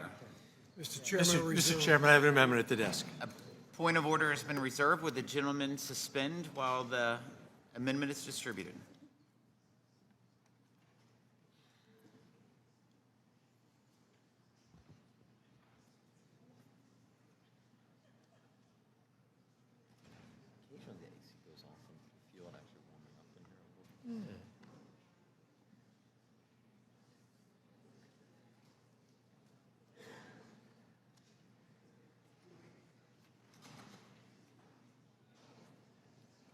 The gentleman may proceed. Thank you, Mr. Chairman. Top-heavy tax cuts paid for by low-income benefit cuts. Look, this amendment, we just try to make our tax code a little bit fairer by ensuring that the very, very wealthiest among us don't receive another tax handout. I'm not talking about the good people of East Texas who are getting screwed by this bill. I'm not talking about middle-class households or even upper-middle-class households. My amendment just focuses on the very, very, very wealthy, those making more than $100 million a year. Who even makes that kind of money? It's 0.002% of all the U.S. households. So it doesn't sound like very many people, but if you look at the distribution tables, just the top 1/10 of 1% are going to save $50 billion in the next 2027 fiscal year. It's a staggering amount of money. For $100 million, you can buy Vincent van Gogh's most expensive piece of art. You can buy your own Boeing 737 MAX 7. You can build a wind farm with 16,000 of your closest neighbors and leave completely off the grid. Or you can bankroll Oppenheimer, Despicable Me 4, or Spider-Man Across the Spider-Verse. And the best part is this is just the annual income. You could do that all again year after year after year after year. If we believe at all that the wealthy should pay their fair share, it makes sense that the 39.6% goes back to those making more than $100 million a year. Again, I don't expect any of my Republican friends to vote for this, but I think it's incredibly important that we make the point that the vast majority of these tax benefits are going to the wealthiest among us. And if we want to be honest about any sense of fairness in our society and our economy, we want to overcome the enormous divisions in our culture, we have to address the fact that so few have so much, so many have so little, and we're unwilling to look at it honestly. With that, I agree that I urge all of my colleagues to vote yes, and I yield back. Mr. Smith is recognized. And thank you, Mr. Chairman, and certainly thank you to all of my colleagues for taking part in this important process. I think it's abundantly clear that it is the wish of my colleagues on the other side to blow up the bill that we have, and if not in its entirety, certainly sections at a time. So I struggle to think that this amendment, if all of a sudden it were adopted, that they would be happy to support the bill. And I don't think that's the case. I find it fascinating that the comments made would tell us, that the rich don't pay their fair share, and yet they want to give them tax breaks with the SALT deduction going much higher. Will the gentleman yield? No, not right now, thank you. But to my point that there are all these amendments that I don't think are being offered to get to a point of voting for the bill. And so I think that looking at all the diligence that's been done on our side to arrive at a package that is, when you look at the distributional tables, it's pretty fair. It's effective, I think, in the economy, and various pressures just on the Republican side, from the fiscal side and the economic growth point of view. I hardly think that it would be great for the economy to have the largest tax increase in history take place, just given the law of diminishing returns. But I don't know what might satisfy someone who thinks that someone else doesn't pay enough, even though they're already paying more than everyone else. Thank you. I yield back. Further discussion on the amendment. Mr. Neal. Thank you. I've always said that my friend Mr. Smith is a fast learner. We want people to know what's in this bill. We want people to see and hear what is in this legislation. That's our point this evening, or this morning, as I should say. In addition to which, this is clearly an unfinished product. There is a long way to go. And my sense is that even many of the items that are included here, if this legislation moves out of committee in the next couple of days here, that it is likely to be altered substantially. Many of these provisions that are being discussed here are pretty popular with the American people. And if you link those to cuts in popular social initiatives as well, including health care, it's going to be uphill. So you're absolutely right. We intend to make our point here in the minority. We would like some cooperation. There are some reasonable amendments that have been put forward. I wish that the majority might have entertained them, but I get it. I understand entirely what's taking place, but we have a ways to go here with this, and we intend to clarify this proposal for the American people. Thank you, Chairman. Further discussion on the amendment. Ms. Sanchez. Thank you, Mr. Chairman. If my Republican colleagues truly care about reducing the deficit, strengthening our economy, and more importantly, standing up for working Americans, then repealing tax cuts for those who make over $100 million shouldn't be a partisan issue. It should just be common sense. Let's be honest. Let's speak frankly. The previous Trump tax cuts overwhelmingly benefited the richest Americans and the largest corporations. And this bill just doubles down on that mistake, making life harder for most Americans in order to further line the pockets of the rich who really don't need the help. All the while adding nearly $20 trillion to our debt, according to other Republican members. The other side of the aisle likes to talk a big game about the importance of living within our means, yet they fail to deliver every single time they're in power. Here's the truth. You can't preach fiscal responsibility while protecting tax breaks for those making over $100 million. The math just doesn't add up. And the American people, they can see right through it. They know that when you're giving tax breaks to people who make over $100 million and you're giving tiny crumbs to those who are struggling, that you're not really standing up for your constituents and the working class. And I want to just make very clear that this amendment isn't about punishing success. It's about asking those who've benefited the most from our economy to just contribute their fair share. The rich have seen record gains over the past decade, while working families have struggled to keep up with the cost of living. I don't know why that's so hard for you to understand. The income disparity in this country between those who have and those who don't is getting larger and larger. Repealing tax cuts for the richest Americans is just one step towards a more responsible budget and a healthier economy. An economy where we invest in roads, schools, and American families instead of sheltering the wealthiest for paying their fair share and what they owe. Not a tough concept. It shouldn't be difficult to understand. And I would guess that the majority of the American population knows that when you're giving tax cuts to people who make over $100 million, that that's not fighting for them and that's not fighting for hardworking Americans. And with that, I yield back the balance of my time. Further discussion on the amendment? Seeing none, the question is on agreeing to the amendment offered by Mr. Byer. The clerk will call the roll. Mr. Buchanan. Mr. Buchanan, no. Mr. Smith of Nebraska. Mr. Smith of Nebraska, no. Mr. Kelly. Mr. Kelly, no. Mr. Schweikert. Mr. Schweikert, no. Mr. LaHood. Mr. LaHood, no. Mr. Arrington. Mr. Arrington, no. Mr. Estes. Mr. Estes, no. Mr. Smucker.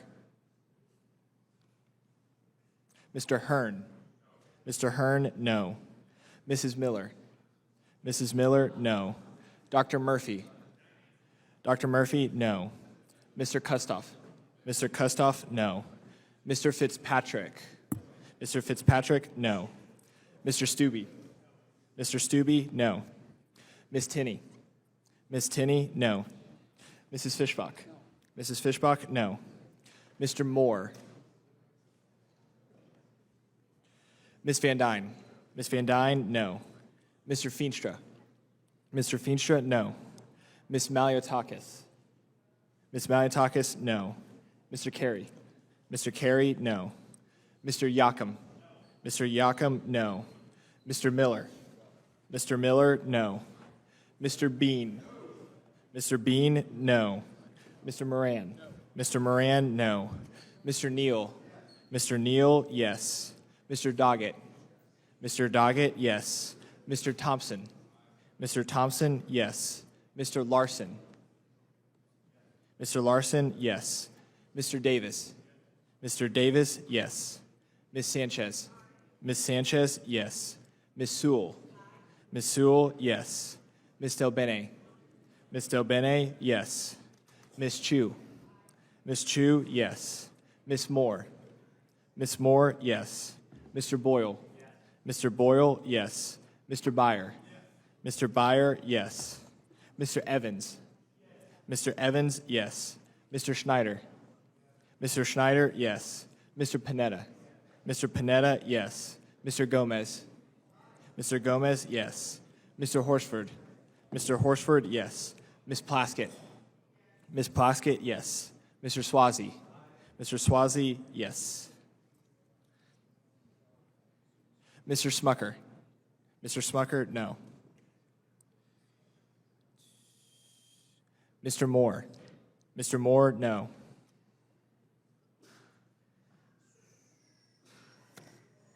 Chairman Smith. No. Chairman Smith, no.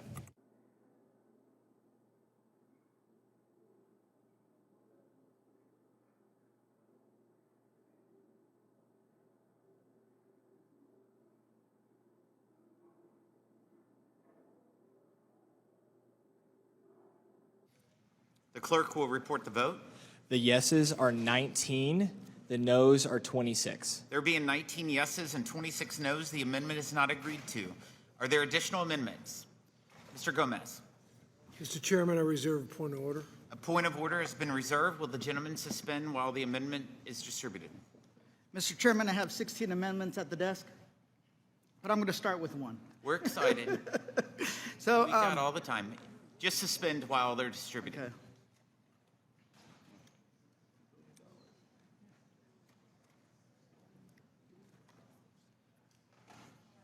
Proceed. All right, Mr. Chairman. So we just witnessed that the Republicans in this committee voted down amendments to stop tax breaks for those making $1 million. Then we said, how about $10 million? You voted that amendment down, and then you went to $50 million, and you still voted that down. So I don't know what's the limit for you guys, but here's the thing. I want to find out if you guys will actually support raising the tax bracket to 39.6% on people making $1 billion or more. So how about show of hands? Let's show hands. Raise your hand if you think billionaires should get a tax break, shouldn't get a tax break, and should actually pay their fair share of taxes. Come on, just raise your hand if you think that they shouldn't get another tax break. So how about the folks over there on the other side of the aisle? Keep your hands up. I just want to see the Republicans. How about Mr. Smith from Nebraska? Even Warren Buffett said that he would be happy to pay more in taxes. So here's the thing. Remember at the beginning of the hearing, I asked a simple question. Are you the gentleman yield? Would the gentleman yield? Go. Mr. Buffett, incidentally, did say on the record that he paid a record amount of taxes last year. Yeah, and then he also said that he would be happy to pay even more. So here's the thing. Okay, I'm going to yield, reclaim my time. Thank you for that. So here's the thing. Remember at the beginning I asked a simple question. Are you for the babies or the billionaires? And here's your chance. You guys all want to be economic populists? Well, here's your chance. Let's raise the taxes on the billionaires who need to pay their fair share of taxes so we can give bigger breaks to the people that are working class, right? Here's your chance to prove to the American people, to prove to people on Joe Rogan and all those other podcasts that you haven't become a bunch of swamp creatures, right? That you're not the party of the billionaire establishment that has taken root in D.C., that you're fighting for your own constituents. It's taxing billionaires. It's not taxing mom and pop shops. It's not like hurting anybody besides making sure that these individuals who are extremely wealthy pay their fair share of taxes. It's a simple amendment. According to ProPublica, the 25 richest Americans paid an effective tax rate of 3.4 on average from 2014 to 2018.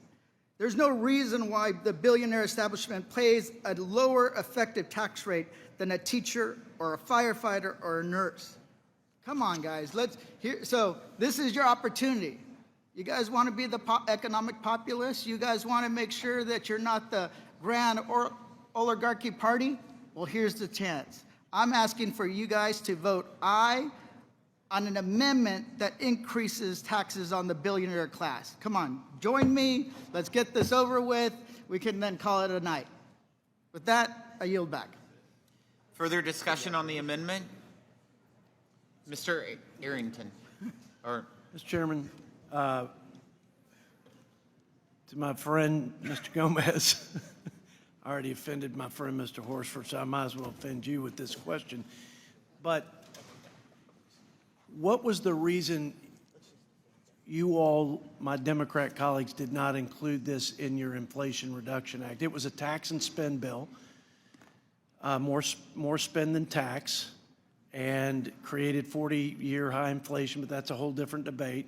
I just want to know, why didn't you all, when it was unilateral Democrat control, include this tax in your bill? Is there a reason? And I'll take anybody's, Mr. Ranking Member. To me? Yes, sir. As I repeated, it was an investment, the Inflation Reduction Act. It was all encompassing. It wasn't immediate gratification. It was the idea that over a long period of time, these investments would pay off. And I assure you, that's exactly what's going to happen.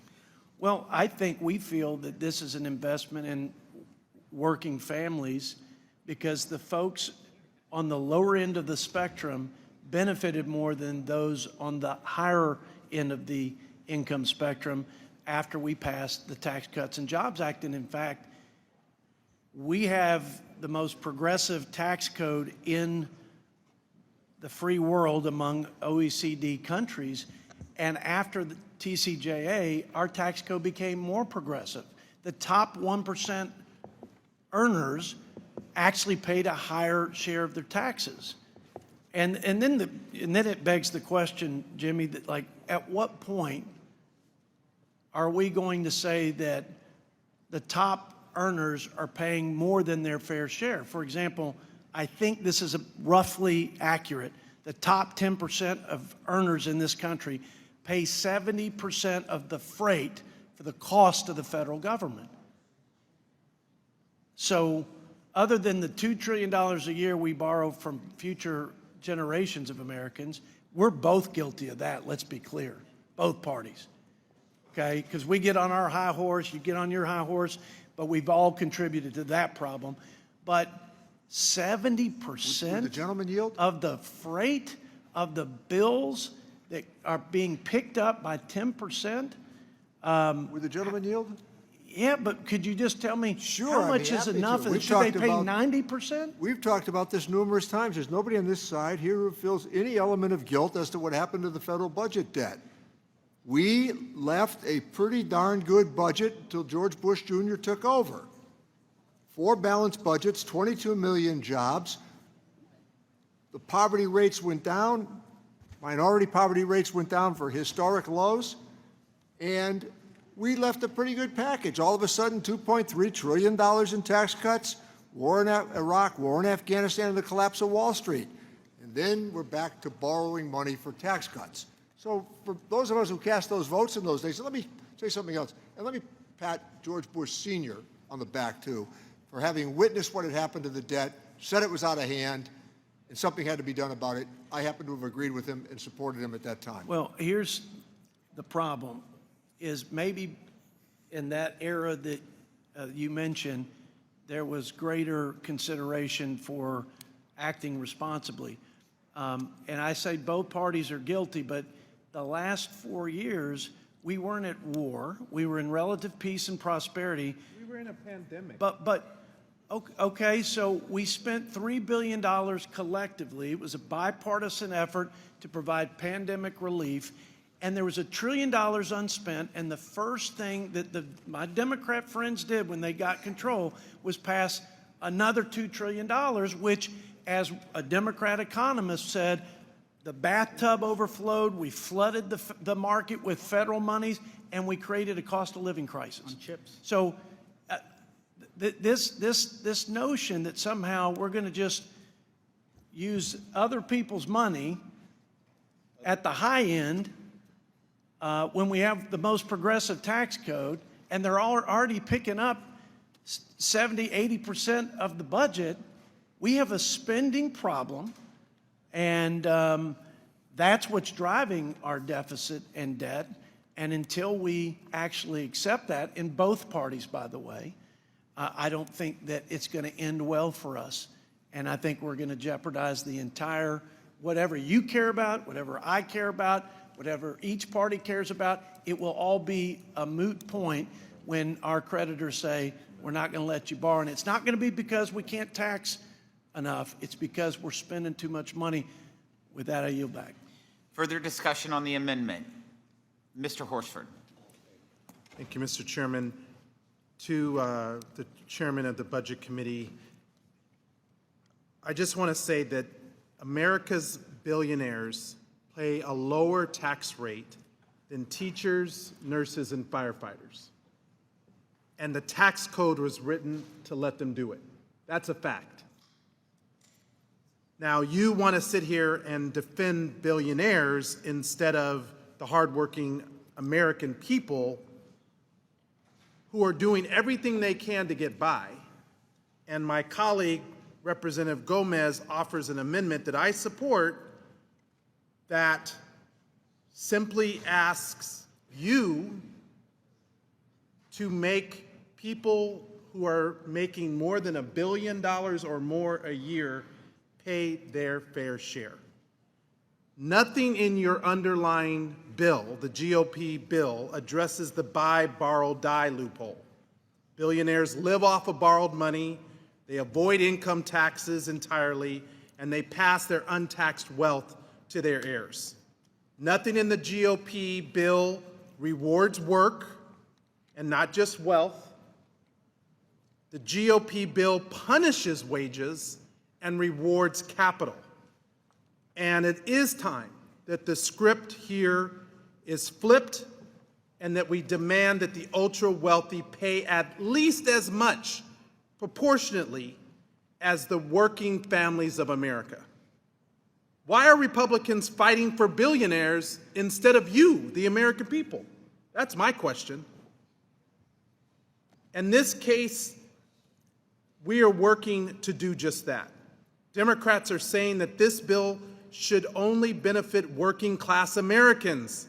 It should reward the workers and not the billionaires.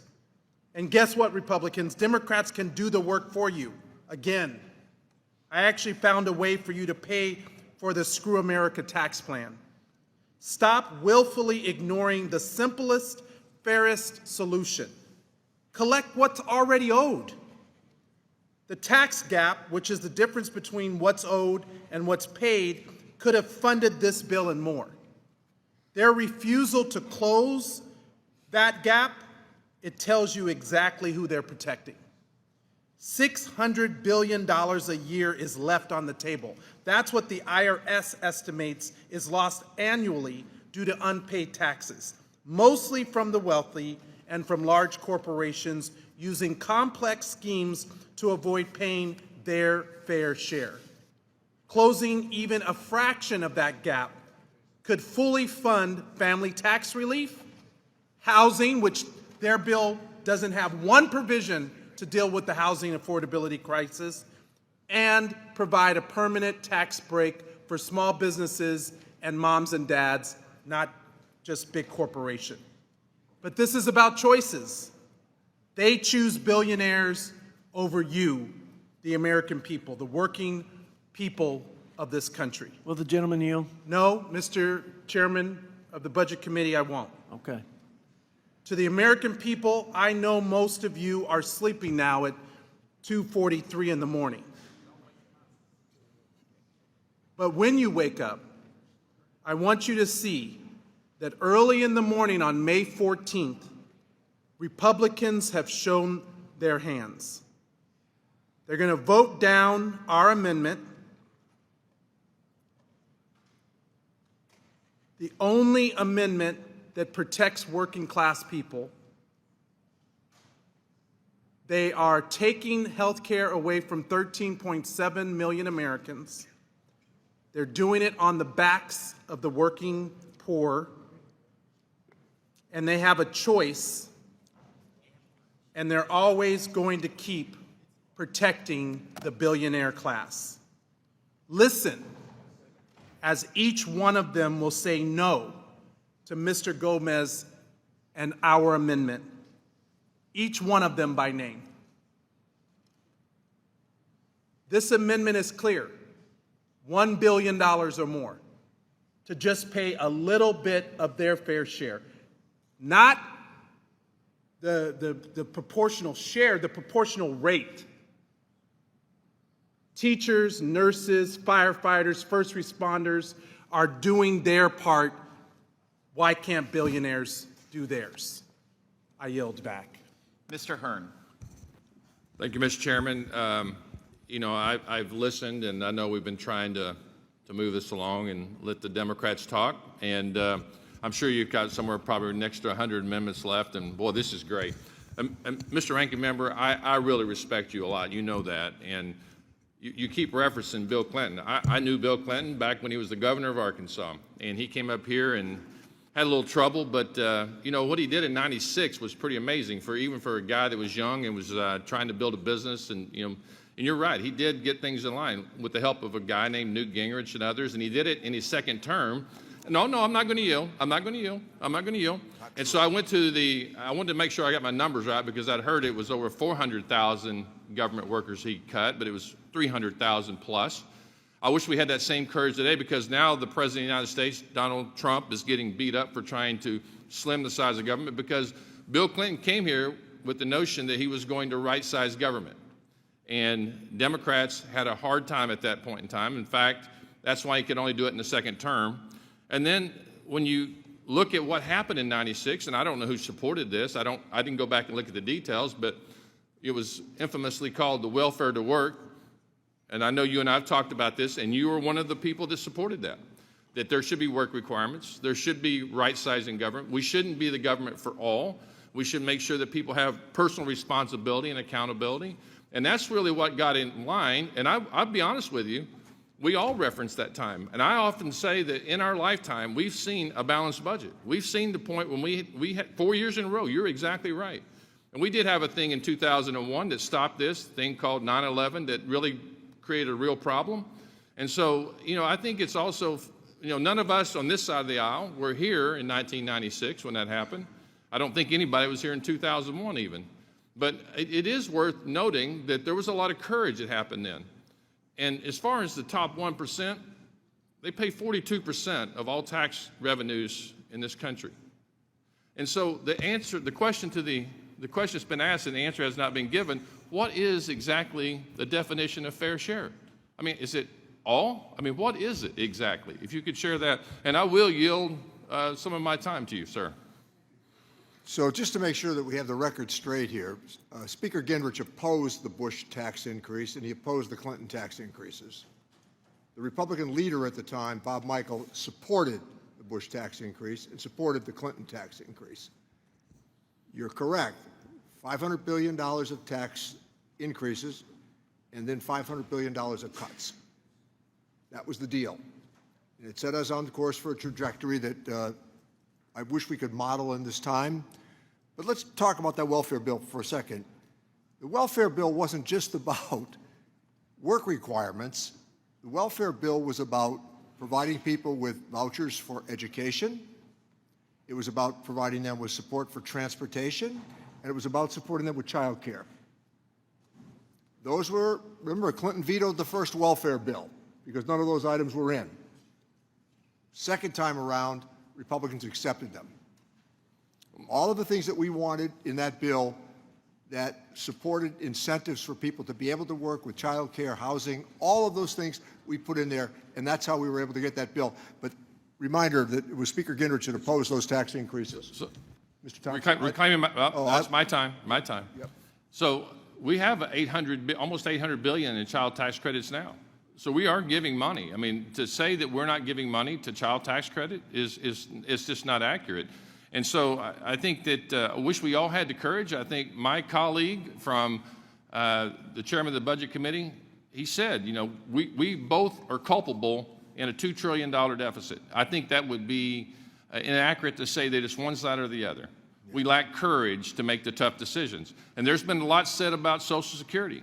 And I admire my colleague, John Larson. He and I have talked about it a lot. We differ on how we approach it, but we should come together in a bipartisan way for the benefit of those seniors, many of us that will be in that age if we're not already, that have paid in our entire lifetime to receive and entitled, the true definition of entitlement in Social Security and Medicare, that they remain solvent. And it's not going to be done in a partisan way. That will never occur in our lifetime that we ever can agree. But in a bipartisan way, we could do that. And it is not accurate to say the president hasn't told the press, and he's told each of us individually, do not do anything to touch Social Security or Medicare benefits or Medicaid benefits to anyone. He has told us this in press. He's told us in the cabinet room since he's been elected. Do not touch it.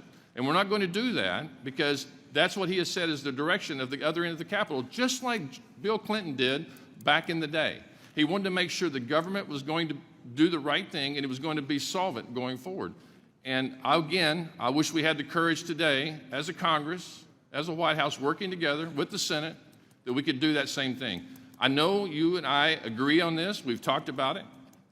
Maybe the details are a little bit different, but we have to have that courage for the future of our kids and our grandkids before we all leave this place. And I'm that passionate about it. I have said it. I've signed 4 budgets in a row that's talked about it. I've been demonized for it. I've never said we're going to ever kick anybody off of Medicare, ever. But I said we have got to come together to solve this problem. Everybody that's in Washington, D.C., think tanks on either side, have said that us to do nothing is the worst thing that could happen to those seniors in America. So as we're talking about these things, Congressman Larson, ranking member, the problem's going to be if we do nothing, it's a 17 to 21% cut across the board. I yield my time back. Mr. Hearn, thank you. Further discussion on the amendment. Mr. Larson? Yes. Following up on what Mr. Neal was saying first, and what Bill Clinton was able to do, and how we were able to come to this, was followed by George Bush saying that he won in dramatic fashion, and he was going to use his political capital. And he did. He did try to privatize Social Security and went around. And so the look on the other side when you look at us and say, well, come on, we got to work together bipartisanly. So we put out a plan and say, here's our plan. Here's what we're going to do. Where's your plan? And is that a question? It is a very good question, because you can't have a compromise. You can't work together if only one side has a plan and the other side just criticizes the plan, et cetera. And it just adds to the skepticism that what your plan is to privatize. And when your president and Elon Musk goes out and first decimates, how can you have the largest insurance program in the country operating with an administrative cost of under 1% and then cut it further, stop the ability of everyday people, you pointed out, like a lot of us on this dais, who need to talk to a human being. Show me another federal agency whose administrative costs are under 1%. Minimally, they should be at 2% and still. Will the gentleman give me 30 seconds? I will. Can I finish my, and once Sure, I finish absolutely. my point, but I come from an insurance area of the world. 16 to 28% is what they use for administrative costs for programs that are very successful insurance programs, but are far less than the 70 million people who are insured under Social Security, and just not for a pension. Just not for a pension, but also for spouses, for widows, for children. Why? Because it's the safety net of capitalism and entrepreneurialism, and allows us to take risk, because in taking risk is how we're going to be able to achieve. But you can't do that, as Roosevelt knew, and frankly, as Eisenhower and even Nixon knew, that you had to have a program that was there, that was a safety net for all of Americans, that Congress hasn't touched in an enhancement way in over 50 years. So the gentleman, can I get? Yes. Yep. Oh, you I think you You just answered the question I was going to ask. This problem was long before Elon Musk ever came to the White House 90 days ago. That's right. So this is not an Elon Musk problem. This is a problem that we just simply, on your side, and I think you've described this, is simply just to raise the taxes on the uber rich, and that's going to somehow pay for it. You know as well as I do that's not going to be enough. How is it raising tax? First of all, it's an insurance premium. It's When not a you tax. say take the cap off, that off of Social Security, Lift the cap. So why should there even be a cap? Well, listen, you guys have had the same opportunity to remove the cap as we have. The same opportunity. You have. I initially, when I've been working on this bill a while, I removed the cap, and you guys on the other side, oh my God, look at this! It's the biggest tax increase you've ever seen. You had the majority for 4 years. I was in this committee as they were saying it. I said, for less than a cup of coffee. And you guys brought out a big cup of coffee. Congressman Larson, let's don't get amnesia at 3 o'clock in the morning. You've had the opportunity when you had the majority, when you were doing all the, you did 2 reconciliation bills, your last trifecta. We did have the opportunity. And you heard what Mr. Neal had to say. We were constrained because we couldn't do both.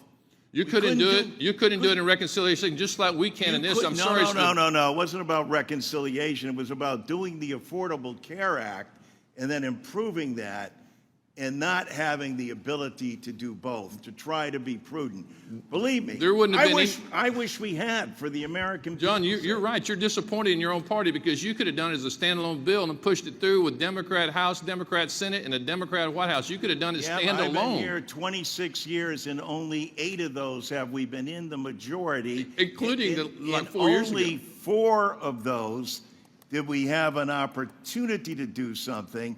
And in those years, we did make sure that we got health care for people that now you're taking away in this bill so you can again reward billionaires. How does that make sense, and how does that build up trust? You've done a great job of deflecting the disappointment in your own party. We don't have a plan, but we want to criticize your plan. We're never going to present a plan of our own, and what we're going to do is go out and wreck Social Security internally and then say, oh, look, the program doesn't work. You know what we're going to have to do?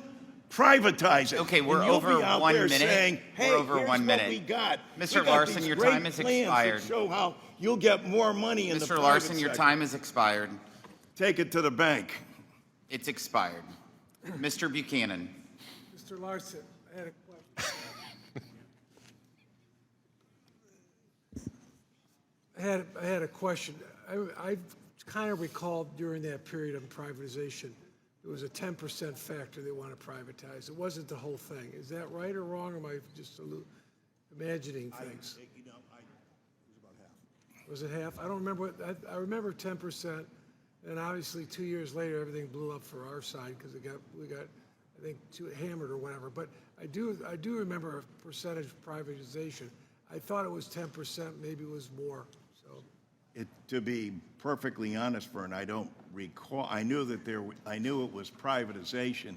I don't know what the percentages were, et cetera. And the second thing I would just say, with the dynamic we've got here, we should take an opportunity, because I sense that maybe we get together with something, possibly, because you've been on this for a long time, and maybe there's an opportunity to do something. It's just the guy sitting right here, Well, or whatever. we have a plan. Yeah. Well, we should talk. So, I'm good. Yeah, in fact, the other point, not to understate it, Ross Perot's candidacy in 1992 changed the argument about the national debt. Yeah. There was a time when he was ahead of the 2 presidential candidates, Clinton and Bush, and he was in second place for a long time in that race. He was the one that changed the discussion about the national debt. But if you're going to have a discussion about the debt, you also got to talk about Social Security and Medicare, everything else too. Except in the case of Social Security, it doesn't contribute to the debt because it's an earned, and this is the other thing with calling it an entitlement. It's earned money. It's your constituents' money that they've put in there. And that trust is still solid. You wonder why people get suspicious when Elon Musk is charged with finding $2 trillion, and 70% of our budget is the military, Medicare, Medicaid, and Social Security. Which is the only one that has a trust fund? Social Security. And which is the only one that has $2.7 trillion in it? Social Security. So you wonder why we're suspicious? And you have no plan. Today's a new day, so let's go forward. That'd be my suggestion. Yield back. Yield back. Further discussion on the amendment? Mr. LaHood. Thank you, Mr. Chairman. I just want to address one thing that Mr. Horsford said. You said a lot of things, Mr. Horsford, but in part of your comments here, you said there's nothing in this bill that addresses housing, low-income housing or affordable housing. That's flat out wrong. The bill that I've introduced that you're actually a co-sponsor of, 2725, the Affordable Housing Tax Credit, is included in this bill. It's supported by every housing group across the country. In fact, Ms. Delbenny and I are on the bill, Mr. Feenstra, Mr. Panetta, Mr. Beyer. It's the most bipartisan bill we introduced last Congress, 270 co-sponsors, equal amount of Democrats and Republicans. We passed it on the House floor last year, and it addresses the housing problem, both rural, urban, suburban. Everybody supports it. It's in this bill. So will you yield? Just hold on, let me finish. So I don't know if you were incorrect in what you said or whether you want to acknowledge that. I just want to say when you make a statement, there's nothing in this bill to address housing and the shortage and the affordability, that's just flat out wrong. Second point that I'd like to make is Mr. Arrington asked you about the Gomez and why this wasn't included in reconciliation before. There was never an answer given on that. So I want to give you an opportunity to answer that. Before I do, I'm going to yield to Mr. Arrington. I'd like to hear the answer to that question myself. I have an answer, so if you want to yield to me. Well, I just want to make a few more points. Wages after the Tax Cuts and Jobs Act, wages at the bottom 10% grew 3 times more than the top 10%. Income in the bottom 50% of income earners grew at 2 times faster than the top 10% earners. So there's a reason why the poverty rates were the lowest in recorded history. There's a reason why there were millions of jobs created and billions of dollars in investment, and we grew at 1%. At 1% over the budget window's $3 trillion to the deficit. So, and we, by the way, we also brought the tax rates down for our job creators, which at one time, prior to TCJA, was actually embarrassingly higher than communist China. So this notion of we're going to balance the budget and pay for this $7 trillion government with the top 10% who are paying 70% of the cost, and we're just going to increase it to 80, 90. At what point do we run out of the top 10% and top 10% of the earners' money? Will So the gentleman yield for 1 second? what's the answer, Mr. Horsford, I just to answer- why wasn't it? I'd like to give him the opportunity to answer that Well, question. first to Mr. LaHood on housing, thank you for recognizing that. I'm proud to be a co-sponsor of that legislation, and it is bipartisan. But let me be clear. You guys are giving a tax cut to corporate speculators who are buying up homes in places including Las Vegas. 15% of the homes in Las Vegas alone, 30% of the homes in North Las Vegas are now owned by these corporate speculators. They come in, they pay cash, they price veterans out, they price first-time home buyers out, they price families out of owning the American dream. That's not in this bill. And yet you're giving them a tax break. Overwhelmingly, based on this distribution table that Mr. Barthold started with early, well, we didn't get it till about 2 hours into the hearing, overwhelmingly the benefits for billionaires and the ultra-wealthy are permanent, but meanwhile the things that help working people are not, including housing. Housing is one of the biggest pain points that families in Nevada and across the country are talking about. The cost of rent has gone up 30% in the last few years. There's nothing that's addressing those issues, and that's what I'm talking about when I'm talking about the issues around the housing affordability crisis. I'm glad that finally at 3 o'clock in the morning, we're finally starting to talk about the issues that matter, from housing to Social Security to child care, but that doesn't negate the fact. Well, reclaiming my time just at the end here, again, Never answered my question.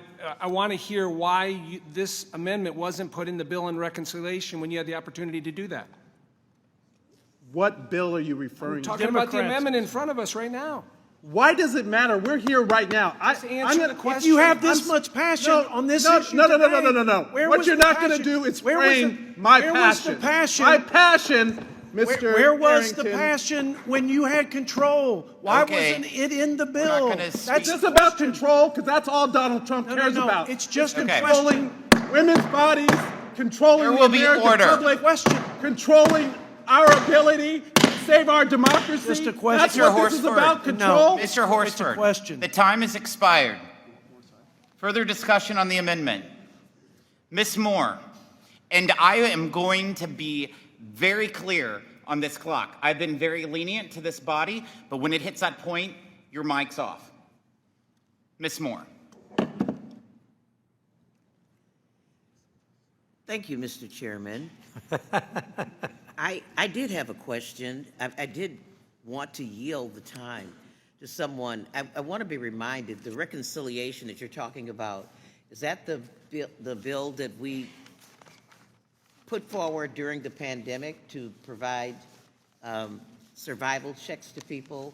Is that the reconciliation, or you're talking about Build Back Better? Exactly. The American Rescue Plan.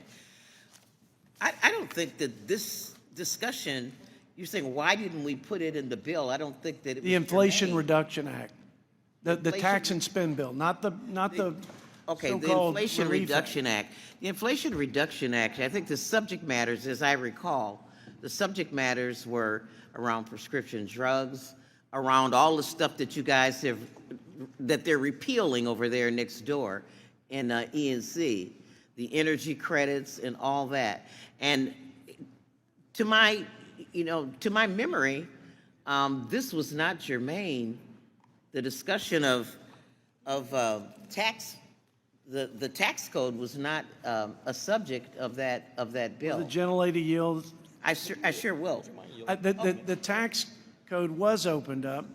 There were tax policies in the IRA, and one in particular was the tax credits of $700 billion to climate or renewable energy corporations. So my question was... That was the topic, about the climate. Yeah, but my question is a simple one. I'm not trying to be provocative. Why didn't you offer a wouldn't- non-germane amendment? Is that your question, sir? You opened up the tax code. There were other taxes besides the green energy tax credits, and the question was, and there was a corporate minimum tax. Why not include this provision if you were all so sincere Okay, this is about my putting time. it in? This is my time, Yep, Mr. Arrington, my okay. good friend. And I'm going to yield now to my good friend, the ranking member of the Budget Committee. Well, thank you. And well, first, Mr. Arrington is just very triggering. I see it in the. I said you're very triggering and a controversial figure, but at least it's keeping us awake after 3 o'clock in the morning. The second thing is, I think we might have gone a bit far afield from the amendment that's actually in front of us. I want to point out the amendment in front of us only impacts a little more than 3,000 Americans. It does not impact, and I did the math, and again, at 3 o'clock in the morning, it can be dangerous to do the math, but I just verified it. 99.999% of the American people will still see their tax cuts extended if this amendment by Mr. Gomez became law.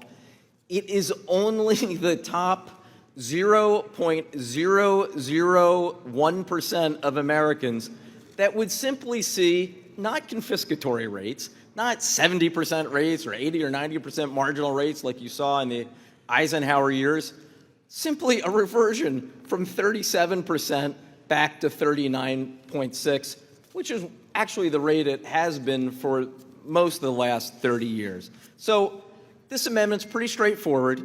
It only impacts billionaires. It is a great opportunity for the other side to prove us wrong, to prove me wrong when I say this is one big, beautiful bill for billionaires. Prove me wrong, vote for this amendment, and we can actually have a bipartisan victory. And thank you, Ms. Moore. I'm happy to yield back to you. And thank you. I will yield the last minute to Mr. Horsford.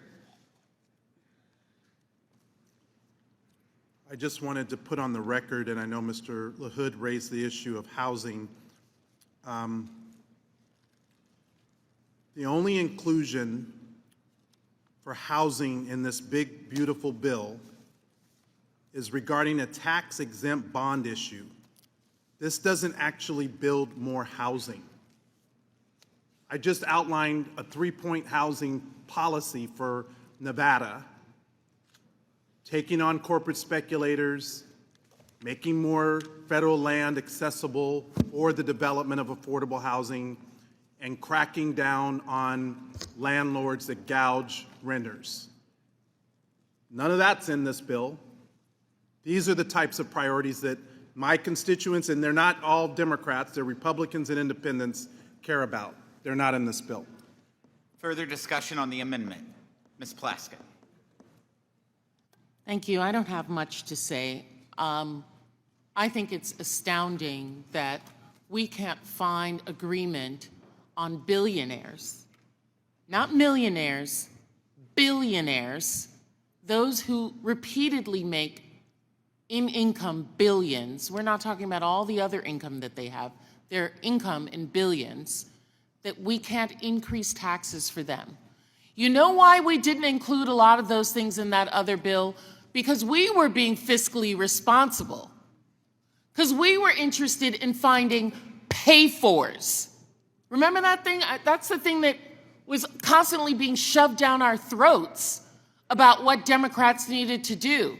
Our irresponsibility with giving out stuff, government welfare to the poor, welfare to old people, welfare to women who are not responsible and have all these children. But we don't have that same pay-fors that we're trying to do for billionaires. That's what's shocking about this. Now we can run up the debt.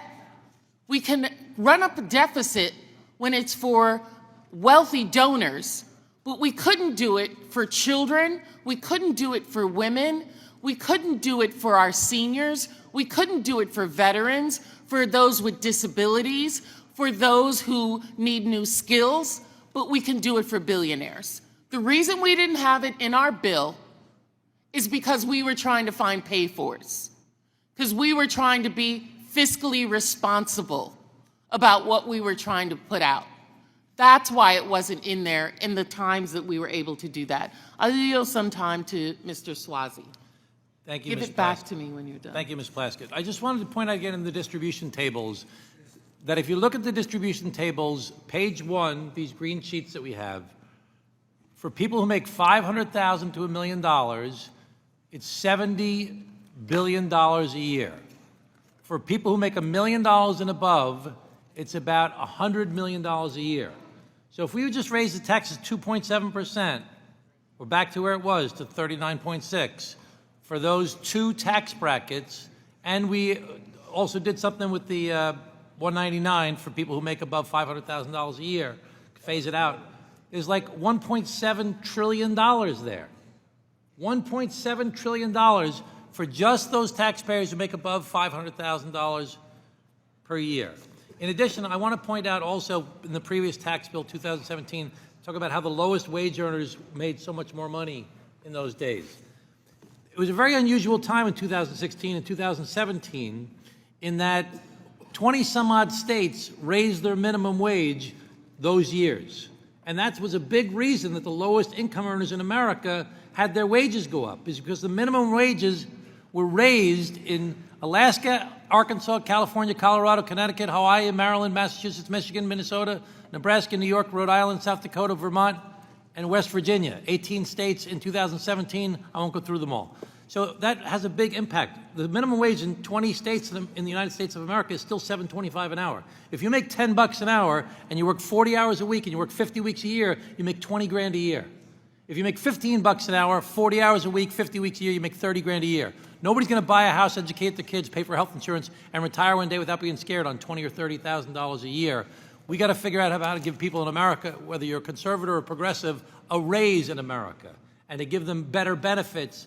And that's one of the reasons that we should be supporting unions. Thank you back for the time.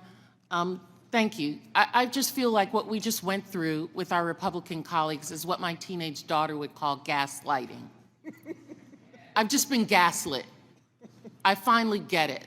Yep. They took us down a road that was of their own doing. And I'll yield the balance of my time to Mr. Thompson. Thank you for yielding. I just want to point out, Stacey, we didn't look for pay-fors. We didn't try and be fiscally responsible. We were. We found pay-fors. The IRA was paid for. That's why we couldn't put everything in it. We had to prioritize, and we paid for what we put in it. We didn't add to the national debt as you're doing today. I yield back. Further discussion on the amendment. Further discussion. Yes, Mr. Snyder. Thank you, Mr. Chair. I'd like to yield time to my colleague, Mr. Horsford. Thank you. I just wanted to further elaborate on Mr. LaHood, because I do want the record to be straight here. And I am pleased to work with you on our bill dealing with the expansion of the low-income housing tax credit. It's an important issue. But if you look on page 389 of the GOP bill, where silencers get a tax break, where billionaires get more tax breaks, housing gets one item. Simply put, the only housing item is that housing projects are not required to use as much tax-exempt bonds. That's it. So yes, Mr. LaHood, we do have a bipartisan expansion of the low-income housing tax credit. I raised this issue over 12 hours ago.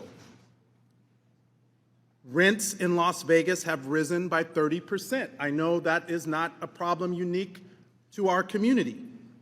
I also have a bill, like I said, to address the corporate takeover of single-family homes. Republicans throughout your budget have cut enforcement agencies, which are now letting corporations go wild. But this bill will not help build more housing. My colleague, Representative Del Baney, has a plan to help with the low-income housing tax credit. I have a plan for my HOME Act and my Unlock Housing Act around public housing. So if we want to be serious, let's bring up these bills and put them in this markup. But that's not what's in here. Gentlemen, yield? Yes, Mr. LaHood, I'll yield. That bill is Ms. Del Baney and I's bill. That's Right, it's in not here. No, it's not. Where? Where is it? Because it's not on page. The bill that you're the sponsor. Where is it, Mr. LaHood? So, are you going to let me speak? So, HR 2725 that you're a sponsor of is in this bill. Where? Every housing agency across the country says Where is the bill? number one thing is this provision in the Mr. bill. LaHood, I'm reclaiming my time. Just tell me where. Maybe I'm wrong.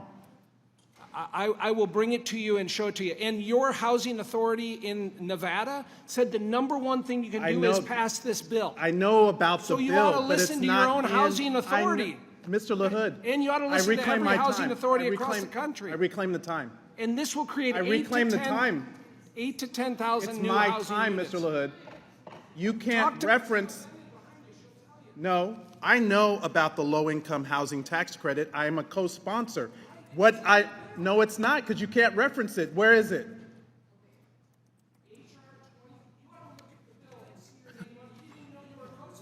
This is what the problem is in America. He wants to tell me one thing. I know that I'm a co-sponsor of the bill. I'm telling you it's not in your Screw America budget. Ready? Page 197. Look at section 13 through 24. Are you looking at it? Go ahead. Go ahead, look at it right now. Page 1, turn to your book. I'm listening to your... Page 197. Open it up and let's go through it together. Go ahead. No, I want you to be looking at it. I'm looking at it, Mr. LaHood. All right, what does it say? I don't need to be patronized. Well, you just asked me to give you the directions. So what does it say on section 13 there on page 197? And is this provision permanent? Is it permanent? Yes. Is it permanent, Mr. LaHood? Like So the billionaire tax cuts? Okay. So I'm reclaiming my time. I thought you wanted me to read it to you. No, I didn't. I asked you to point it out in the bill. Let me And I read said it. that if I Let was me wrong, read it I would to you so correct. you can No, understand. I reclaim my time. Modifications Mr. to the LaHood, low-income you don't get to housing talk tax over me. It is not your time. You asked me to read it No, to I you. reclaim my time. You don't understand what that means? Can I bring it down and show you? I'd love to bring it down and show you right now.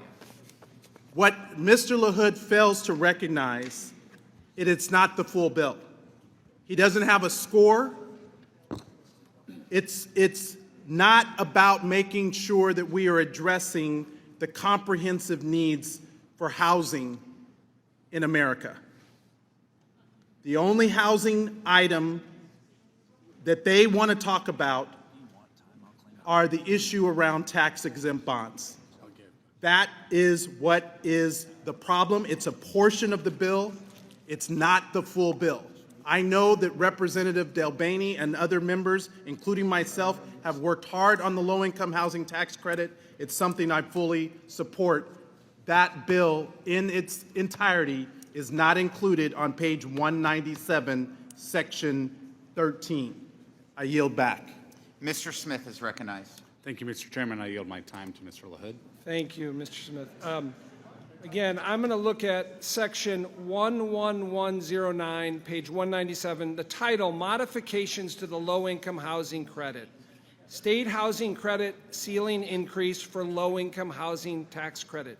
It goes through a number of provisions and talks about the tax-exempt bond financing requirement for low-income housing and affordable housing and workforce housing. It goes on section by section by section, talks about the qualified obligation, and I'm happy to read all of this to you, Mr. Horsford, in detail. But again, it's your bill that you're a co-sponsor of, HR 2725, that actually 2/3 of the Ways and Means Committee members are a sponsor of it. And this is the -- housing bill that housing authorities from Nevada to Illinois and across the country. And by the way, you asked what housing will be built. When we pass this in Illinois, we'll build 8,000 to 10,000 new housing units in the next 2 years here, and that's replicated across the country. So, listen, I'm glad we're working together. I'm glad you're a co-sponsor of my bill. I'm glad it's in this bill. It's going to do a tremendous job for this country in fulfilling the housing needs that we need, and I yield back. Further discussion on the amendment? Seeing none, the question is on agreeing to the amendment offered by Mr. Gomez. The clerk will call the roll. Mr. Buchanan? No. Mr. Buchanan, no. Mr. Smith of Nebraska? Mr. Smith of Nebraska, no. Mr. Kelly? Mr. Kelly, no. Mr. Schweikert? Mr. Schweikert, no. Mr. LaHood? Mr. LaHood, no. Mr. Arrington? Mr. Arrington, no. Mr. Estes? Mr. Estes, no. Mr. Smucker? Mr. Smucker, no. Mr. Hearn?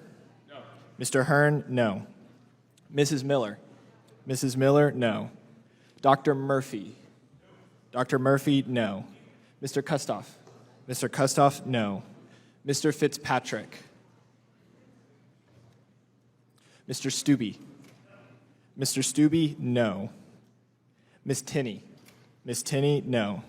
Mrs. Fishbach? Mrs. Fishbach, no. Mr. Moore?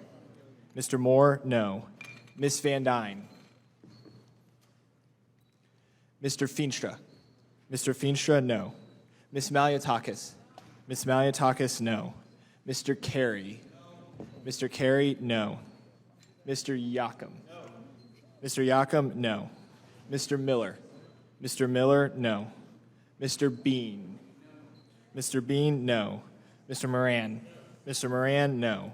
Mr. Neal? Mr. Neal, yes. Mr. Doggett? Mr. Doggett, yes.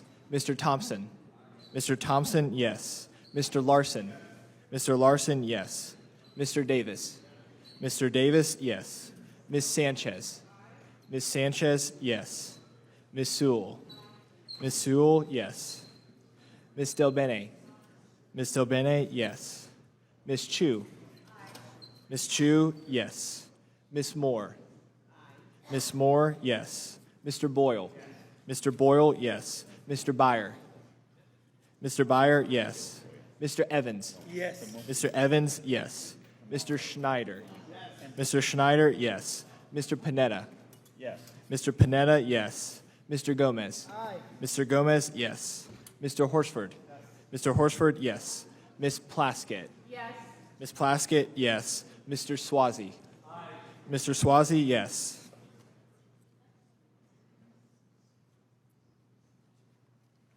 Mr. Fitzpatrick?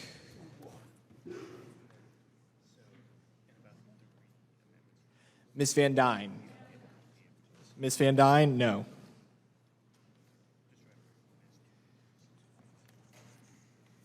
Chairman Smith? No. Chairman Smith, no.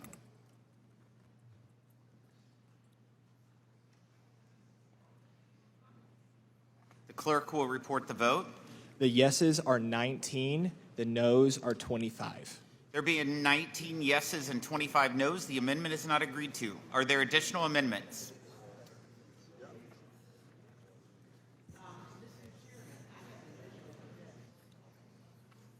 Ms. Moore? Thank you, Mr. Chairman. I have an Chairman, I amendment at the reserve a desk. point of order. Okay, a point of order has been reserved. Will the gentle lady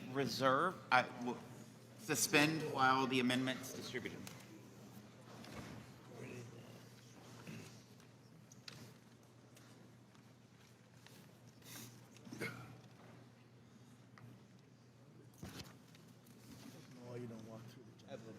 Proceed, Ms. Moore. Proceed, Ms. Moore. Thank you so much, Mr. Chairman. Well, I've got an amendment that everyone will agree with.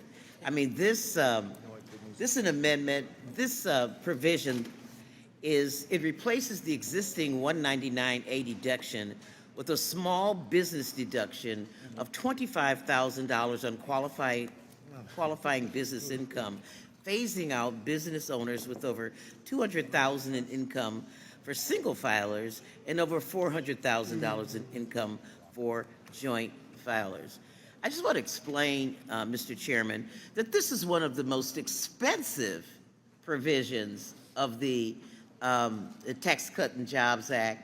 As you may recall, yesterday when Mr. Bartold and I were discussing it, that this is a bill that to extend would cost us $818 billion.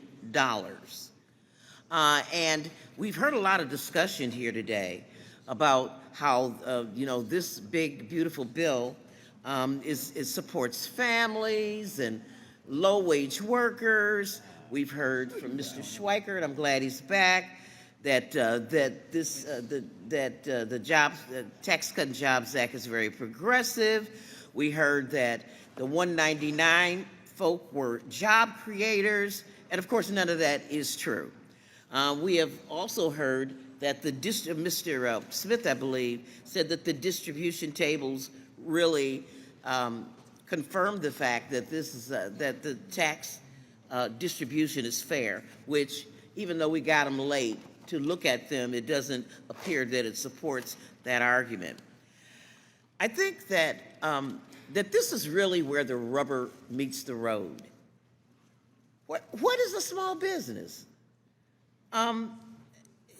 You heard the discussion that occurred between me and Mr. Bartold, that a small business, let's say a small business that makes $100,000 a year, adjusted AGI of $100,000.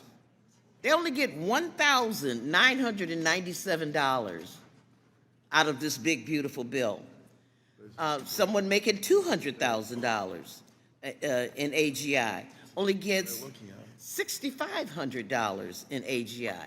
Now, Mr. Swiker, you'll remember, you and Mr. Byer, that when we were on the Joint Economic Committee, we actually had testimony about the 199 provision. And actually, this is not some amendment that I'm proposing, some, gotcha amendment. This is actually a bill, H.R. 3249, that I've put together called the Mom and Pop Tax Relief Act, because I found it so vexing that we were providing tax breaks to people in my own state, as a matter of fact, the E-lines, using the 199A deduction.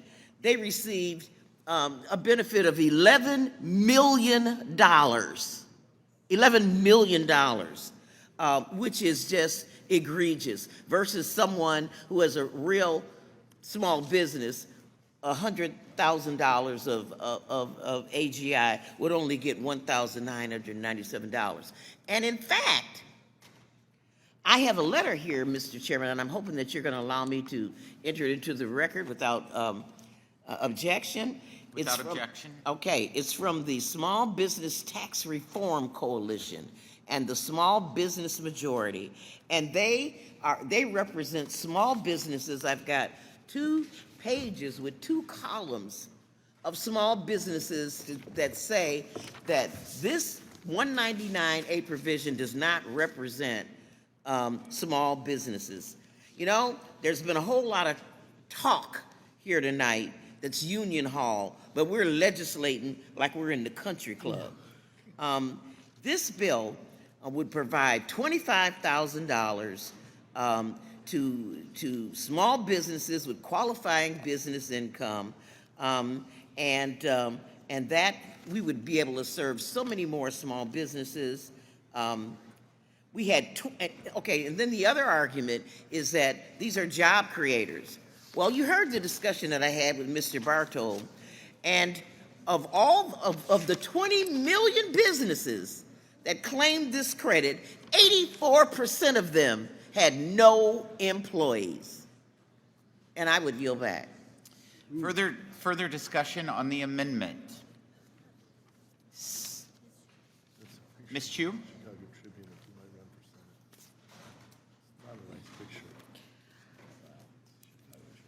I support this amendment very strongly because it actually would help small businesses.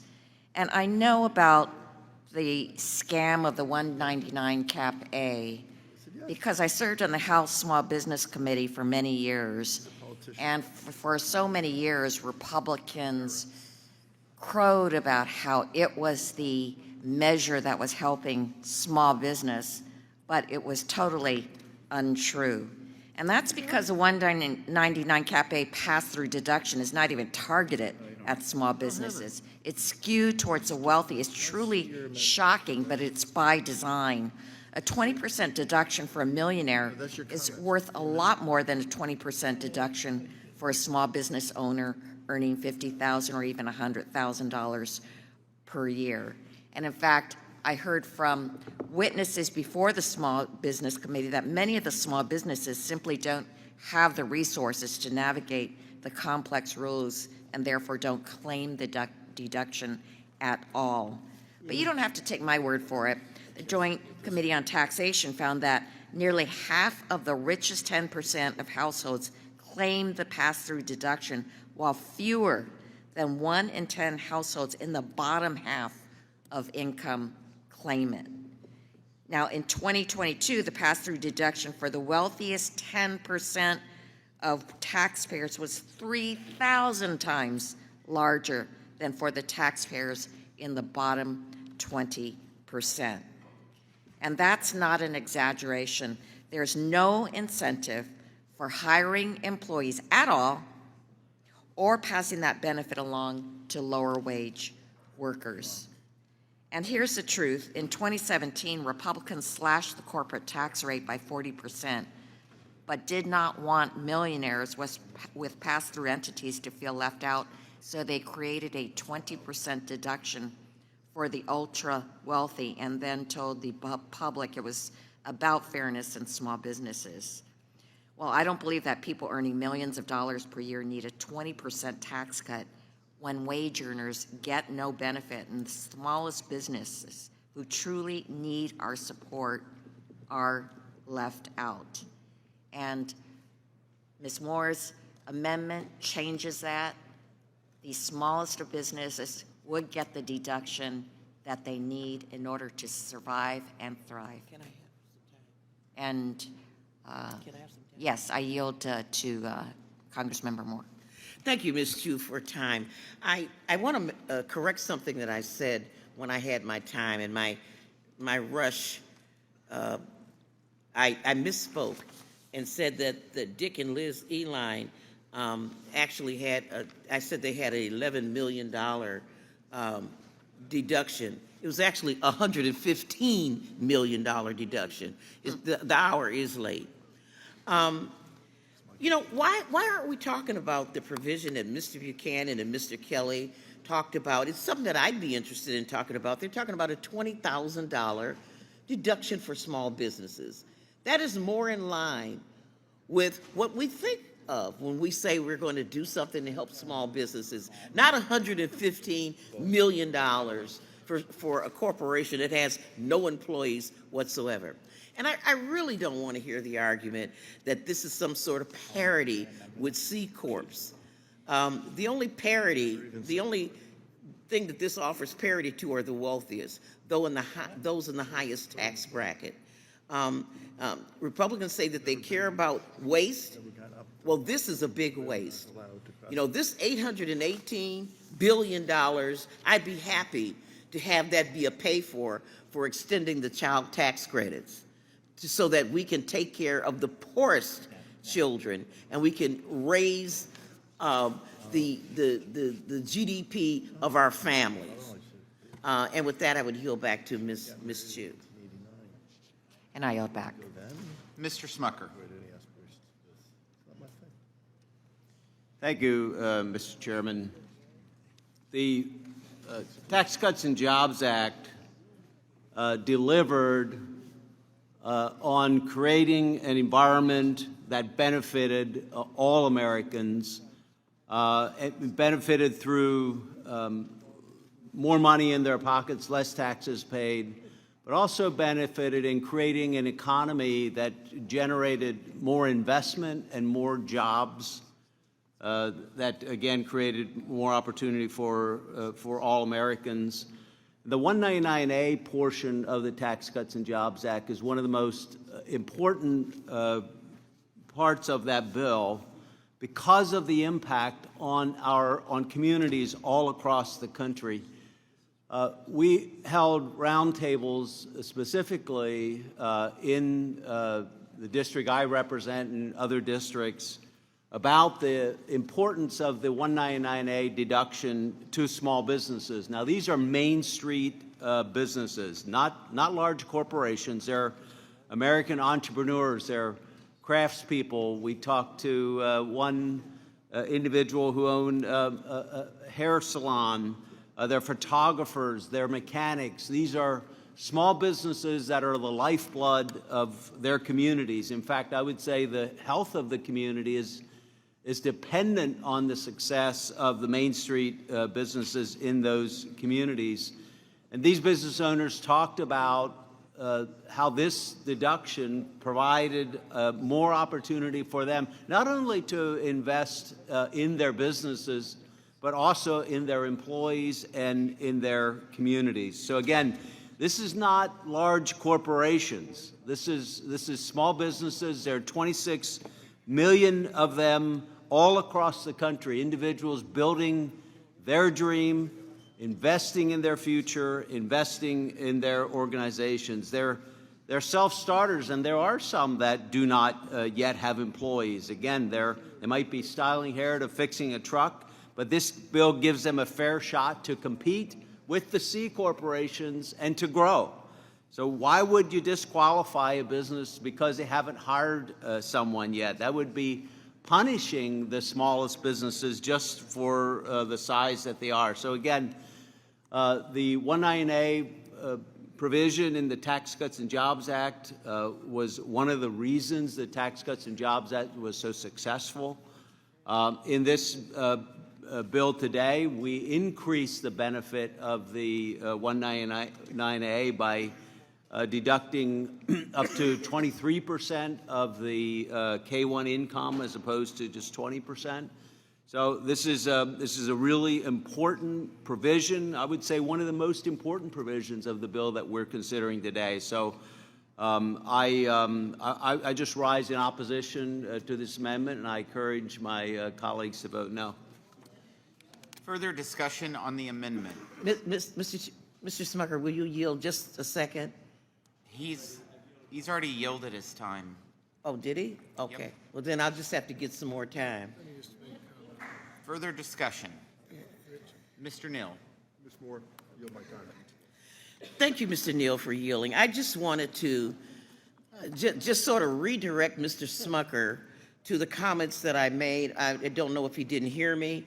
My hairdresser, I spend a lot of time at the hairdresser, and they don't get $115 million out of their $199.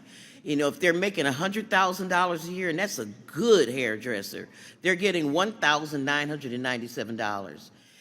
If it's a damn good hairdresser, they're with $200,000 a year, they're getting $6,500 a year. They're not getting $115 million. We have like I said, I just want to remind you of what I said. 84% of these folks have no employees whatsoever. And so I'm not punishing the hairdresser who's just she or he is the only person working. I'm talking about those corporations who are getting this benefit, people like folk in my state, Dick and Liz Eline, who are, of course, supporters of the Republican Party. They saved over $40 million in taxes and by claiming this 199A deduction. They saved income tax liability, and they got over $115 million. So I just wanted to remind people about what I said. I, like everyone else, I love small businesses. I want to do things to support them. And again, I'm very interested in the bill that Mr. Buchanan and Mr. Kelly have, because I think that's more in line with how we help small businesses than this. You could drive a truck, a Mack truck, through the loopholes in this 199A deduction. I do think it's you talk about waste, fraud, and abuse.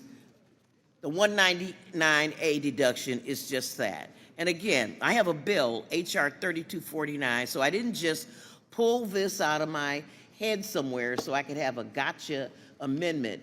I have thought it through. I'm trying to find savings for you all. I know that you want to reduce the deficit, and here's a great opportunity to reduce the deficit by $818 billion. And I would yield back. Mr. Buchanan. Let me add, I've been in business for 30 years, or 40 years, I don't know, a long time. We all started out as corporations back then, even if you had 5 employees or 10 employees. And then it moved into a subchapter S. Then it moved into an LLC. Now, subchapter S and LLC are pass-through entities. Hundreds of thousands, I don't know where you got the data from, but I'd like to look at it, not to say it's not right, but when you say 84% where they have a single employee, most people have 10, 15, 20 employees, but many of them have 50, 75, 100 employees. That makes up 90% of the business entities in your state, or I was chairman of the Chamber of Commerce for Florida. So I can just tell you, we had 137,000 businesses in our federation. Most of them were pass-through entities. So there might be 10,000, it might have been, a corporation. Now, that's number one. Number two. Mr. Buchanan, just yield for 5 seconds. Yeah, go ahead. I got the numbers from JCT. That's where I didn't make the numbers up. And I also got the number where 84% of the businesses had no employees. And so I got it from JCT. I didn't make I them like up. to just I look at yield. it I yield back to you. It doesn't make a lot of sense, but anyway, in terms of, these businesses that operate, it's kind of late at night, but the bottom line is, I just, in my experience and what I've seen is that I'd say a lot of these businesses are 30 to 50 to 100 employees, and I'd say 95% of them are all pass-through entities, which are an LLC. So I'll yield back to you. Further discussion on the amendment? Seeing none, the question is on agreeing to the amendment offered by Ms. Moore.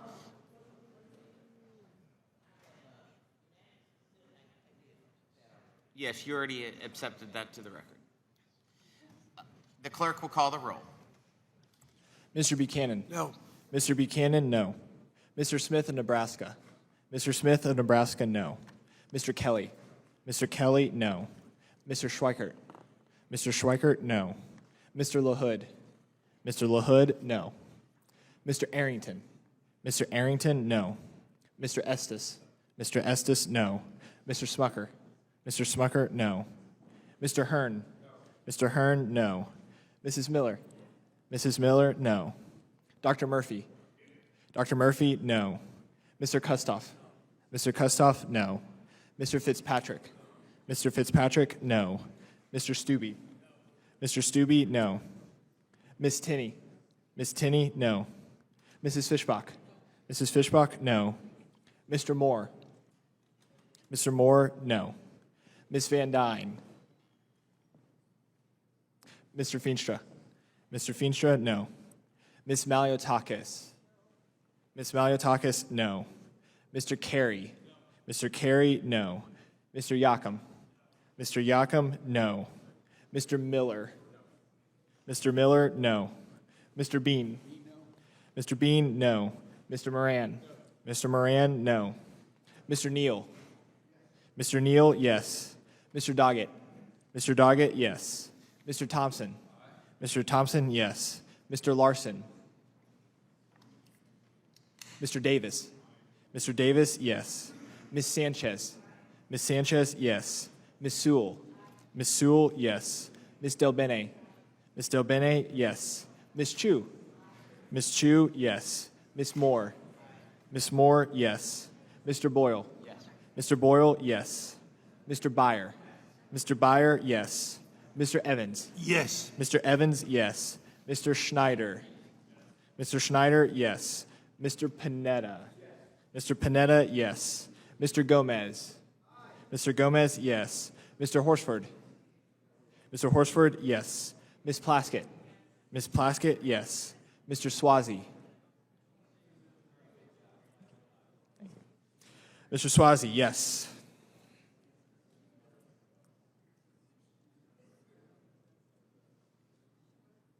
Ms. Van Dyne? Ms. Van Dyne, no.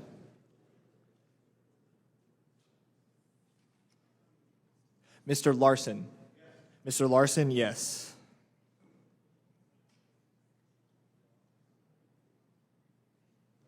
Chairman Smith? No. Chairman Smith, no.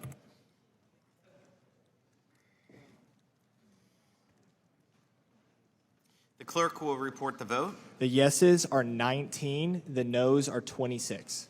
There being 19 yeses and 26 noes, the amendment is not agreed to. Are there additional amendments? Mr. Davis? Mr. Chairman, I reserve a point of order. A point of order has been reserved. Mr. Davis, will you suspend while the amendment is distributed?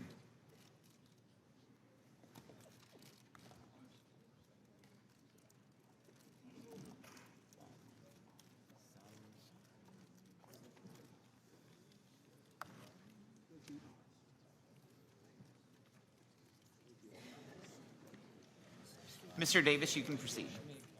Thank you, Mr. Chairman. As Americans struggle with rising child care costs, plus higher costs from Mr. Trump's erratic tariffs and illegal slashing of federal spending, I offer an amendment to reimburse working parents up to $8,000 in child care costs. Almost half of all children live in families with low incomes, even though 2/3 of these families have at least one adult who works. The income from paid work is not enough to meet their basic needs. So my amendment helps these hard-working families afford the child care they need to work.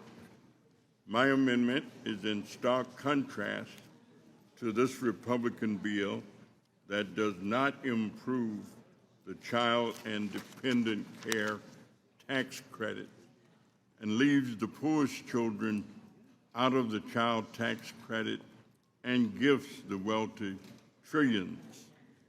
For parents, child care is the work-related expense. As AEI scholar Alan Villard explained, the Child and Dependent Care Tax Credit, or the CDCT, was created in 1976 as a work incentive by offsetting work-related expenses for parents. The CDTC complements other work-related tax benefits like the use of one's car or home or teacher's expenses. But Congress has failed to update this essential credit for working parents with its current rates last set at the turn of the century in 2001. Indeed, the current CDTC fails working families. Very few families receive meaningful benefit from the credit due to the extremely low phase-out level of $15,000, the very low expense limits, and the non-refundable nature. The Tax Policy Center estimates that only 13% of families with children claim the CDTC in 2022. In 2021, Democrats successfully enhanced both the CDCTC and the child tax credit because both credits are essential to support parents' ability to provide for their families. So while 100% of the CDTC reimburses parents for actual child care costs to work, parents mostly use the child tax credit to defray other significant costs of caring for a child, such as food, rent, and clothing. Families need both tax credits. My amendment would restore the 2021 CDTC modernization to give working parents up to $8,000 back in their pockets for child care costs. And we all know that $8,000 is much better than the current $600 or $1,200 that families get now. My amendment would also make the maximum credit available to most working families with incomes up to $125,000, much higher than the current level of $15,000. The National Conference of State Legislators sent letters to our offices requesting the key elements of this amendment, including full refundability and increased credit. Child care places a major financial burden on Americans' families. The cost of care can range from $5,357 to just over $17,000 a year. Democrats know that families need both an enhanced child tax credit that helps all families pay for the added food, shelter, and basic necessities for a child as well, up to $8,000 in a child care tax credit to meet the needs of working families. As I close, Mr. Chairman, I ask unanimous consent to add the NCSL letter into the record, and I yield back. Without objection, so ordered. Mr. Moore. Thank you, Chairman. Appreciate, similar to the gentlewoman from Washington's amendment earlier related to the child tax credit, appreciate the gentleman from Illinois' attention to this matter as well. I wanted to take this opportunity just to highlight some of the things that we're doing in this bill as it relates to a piece of legislation that I had introduced earlier this year, again called the Family First Act, and how we're focusing in this piece of legislation on providing maximum benefit not only to families with children, but also to the children themselves. In my Family First Act, we looked at a broad range of opportunities to enhance the child tax credit. And the Child Independent Care Tax Credit, I'll call it the CDCTC for short, was something that as we dug into it, I think one of the big concerns that we see is that when we overly sort of pigeonhole or maybe even earmark how the money has to be spent, we're just not seeing what you see happen as a bit of a negative externality is the prices oftentimes increase. I think you see this in a lot of areas. The more money that you provide for a certain specific reason, oftentimes there's an increased cost to it of that particular service. And I think this is what happens with this type of, this is a significant increase, and this would be a very high score. Mr. Barthold, we're late in the evening, early in the morning. I'm not going to make you run any numbers right now. But this is a significant score that would be a big deficit increase. But just to highlight, like we've looked really closely at this. We want to give maximum flexibility to families. And so by enhancing the child tax credit and not telling them and not telling a family how they have to use that money actually gives them market.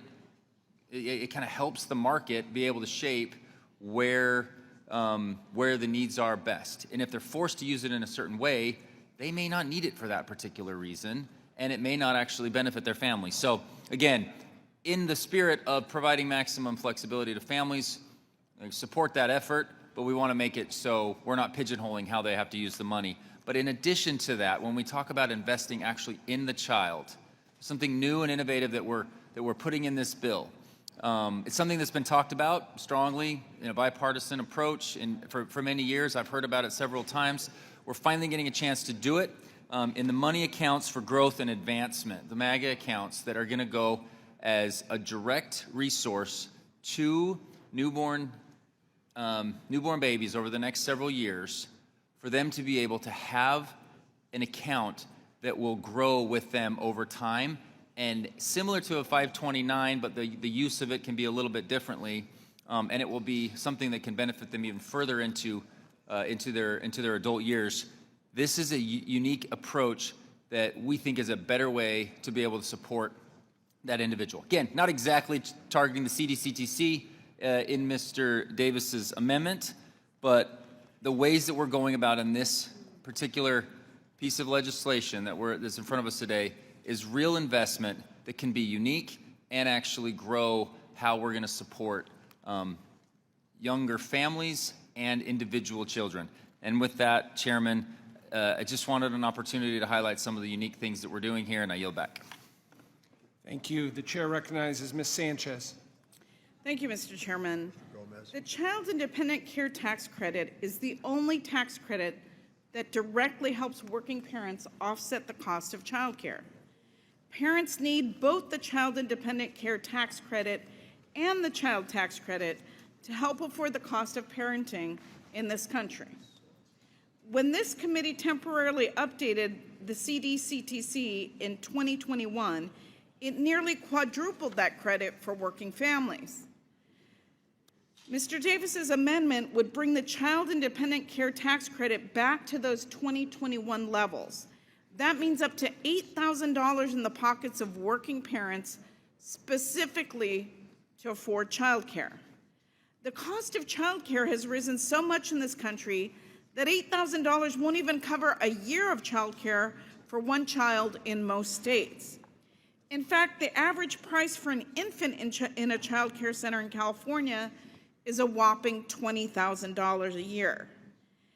In many states, it costs more to send a child to child care than it does to actually send that child to college. And yet our Republican colleagues have not included an update to this tax credit in their so-called big, beautiful bill. They will tell you time and time again that they are on the side of families, but they aren't. Mr. Davis and my Democratic colleagues are.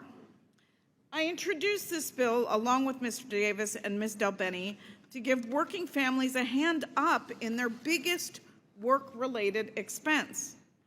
While we're working to protect child care and put money back into the pockets of American families, Republicans are here today to cut economic assistance in order to pay for tax breaks, again, for the wealthiest Americans.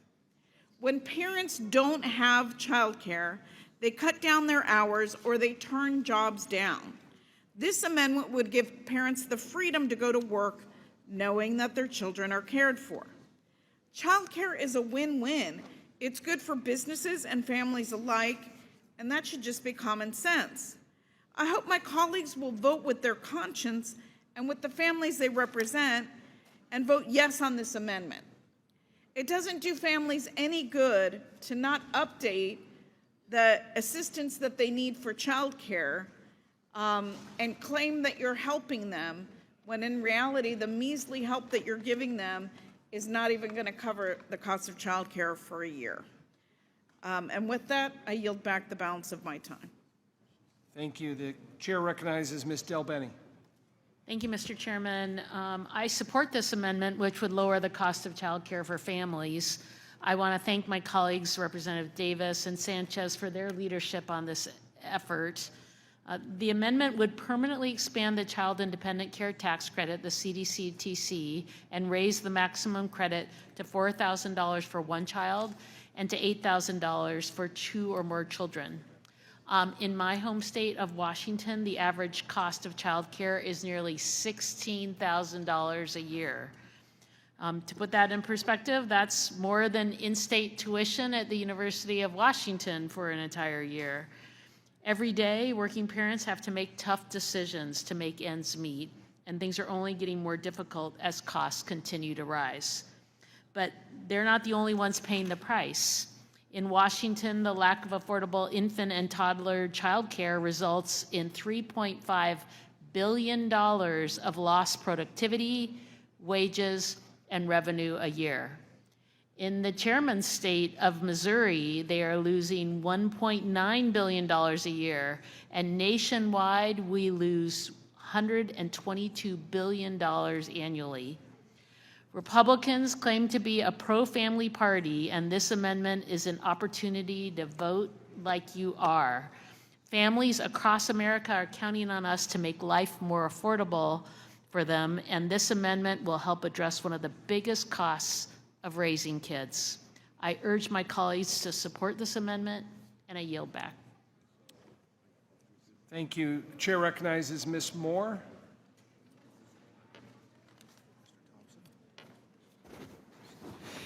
Thank you, Mr. Chairman. And I enthusiastically support Mr. Davis's amendment. And I want to associate myself with all of the comments of the Democrats on this side that have spoken in favor of the Child Independent Care Tax Credit, as well as expanding the Child Tax Credit. I really appreciate Mr. Moore's concern about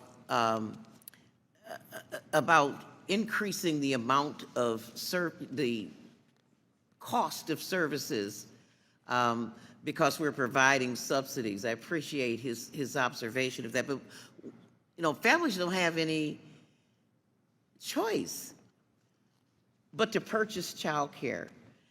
And often, at least in low-wage communities, low-income communities, the only way that they can get any child care is by exploiting some other woman. You know, getting their mother who's going to dialysis 3 days a week to babysit for them. You know, putting their kids in very vulnerable situations because they can't afford it. As a member of the Joint Economic Committee, and I know Mr. Schweikert and Mr. Beyer can recall testimony where women say that they're not having as many children as they want because they can't afford child care.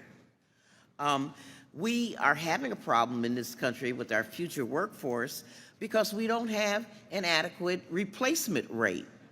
And of course, we've heard our president say that he wants to pay women to have children.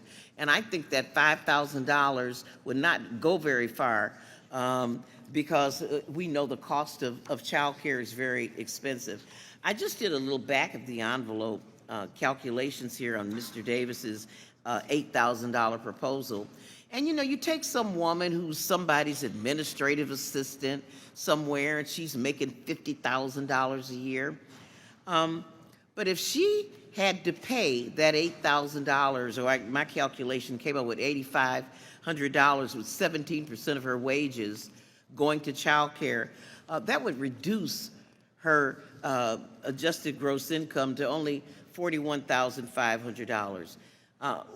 Women cannot afford to pay, 17, 18% of their income for child care.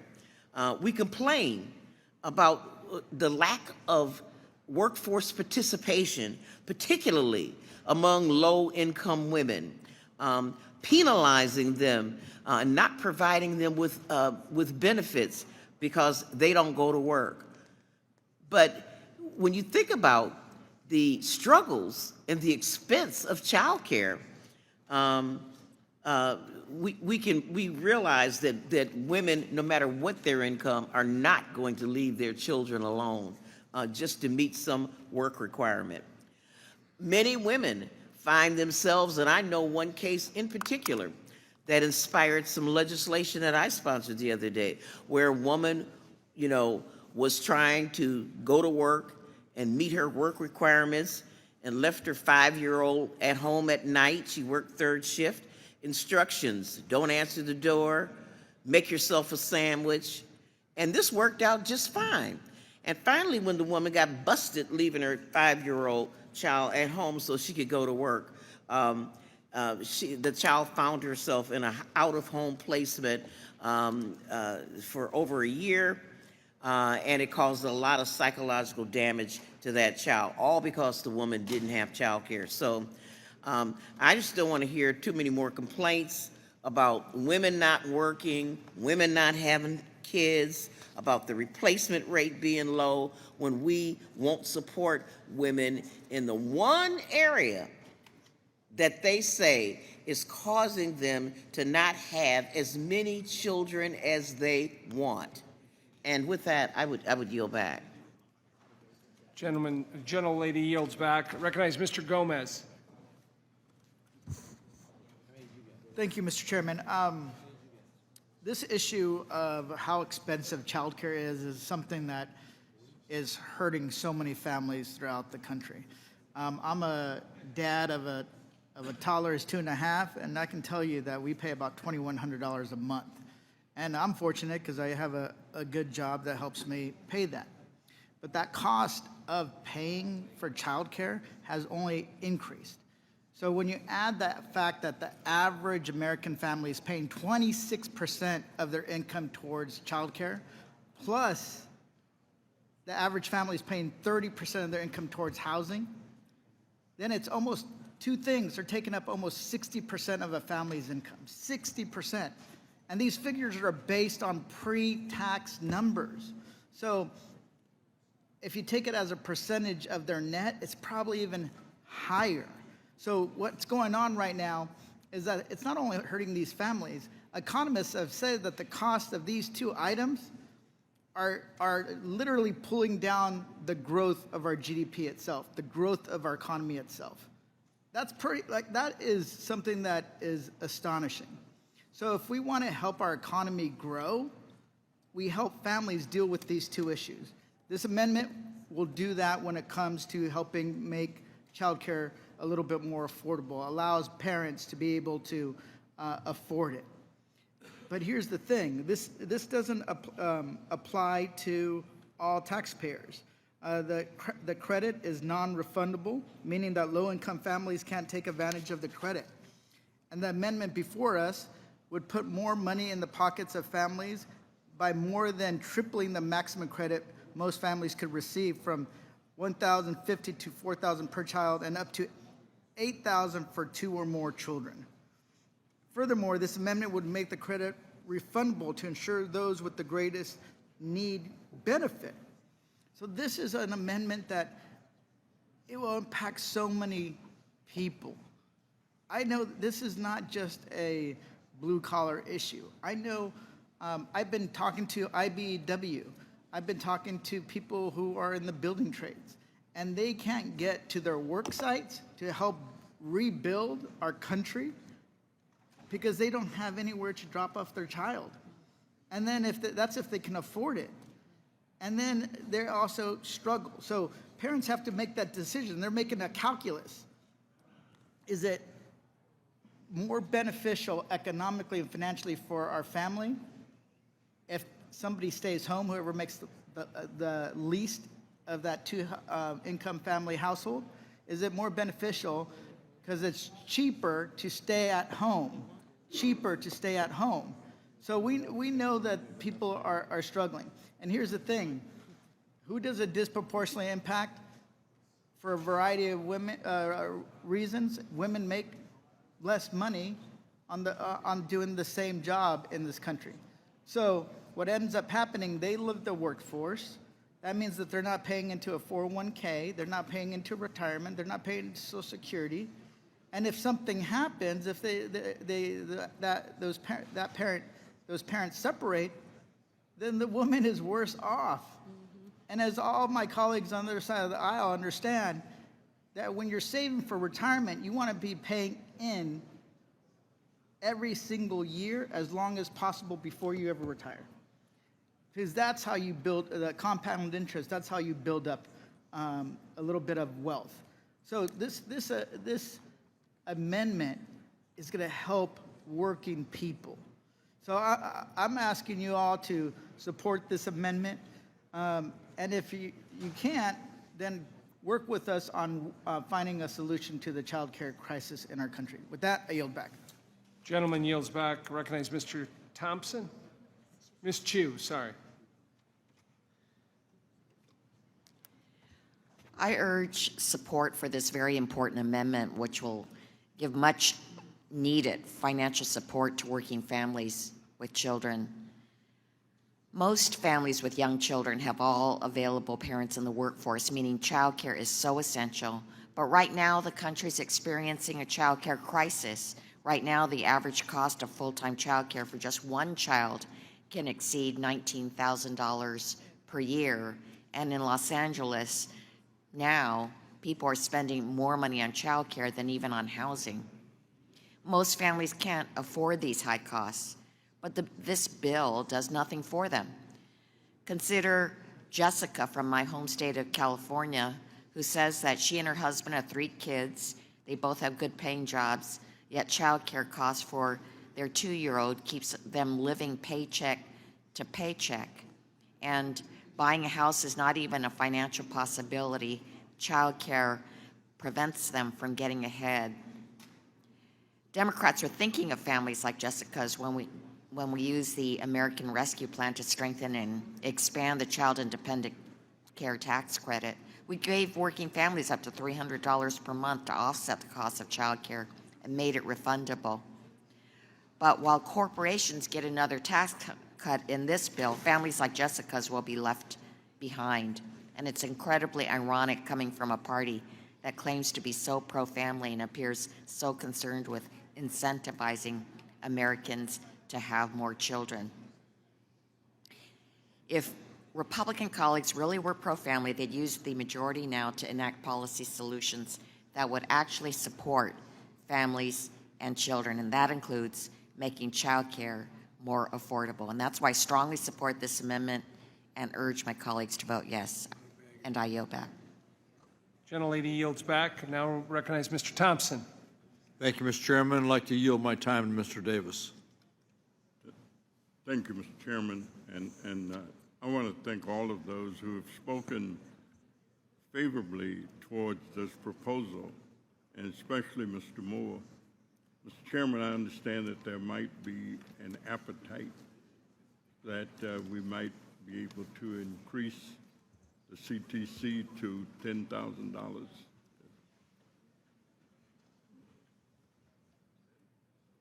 Is that a question for me or Mr. Moore? No, well, actually, you're the chairman now. But you're the chairman. Well, happy to entertain that, Mr. Davis.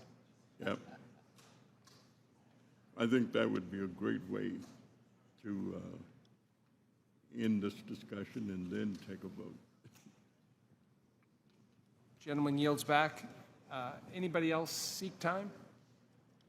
Seeing none, the question is on agreeing to the amendment offered by Mr. Davis. All those in favor signify by saying yes. Aye. Those opposed, no. In the opinion of the chair, the noes have it. The clerk will call the roll. Mr. Buchanan? No. Mr. Buchanan, no. Mr. Smith of Nebraska? No. Mr. Smith of Nebraska, no. Mr. Kelly? Mr. Kelly, no. Mr. Schweikert? Mr. Schweikert, no. Mr. LaHood? No. Mr. LaHood, no. Mr. Arrington? Mr. Estes? Mr. Estes, no. Mr. Smucker? Mr. Smucker, no. Mr. Hearn? Mr. Hearn, no. Mrs. Miller? Mrs. Miller, no. Dr. Murphy? Dr. Murphy, no. Mr. Kustoff? Mr. Kustoff, no. Mr. Fitzpatrick? Mr. Stubbe? Mr. Stubbe, no. Ms. Tinney? Ms. Tinney, no. Mrs. Fishbach? Mrs. Fishbach, no. Mr. Moore? Mr. Moore, no. Ms. Van Dyne? Ms. Van Dyne, no. Mr. Feenstra? Mr. Feenstra, no. Ms. Maliotakis? Ms. Maliotakis, no. Mr. Carey? Mr. Carey, no. Mr. Yakum? Mr. Yakum, no. Mr. Miller? Mr. Miller, no. Mr. Bean? Mr. Bean, no. Mr. Moran? Mr. Moran, no. Mr. Neal? Mr. Neal, yes. Mr. Doggett? Mr. Doggett, yes.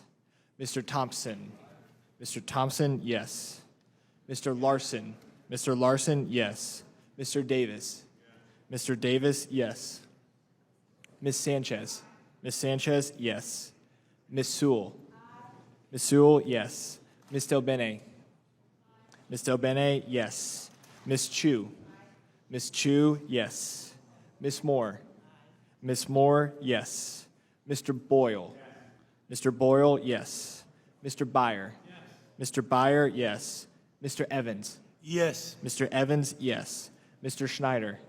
Mr. Schneider, yes. Mr. Panetta? Mr. Panetta, yes. Mr. Gomez? Mr. Gomez, yes. Mr. Horsford? Mr. Horsford, yes. Ms. Plaskett? Ms. Plaskett, yes. Mr. Swazi? Mr. Swazi, yes. Mr. Arrington? Mr. Arrington, no. Mr. Fitzpatrick?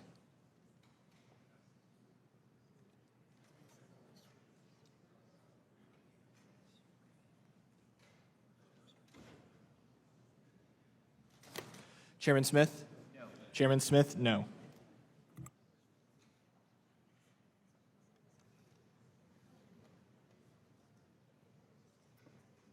The clerk will report the vote. The yeses are 19, the nos are 25. There being 19 yeses and 25 nos, the amendment is not agreed to. Are there additional amendments? Ms. Plaskett? Mr. Buchanan? Mr. Chairman, I reserve a point of order. Ms. Plaskett, you're recognized. Thank you, Mr. Chair. Gentlelady, if you'll mind, if you'll suspend for a moment while we pass out the amendment. Thank you. Thank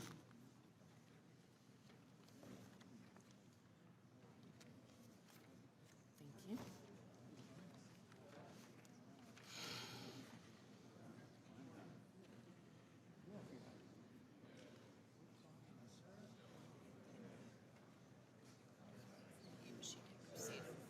I can begin. Ms. Plex, you can proceed, please, with your amendment. Thank you. Mr. Chair, this amendment would provide an increased rum cover-over rate of $13.25 retroactively until 2032 for the Virgin Islands of the United States and Puerto Rico. This bill is about rum, but this amendment is really not just about rum. It's about a great producer of revenue for the people of the Virgin Islands. The rum cover-over is the amount of money that is transferred to the Virgin Islands of the United States and Puerto Rico from the rebate of federal excise taxes on distilled spirits produced in or imported into the rest of the United States from those 2 U.S. territories, and serves as one of the primary funding sources to promote economic development and create jobs in Puerto Rico and the Virgin Islands. The cover-over has been a fundamental part of the tax relationship between the United States and its territories going back over a century. These funds, which represent nearly 25% of the Virgin Islands government's annual budget, are critical for stabilizing the government employees' pension program, supporting infrastructure projects, and attracting investments to diversifying the economy beyond tourism. I'm thankful to my colleagues, Congressman Ron Estes of Kansas, for co-leading the legislation in the 119th Congress to support the Virgin Islands economy and our constituents. Presently, under current law, excise tax collections on imported rum are transferred to Puerto Rico and the Virgin Islands of the rate of $13.25 per proof gallon. $10.50 per proof gallon is in permanent law, and the remaining $2.75 per proof gallon requires periodic reauthorization of Congress. This legislation would amend Section 7652 of the Internal Revenue Code of 1986, making $13.25 per proof gallon the amount covered over by law until 1032, enhancing long-term sustainable economic growth in the 2 U.S. territories. Now, this seems like a light thing for a lot of us, and we have had instances in the past over many, many years where the rum cover-overs was extended over and over and over again. You'll see from the chart that I have here that this has happened periodically over and over again.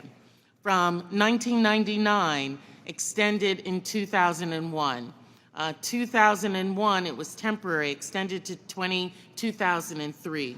2005, 2007, 2009, 2011. Unfortunately, what has happened is that the extension has expired for a couple of years now, and we have not been able to recoup this money.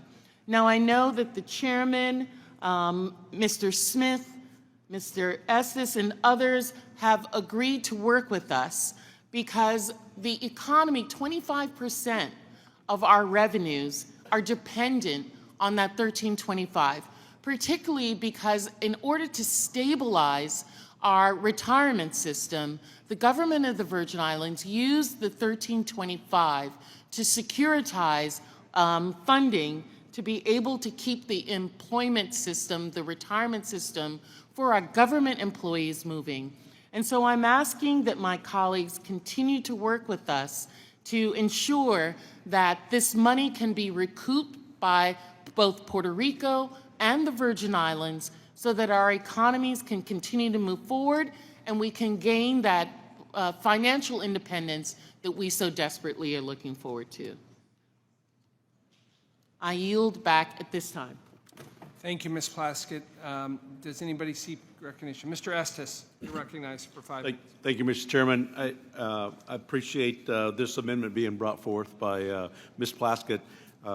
We are working together on this. This is obviously something that has a big impact on both the Virgin Islands and Puerto Rico. And as mentioned earlier, obviously it has a good support for the pension system in Virgin Islands and used in Puerto Rico for operating costs as well as conservation program within the island there.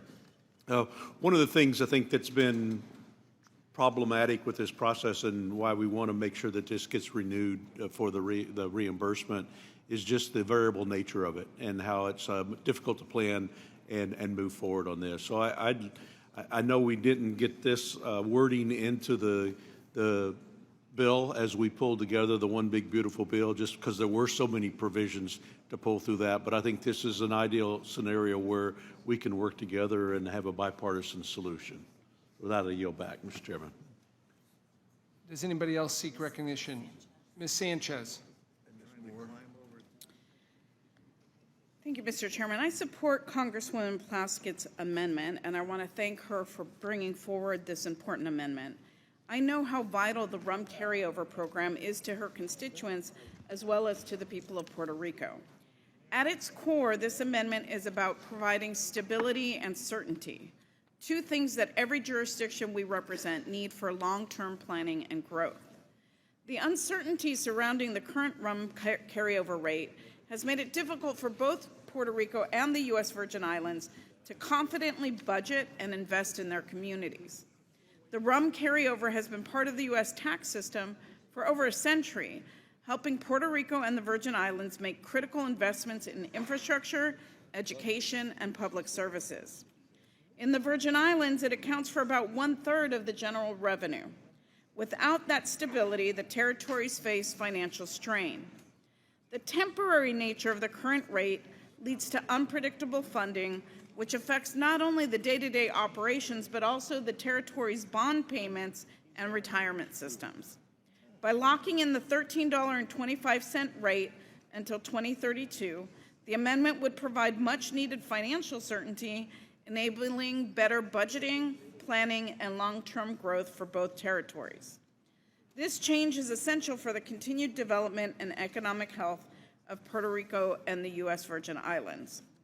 I'd like to also briefly mention another proposal missing from the Republicans' bill, the Supply Chain Security and Growth Act, which was brought to my attention by my colleague, Resident Commissioner Hernandez. It would help reshore critical manufacturing and supply chains in Puerto Rico and the smaller island territories. I urge my colleagues to help our territories get the certainty and the ability to plan for their future. So I urge them to support Congresswoman Plaskett's amendment, and I yield back the balance of my time. Ms. Sanchez yields back. I'll recognize Ms. I was going to go to Ms. Malliotakis first. Well, thank you very much. I appreciate Ms. Plaskett as well bringing this amendment. I think it is something that we do need to work together to resolve. I visited Puerto Rico, was visiting some of the distilleries there, and this is so critical for their economy.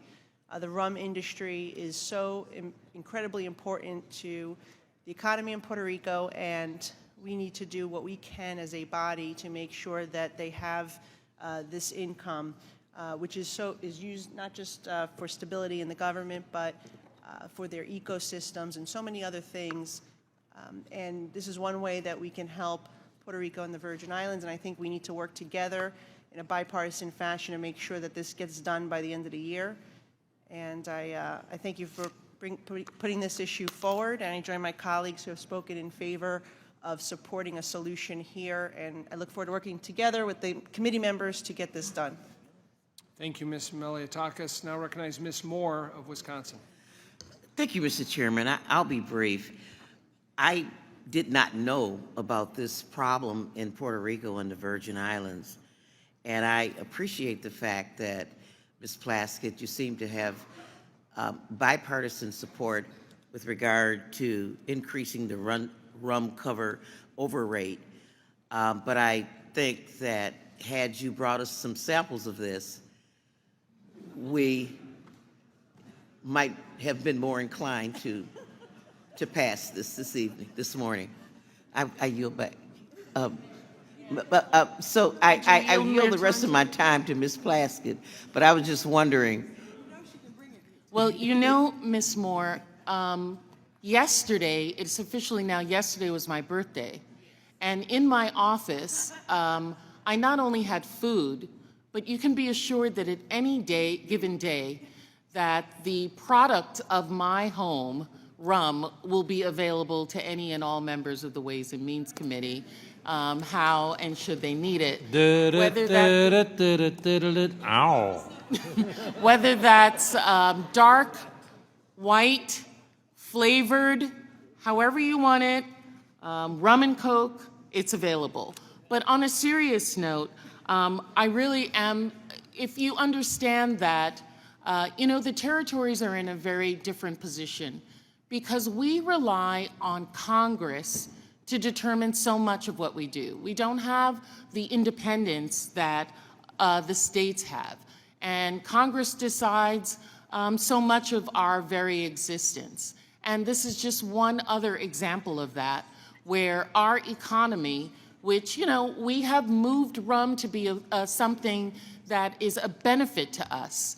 My ancestors 4 or 5 generations ago, rum and the creation of sugar was the thing that was the oppressor of them.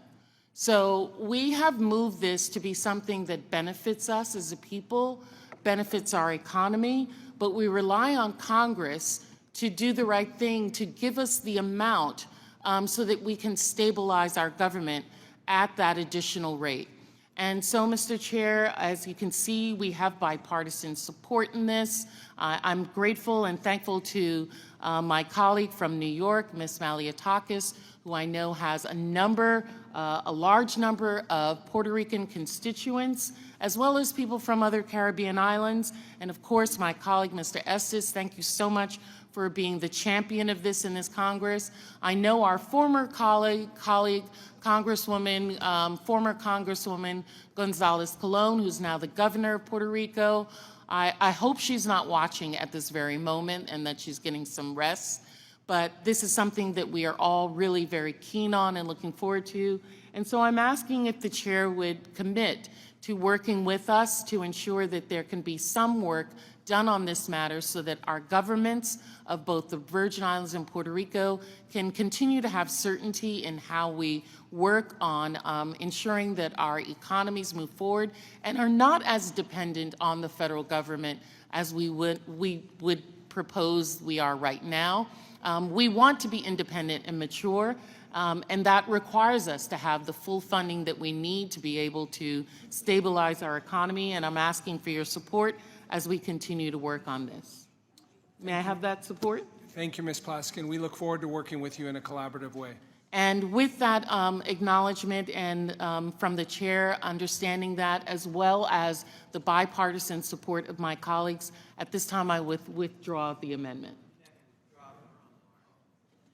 Not the rum, just the amendment.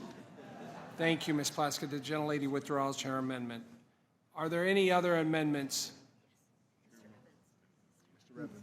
Mr. Evans.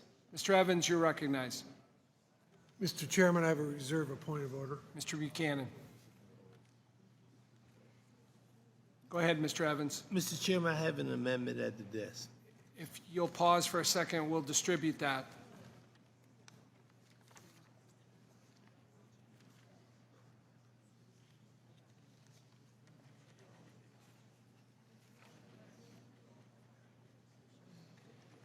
You may proceed, Mr. Evans.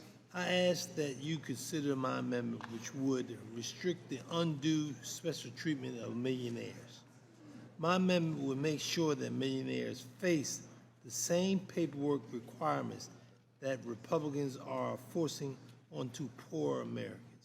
Specifically, in order for the rich to receive Republican tax giveaways, they must provide monthly address verifications, complete eligibility checks every 6 months, and provide that they are working 8 hours a month. Republicans want paperwork requirements, not workers' requirements. Most people who are already working multiple jobs will struggle to navigate Republican red tape and won't see the benefits they earned. One paperwork earned could save one unsure for a lifetime. Let's put the same requirement on paper cuts for the rich. It is only fair. So I thank you, and I yield back, Mr. Chairman. Mr. Evans yields back. Anybody else seek? Ms. Moore, you're recognized. Mr. Evans, your amendment is spot on. You know, we have verification for, $200,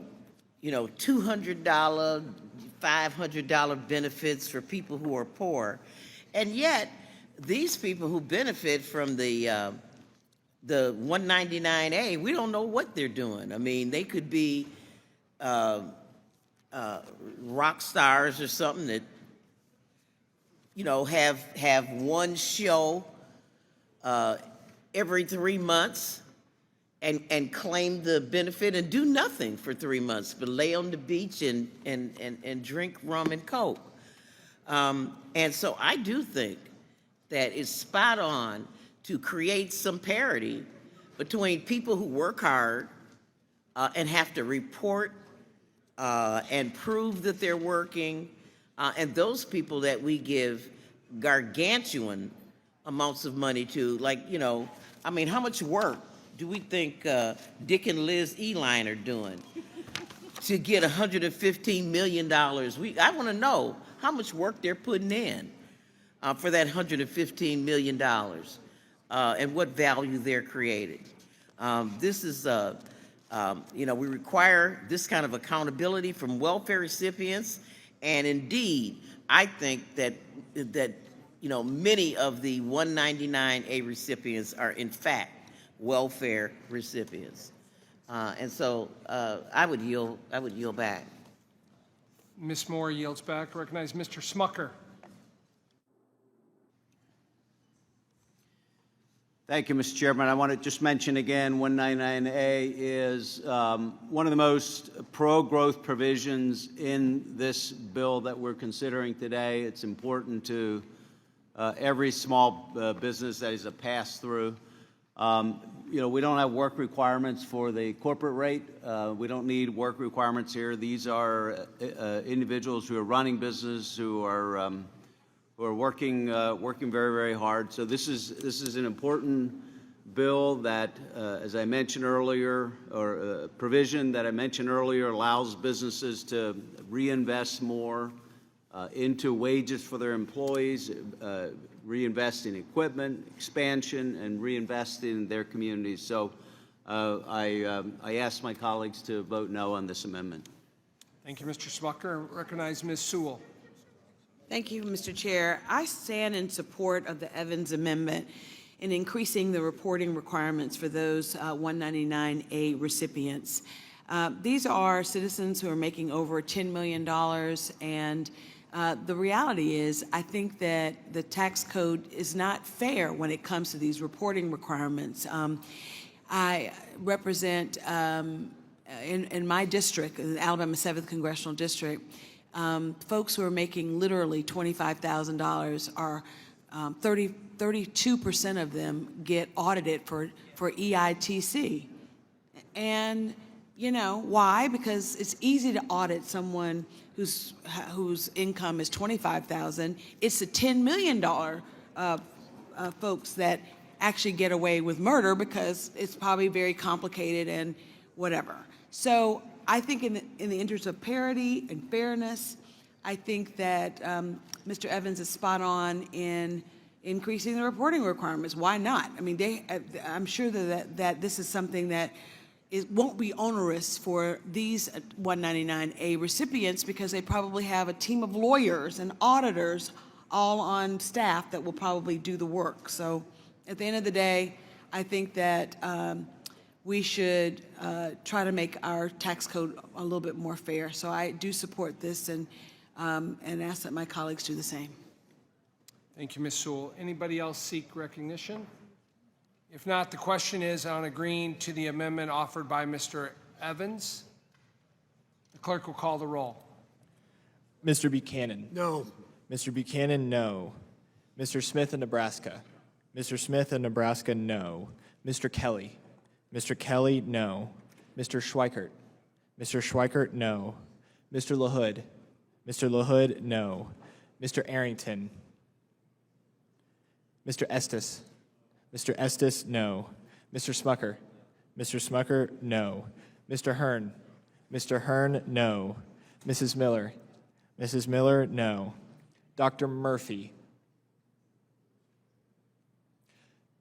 Mr. Kustoff. Mr. Kustoff, no. Mr. Fitzpatrick. Mr. Fitzpatrick, no. Mr. Stubbe. Mr. Stubbe, no. Miss Tinney. Miss Tinney, no. Mrs. Fishbach.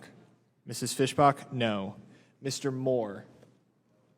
Mr. Moore, no. Miss Van Dyne. Miss Van Dyne, no. Mr. Feenstra. Mr. Feenstra, no. Miss Maliotakis. Miss Maliotakis, no. Mr. Carey. Mr. Yakum. Mr. Yakum, no. Mr. Miller. Mr. Miller, no. Mr. Bean. Mr. Bean, no. Mr. Moran. Mr. Moran, no. Mr. Neal. Mr. Neal, yes. Mr. Doggett. Mr. Doggett, yes. Mr. Thompson. Mr. Thompson, yes. Mr. Larson. Mr. Larson, yes. Mr. Davis. Mr. Davis, yes. Miss Sanchez. Miss Sanchez, yes. Miss Sewell. Miss Sewell, yes. Miss Del Bene. Miss Del Bene, yes. Miss Chu. Miss Chu, yes. Miss Moore. Miss Moore, yes. Mr. Boyle. Mr. Boyle, yes.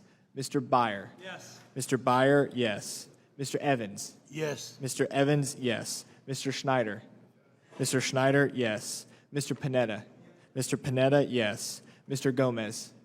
Mr. Gomez, yes. Mr. Horsford. Mr. Horsford, yes. Miss Plaskett. Miss Plaskett, yes. Mr. Swazi. Mr. Swazi, yes. Mr. Arrington.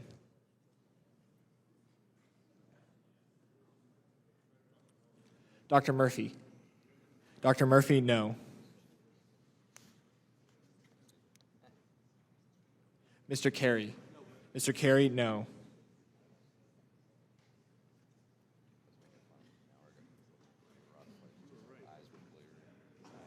Chairman Smith? Chairman Smith, no.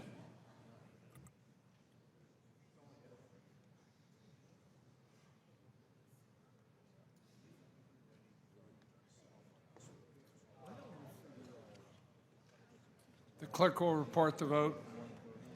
The yeses are 19, the noes are 25. There being 19 yeses and 25 noes, the amendment is not agreed to. Are there additional amendments? Mr. Chair, I have an amendment at the desk. Mr. Chairman, I reserve a point of order. Mr. Buchanan reserves a point of order. Ms. Chu, you're recognized for your amendment. If you'll allow us a minute to pass out here, please.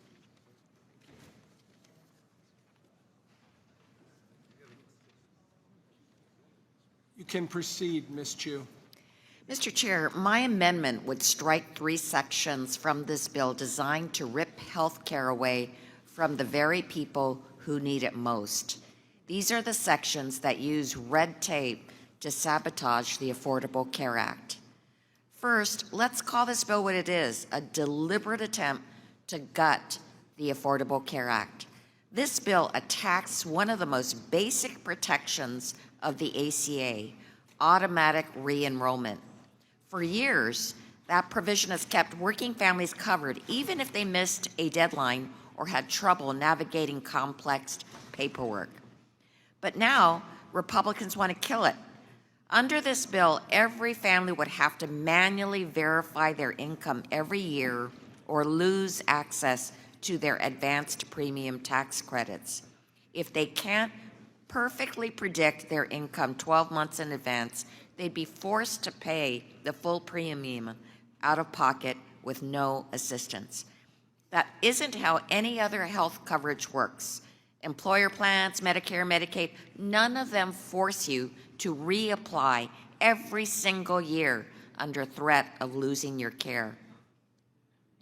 This disastrous bill also guts the special enrollment period for people under 150% of the poverty line. And that means that people making roughly $23,000 per year or less will no longer have the chance to enroll in an ACA plan year-round. This deliberately shuts out workers who face unstable hours, part-time jobs, or are only offered junk employer coverage. And if that wasn't cruel enough, the bill also removes the cap on how much the federal government can claw back from people who underestimate their income. Think about that. Gig workers, Uber drivers, freelancers, small business owners, and hourly workers often have no idea how much they'll earn in a year. They do their best to estimate the accurate amount, but under this bill, if they misjudge their income even slightly, the government will claw back every single dollar of their advanced premium tax credit. This provision alone will impose a $19 billion increase on consumers, and it will bankrupt people who did nothing wrong. And what's it for? Not to lower costs, not to improve care. It's to push 13.7 million people off health care to free up trillions for Republican tax giveaways to billionaires. In my district, that includes people like Stephanie from Rancho Cucamonga. At 64 years old, she lost her job and now relies on the ACA for coverage until she transitions to Medicare. She told me if subsidies are cut, she'll have no choice but to go uninsured because premiums would exceed her entire monthly budget. The last thing she needs is a new set of administrative traps designed to take her coverage away. So I asked my Republican colleagues, how many of your constituents are you prepared to push off their health insurance just to give one more tax break to billionaires? If the answer is none, I encourage you to vote yes on my amendment. Otherwise, to my constituents and Americans watching this debate, when you see your premiums go up or you misestimate your income a year in advance and lose your coverage, you'll know that this is because this bill puts billionaires first and working families last. I yield back. Ms. Chu yields back. Anybody else seek time? If not, the question is on agreeing to the amendment offered by Ms. Moore. You're recognized.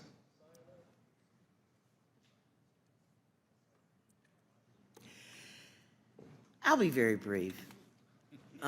Ms. Chu, this is an extremely important amendment because peppered throughout this bill, we have seen our colleagues, and I'm trying to think of the word for it, something, where they, almost like actuarial tables applied to people's failure and human foibles, people forgetting their appointments or forgetting to open their mail, things that are really common among sick people or disabled people, and monetize, scoring that failure for savings for your bill. It is really, really nefarious, I think. And all peppered throughout this bill, we see this is a major strategy, and next door over in the Energy Commerce Committee, they're doing it over there too. If you're late for an appointment or you miss an appointment, you lose your Medicaid. Here you lose, under our jurisdiction, the ACA. And to actually sort of rely on this for savings, to score it. And I've experienced this in my own lifetime. I remember I ended up starting the Community Development Credit Union because I had a washer and dryer that I needed desperately. I had 3 kids from a finance company, usury rates. And when I was like maybe a month or 2 from paying it off and was late for a payment, my kids let them in the house and they repossessed my washer and dryer. Where they had calculated, they had scored their belief that somehow And they were right that I would fail, that I would be late, and that they were able to take my washer and dryer and then give it to some other poor mother. And so that motivated me. So I don't know what the word is, but I appreciate, Ms. Chu, your offering this and really shining a light on how cynical and nefarious we have become, so that human foibles become our way to claw back money, as opposed to making people who are billionaires pay their fair share. And I just want to thank you for offering this amendment, and I support it. Thank you, Ms. Moore. Mr. Schweikert. Thank you, Mr. Chairman. Okay, I want to try to get my head around this. Just the basic concept of program integrity. We have someone commits, basically, I don't tell the truth about my income, so I get my subsidy, that society shouldn't want the excess monies that were provided because you didn't tell the truth.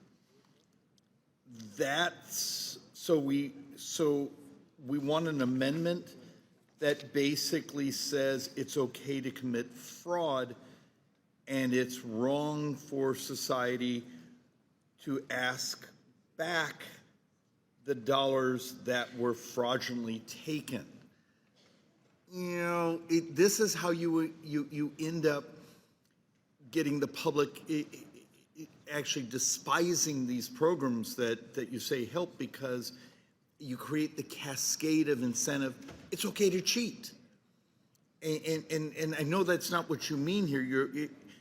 If the goal is saying, look, if someone, you know, within the margin of error or these sorts of things, but we know we have a problem of systematic saying, my income's here, wink, wink, nod, nod, and it's not, and getting excess subsidies and the ability to recapture them. So,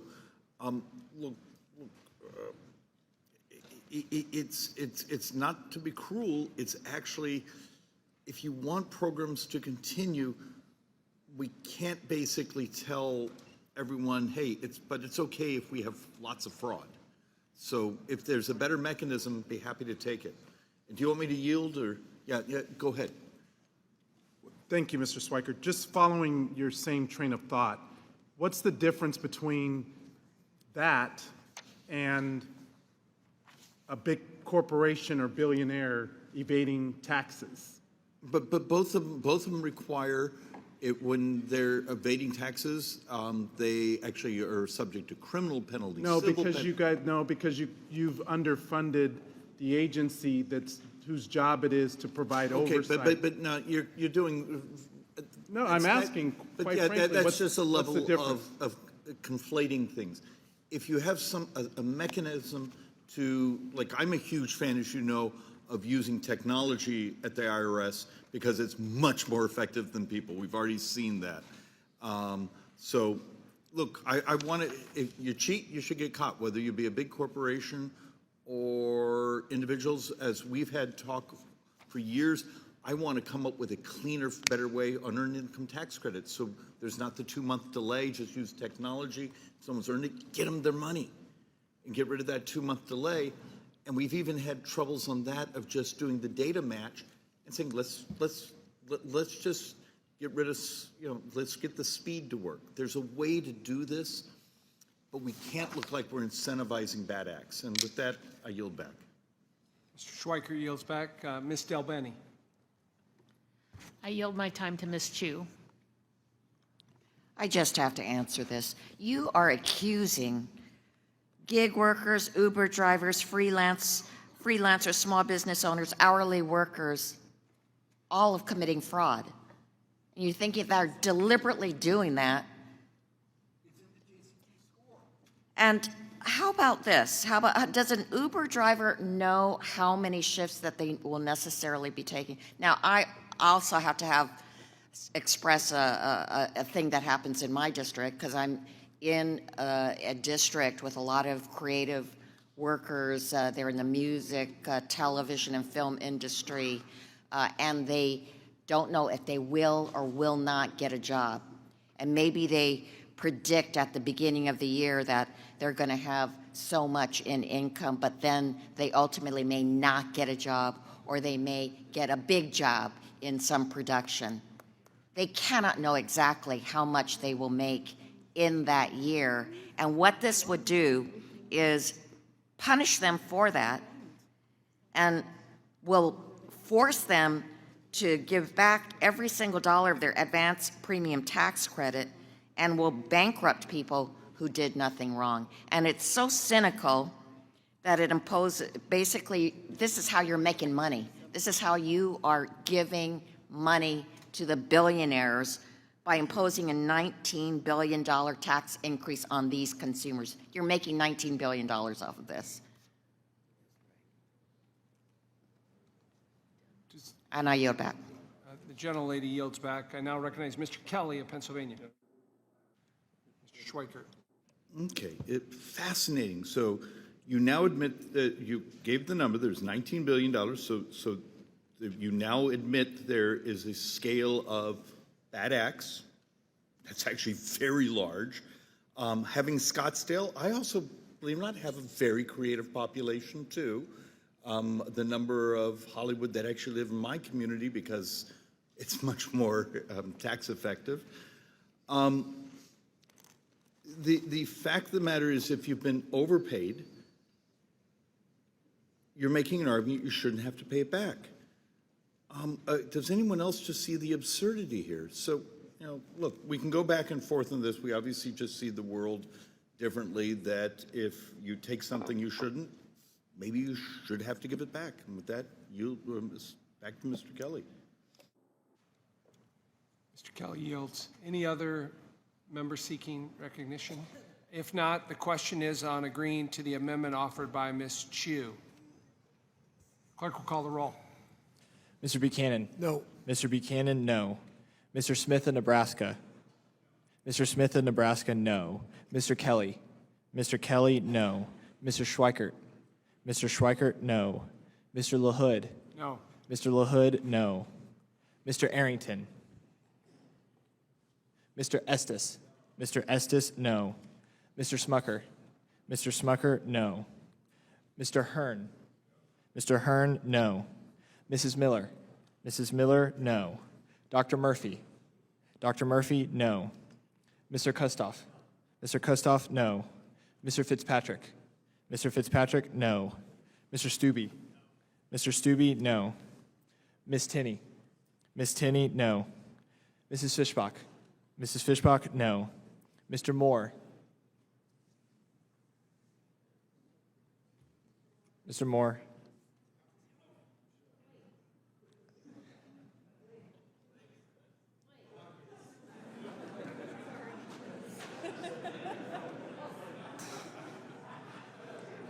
Mr. Moore, no.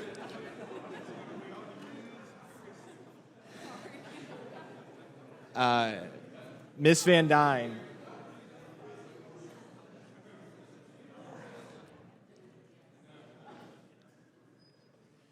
Ms. Van Dyne. Mr. Feenstra. Mr. Feenstra, no. Ms. Maliotakis. Ms. Maliotakis, no. Mr. Carey. Mr. Carey, no. Mr. Yakum. Mr. Yakum, no.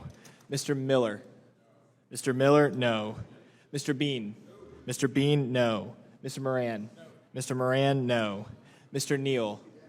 Mr. Neal, yes. Mr. Doggett. Mr. Doggett, yes. Mr. Thompson.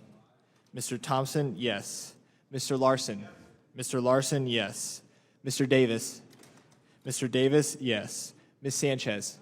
Ms. Sanchez, yes. Ms. Sewell. Ms. Sewell, yes. Ms. Del Bene.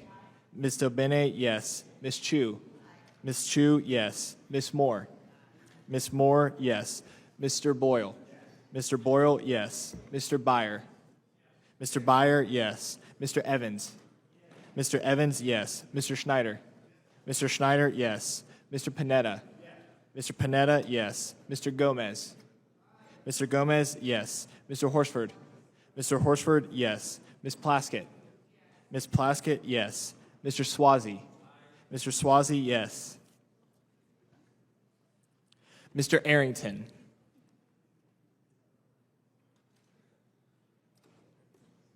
He was taking a nap. Ms. Van Dyne. Ms. Van Dyne, no.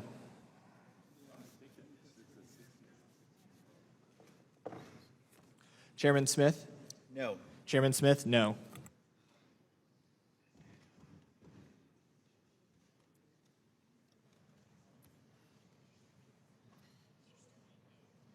The clerk will report the vote. The yeses are 19. The noes are 25. There being 19 yeses and 25 noes, the amendment is not agreed to. Are there additional amendments? Mr. Chairman, Mr. Chairman, I reserve a point of order. of amendment at the desk. Ms. Sanchez? Of an amendment at the desk? There's been a point of order reserved. Would you suspend while we distribute the amendment? Surely.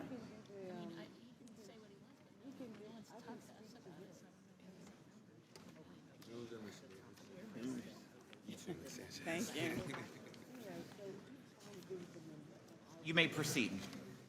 Thank you, Mr. Chairman. This tax bill is a desperate attempt from Republicans to kowtow to corporations while they turn their backs on millions of hardworking Americans. Prices on everyday goods are rising. Retirees are watching their savings evaporate as markets swing wildly. Farmers are losing access to key export markets, and many small businesses are on the verge of closing their doors forever, and jobs are being lost. It's time to put an end to the economic damage. A tax bill that creates massive deficits and gives handouts to billionaires will not do that. We must use this opportunity to restore stability in our trade and economic policy before the damage is too far to reverse. That's why I'm offering an amendment to renew trade adjustment assistance and modernize the program, including by streamlining the eligibility criteria for farmers, workers, and businesses. This language comes from the Competes Act, which Congress passed on a bipartisan basis in 2022. Under my amendment, displaced workers would be eligible to apply for trade adjustment assistance through 2031.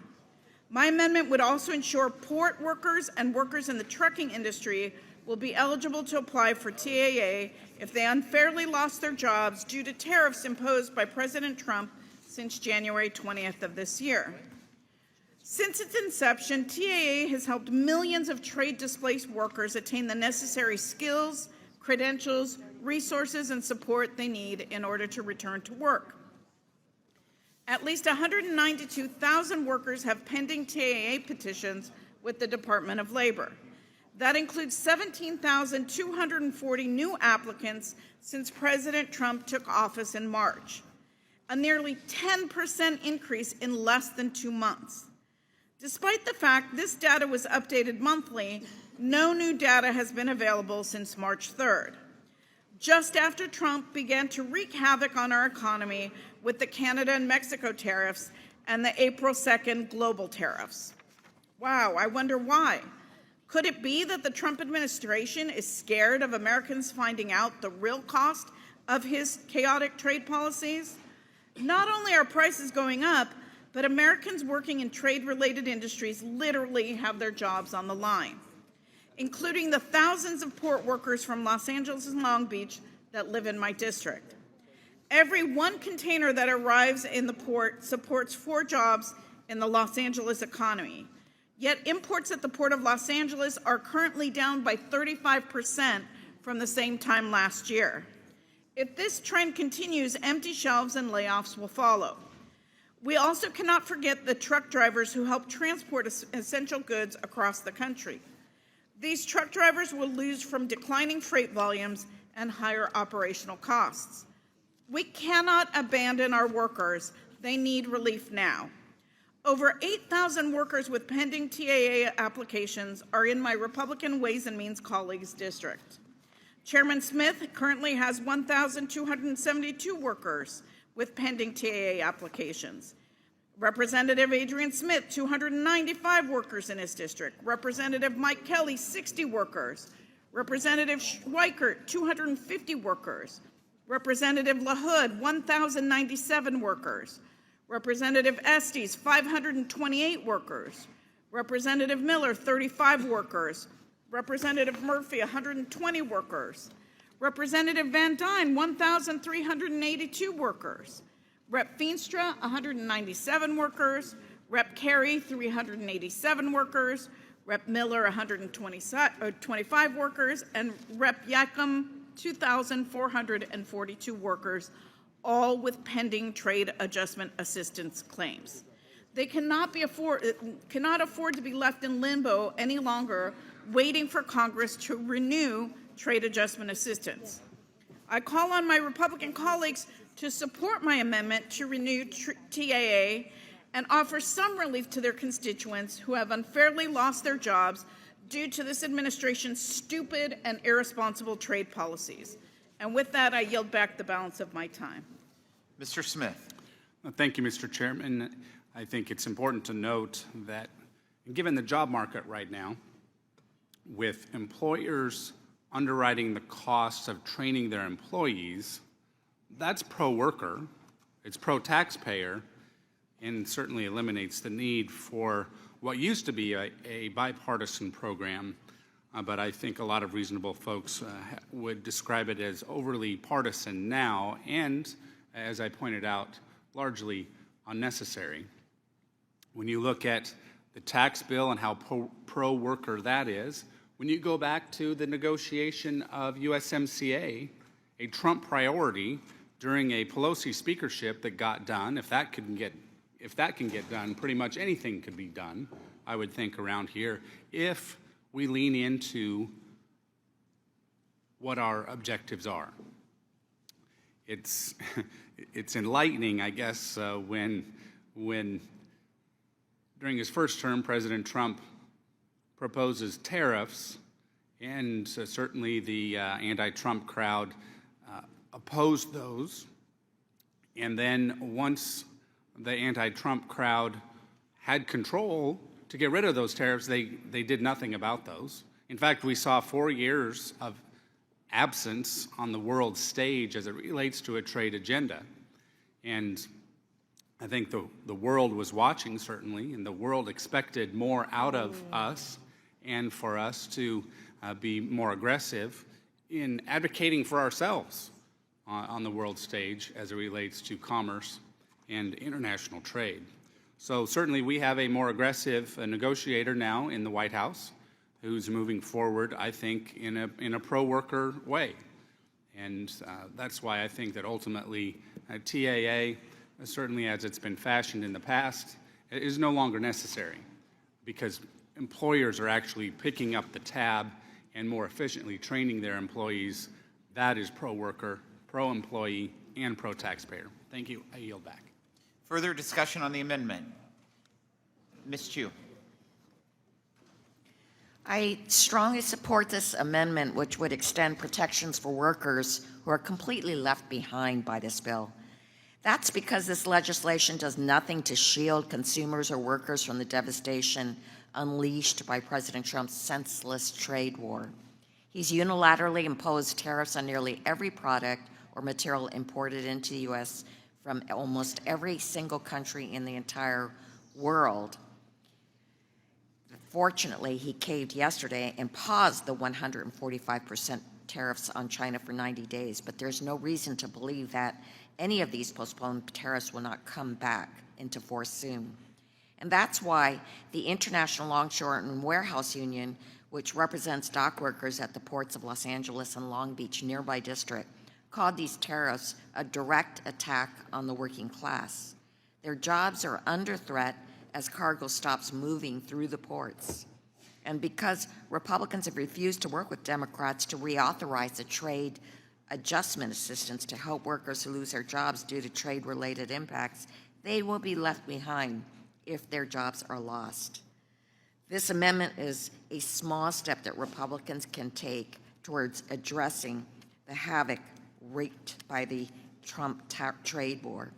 If they were serious about helping American workers and families, they would join Democrats' legislation to cancel the Trump tariffs, helping thousands of small businesses stay open and keep their employees on the payroll and ensure that families don't face any further tariff costs this year.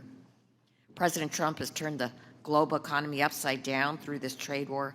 Dock workers will be amongst the first to feel the worst impacts, but they certainly will not be the last. I urge my colleagues to support the amendment, and I yield back. Mr. Horsford. Thank you, Mr. Chairman. I would like to support the amendment by Representative Sanchez. And as a co-chair of the Congressional Labor Caucus, I strongly endorse the reauthorization of the Trade Adjustment Assistance Program. I'm actually a little shocked to hear my Republican colleagues on the other side abandon our constituents who have relied on this program through Republican and Democratic majorities. The Trade Adjustment Assistance Program provides support and job retraining for workers who lost their job due to trade, including due to other countries' unfair trade practices, and it helps them get back on their feet. And we know that the Trade Adjustment Assistance Program works. According to a study by the U.S. Census Bureau, TAA recipients earn an average of $50,000 more in income over a 10-year period compared to workers who did not participate in the program. But workers can't access this program because, unfortunately, my Republican colleagues refuse to reauthorize it. There are currently over 190,000 workers across the country who have submitted TAA petitions to the Department of Labor, but they're not receiving the assistance they're entitled to because Republicans refuse to reauthorize this important program. Let me say that again. There are over 190,000 workers who lost their job due to no fault of their own because of other countries undermining American businesses and can't receive the support those workers deserve. This administration claims to want to provide a level playing field for American workers. Well, we have a program that specifically exists to support workers who are negatively impacted by trade. Yet, congressional Republicans are cutting Medicaid and extending tax cuts for the rich. Meanwhile, the TAA is a program that has been championed by Democrats and that Republicans refuse to reauthorize. Sadly, they are showing the American people exactly what their priorities are. Tax cuts for billionaires, permanent tax cuts, and no help for workers who've been displaced due to no fault of their own. I commend my colleague, the ranking member of the Trade Subcommittee, Representative Sanchez. This is a common sense amendment, and I urge my colleagues to support. I yield back. Mr. Neal. Thanks, Mr. Chairman. I want to commend Ms. Sanchez as well. The merit of this argument is clear. Part of the frustration that the American family has felt over the last 30 years has been because of dislocations in the workforce. Much more complicated than just unfair trade practices, relates to issues of technology, skill set, you name it, geography. But there's also, I think, some responsibility that Congress had along the way to have done a better job of updating, upgrading, and monitoring the Trade Adjustment Assistance Act. It's an ideal opportunity, I think, for the community college system in America to become immersed and then involved in, if not to administer. And I think this is a really good amendment, and if done properly, this would really be of great assistance to the American people. I would yield. Yes. I just want to make one last point. Trade adjustment assistance is to help workers that have been displaced, and the crux of it is to provide them with skill training so they can move perhaps into other industries when those industries they've been working in have died out in their area. And to just make the blanket assertion that all employers are providing training to workers is patently false. It's not true. Not all companies are willing to invest and train up their workers. And that's certainly true in areas where there are few employers and where, whole industries may shutter because of unfair labor practices or because of trade impacts from our trade agreements. So I just want to make the point that you can't make blanket statements like, oh, there's no need for trade adjustment assistance because the employers are providing the training. That's just simply not true in many, many, many cases. I would say the majority of cases. And with that, I will yield back. Additional discussion on the amendment? Seeing none, the question is on agreeing to the amendment offered by Ms. Sanchez. The clerk will call the roll. Mr. Buchanan? No. Mr. Buchanan, no. Mr. Smith of Nebraska? Mr. Smith of Nebraska, no. Mr. Kelly? Mr. Kelly, no. Mr. Schweikert? Mr. Schweikert, no. Mr. LaHood? Mr. LaHood, no. Mr. Arrington? Mr. Estes? Mr. Smucker? Mr. Smucker, no. Mr. Hearn? Mr. Hearn, no. Mrs. Miller? Mrs. Miller, no. Dr. Murphy? Dr. Murphy, no. Mr. Kustoff? Mr. Kustoff, no. Mr. Fitzpatrick? Mr. Stubbe? Mr. Stubbe, no. Ms. Tinney? Ms. Tinney, no. Mrs. Fishbach? Mrs. Fishbach, no. Mr. Moore? Mr. Moore, no. Ms. Van Dyne? Ms. Van Dyne, no. Mr. Feenstra? Mr. Feenstra, no. Ms. Maliotakis? Mr. Carey? Mr. Carey, no. Mr. Yacom? Mr. Yacom, no. Mr. Miller? Mr. Miller, no. Mr. Bean? Mr. Bean, no. Mr. Moran? Mr. Moran, no. Mr. Neal? Mr. Neal, yes. Mr. Doggett? Mr. Doggett, yes. Mr. Thompson?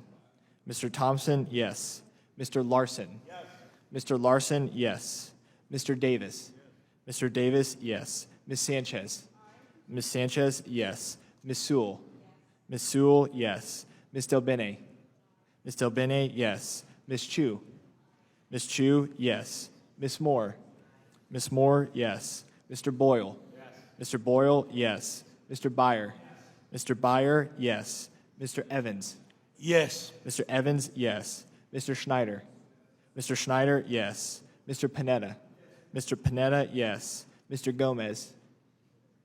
Mr. Gomez, yes. Mr. Horsford? Mr. Horsford, yes. Ms. Plaskett? Ms. Plaskett, yes. Mr. Swazi? Mr. Swazi, yes. Mr. Arrington?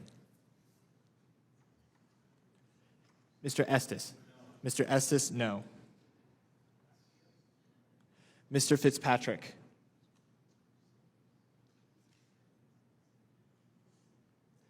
Ms. Maliotakis? Ms. Maliotakis, no.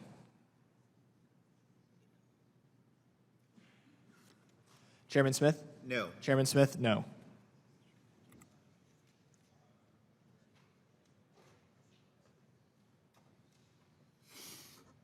The clerk will report the vote. The yeses are 19, the noes are 24. There being 19 yeses and 24 noes, the amendment is not agreed to. Are there additional amendments? Mr. Gomez. Mr. Chairman, I reserve a point of order. There's a point of order that's been reserved. Will the gentleman suspend as the amendment is distributed?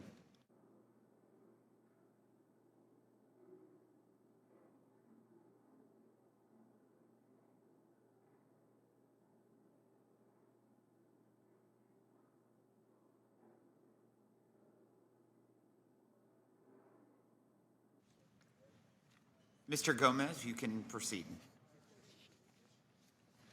All right, thank you so much. So I want to give my colleagues on the other side of the aisle another opportunity to show that they're pro-family and not pro-billionaire.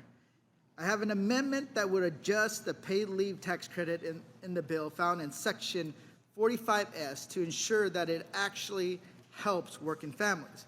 Republicans created the 45X tax credit in 2017, but but it has been ineffective in getting most Americans to be covered by a paid leave program through their work. I'd love for my colleagues to join me in supporting my amendment to expand this credit and help us get one step closer to ensuring every American has access to paid leave.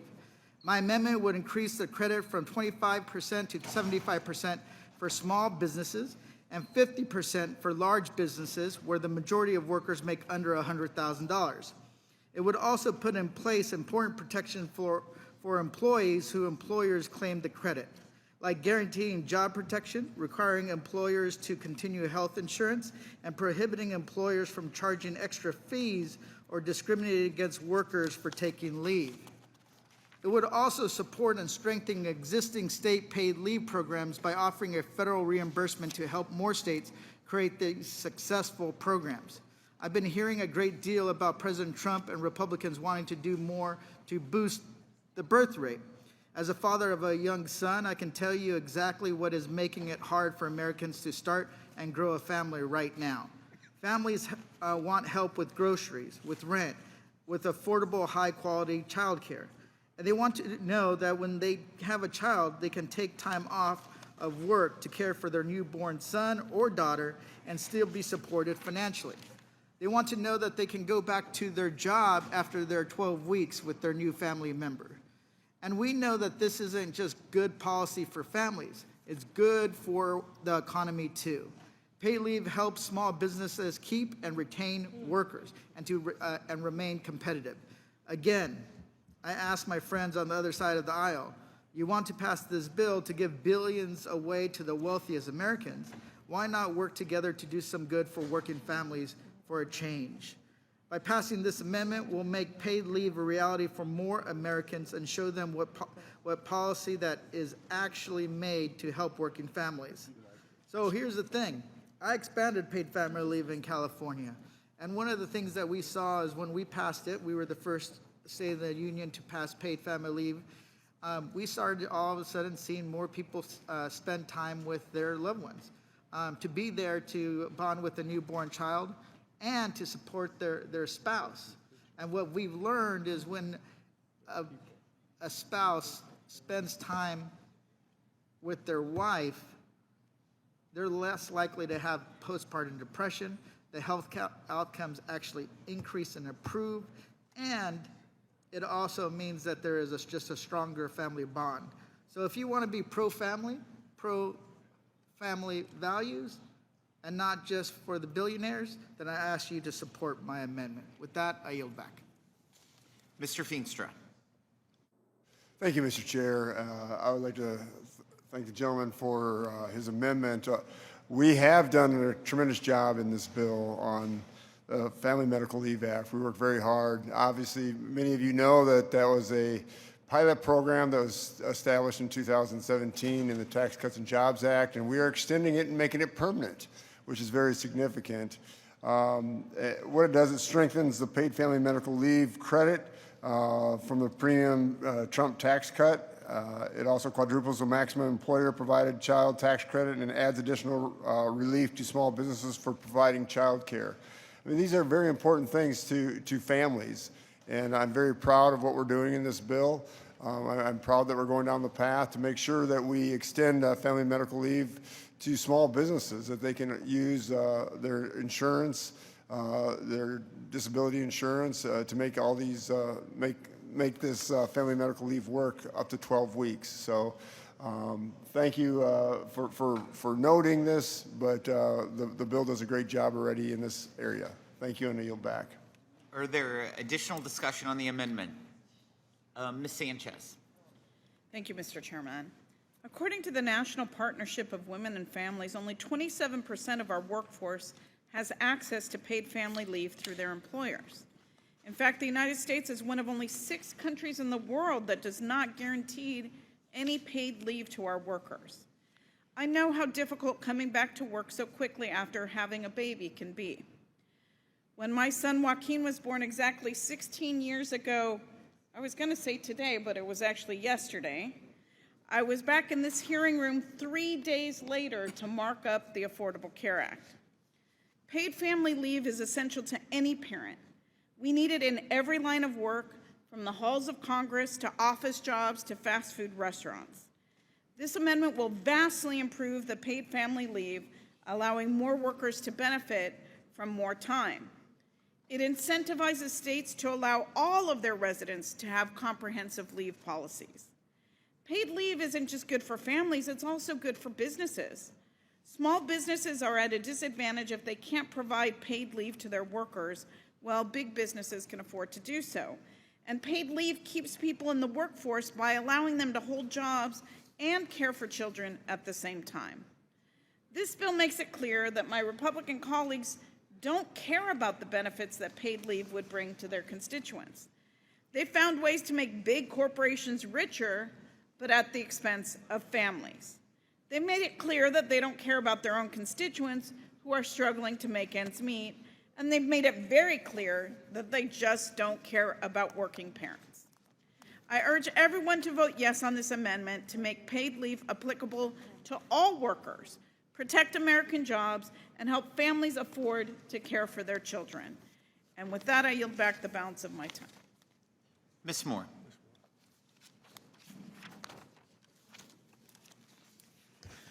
Thank you. And I just want to thank Mr. Gomez for offering this amendment.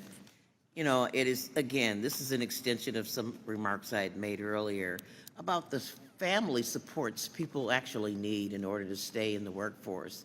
Not a single one of us sitting here this morning will lose money if, for some reason, we have a medical emergency or a problem, a funeral we need to go to, or sickness of a child. Not a single one of us will lose one dime. And this is a privilege that we have that other Americans don't have. And I do think that it's important to realize, as our colleague Ms. Sanchez has said, that it's embarrassing to call yourself a civilized first world country and just be one, be one of 6 only in the world that doesn't recognize the value of children and keeping people's connections to the workforce by providing paid, at least parental leave. And I do agree that we need to expand this beyond just parents and have paid medical leave, for our employees as well.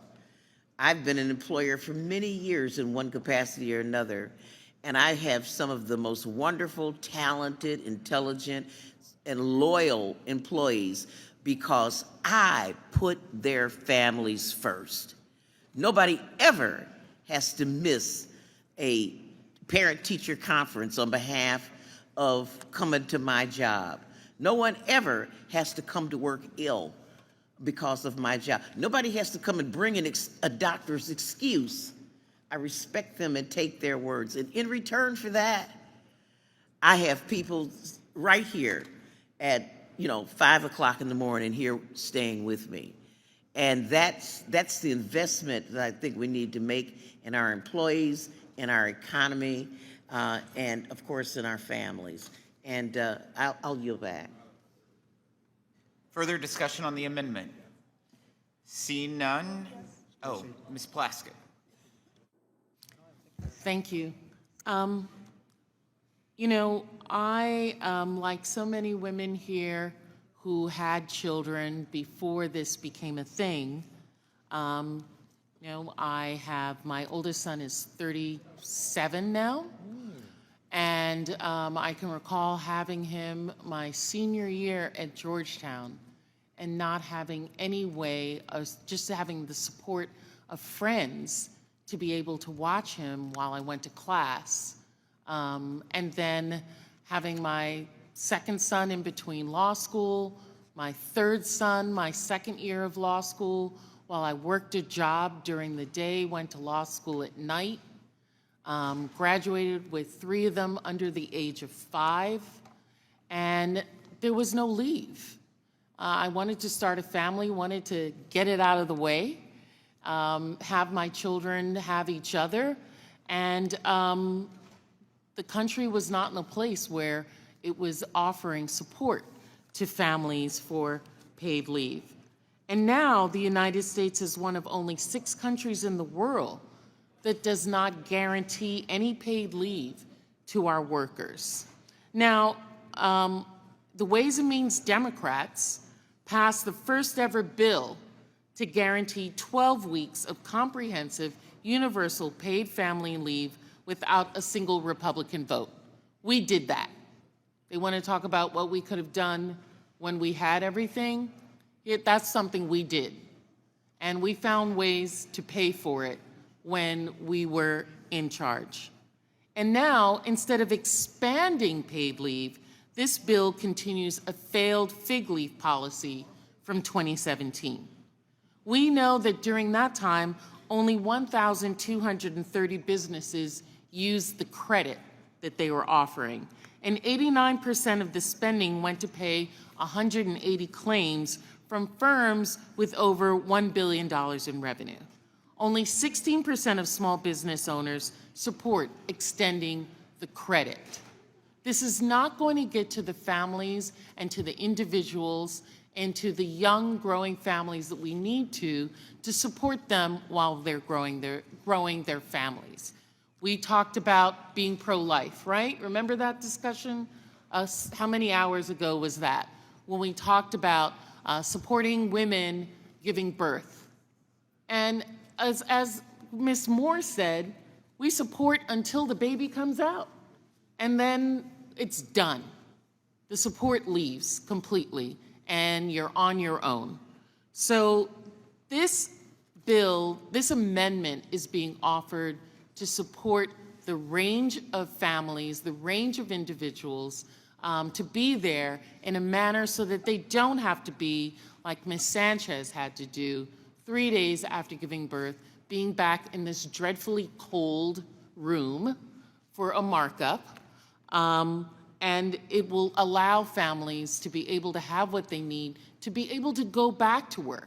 Because oftentimes what happens is, as we said, decisions have to be made and women leave the workforce. We lose that intellect, we lose that knowledge with women having to leave the workforce because they are forced to make a decision which they don't want to make. So I support this amendment, and I ask my colleagues to support it, and I yield the balance of my time to Mr. Gomez. And one of the things I kind of just want to stress about paid family leave, it's also that could be there for people who are dealing with a sick family member, somebody that gets diagnosed with cancer or a terminal illness, that you can actually be there to take care of them, that you can be there during the most vulnerable and most emotional times in that person and your life. There's how many of it, most of us will one day, we will all, not most, we will all die one day.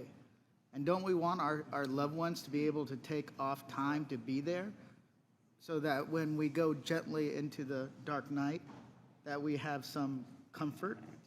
That's what we want. That's what we want when it comes to paid family leave. And that's what it's about. That's why when I say, you know, if you want to be pro-family, support this amendment.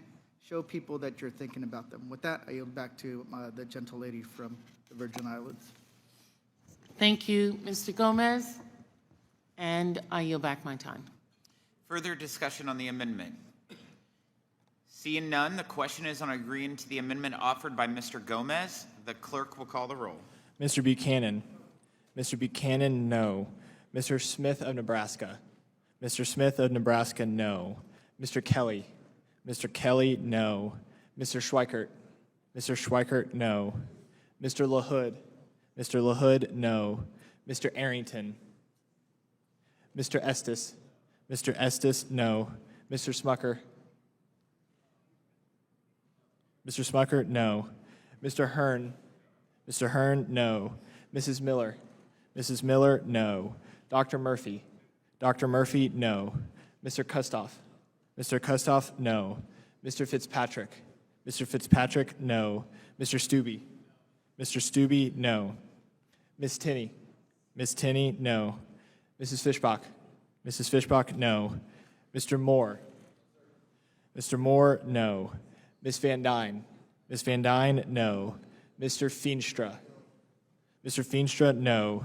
Miss Maliotakis. Ms. Malliotakis, no. Mr. Carey? Mr. Carey, no. Mr. Yakum? Mr. Yakum, no. Mr. Miller? Mr. Miller, no. Mr. Bean? Mr. Bean, no. Mr. Moran? Mr. Moran, no. Mr. Neal? Mr. Neal, yes. Mr. Doggett? Mr. Doggett, yes. Mr. Thompson? Mr. Thompson, yes. Mr. Larson? Mr. Larson, yes. Mr. Davis? Mr. Davis, yes. Ms. Sanchez? Ms. Sanchez, yes. Ms. Sewell? Ms. Sewell, yes. Ms. Del Bene? Ms. Del Bene, yes. Ms. Chu? Ms. Chu, yes. Ms. Moore? Ms. Moore, yes. Mr. Boyle? Mr. Boyle, yes. Mr. Byer? Mr. Byer, yes. Mr. Evans? Mr. Evans, yes. Mr. Schneider? Mr. Schneider, yes. Mr. Panetta? Mr. Panetta, yes. Mr. Gomez? Mr. Gomez, yes. Mr. Horsford? Mr. Horsford, yes. Ms. Plaskett? Ms. Plaskett, yes. Mr. Swazi? Mr. Swazi, yes. Mr. Arrington?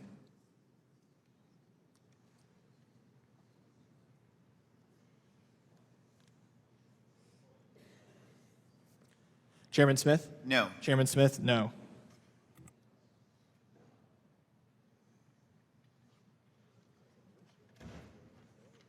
The clerk will report the vote. The yeses are 19, the nos are 25. There being 19 yeses and 25 nos, the amendment is not agreed to. Are there additional amendments? Mr. Horsford. Mr. Chairman, I reserve a point of order. A point of order has been reserved. Will the gentleman suspend while the amendment is distributed?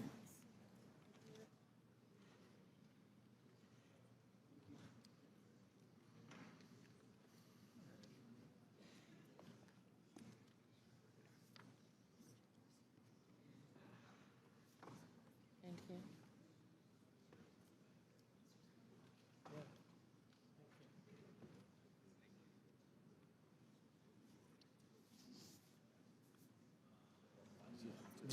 The gentleman may proceed. Thank you, Mr. Chairman. Before I begin, I know we've been coming up on over 15 and a half hours. I want to thank my staff and the entire Ways and Means staff for their hard work and effort and professionalism working so hard on these amendments that are incredibly important to our constituents. They didn't ask for all of this, but on behalf of our constituents, I just want to extend my gratitude. But Mr. Chair, I have an amendment at the desk to rectify the damage that the Trump administration has caused to the tourist economy. This tax credit would incentivize domestic travel within the United States, ensuring that we can reboot America's tourism dominance that is being decimated by President Trump. Trump's blanket tariffs are already causing harm. The tourist industry is collateral damage, while Trump flip-flops on trade. The facts are in the numbers. Canada and Mexico make up the largest percentage of visitors to the United States annually, making up a total of 53% of visitors combined in 2023. But the damage has already been done. In March alone, the number of visitors in our country shrank by nearly 12%, and Nevada saw nearly an 8% decrease. Why? Because of Trump's repeated threats to our neighboring countries. It's being reported that Canada's major airlines have announced reductions in flights to Las Vegas due to the severe drop in airline bookings. So let's be serious here. Trump's harmful rhetoric and mismanagement of the economy is projected to cost the American tourism industry $64 billion this year due to both a decrease in domestic and international travel. While that number won't cause Elon Musk to blink, those are Nevadan small businesses and jobs that are on the line. In fact, Oscar Chavira, owner of a Mexican restaurant, Barrera Bite in Las Vegas, cannot keep prices down in his establishment because of these Trump tariffs. Most of the meat that he buys for the restaurant comes from Canada or Mexico. And he said that these tariffs will directly reflect in his prices, which he fears will cut back on people choosing to dine in his restaurant. Now, Las Vegas isn't the only place that's impacted by decreased visitors since the beginning of 2025. The fallout from strained relationships with Canada due to this administration can be seen in Arizona, for example.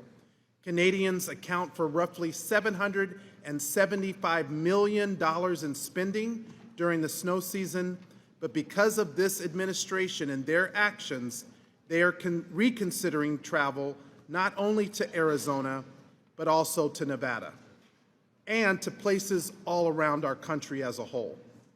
So I would just really encourage my colleagues on the other side of the aisle to see the light. This is happening in all of our districts. If this bill is serious about helping working class people and Main Street America, then we need this amendment so that American people have a solution to the economic crisis that's being caused right now. While Republicans in this committee continue clinging to their seats, desperately trying to win Trump's favor and prove their loyalty, I'm here to advocate on behalf of my constituents, and I will not sit here and let our tourist industry crash because of Trump's mess. I'm asking my colleagues to support this amendment on behalf of not just the entertainment capital of the world in Las Vegas, but international travel to the United States, which is incredibly important. We have the World Cup coming up. We have the Olympics coming up. We have the 250th anniversary of our nation's birth. All of this is being affected because of Donald Trump and his flip-flop on trade. With that, I yield back. Further discussion on the amendment? Seeing none, the question is on agreeing to the amendment offered by Mr. Horsford. The clerk will call the roll. Mr. Buchanan. Mr. Buchanan, no. Mr. Smith of Nebraska. Mr. Smith of Nebraska, no. Mr. Kelly. Mr. Kelly, no. Mr. Schweikert. Mr. Schweikert, no. Mr. LaHood. Mr. LaHood, no. Mr. Arrington. Mr. Estes. Mr. Estes, no. Mr. Smucker. Mr. Smucker, no. Mr. Hearn. Mr. Hearn, no. Mrs. Miller. Mrs. Miller, no. Dr. Murphy.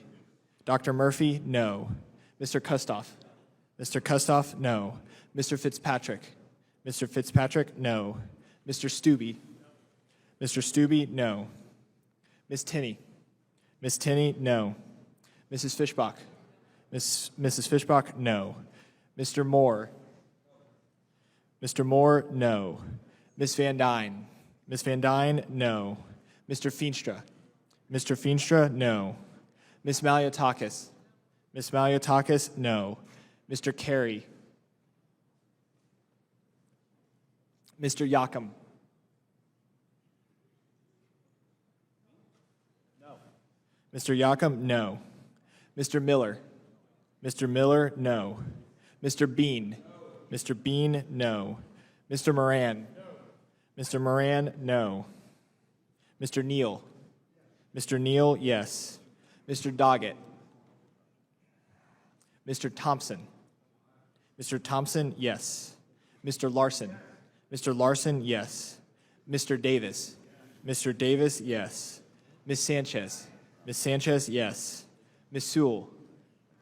Ms. Sewell, yes. Ms. Delbene. Ms. Delbene, yes. Ms. Chu.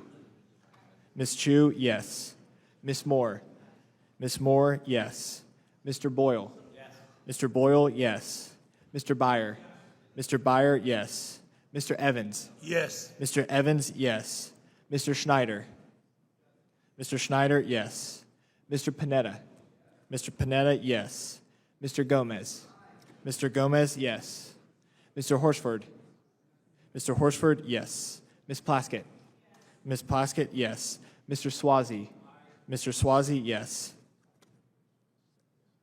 Mr. Arrington.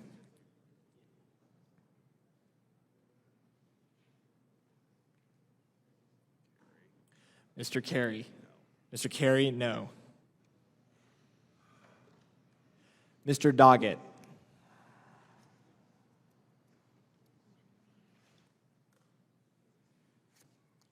Chairman Smith? No. Chairman Smith, no.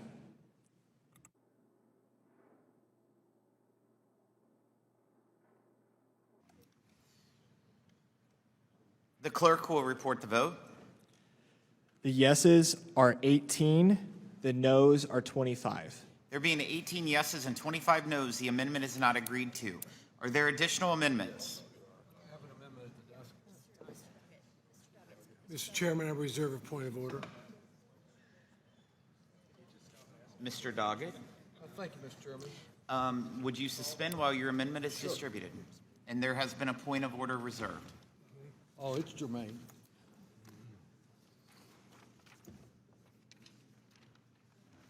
It's short.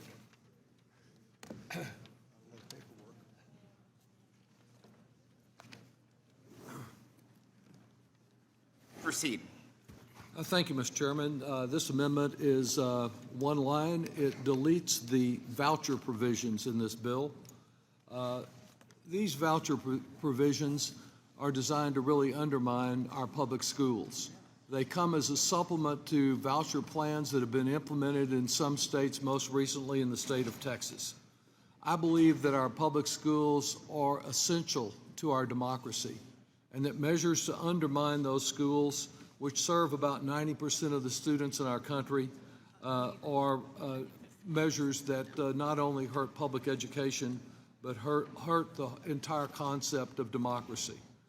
Now, President Trump has, of course, already proposed eliminating the Department of Education, and his forces have done significant damage to the work of that department, undermining one aspect of federal aid to public education after another. President Trump had hardly moved into the White House before he issued an executive order calling on all federal agencies to shift as many federal dollars to private schools away from public schools as possible. This is all part of that plan to undermine our public schools.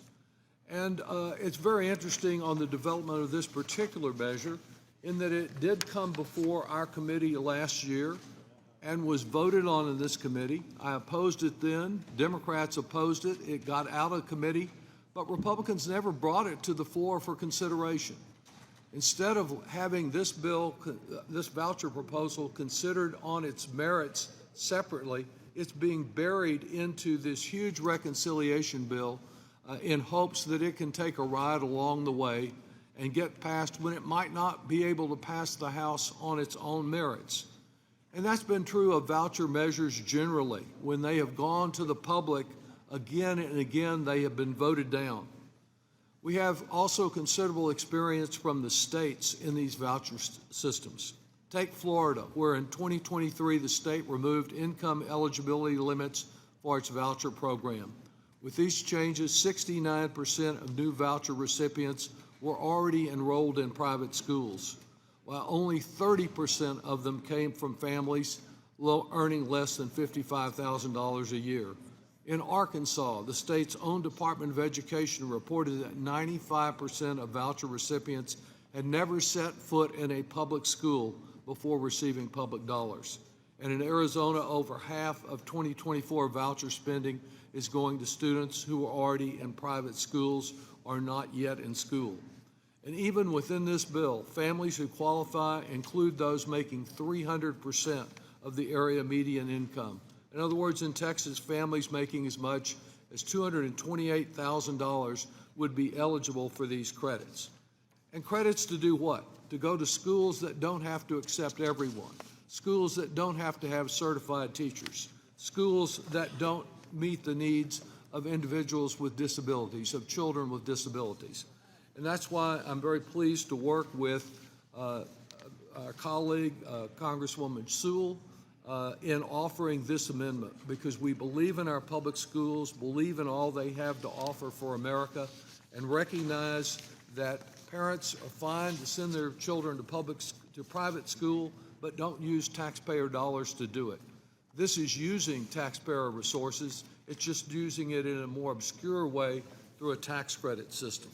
So I urge the adoption of this amendment and the rejection of vouchers as the wrong way for us to go for education and the wrong way to go for democracy, and I yield back. Mr. Smith. Thank you, Mr. Chairman, and certainly thank you to my colleagues for their patience and willingness to have the discussions that we need to have. Certainly happy to do that. Happy to defend the provision that is currently in the bill relating to school choice. This is about empowering families. It's about empowering parents and children to pursue a brighter future with quality education. I think it should concern all of us that parents have been pushed away from the curriculum of schools, that have been pushed away from various decisions impacting their own children, and that's why we need to empower families rather than push them away. It should concern all of us that so much bureaucracy, whether it's education, whether it's healthcare, the bureaucracy is actually standing in the way of the quality and efficient delivery of services that are vitally needed across America, especially in vulnerable populations where education, in this case, means so much. I certainly appreciate the very positive feedback that I get from families, especially students themselves, who have found greater opportunity through scholarship programs such as this, where scholarship granting organizations form basically around the needs of students. And the scholarship granting organizations, I want to have the freedom and the flexibility to meet the needs of the students and various communities so that brighter futures can be pursued. So certainly urge the rejection of this amendment and urge the adoption of the full bill so that we can see the positive impacts across America as soon as possible. Thank you. I yield back. Further discussion on the amendment? Ms. Sewell. Thank you, Mr. Chairman. I want to thank Mr. Doggett for his partnership on this amendment. This amendment strikes the private school voucher scheme that's in this bill. Under the Republican plan, donors who contribute money or stock to these voucher schemes will receive 100% of the contributions back in the form of a discount on their tax bill. This is a preposterous tax benefit that is not given to other charitable donations like those to churches. I know this issue well. My home state of Alabama has adopted a dollar-for-dollar tax shelter for donations to these voucher schemes in Alabama. And Alabama's public school children and teachers are paying the price, right along with taxpayers footing the bill. Mr. Doggett's state has poured $1 billion into a similar program. This is unprecedented to set aside $5 billion of taxpayer money into private school voucher schemes while starving our public school of their funding.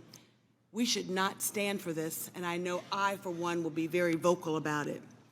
This proposal would advance President Donald Trump's agenda on establishing universal school choice by providing families nationwide the option to give their children an education different from the one offered in local public schools. As my questioning of Mr. Balto,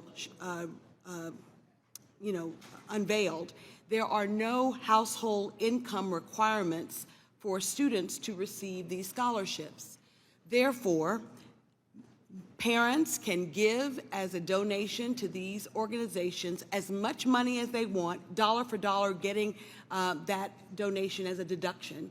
And at the same time, their children of wealthy folks could actually then use this to go to school. It's unfair. And what it does is it limits the ability, it's using taxpayer money in order to help private schools flourish. And I think to add insult to injury, in states like Alabama and the Deep South, the same type of scheme of choice, in the name of choice, cause so many of these segregated private schools to crop up. In my hometown of Selma, Alabama, I went to a public school. I'm a proud public school graduate. Having said that, in Selma, there were also 2 private academies. One private academy that came about in 1965 that came about for the purpose of making sure that the public schools were not integrated.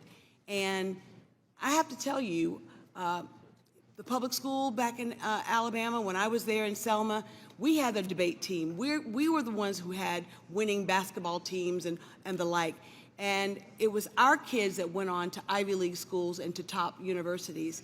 Whereas at Morgan Academy, named after a Confederate Ku Klux Klansman, Morgan Academy students, all-white school 40 years ago, and today it's still an all-white private school. And many of the parents utilize these school sponsoring organizations to actually funnel money through to their own children and to children similarly situated in terms of their ability to pay, and it's simply unfair. So I think that not only will it give them a dollar for dollar, in states that also offer the same kind of scheme, those same donors get to get a 1-for-1 on the federal side, and they get a deduction from on the state side. And it's simply unfair. So their $1 gets them, for every $1, it gets them $1.50 worth of benefit. And that's not the same benefits that we have in public schools. The program would be funded by donors who could contribute money or stock, and it allows stockholders to avoid paying taxes that would be levied if they donated or transferred the stock. This private voucher scheme is just that. It is one that will allow wealthier Americans to be able to provide private school education for their children at the expense of public schools. And I don't think that any of us would want that to occur. I know as a proud public school girl, I will be fighting to make sure that every dollar that can go to public schools will go to public schools. I am not adverse to private schools. I just prefer public schools, and I definitely don't want private schools that are segregated to flourish like they have. There is no choice in Selma. One public school, one private school. One's all black and one's all white. It's simply unacceptable in 2025, and we should not be in the business of promulgating it. Mr. Yocum. Thank you, Mr. Chairman. I rise in opposition to this amendment. I was a proud co-sponsor of Mr. Smith's bill. This bill was originally introduced by my predecessor, our friend and my dear friend and our mutual friend, Jackie Walorski. Time and time again, we see Democrat politicians send their kids to private school while railing against vouchers. Educational choice should not be just for the rich. Educational choice should be for everyone, no matter what your income level is. This provision, from my estimation, is a pro-middle class provision. This is something that allows anyone, whether you're poor, whether you're middle class, no matter who you are, to be able to send your child to the school of your choice.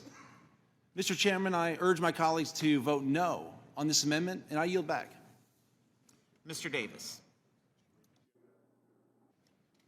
I strongly support the Doggett Sewell amendment and yield back. Thank you. Further discussion? Ms. Chu? Well, I strongly support this amendment.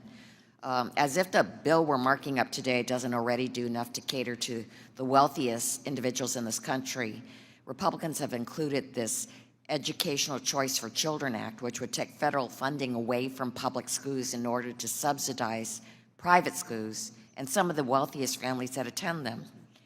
If enacted into law, this proposal would take $10 billion per year of federal taxpayer dollars away from public schools and give it to private schools. Every single dollar redirected to private schools will come at the expense of the overwhelming majority of our country's students, the 90% who attend public schools. To make matters worse, these scholarships wouldn't even be limited to low and middle income families. Under the bill, any student whose family makes up to 300% of the median gross income in their area would be eligible, meaning this bill would force taxpayers to pay for high-income families to send their children to private school even when they can already afford it.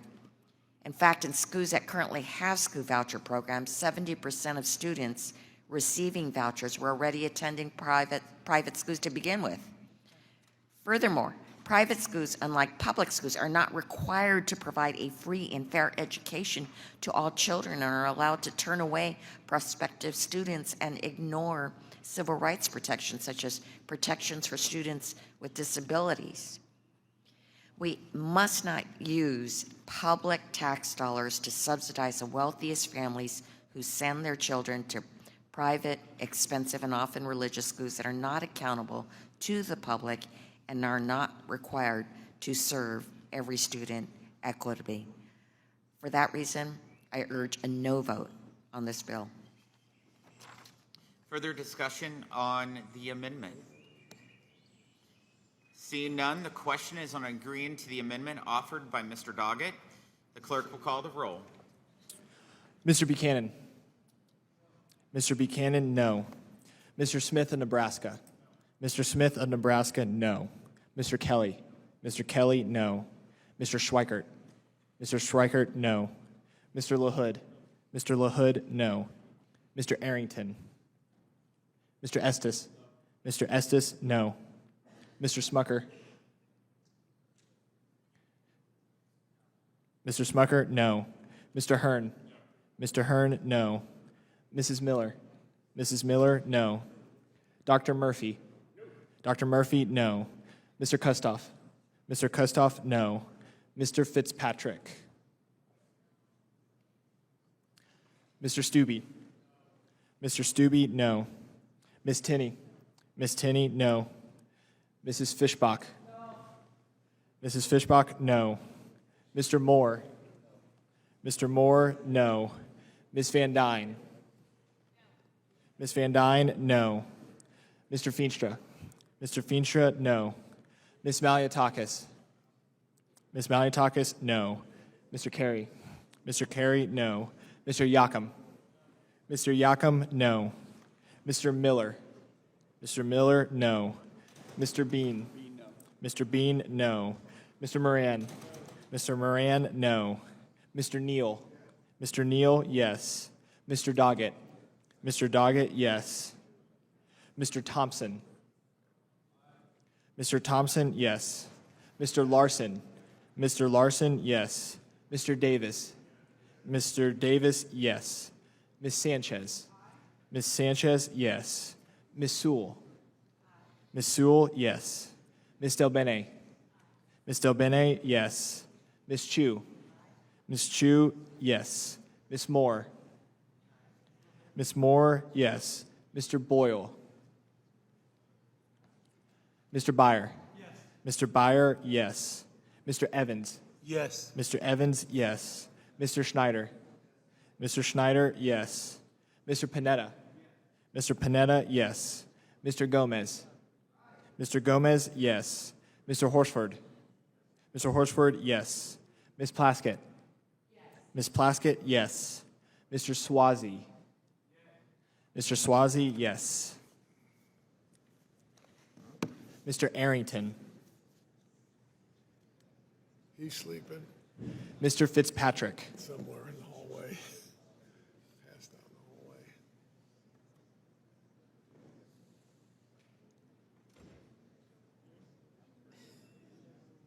Mr. Boyle.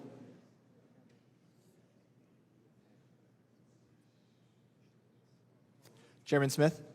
No. Chairman Smith, no.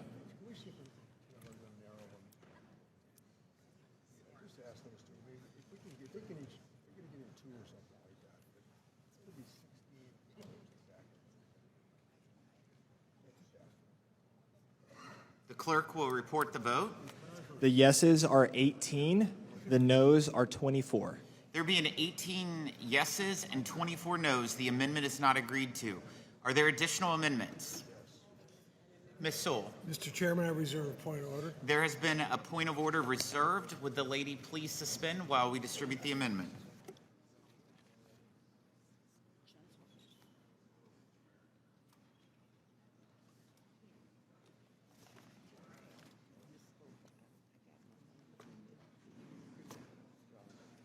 No.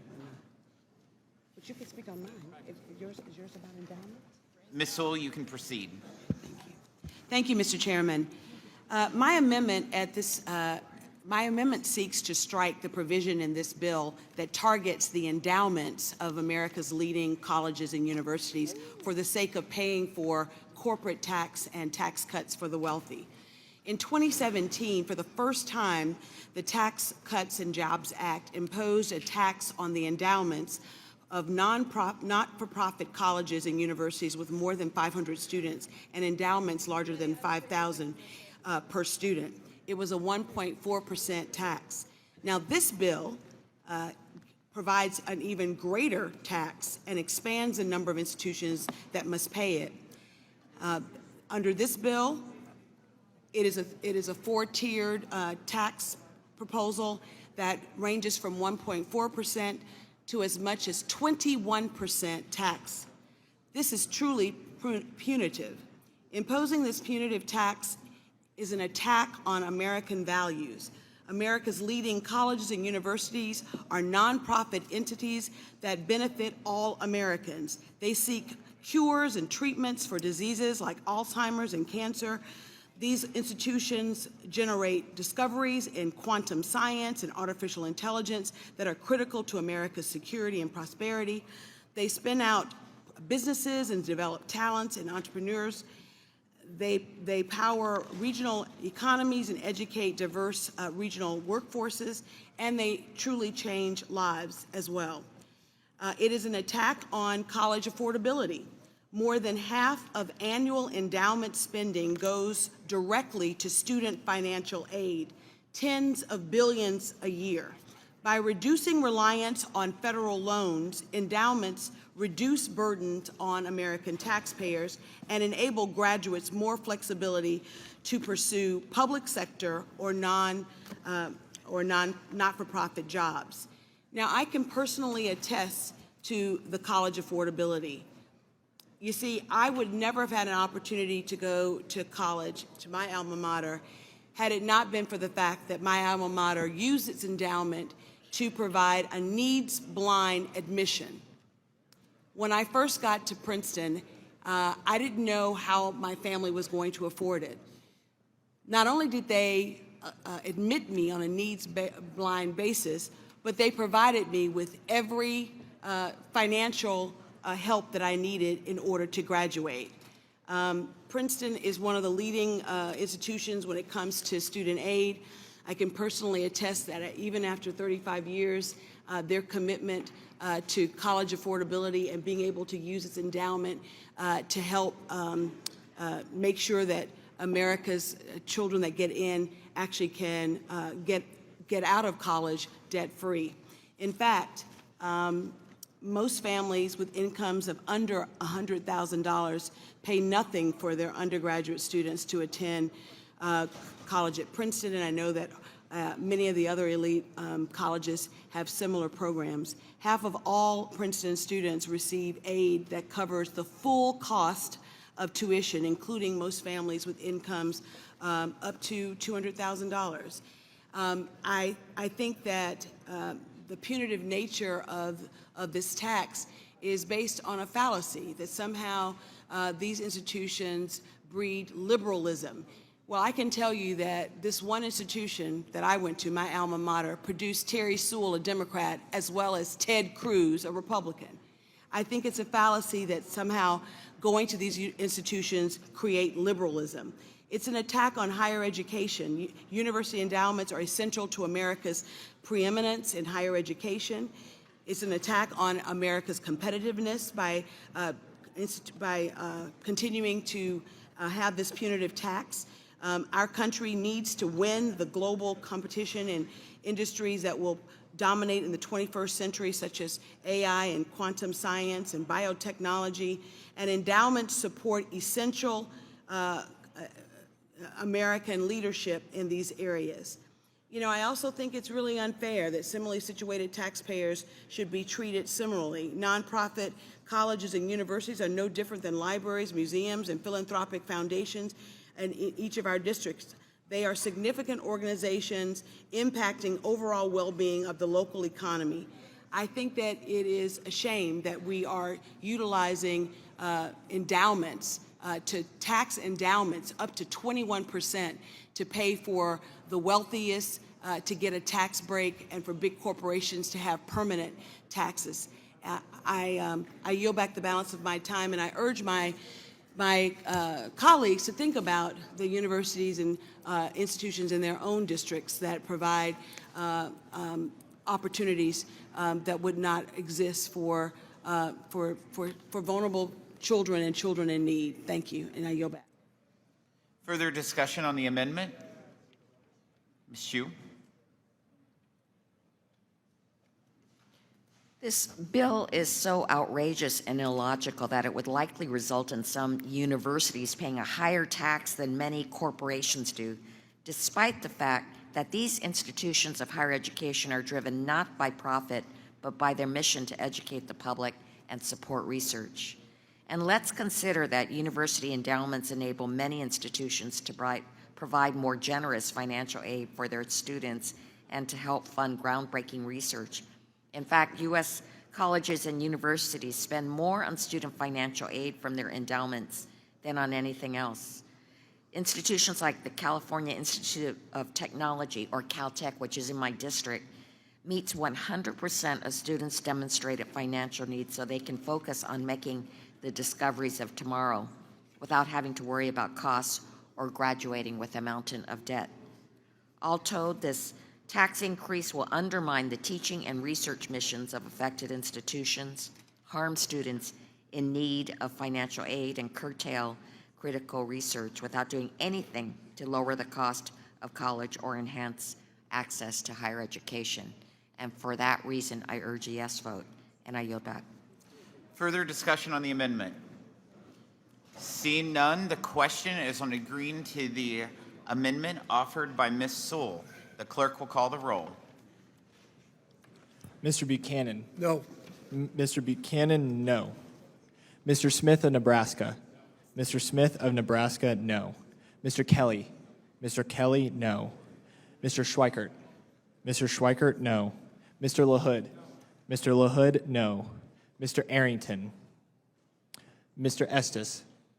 Mr. Estes, no. Mr. Smucker. Mr. Smucker, no. Mr. Hearn. Mr. Hearn, no. Mrs. Miller. Mrs. Miller, no. Dr. Murphy. Dr. Murphy, no. Mr. Kustoff. Mr. Kustoff, no. Mr. Fitzpatrick. Mr. Stubbe. Mr. Stubbe, no. Ms. Tinney. Ms. Tinney, no. Mrs. Fishbach. Mrs. Fishbach, no. Mr. Moore. Mr. Moore, no. Ms. Van Dyne. Mr. Feenstra. Mr. Feenstra, no. Ms. Maliatakis. Ms. Maliatakis, no. Mr. Carey. Mr. Carey, no. Mr. Yakum. Mr. Yakum, no. Mr. Miller. Mr. Miller, no. Mr. Bean. Mr. Bean, no. Mr. Moran. Mr. Moran, no. Mr. Neal. Mr. Neal, yes. Mr. Doggett. Mr. Doggett, yes. Mr. Thompson. Mr. Thompson, yes. Mr. Larson. Mr. Larson, yes. Mr. Davis. Mr. Davis, yes. Ms. Sanchez. Ms. Sanchez, yes. Ms. Sewell. Ms. Sewell, yes. Ms. Del Bene. Ms. Del Bene, yes. Ms. Chu. Ms. Chu, yes. Ms. Moore. Ms. Moore, yes. Mr. Boyle. Yes. Mr. Boyle, yes. Mr. Byer. Mr. Byer, yes.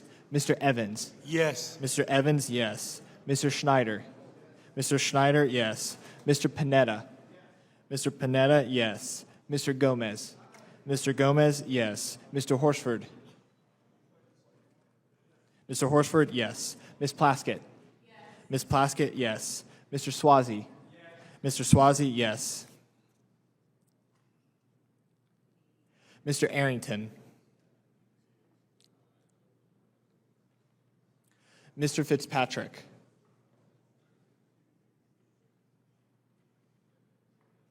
Ms. Van Dyne? Ms. Van Dyne, no.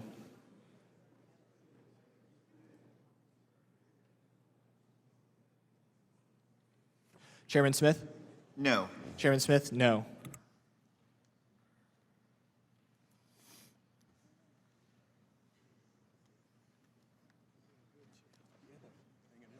The clerk will report the vote. The yeses are 19. The noes are 24. There being 19 yeses and 24 noes, the amendment is not agreed to. Are there additional amendments? Mr. Chairman, I have an amendment at the desk. Mr. Chairman, I reserve a point of order. A point of order has been reserved. Will the gentlelady suspend while the amendment is distributed?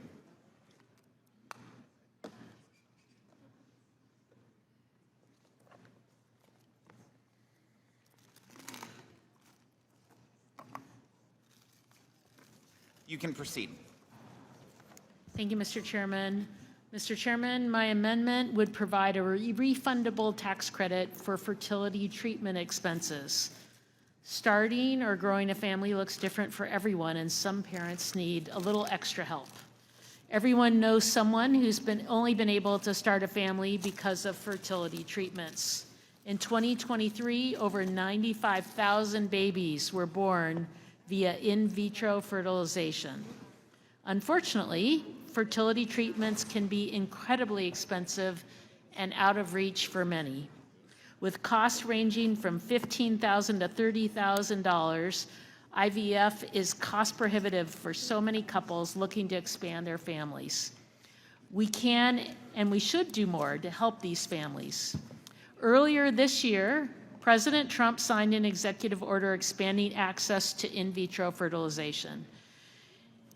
The executive order recognized the importance of family formation and mentioned that as a nation, our public policy must make it easier. This amendment does just that. The underlying bill already includes changes to the adoption tax credit. Why doesn't it address other ways that people start and grow families? Democrats are here standing up for families, and unfortunately, Republicans are working to provide tax breaks for the wealthy. This amendment is an opportunity to support families and the many ways that they are created. I urge all of my colleagues to ensure their constituents can build families however is best for them by voting in favor of this amendment. I yield back. Further discussion on the amendment? Seeing none, the question is on agreeing to the amendment offered by Ms. Del Bene. The clerk will call the roll. Mr. Buchanan? No. Mr. Buchanan, no.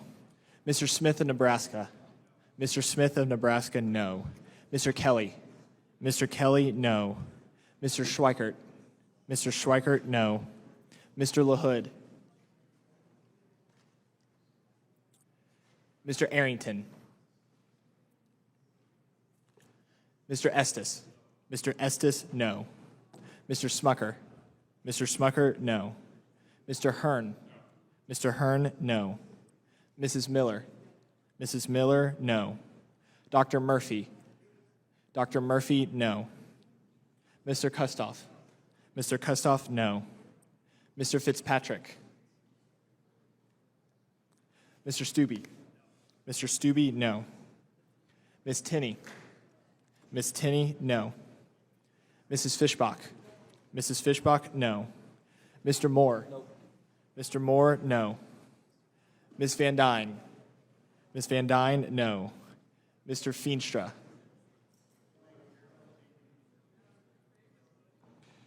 Mr. Feenstra, no. Ms. Maliatakis? Ms. Maliatakis, no. Mr. Carey? Mr. Carey, no. Mr. Yakum? Mr. Yakum, no. Mr. Miller?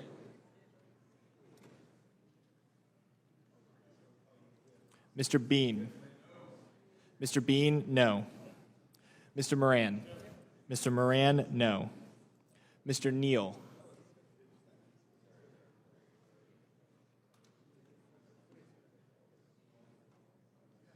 Mr. Neal, yes. Mr. Doggett. Mr. Thompson. Mr. Doggett, yes. Mr. Thompson. Mr. Thompson, yes. Mr. Larson. Mr. Larson, yes. Mr. Davis. Mr. Davis, yes. Ms. Sanchez. Ms. Sewell. Ms. Sewell, yes. Ms. Del Bene. Ms. Del Bene, yes. Ms. Chu. Ms. Chu, yes. Ms. Moore. Ms. Moore, yes. Mr. Boyle. Mr. Boyle, yes. Mr. Byer. Mr. Byer, yes. Mr. Evans. Yes. Mr. Evans, yes. Mr. Schneider. Mr. Schneider, yes. Mr. Panetta. Mr. Panetta, yes. Mr. Gomez. Mr. Gomez, yes. Mr. Horsford. Mr. Horsford, yes. Ms. Plaskett. Ms. Plaskett, yes. Mr. Swazi. Mr. Swazi, yes. Mr. LaHood. Mr. LaHood, no. Mr. Arrington.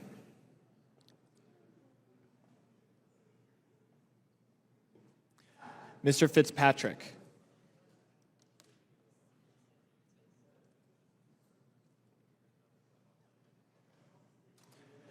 Mr. Miller. Mr. Miller, no.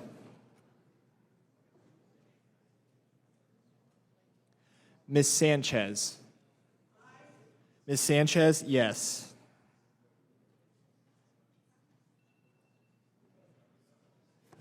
Chairman Smith? No. Chairman Smith, no.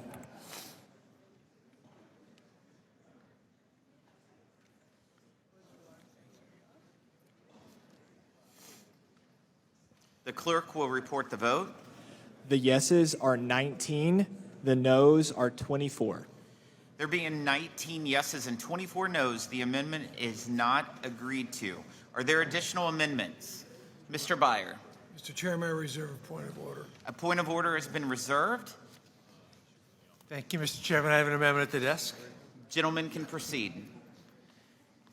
Mr. Chairman, as we all know, President Trump regularly makes promises he can't or won't keep. For example, I remember a day not too long ago when he said he would bring prices down on day one. We can all see how well that's going. Prices are higher today than they were when Trump took office. The price of a dozen eggs has risen 27% since January, reaching their highest price on record. Coffee prices are up over 5% since Trump took office, but they're expected to climb even higher when Trump's tariffs take effect, given we cannot grow coffee domestically. And the price of used cars jumped as well, experienced their highest yearly price increase in a long time. These rising prices are hurting American families who are struggling to make ends meet amid surging uncertainty about the health of our economy. But rising prices aren't hitting all people equally. While working-class Americans need to carefully consider how these increases impact their family budgets. For the wealthiest, these jumps represent nothing more than pocket change.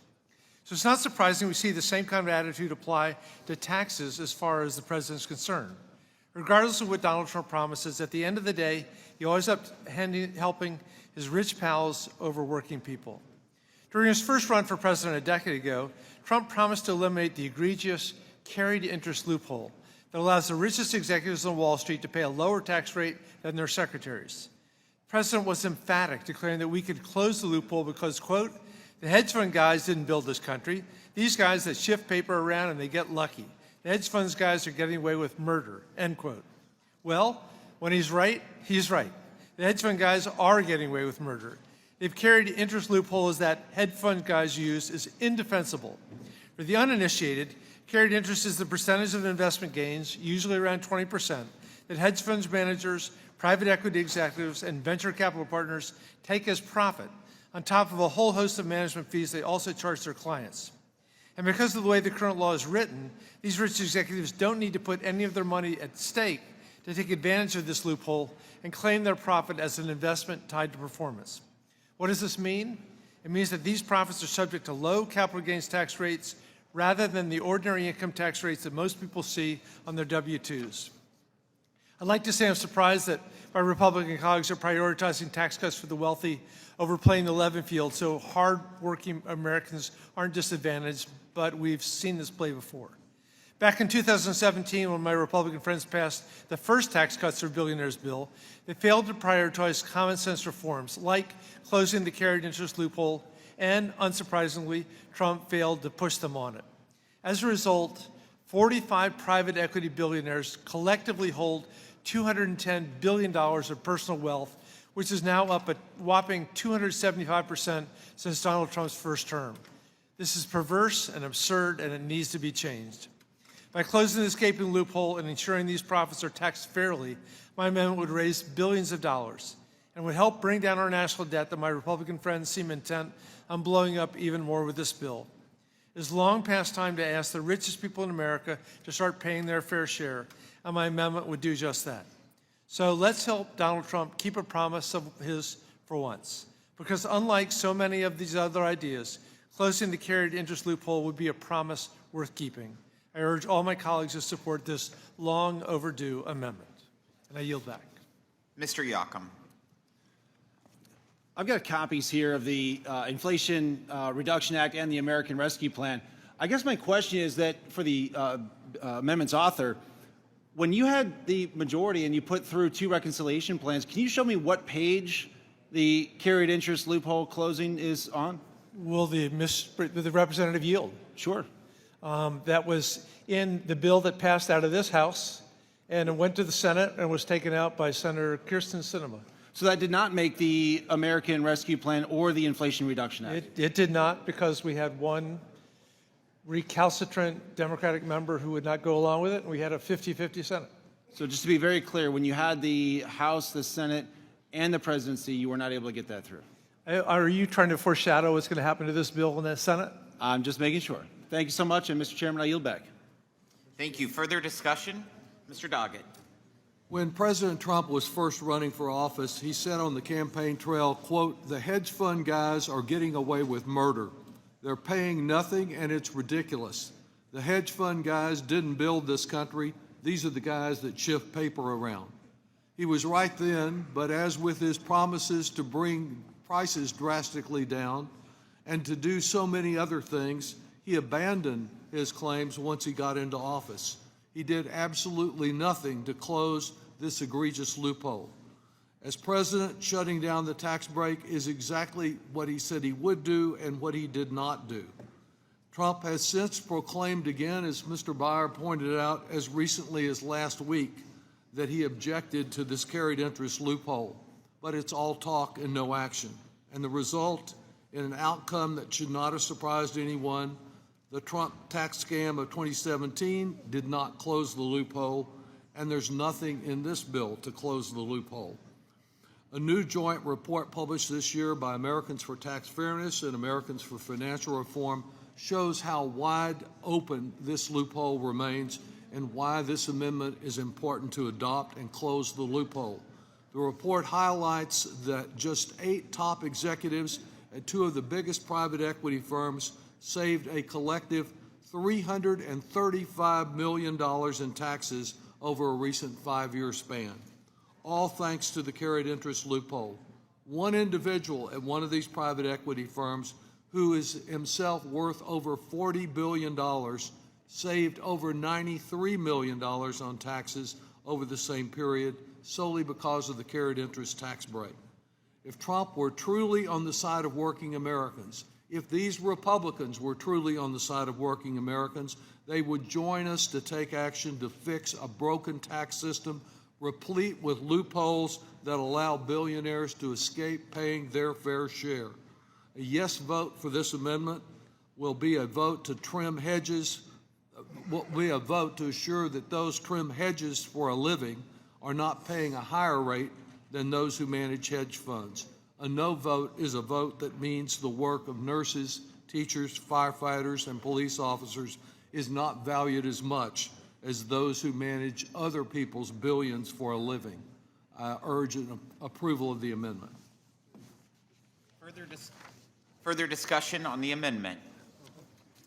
Seeing none, the question is on. is on agreeing to the amendment offered by Mr. Byer. The clerk will call the roll. Mr. Buchanan? No. Mr. Buchanan, no. Mr. Smith of Nebraska? No. Mr. Smith of Nebraska, no. Mr. Kelly? Mr. Kelly, no. Mr. Schweikert? Mr. Schweikert, no. Mr. LaHood? Mr. LaHood, no. Mr. Arrington? Mr. Estes? Mr. Estes, no. Mr. Smucker? Mr. Smucker, no. Mr. Hearn? Mr. Hearn, no. Mrs. Miller? Mrs. Miller, no. Dr. Murphy? Dr. Murphy, no. Mr. Kustoff? Mr. Kustoff, no. Mr. Fitzpatrick? Mr. Fitzpatrick, no. Mr. Stubbe? Mr. Stubbe, no. Ms. Tinney? Ms. Tinney, no. Mrs. Fishbach? Mrs. Fishbach, no. Mr. Moore? Mr. Moore, no. Ms. Van Dyne? Ms. Van Dyne, no. Mr. Feenstra? Mr. Feenstra, no. Ms. Maliotakis? Ms. Maliotakis, no. Mr. Carey? Mr. Carey, no. Mr. Yacom? Mr. Yacom, no. Mr. Miller? Mr. Miller, no. Mr. Bean? Mr. Bean, no. Mr. Moran? Mr. Moran, no. Mr. Neal? Mr. Neal, yes. Mr. Doggett? Mr. Doggett, yes. Mr. Thompson? Mr. Thompson, yes. Mr. Larson, yes. Mr. Davis? Mr. Davis, yes. Ms. Sanchez? Ms. Sanchez, yes. Ms. Sewell? Ms. Sewell, yes. Ms. Delbene? Ms. Delbene, yes. Ms. Chu? Ms. Chu, yes. Ms. Moore? Ms. Moore, yes. Mr. Boyle? Mr. Boyle, yes. Mr. Byer? Yes. Mr. Byer, yes. Mr. Evans? Yes. Mr. Evans, yes. Mr. Schneider? Mr. Schneider, yes. Mr. Panetta? Yes. Mr. Panetta, yes. Mr. Gomez? Mr. Gomez, yes. Mr. Horsford?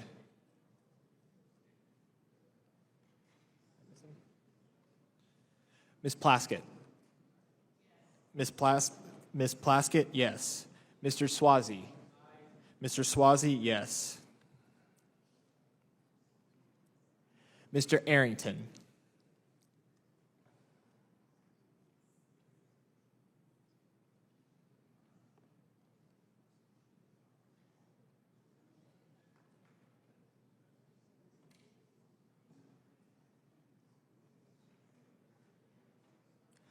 Mr. Horsford? Chairman Smith? No. Chairman Smith, no.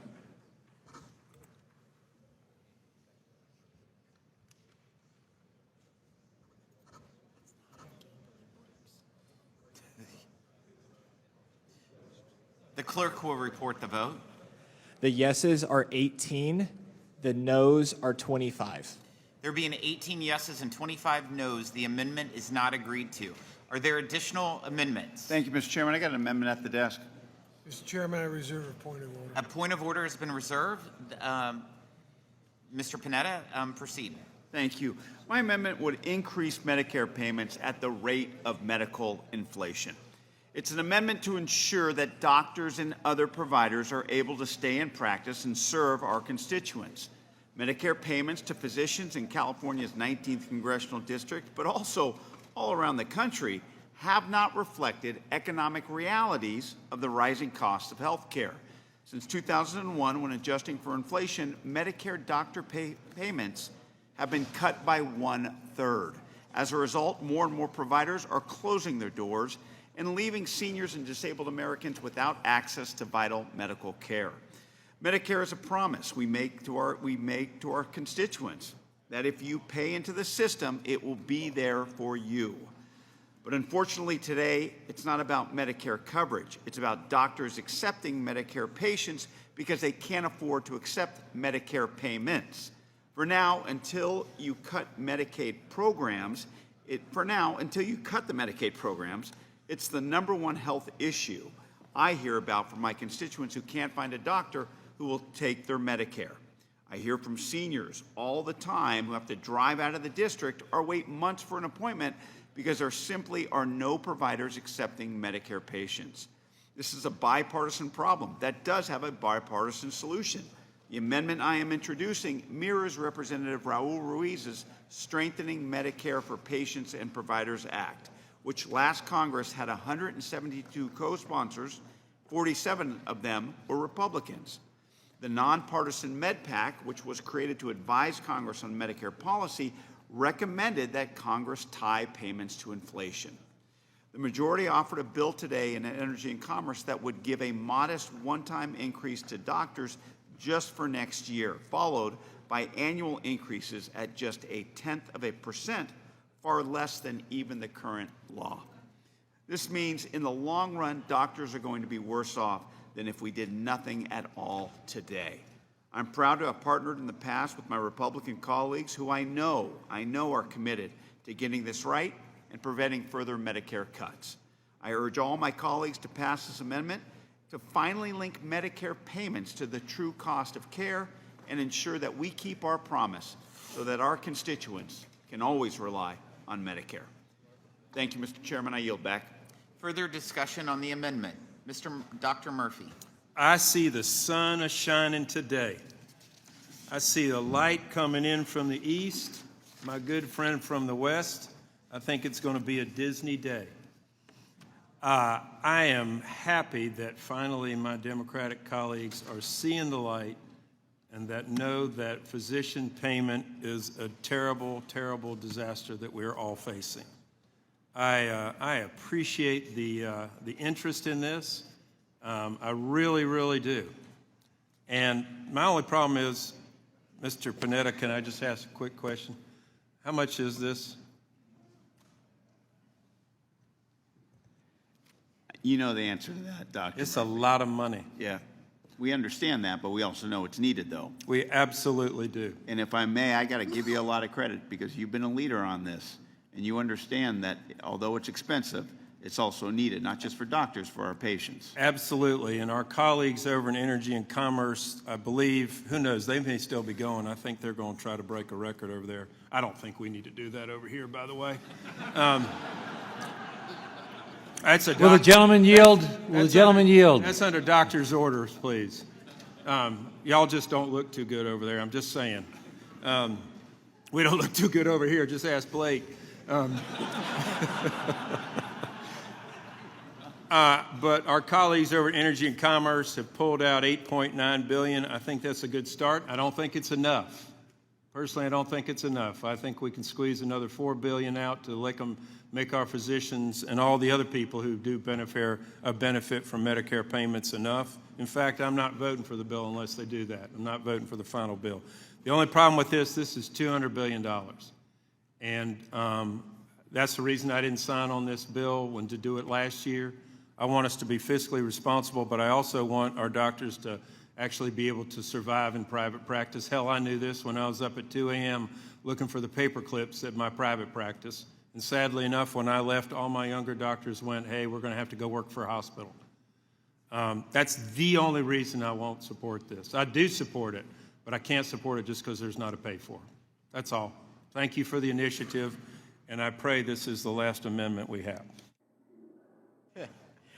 Further discussion on the amendment. Seeing none, the question is on agreeing to the amendment offered by Mr. Panetta. The clerk will call the roll. Mr. Buchanan. Mr. Buchanan, no. Mr. Smith of Nebraska. Mr. Smith of Nebraska, no. Mr. Kelly. Mr. Kelly, no. Mr. Schweikert. Mr. Schweikert, no. Mr. LaHood. Mr. LaHood, no. Mr. Arrington.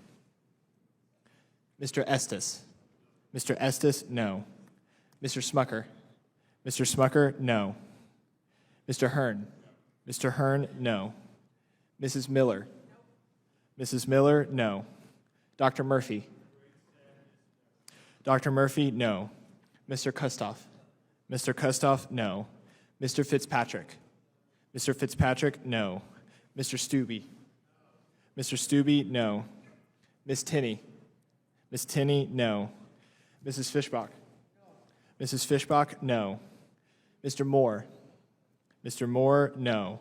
Ms. Van Dyne. Ms. Van Dyne, no. Mr. Feenstra. Mr. Feenstra, no. Ms. Maliatakis. Ms. Maliatakis, no. Mr. Carey. No. Mr. Carey, no. Mr. Yakum. Mr. Yakum, no. Mr. Miller. Mr. Miller, no. Mr. Bean. Mr. Bean, no. Mr. Moran. Mr. Moran, no.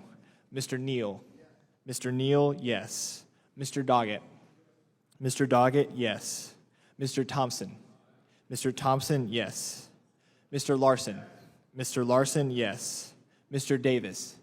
Mr. Davis, yes. Ms. Sanchez. Ms. Sanchez, yes. Ms. Sewell. Ms. Sewell, yes. Ms. Delbene. Ms. Delbene, yes. Ms. Chu. Ms. Chu, yes. Ms. Moore. Ms. Moore, yes. Mr. Boyle. Mr. Boyle, yes. Mr. Byer. Mr. Byer, yes. Mr. Evans. Yes. Mr. Evans, yes. Mr. Schneider. Mr. Schneider, yes. Mr. Panetta. Mr. Panetta, yes. Mr. Gomez. Mr. Gomez, yes. Mr. Horsford. Mr. Horsford, yes. Ms. Plaskett. Ms. Plaskett, yes. Mr. Swazi. Mr. Swazi, yes. Mr. Arrington.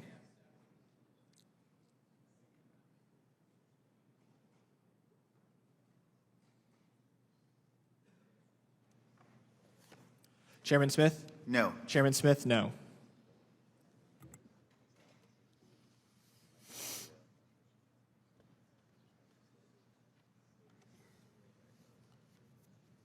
The clerk will report the vote. The yeses are 19. The noes are 25. There being 19 yeses and 25 noes, the amendment is not agreed to. Are there additional amendments? Mr. Chairman, I reserve a point of order. A point of order has been reserved. Ms. Plaskett, proceed. Yes. Good morning, Mr. Chairman. My amendment seeks to remedy some of the entirely unfair tax treatment reflected in this Republican tax deal. The bill serves 2%, the billionaires and the CEO class, not hardworking Americans who actually need tax relief. Independent estimates suggest that this bill could have extended all of the 2017 cuts, except for those ultra-rich making over $400,000 per year, for $1.8 trillion over 10 years. So for $1.8 trillion, we would have been able to extend the 2017 tax cuts to everyone under $400,000. That's a lot of money, but 98% of Americans do need tax relief. Instead, Republicans are looting the American people to the tune of over $5 trillion, cutting vital programs that everyday Americans rely on and skyrocketing their costs, all to deliver a massive handout to the wealthiest 2%. Republicans are giving an $800 billion gift to billionaires by permanently increasing 199A for pass-through business owners. Republicans are permanently increasing the estate tax exemption so that hardworking heirs of the rich and famous can fill their trust funds tax-free. Republicans are bending the knee to the investor class at every turn, renewing the failed Opportunity Zone program, giving the wealthiest Americans another chance to shelter capital gains in already gentrifying areas of major cities, and funding the real estate portfolios of multimillionaires. Republicans offer the world to wealthy and expect the 98 to be happy with the crumbs. The tiny boost to the child tax credit, poorly designed tax breaks for overtime tips, and meager contribution to children's savings accounts that this bill does contain all quickly sunset, while giveaways to the wealthy are made permanent. Those little crumbs are to keep the 98% quiet, give you something to believe that you're getting something, while they give themselves permanent meals.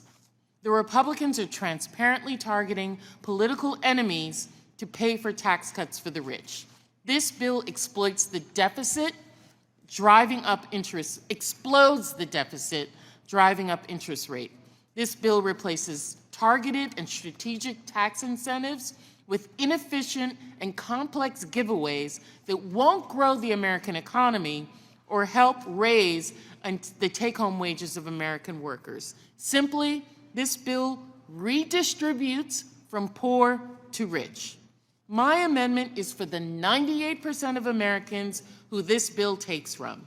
This amendment will assure that the bill will not take effect until the Congressional Budget Office assures that the benefits of this bill are distributed across taxpayers making under $400,000 in an equitable manner.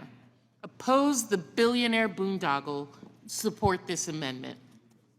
I yield back at this time. Further discussion on the amendment? Seeing none, the question is on agreeing to the amendment offered by Ms. Plaskett. The clerk will call the roll. Mr. Buchanan. Mr. Buchanan, no. Mr. Smith of Nebraska. Mr. Smith of Nebraska, no. Mr. Kelly. Mr. Kelly, no. Mr. Schweikert. Mr. Schweikert, no. Mr. LaHood. Mr. LaHood, no. Mr. Arrington. Mr. Estes. Mr. Estes, no. Mr. Smucker. Mr. Smucker, no. Mr. Hearn. Mr. Hearn, no. Mrs. Miller. Mrs. Miller, no. Dr. Murphy. Dr. Murphy, no. Mr. Kustoff. Mr. Kustoff, no. Mr. Fitzpatrick. Mr. Fitzpatrick, no. Mr. Stubbe. Mr. Stubbe, no. Ms. Tinney. Ms. Tinney, no. Mrs. Fishbach. Mrs. Fishbach, no. Mr. Moore. Mr. Moore, no. Ms. Van Dyne. Ms. Van Dyne, no. Mr. Feenstra. Mr. Feenstra, no. Ms. Maliotakis.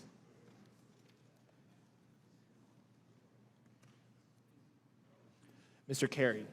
Mr. Carey, no. Mr. Yocum. Mr. Yocum, no. Mr. Miller. Mr. Bean. No. Mr. Bean, no. Mr. Moran. No. Mr. Moran, no. Mr. Neal. Mr. Neal, yes. Mr. Doggett. Mr. Doggett, yes. Mr. Thompson. Mr. Thompson, yes. Mr. Larson. Mr. Larson, yes. Mr. Davis. Mr. Davis, yes. Ms. Sanchez. Ms. Sanchez, yes. Ms. Sewell. Ms. Sewell, yes. Ms. Delbene. Ms. Delbene, yes. Ms. Chu. Ms. Chu, yes. Ms. Moore. Ms. Moore, yes. Mr. Boyle. Yes. Mr. Boyle, yes. Mr. Byer. Mr. Byer, yes. Mr. Evans. Yes. Mr. Evans, yes. Mr. Schneider. Yes. Mr. Schneider, yes. Mr. Panetta. Mr. Panetta, yes. Mr. Gomez. Mr. Gomez, yes. Mr. Horsford. Mr. Horsford, yes. Ms. Plaskett. Yes. Ms. Plaskett, yes. Mr. Swazi. Aye. Mr. Swazi, yes. Mr. Arrington.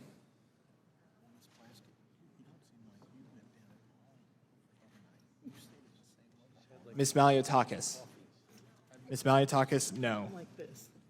Mr. Miller. Mr. Miller, no.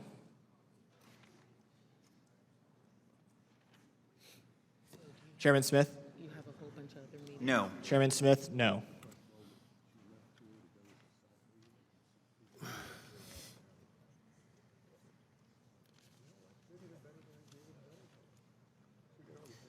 The clerk will report the vote. The yeses are 19. The noes are 25. There being 19 yeses and 25 noes, the amendment is not agreed to. Are there additional amendments? Ms. Moore. Mr. Chairman, I reserve a point of order. A point of order has been reserved. Ms. Moore, proceed. Good morning, Mr. Chairman. I'm hoping that with the rising of the sun, we can just sort of pull back from the brink for a moment. Earlier this morning, we considered an amendment offered by Ms. Sewell to strike the excise tax on university endowments. And I understand that that this endowment, as she indicated, went from a 1.2% excise tax all the way up, depending on the size of the endowment, up to conflict that our president had with Harvard University. And of course, Harvard University was established in 1636. So they may, in fact, have a big enough endowment to do what they did to fight back in court and so on. And Miss Sewell, I hope I won't embarrass her. She invoked the name of her alma mater, Princeton, as an example, but she's also an alumna of Harvard, too, of Harvard Law School as well. And I hope that we don't destroy higher education. I mean, the thing that provides American exceptionalism. You know, we invented the internet. I mean, we invented, you know, Google and all the other things. And I fear we do research around, you know, healthcare. You know, I was just looking at my grandmother, for whom I'm named. I was just looking at her death certificate, and she died of a type of leukemia that would have been managed very handily by today's drugs that are out there to fight the type of leukemia that she has. And so I know that we're looking for pay-fors, and I don't want us to use the excuse that institutions purportedly were anti-Semitic and created a hostile environment to throw the baby out with the bathwater and to destroy our what's truly exceptional about us, and that we at this point don't have any competitors, I think, with regard to our excellent post-secondary education. This amendment is really, really simple. I'm running out of time, but it was simply provide an exemption to Section 4968 excise tax for graduate schools only programs. My amendment only affects 4 institutions in the entire country, schools with a very important mission related to the health of our nation. This modification is crucial for ensuring that the Medical College of Wisconsin in my district will continue to supply a robust healthcare workforce pipeline across Wisconsin and beyond. 1,530 students are enrolled at Medical College of Wisconsin School of Medicine, School of Pharmacy, and Graduate School of Biomedical Sciences, and their futures will be affected by the decisions that this committee is making today. Annually, MCW faculty collaborate on more than 3,225 research studies, including clinical trials. And I don't have time to tell you about all of the groundbreaking research that they have done on traumatic brain injury, including on our veterans, and they having one of the nation's leading researchers in that area. So it's not just MCW, it's 3 other medical schools, Bayer in Texas, Mayo in Minnesota, and Sinai in New York. And they'll suffer cuts to their programs addressing the national, regional, and local health needs. And that's why, on a bipartisan basis, every single member of the Wisconsin delegation, 6 Republicans and 2 Democrats, sent a letter to this committee asking for a fix for these medical schools. We have a lot of disagreements about health care, but I hope that we agree that we need health professionals to provide that care. I mean, the endowment tax, even at 1.2%, already inhibits medical schools' ability to advance healthcare advance the healthcare workforce, invest in patient care, and deliver new research discoveries. If this Republican proposal is enacted without a fix for for medical graduate schools, we should expect some combination of reducing our student class sizes or reductions of our workforce. You know, every day, 10,000 people turn 65. We need more doctors, not fewer doctors. My time has expired, but I beg you to consider this amendment. Mr. Chairman, don't go to sleep on me. I'm begging you to work with me on this. How could I ever go to sleep with your lovely voice? I know. I'm begging you. This is a bipartisan issue. I don't want to get caught up in the sort of pissing match and to, you know, diminish our opportunities to produce quality doctors in this country. And I'm asking this committee to work with me on this amendment. Everyone's telling me to say, yes, I will work with you. So, just say you'll work with me. I will always work with you. We've passed legislation together. That's right.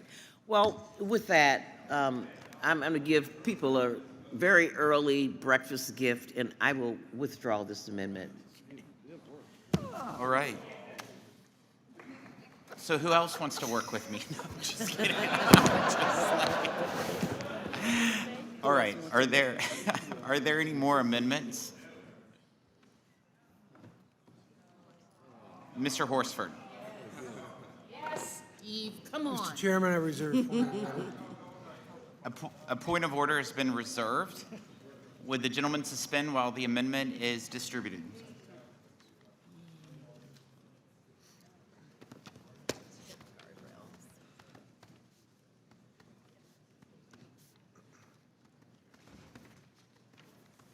Proceed, Mr. Horsford. Thank you, Mr. Chairman. I actually would like to enter into a colloquy with my colleague, Congressman Buchanan. With your permission, Chairman Smith. First, I want to thank Congressman Buchanan for working with me on the no tax on tips legislation. We both know that a tip is a gift. It is not a guarantee. And because of our collaboration, the bills that we have considered have significantly stronger safeguards than when this concept first came to life. I am still disappointed that the larger bill does nothing to give service industry employees a raise.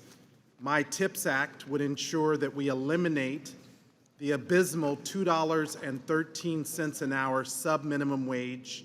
Yes, there are workers in America that get paid as little as $2.13 an hour. But while I'm glad that you are all including a no tax on tips, recognize that you can't have one without the other. It's not enough to end taxes on tips. It's also about ending the sub-minimum wage and giving people, workers, the power to keep more of their hard-earned money. So, Mr. Buchanan, if I could for a moment, again, I want to just say thank you to you and your staff for working with me and my staff on the no tax on tips legislation. But there is one last thing that I'd like to ask you to consider. And I understand that it was part of what your team was looking at, but for whatever reason, it may have fallen through in the final version. I believe that we need to close a loophole that would allow a wealthy business owner to pass down inheritance to their children under the guise of tips. Right now, this bill would allow the rich to gift their fortune to their kids and call that inheritance a tip.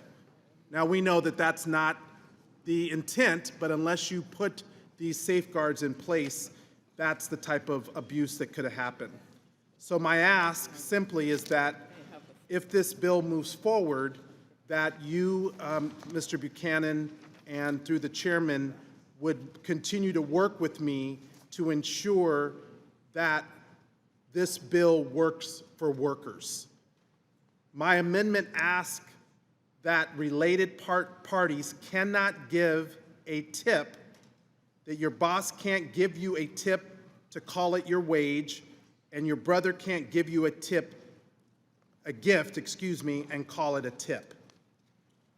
So clearly, this is something that I believe should be included within the safeguards, and based on the other provisions that have already been added, I wanted to ask Mr. Buchanan if you would continue to work with me on that should this measure move forward out of the committee. I know it's big for Vegas, but also for Florida and tourism and everything. So yes, I'd like to find a way, get together shortly, whenever you want to. I've got a couple of pages and I want to make sure we tighten it up. Thank you. So I look forward to working with you. So with that as the understanding, thank you, Congressman Buchanan, to you and to the chairman. I will withdraw my amendment. Are there additional amendments? Mr. Gomez. All right, Mr. Chairman. Second day. Let's get this done. As my 2.5-year-old said, let's do this. Mr. Chairman, I reserve a point of order. A point of order has been reserved. After that. Go ahead, Mr. Gomez. All right, I'm offering an amendment to extend the premium tax credits for women and kids, including all those who are about to lose their Medicaid coverage because of the devastating Republican cuts. Let's remember, as my colleagues have pointed out, this bill does nothing to extend the tax credits for middle class and working class families to afford health insurance. That means millions of Americans are going to see their health insurance premiums skyrocket. In the chairman's district, a family of 4 earning $64,000 a year is going to see their premiums double. That family will have to pay $2,571 more than a year ago. I don't know where they're going to go to find that money, Mr. Chairman. Because of Republican inaction, 4 million more people will be uninsured. And that's on top of the 8.6 million that will lose their Medicaid coverage because of the $715 billion cut Republicans want to make to Medicaid, the biggest in the program's history. In my district, over 400,000 people rely on Medicaid as a critical lifeline. In the chairman's district, that's 200,000 people, kids, seniors, people with disabilities, all vulnerable to being kicked off of their health insurance because of Republican cuts. I'll ask again, where are people in your district and in everybody's district going to get health care when the Republican tax bill has kicked them off their insurance? I ask once again to my Republican colleagues, are you going to be with the families, the babies, the seniors, or the billionaires? So I'm going to give you another chance to actually vote with your constituents. So I hope you have a good answer when you go home and your constituents ask that question. So instead of giving massive tax cuts to the rich, why not join me in passing this amendment to stop health care premiums from skyrocketing for moms and children? With that, I yield back. Further discussion on the amendment?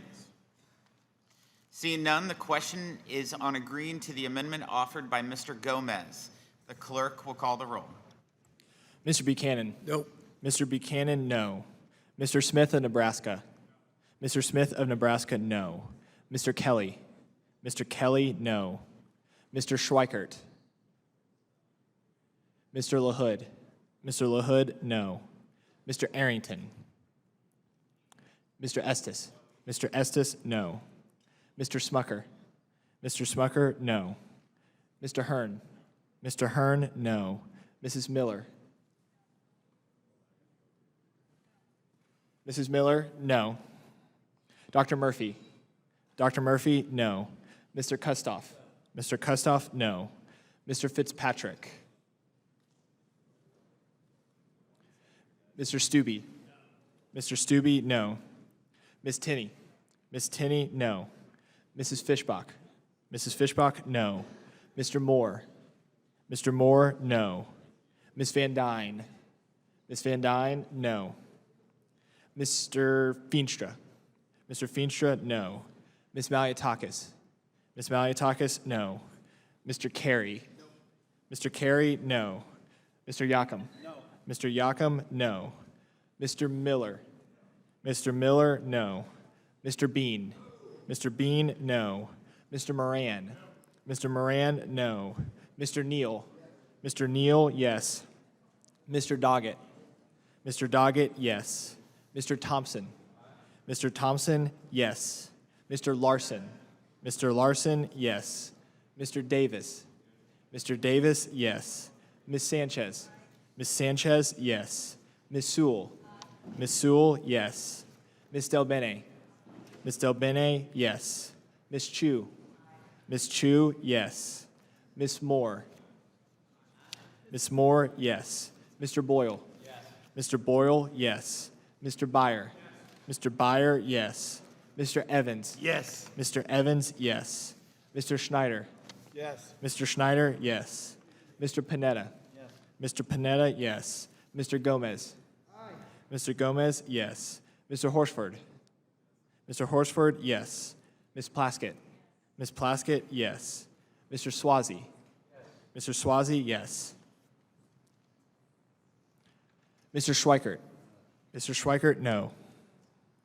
Mr. Arrington.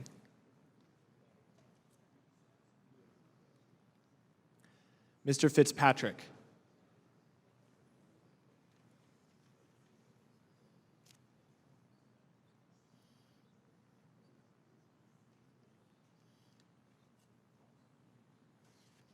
Chairman Smith? No. Chairman Smith, no.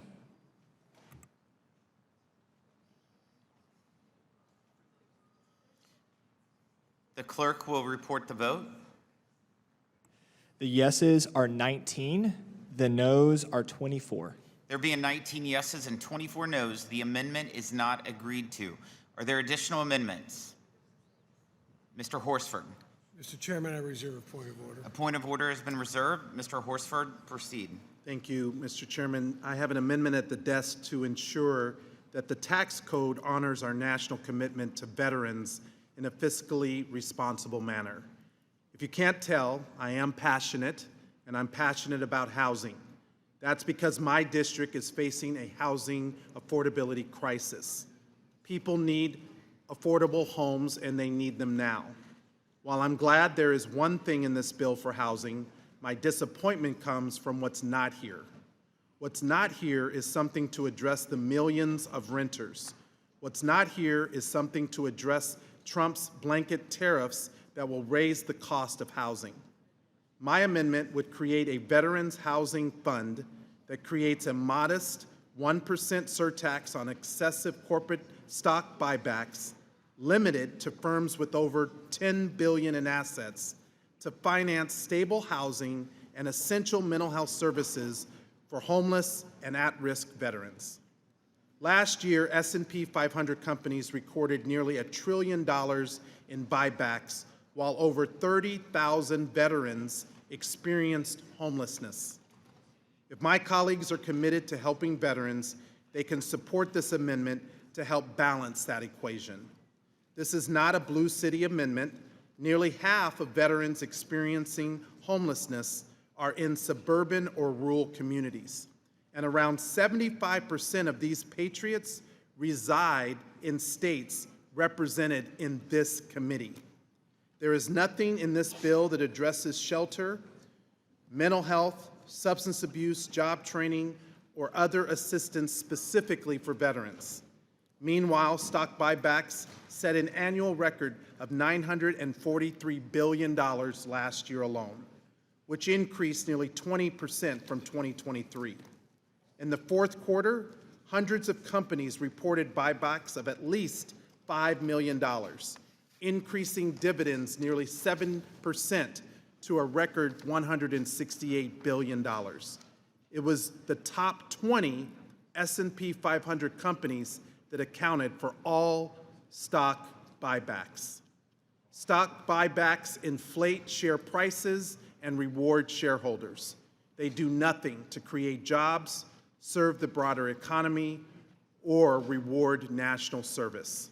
If you profit from America's markets, you should help the people who protected them. This 1% tax on Wall Street's excess is a 100% investment in our veterans and their success.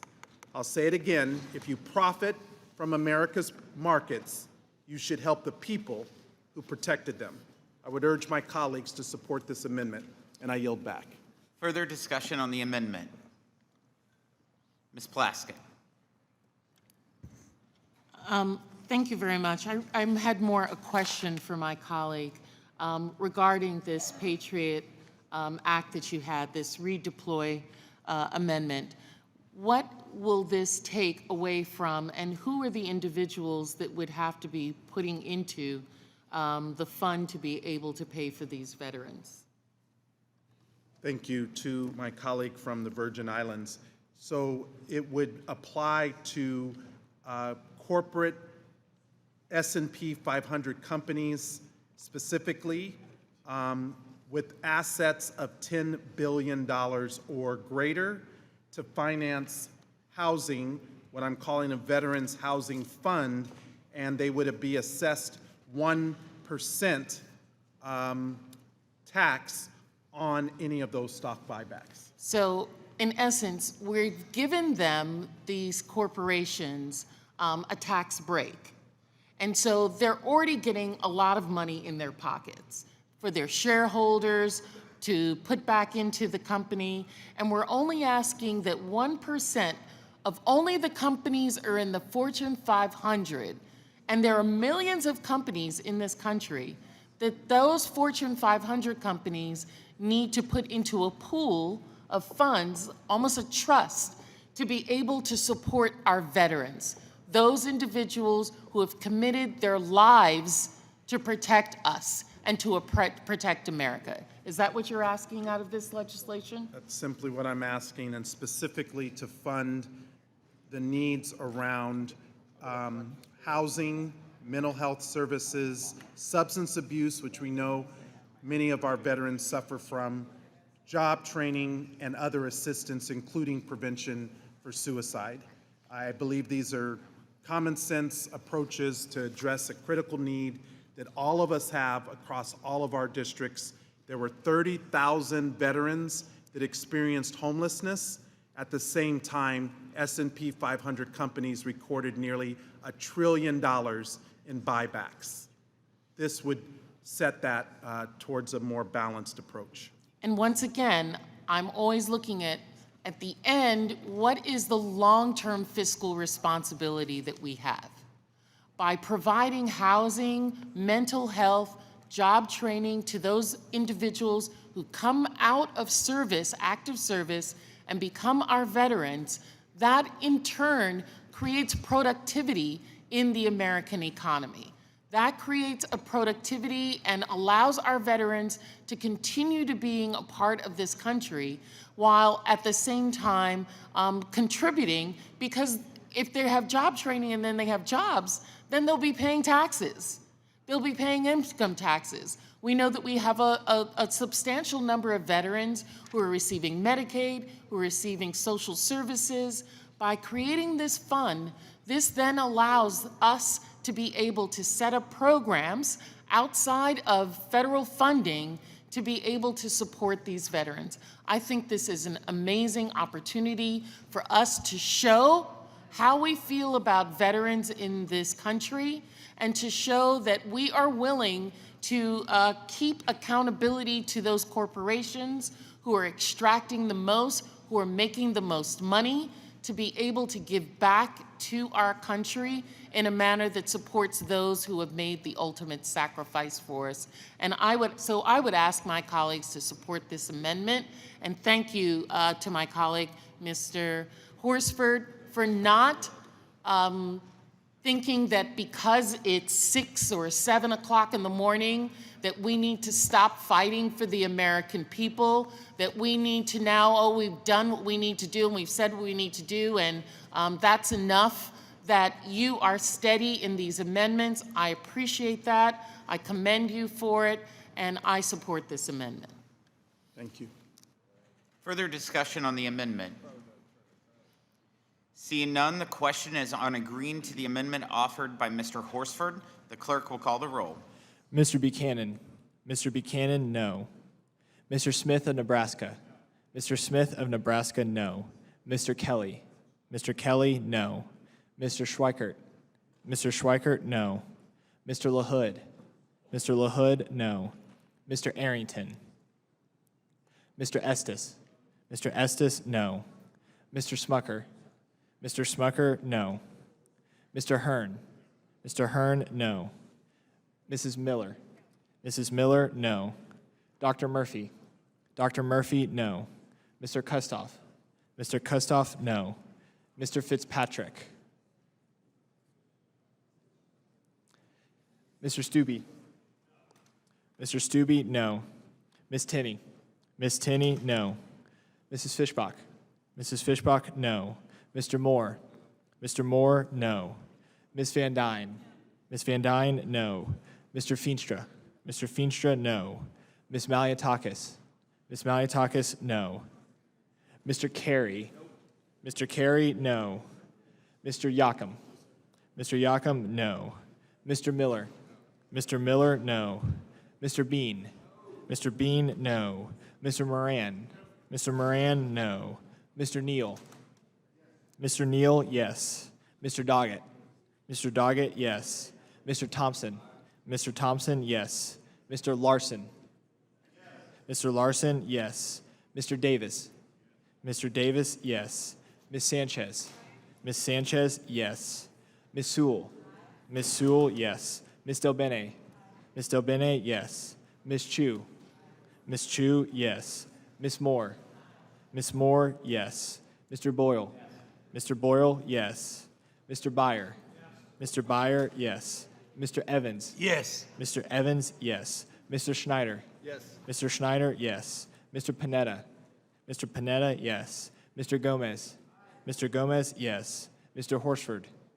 Mr. Horsford, yes. Miss Plaskett. Miss Plaskett, yes. Mr. Swazi. Mr. Swazi, yes. Mr. Arrington. Mr. Fitzpatrick.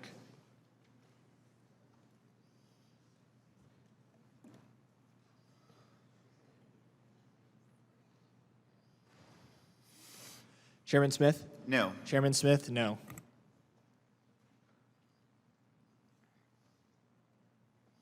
The clerk will report the vote. The yeses are 19. The noes are 24. There being 19 yeses and 24 noes, the amendment is not agreed to. Are there additional amendments? Mr. Gomez. Mr. Chairman, I reserve a point of order. A point of order has been reserved. Mr. Gomez, proceed.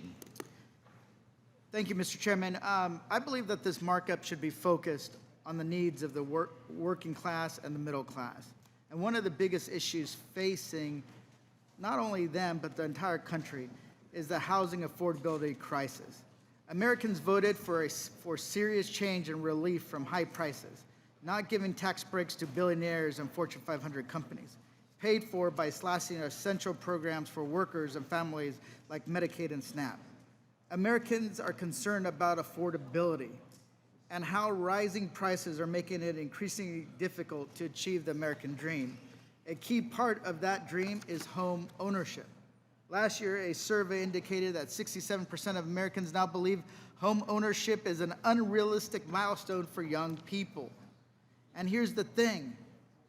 There's a high correlation if people believe that they can buy a house and believing that the American dream and the system actually works for them.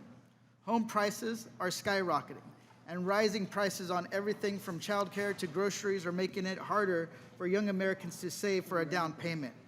The median home price is now $416,900. That is nearly a 30% jump over the last 5 years. Meanwhile, median household income in the United States in 2023 was about $80,610. That means more than 50% of American households would need more than an entire year of income before taxes for a 20% down payment. In California, the median listing price is now $767,000. And in Los Angeles, that number is over $1 million. The prices of housing is far outstripping wage growth or even inflation. This is clearly a crisis. President Trump ran on a plank of making housing more affordable, and yet Republicans do almost nothing in this massive tax giveaway that would help Americans buy a home. Creating $1,000 tax-free investment accounts for young children that could be used for a down payment is too little and far too late. especially for millennials and Gen Z Americans who are trying to buy a house for their families right now. That is why I'm proposing an amendment that would use our tax code to boost home ownership, but not only helping first-time home buyers afford a down payment, but also helping stimulate the building of starter homes these first-time buyers could afford. Specifically, my amendment will allow eligible first-time home buyers to claim a credit of up to nearly $65,000 towards down payment or closing costs. This credit would be advanceable at the time of closing, deposited directly into the escrow account. Additionally, my amendment would establish a credit to incentivize the construction of reasonably sized starter homes that are affordable, allowing states to allocate credits to developers equivalent to 15% of qualified construction costs towards an eligible starter home, which would be boosted to 30% if the developer can certify that that starter home was sold to a first-time home buyer. This is a substantial investment by our government in young Americans and the American dream. For far too long, Republicans have lacked the courage to seriously invest in housing for working and middle-class Americans. If we can find the money to give tax breaks to billionaires and massive corporations, we should be able to find the money to help average Americans own a home. And here's the thing, I recognize that there is a lot more to do. We got to cut the red tape at the local level that helps spur the creation of new units. We need to make sure that we protect renters who are on the verge of missing a rent payment and may end up on the streets. We also have to make sure that this is not a boondoggle. But if we want to deal with the housing affordability crisis, it has to be bigger than the 200,000 units that would be created over the low-income housing tax credit, that provision that was in this bill. Because we are short about 4 million units. If we want to be serious about this crisis, we got to create a housing boom that we haven't seen since the end of World War II when the troops were coming home. We got to tackle it like we would the construction of the interstate highway system. We got to make sure that we can do this. 1 million new units of housing a year for the next 10 years. And I am working on with some of my colleagues on the other side of the aisle that will help convert underutilized commercial and office real estate to housing. Here's the thing, it's not a blue state or just a blue city issue. I'm working on on this bill with Mr. Kerry from Ohio on that bill. And that's a good bill, but that's a red state and a red city. And I had conversations with others on this committee. So I know that we can tackle this problem if we work together. I ask for an aye vote. Further discussion on the amendment? Ms. Plaskett. Thank you very much. Mr. Gomez, I just want to thank you for offering this amendment. We know that in this legislation, while the Republicans have touched the surface of housing, that there is so much more to be done, particularly in light of tariffs, which are raising the cost of building homes, which are going to cause skyrocketing in materials, imported building materials for residential construction, at least 22% of which comes from China. We know that our young people, particularly, I see that you address first-time home buyers and starter home construction credits. Those are the two areas that I think need it most. There's an urgent need to invest in low-income housing tax credit because it's our nation's most successful tool for encouraging private investment in the development and preservation of affordable housing. Democrats focus not only on housing supply, but also on affordability through our initiatives such as first-time home buyers credits and renters credits when we were able to get this work done. This bill, the bill that is in front of us right now, has gobs of cash for people making over $1 million, but it does a bare minimum, a mere $14 billion investment in our housing crisis. The fact is that with the cost of building materials, with the lower percentage of disposable income that individuals are going to have, and the rising cost, inflation still going up. They talked about during the time of Biden. During the Biden administration, towards the end, inflation was going down. We see that it's rising now, and the cost of buying a home is going to increase. So we, as members of Congress, need to invest in the American people. And one of the greatest ways we can do that, the greatest ways that we know that leads to wealth, is through home ownership. That has been the primary gap, particularly with Black Americans. We know that after World War II, when the rest of America was able to increase their wealth through home ownership in the GI Bill, Black Americans, Black GIs who were denied that through redlining and not being able to use the GI Bill, that's when we saw a stark disparity in wealth between Black Americans and white Americans that has not been able to be closed. And a lot of this has to do with home ownership. That is the greatest way that people are able to leverage themselves, leverage their wealth, to be able to grow and provide something for their children and an inheritance for their children's children. You know, the Bible says a wise man lays up a wealth for not only himself, but his children's children. And the best way that they can do that is through home ownership. So I would urge my colleagues to support this amendment, and I yield back the balance of my time. Further discussion on the amendment? Seeing none, the question is on agreeing to the amendment offered by Mr. Gomez. The clerk will call the roll. Mr. Buchanan. No. Mr. Buchanan, no. Mr. Smith of Nebraska. Mr. Smith of Nebraska, no. Mr. Kelly. Mr. Kelly, no. Mr. Schweikert. Mr. Schweikert, no. Mr. LaHood. Mr. LaHood, no. Mr. Arrington. Mr. Estes. Mr. Estes, no. Mr. Smucker. Mr. Smucker, no. Mr. Hearn. Mr. Hearn, no. Mrs. Miller. No. Mrs. Miller, no.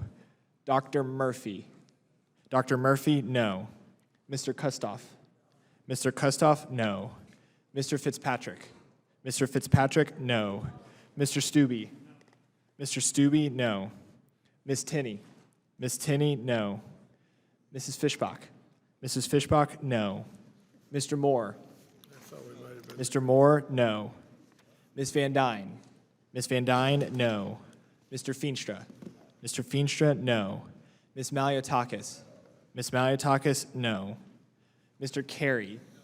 Mr. Carey, no. Mr. Yakum. Mr. Yakum, no. Mr. Miller. Mr. Miller, no. Mr. Bean. Mr. Bean, no. Mr. Moran. Mr. Moran, no. Mr. Neal. Yes. Mr. Neal, yes. Mr. Doggett. Mr. Doggett, yes. Mr. Thompson. Mr. Thompson, yes. Mr. Larson. Mr. Larson, yes. Mr. Davis. Mr. Davis, yes. Ms. Sanchez. Ms. Sanchez, yes. Ms. Sewell.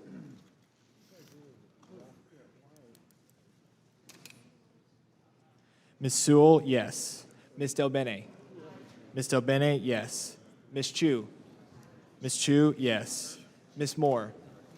Ms. Moore, yes. Mr. Boyle. Mr. Boyle, yes. Mr. Byer. Mr. Byer, yes. Mr. Evans. Yes. Mr. Evans, yes. Mr. Schneider. Mr. Schneider, yes. Mr. Panetta. Mr. Panetta, yes. Mr. Gomez. Mr. Gomez, yes. Mr. Horsford. Mr. Horsford, yes. Ms. Plaskett. Ms. Plaskett, yes. Mr. Swazi. Mr. Swazi, yes. Mr. Arrington.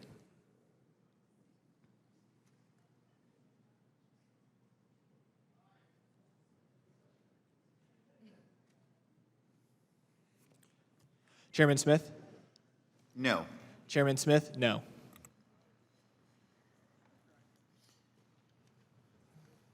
The clerk will report the vote. The yeses are 19, the noes are 25.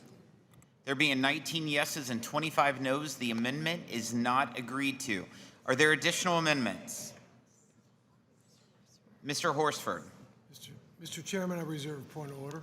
Point of order has been reserved. Proceed, Mr. Horsford. Thank you, Mr. Chairman. I have an amendment at the desk to rectify another grave mistake this administration has made. I believe in government efficiency, but recklessly firing our federal workforce is a mistake. These arbitrary firings throughout the federal workforce aren't efficient, and this lazy policy has put our veterans at risk as they make up 30% of the federal workforce. Thousands of brave patriots have left the military and continued serving the American people, enlisting in services that safeguard our nation's security and support veteran services like running the Veterans Crisis Line. Brave patriots like Mark Wagstaff, who served our nation for 10 years in the Marine Corps. After a decade of loyal military service, Mark moved to North Las Vegas, where he continued his public service at the VA. Despite receiving stellar evaluations, Mark was let go as part of DOJ's indiscriminate cuts. Mark, along with thousands of other veterans, have had their careers and lives dismantled by a president and oligarch who have no clue what it means to serve this country. These terminations not only violate our commitment to those who served, but they actively undermine the strength and quality of our federal workforce. So I want to repeat a question that was asked by former Marine Corps Sergeant Mark Wagstaff. And he said, quote, "As an American, I signed up to defend my country, then dedicated myself to public service. I stood for my country. Now, who will stand for me?" Mark, if you're hearing this, I want you to know that I am standing with you, and I'm asking my colleagues who are here today to stand with you as well. My amendment will make sure that the recently laid off veterans from federal service are included in the Work Opportunity Tax Credit, specifically veterans subject to reduction in force by federal government. It would be an additional category to make sure that we are doing our veterans justice. These service members have fought for our country, and I'm not going to stand here idly by while Donald Trump or anyone else fires them with no due cause. I believe that this is yet another reasonable approach, that if we really say we care about our veterans and their contribution to our communities and the fact that they represent 30% of the federal workforce, the least we could do is guarantee that they are included in the Workers' Opportunity Tax Credit and have the ability to get back into the workforce. I urge my colleagues to support this amendment, and I yield back my time.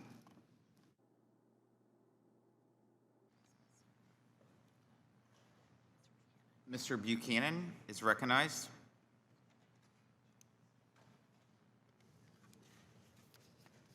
Mr. Chairman, I make a point of order against the amendment.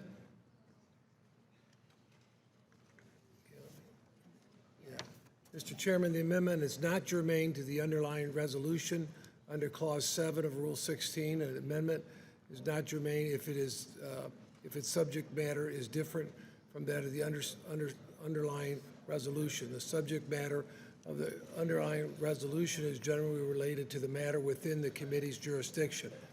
The subject matter of the amendment includes matters under the jurisdiction of the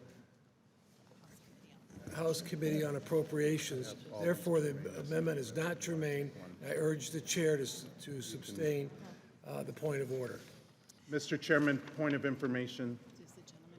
Does the gentleman wish to be heard on the point of order? Yes, thank you.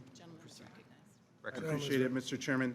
My reading of House Rule 16, Clause 7 is that my amendment must not raise subject matter outside the scope of the pending measure or have a fundamental purpose not in keeping with the fundamental package.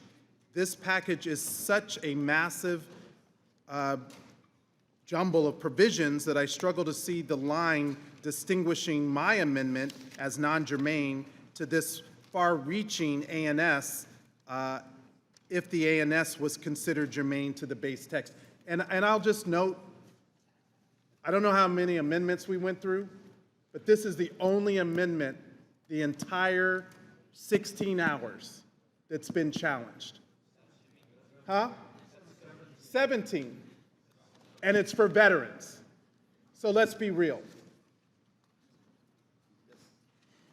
So I would challenge the ruling about the germaneness issue and call upon the chair to overrule. So I'll rule that it's not germane because it contains provisions outside of the Ways and Means Committee jurisdiction. It entails appropriations, which is not within our jurisdiction. It was 50 years ago, but not now. Mr. Chairman, I move to appeal the decision of the chair. Mr. Buchanan is recognized. I move to table. The clerk will call the roll. Mr. Buchanan. Mr. Buchanan, yes. Mr. Smith of Nebraska. Mr. Smith of Nebraska, yes. Mr. Kelly. Mr. Kelly, yes. Mr. Schweikert. Mr. Schweikert, yes. Mr. LaHood. Mr. LaHood, yes. Mr. Arrington. Mr. Estes. Mr. Estes, yes. Mr. Smucker. Mr. Smucker, yes. Mr. Hearn. Yes. Mr. Hearn, yes. Mrs. Miller. Mrs. Miller, yes. Dr. Murphy. Dr. Murphy, yes. Mr. Kustoff. Mr. Kustoff, yes. Mr. Fitzpatrick. Did I not see him? Mr. Stubbe. Mr. Stubbe, yes. Ms. Tinney.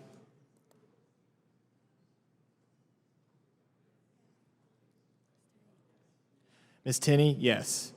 Mrs. Fishbach. Yes. Mrs. Fishbach, yes. Mr. Moore. Mr. Moore, yes. Ms. Van Dyne. Mr. Feenstra. Mr. Feenstra, yes. Ms. Maliotakis. Ms. Maliotakis, yes. Mr. Carey. Mr. Carey, yes. Mr. Yakum. Mr. Yakum, yes. Mr. Miller. Mr. Miller, yes. Mr. Bean. Mr. Bean, yes. Mr. Moran. Mr. Moran, yes. Mr. Neal. Mr. Neal, no.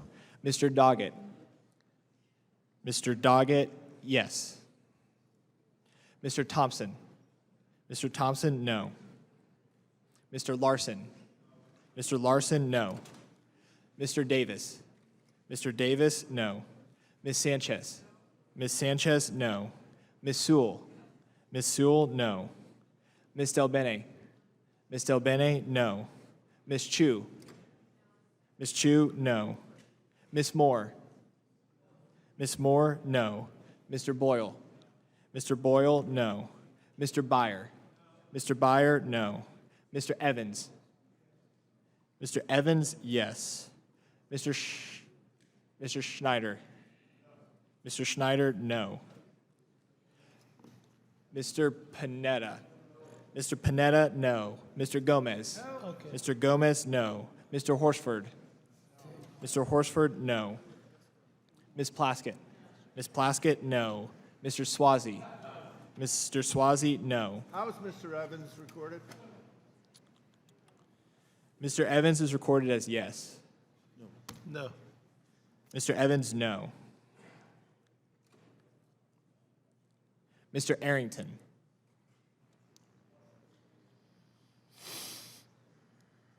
Mr. Fitzpatrick. Mr. Fitzpatrick, yes. Ms. Van Dyne. Ms. Van Dyne, yes.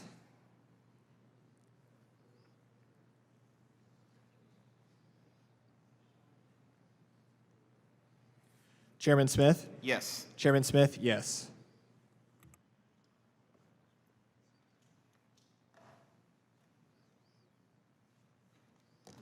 The clerk will report the vote.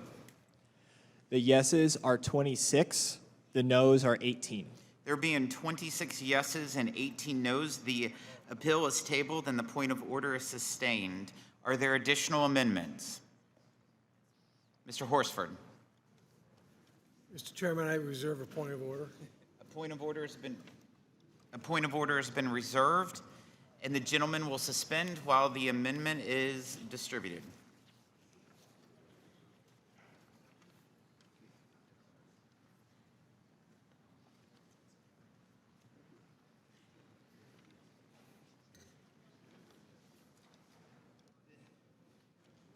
The gentleman may proceed.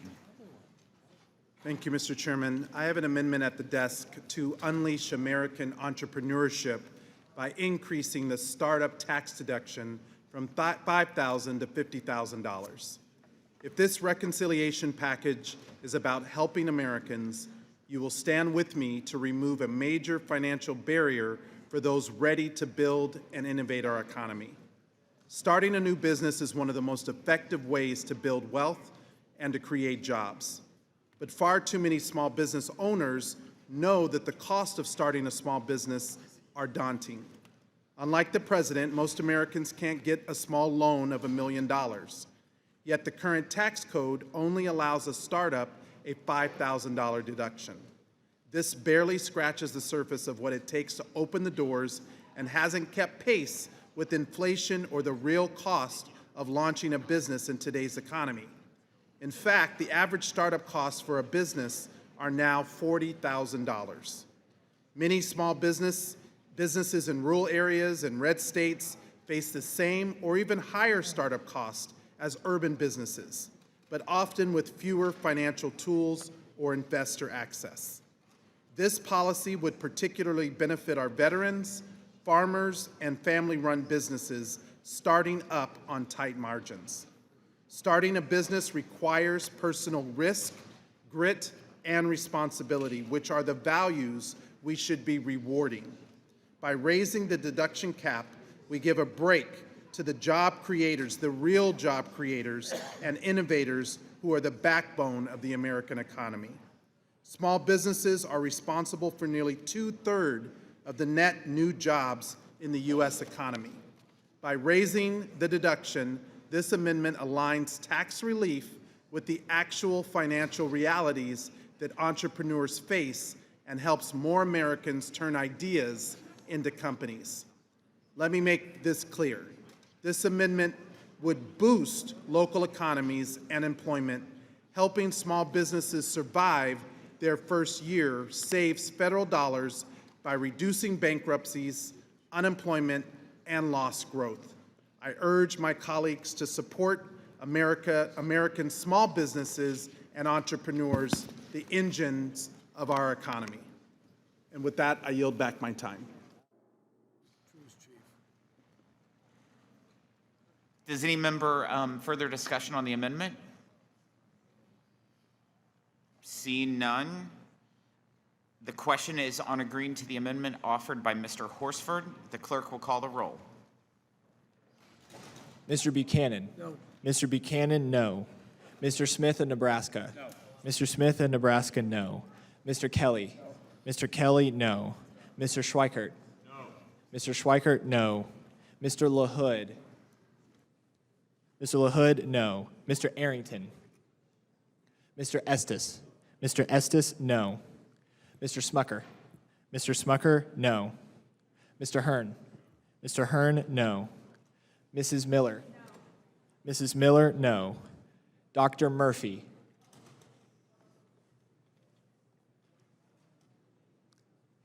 Mr. Kustoff? Mr. Kustoff, no. Mr. Fitzpatrick? Dr. Murphy, no. Mr. Stubbe? Mr. Stubbe, no. Miss Tinney?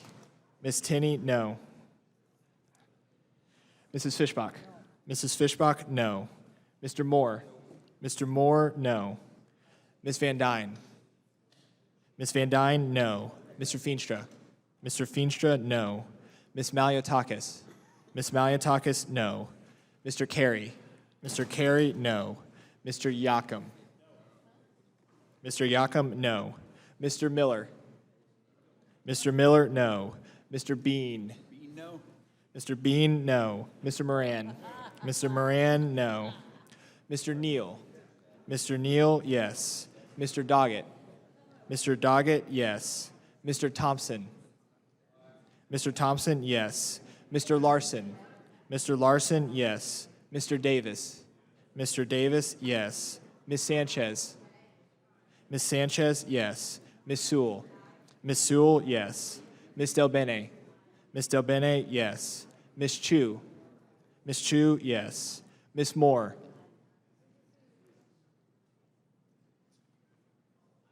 Ms. Moore, yes. Mr. Boyle. Mr. Boyle, yes. Mr. Byer. Mr. Byer, yes. Mr. Evans. Mr. Evans, yes. Mr. Schneider. Mr. Schneider, yes. Mr. Panetta.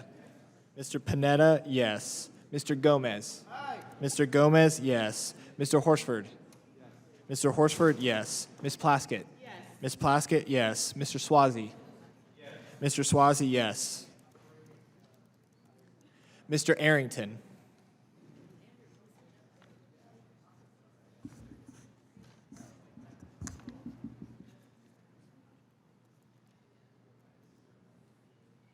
Chairman Smith? No. Chairman Smith, no.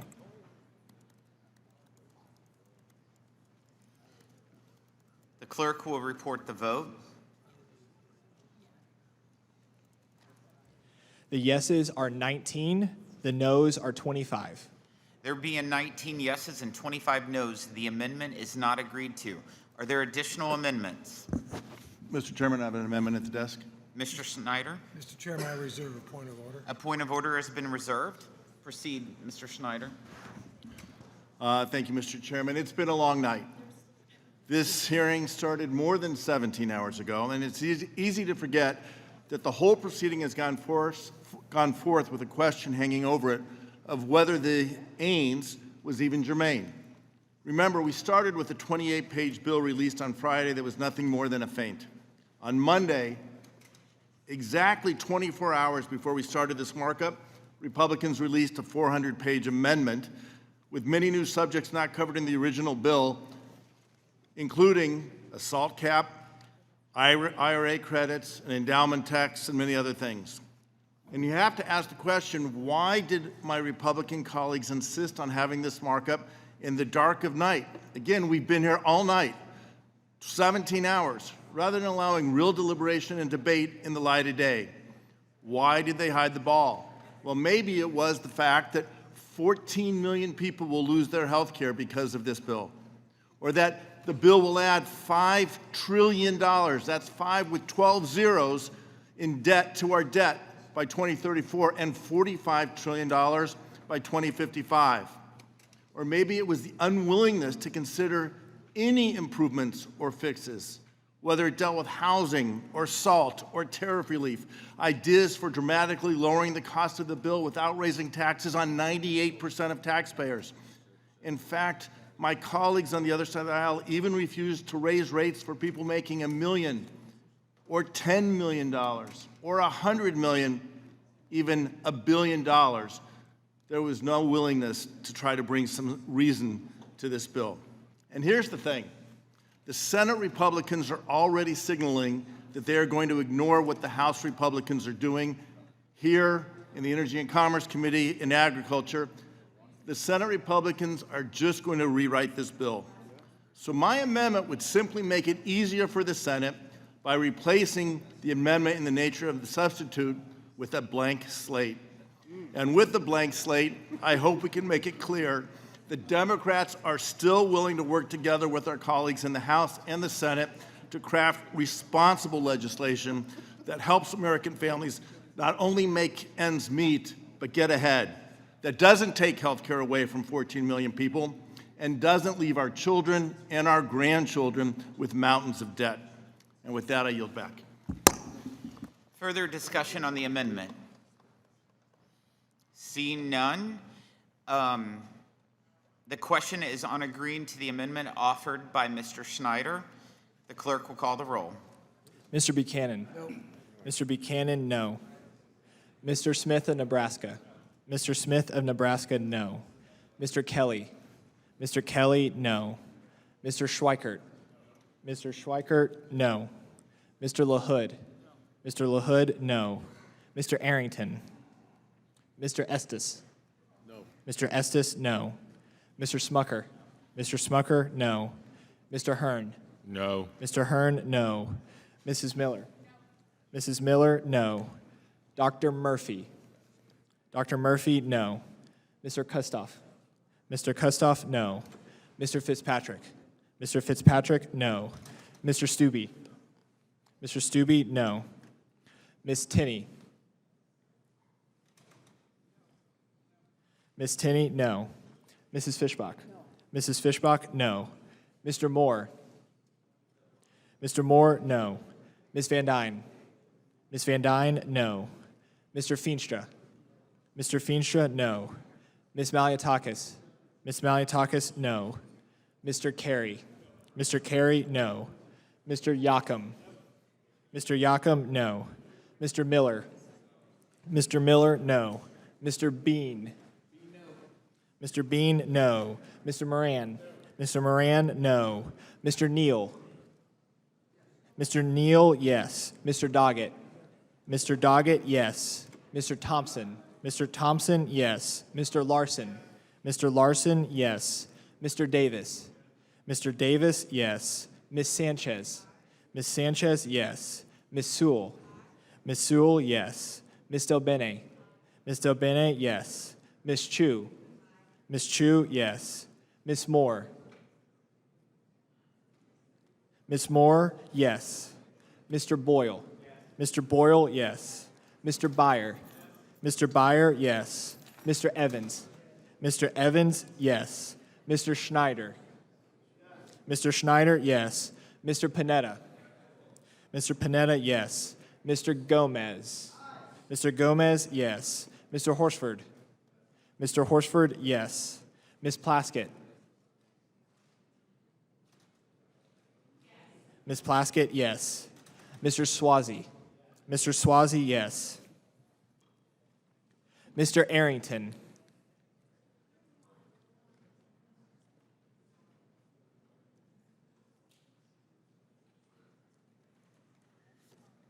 Chairman Smith. No. Chairman Smith, no.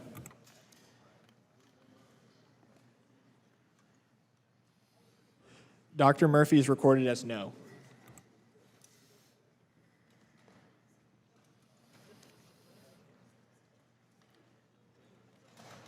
The clerk will report the vote.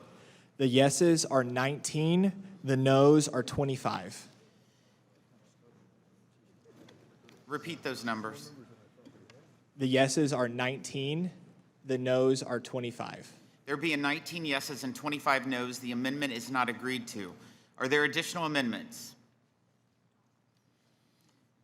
If there are no further amendments, I'll recognize Mr. Neal. Thank you, Mr. Chairman. I want to thank the staff for their great work as usual. I thought our members were extremely well prepared. Thank the members for their diligence. I thought that the points of conversation, once again, based upon the history of this committee, were not only well intended, but just as importantly, they were based on fact and some merit as well. And also, I would say that in the future, I make this request in front of all. This should be done in the morning. We should start at 9 o'clock in the morning. And we're prepared. We were prepared to do this 9 to 8, 9 to 10, whatever. But I think it loses some of its meaning as the night wears on. Members begin to lose some interest in the debate and the discussion. So I hope in the future that's something that we can do. We tried very hard in the majority to do precisely that. Even if it meant quitting at 8 o'clock at night, we would come back immediately the next morning. I don't know if there was a time obligation that the majority felt they had, but I do think in the future, this is the longest in 33 years that I've ever been in this room at any one time for a markup. And I hope that in the future we could accommodate the respective parties by doing this in the morning, starting in the morning. Thank you. I want to reiterate how appreciative I am of the Ways and Means staff. No one works harder than this group. And for every one of you to stay throughout this time to help deliver this product for the American people, we're forever grateful. The members of this committee, both Republican and Democrat, thanks for the patience and making it through this process. If there are no further amendments, the question is on the adoption of the amendment in the nature of a substitute. All those in favor signify by saying aye. Aye. Those opposed say no. No. In the opinion of the chair, the ayes have it, and the amendment in the nature of a substitute is agreed to. I will now recognize Mr. Buchanan for the purpose of offering a motion. Mr. Chairman, I move the committee adopts the committee print as amended. The question is on the motion to adopt the committee print as amended. The clerk will call the roll. Mr. Buchanan. Yes. Mr. Buchanan, yes. Mr. Smith of Nebraska. Yes. Mr. Smith of Nebraska, yes. Mr. Kelly. Yes. Mr. Kelly, yes. Mr. Schweikert. Mr. Schweikert, yes. Mr. LaHood. Mr. LaHood, yes. Mr. Arrington. Mr. Arrington, yes. Mr. Estes. Mr. Estes, yes. Mr. Smucker. Mr. Smucker, yes. Mr. Hearn. Mr. Hearn, yes. Mrs. Miller. Mrs. Miller, yes. Dr. Murphy. One more vote.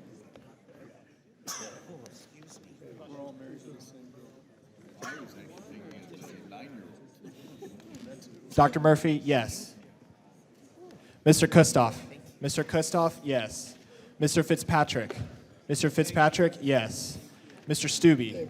Mr. Stubbe, yes. There's 2 votes. Ms. Tinney. Ms. Tinney, yes. Everybody, there's 2 votes. Ms. Fishbach. Just 1 and 1. Mrs. Fishbach, yes. Mr. Moore. Mr. Moore, yes. Ms. Van Dyne. Ms. Van Dyne, yes. Mr. Feenstra.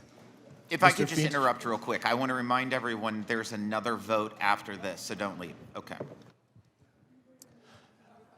Mr. Feenstra. Mr. Feenstra, yes. Ms. Maliatakis. Ms. Maliatakis, yes. Mr. Carey. Mr. Carey, yes. Mr. Yakum. Mr. Yakum, yes. Mr. Miller. Mr. Miller, yes. Mr. Bean. Mr. Bean, yes. Mr. Moran. Mr. Moran, yes. Mr. Neal.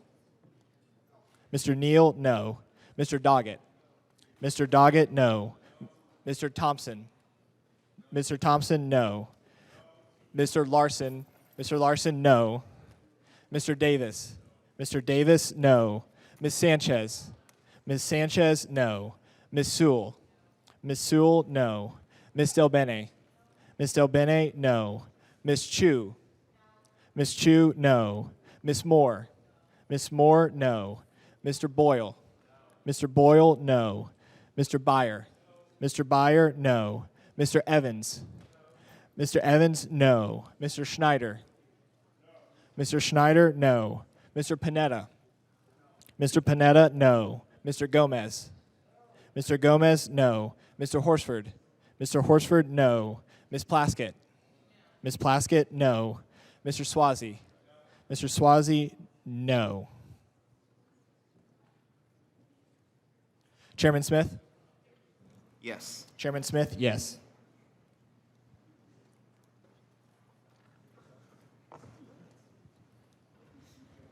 The clerk will report the vote. The yeses are 26, the noes are 19. There being 26 yeses and 19 noes, the motion is agreed to and the committee print as amended is adopted. I will now recognize Mr. Buchanan for the purpose of offering a second motion. Mr. Chairman, I move the committee. Mr. Chairman, I move the committee do now transmit the recommendations of this committee and all the appropriate accompanying materials, including minorities, additional supplements, or dissenting views to the House Committee on Budget in order to comply with the reconciliation directive included in Section 201 of the concurrent resolution of the budget for fiscal year 2025, HCON Res 14, and consistent with Section 310 of the Congressional Budget and Impoundment Control Act of 1974. The question is on the motion to transmit the recommendations of this committee and all appropriate accompanying material, including minority, additional, supplemental, or dissenting views to the House Committee on the Budget in order to comply with the reconciliation directives included in Section 2001 of the concurrent resolution on the budget for fiscal year 2025, HCon Res 14, and consistent with Section 310 of the Congressional Budget and Impoundment Control Act of 1974.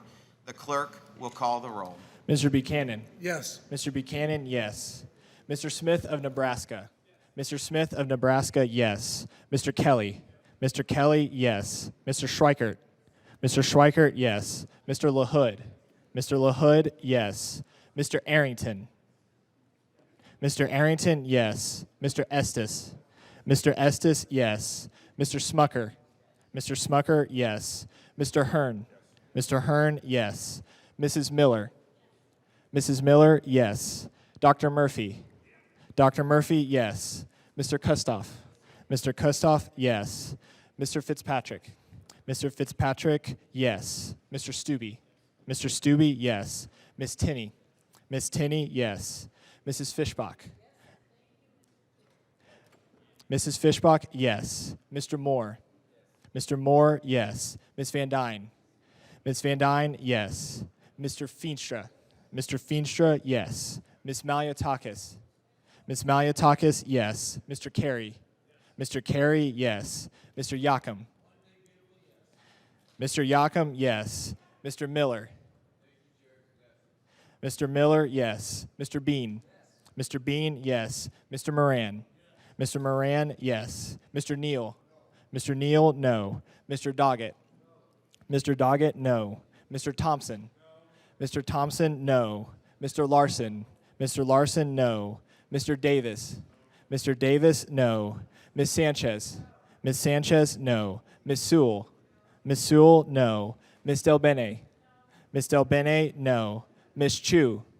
Miss Chu, no. Miss Moore. Miss Moore, no. Mr. Boyle. Mr. Boyle, no. Mr. Byer. Mr. Byer, no. Mr. Evans. Mr. Evans, no. Mr. Schneider. Mr. Schneider, no. Mr. Panetta. Mr. Panetta, no. Mr. Gomez. Mr. Gomez, no. Mr. Horsford. Mr. Horsford, no. Miss Plaskett. Miss Plaskett, no. Mr. Swazi. Mr. Swazi, no. Chairman Smith? Yes. Chairman Smith, yes.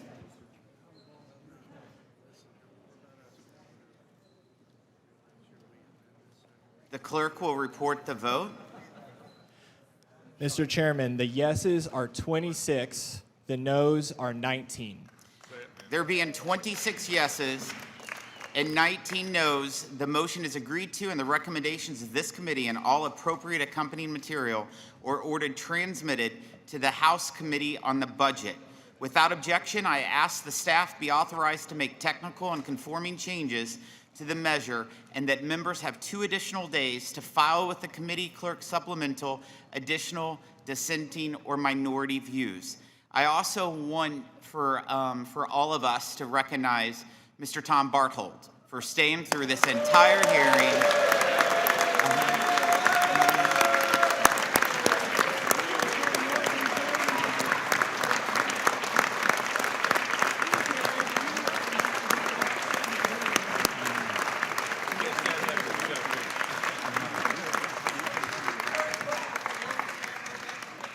There being no further business before the committee stands adjourned.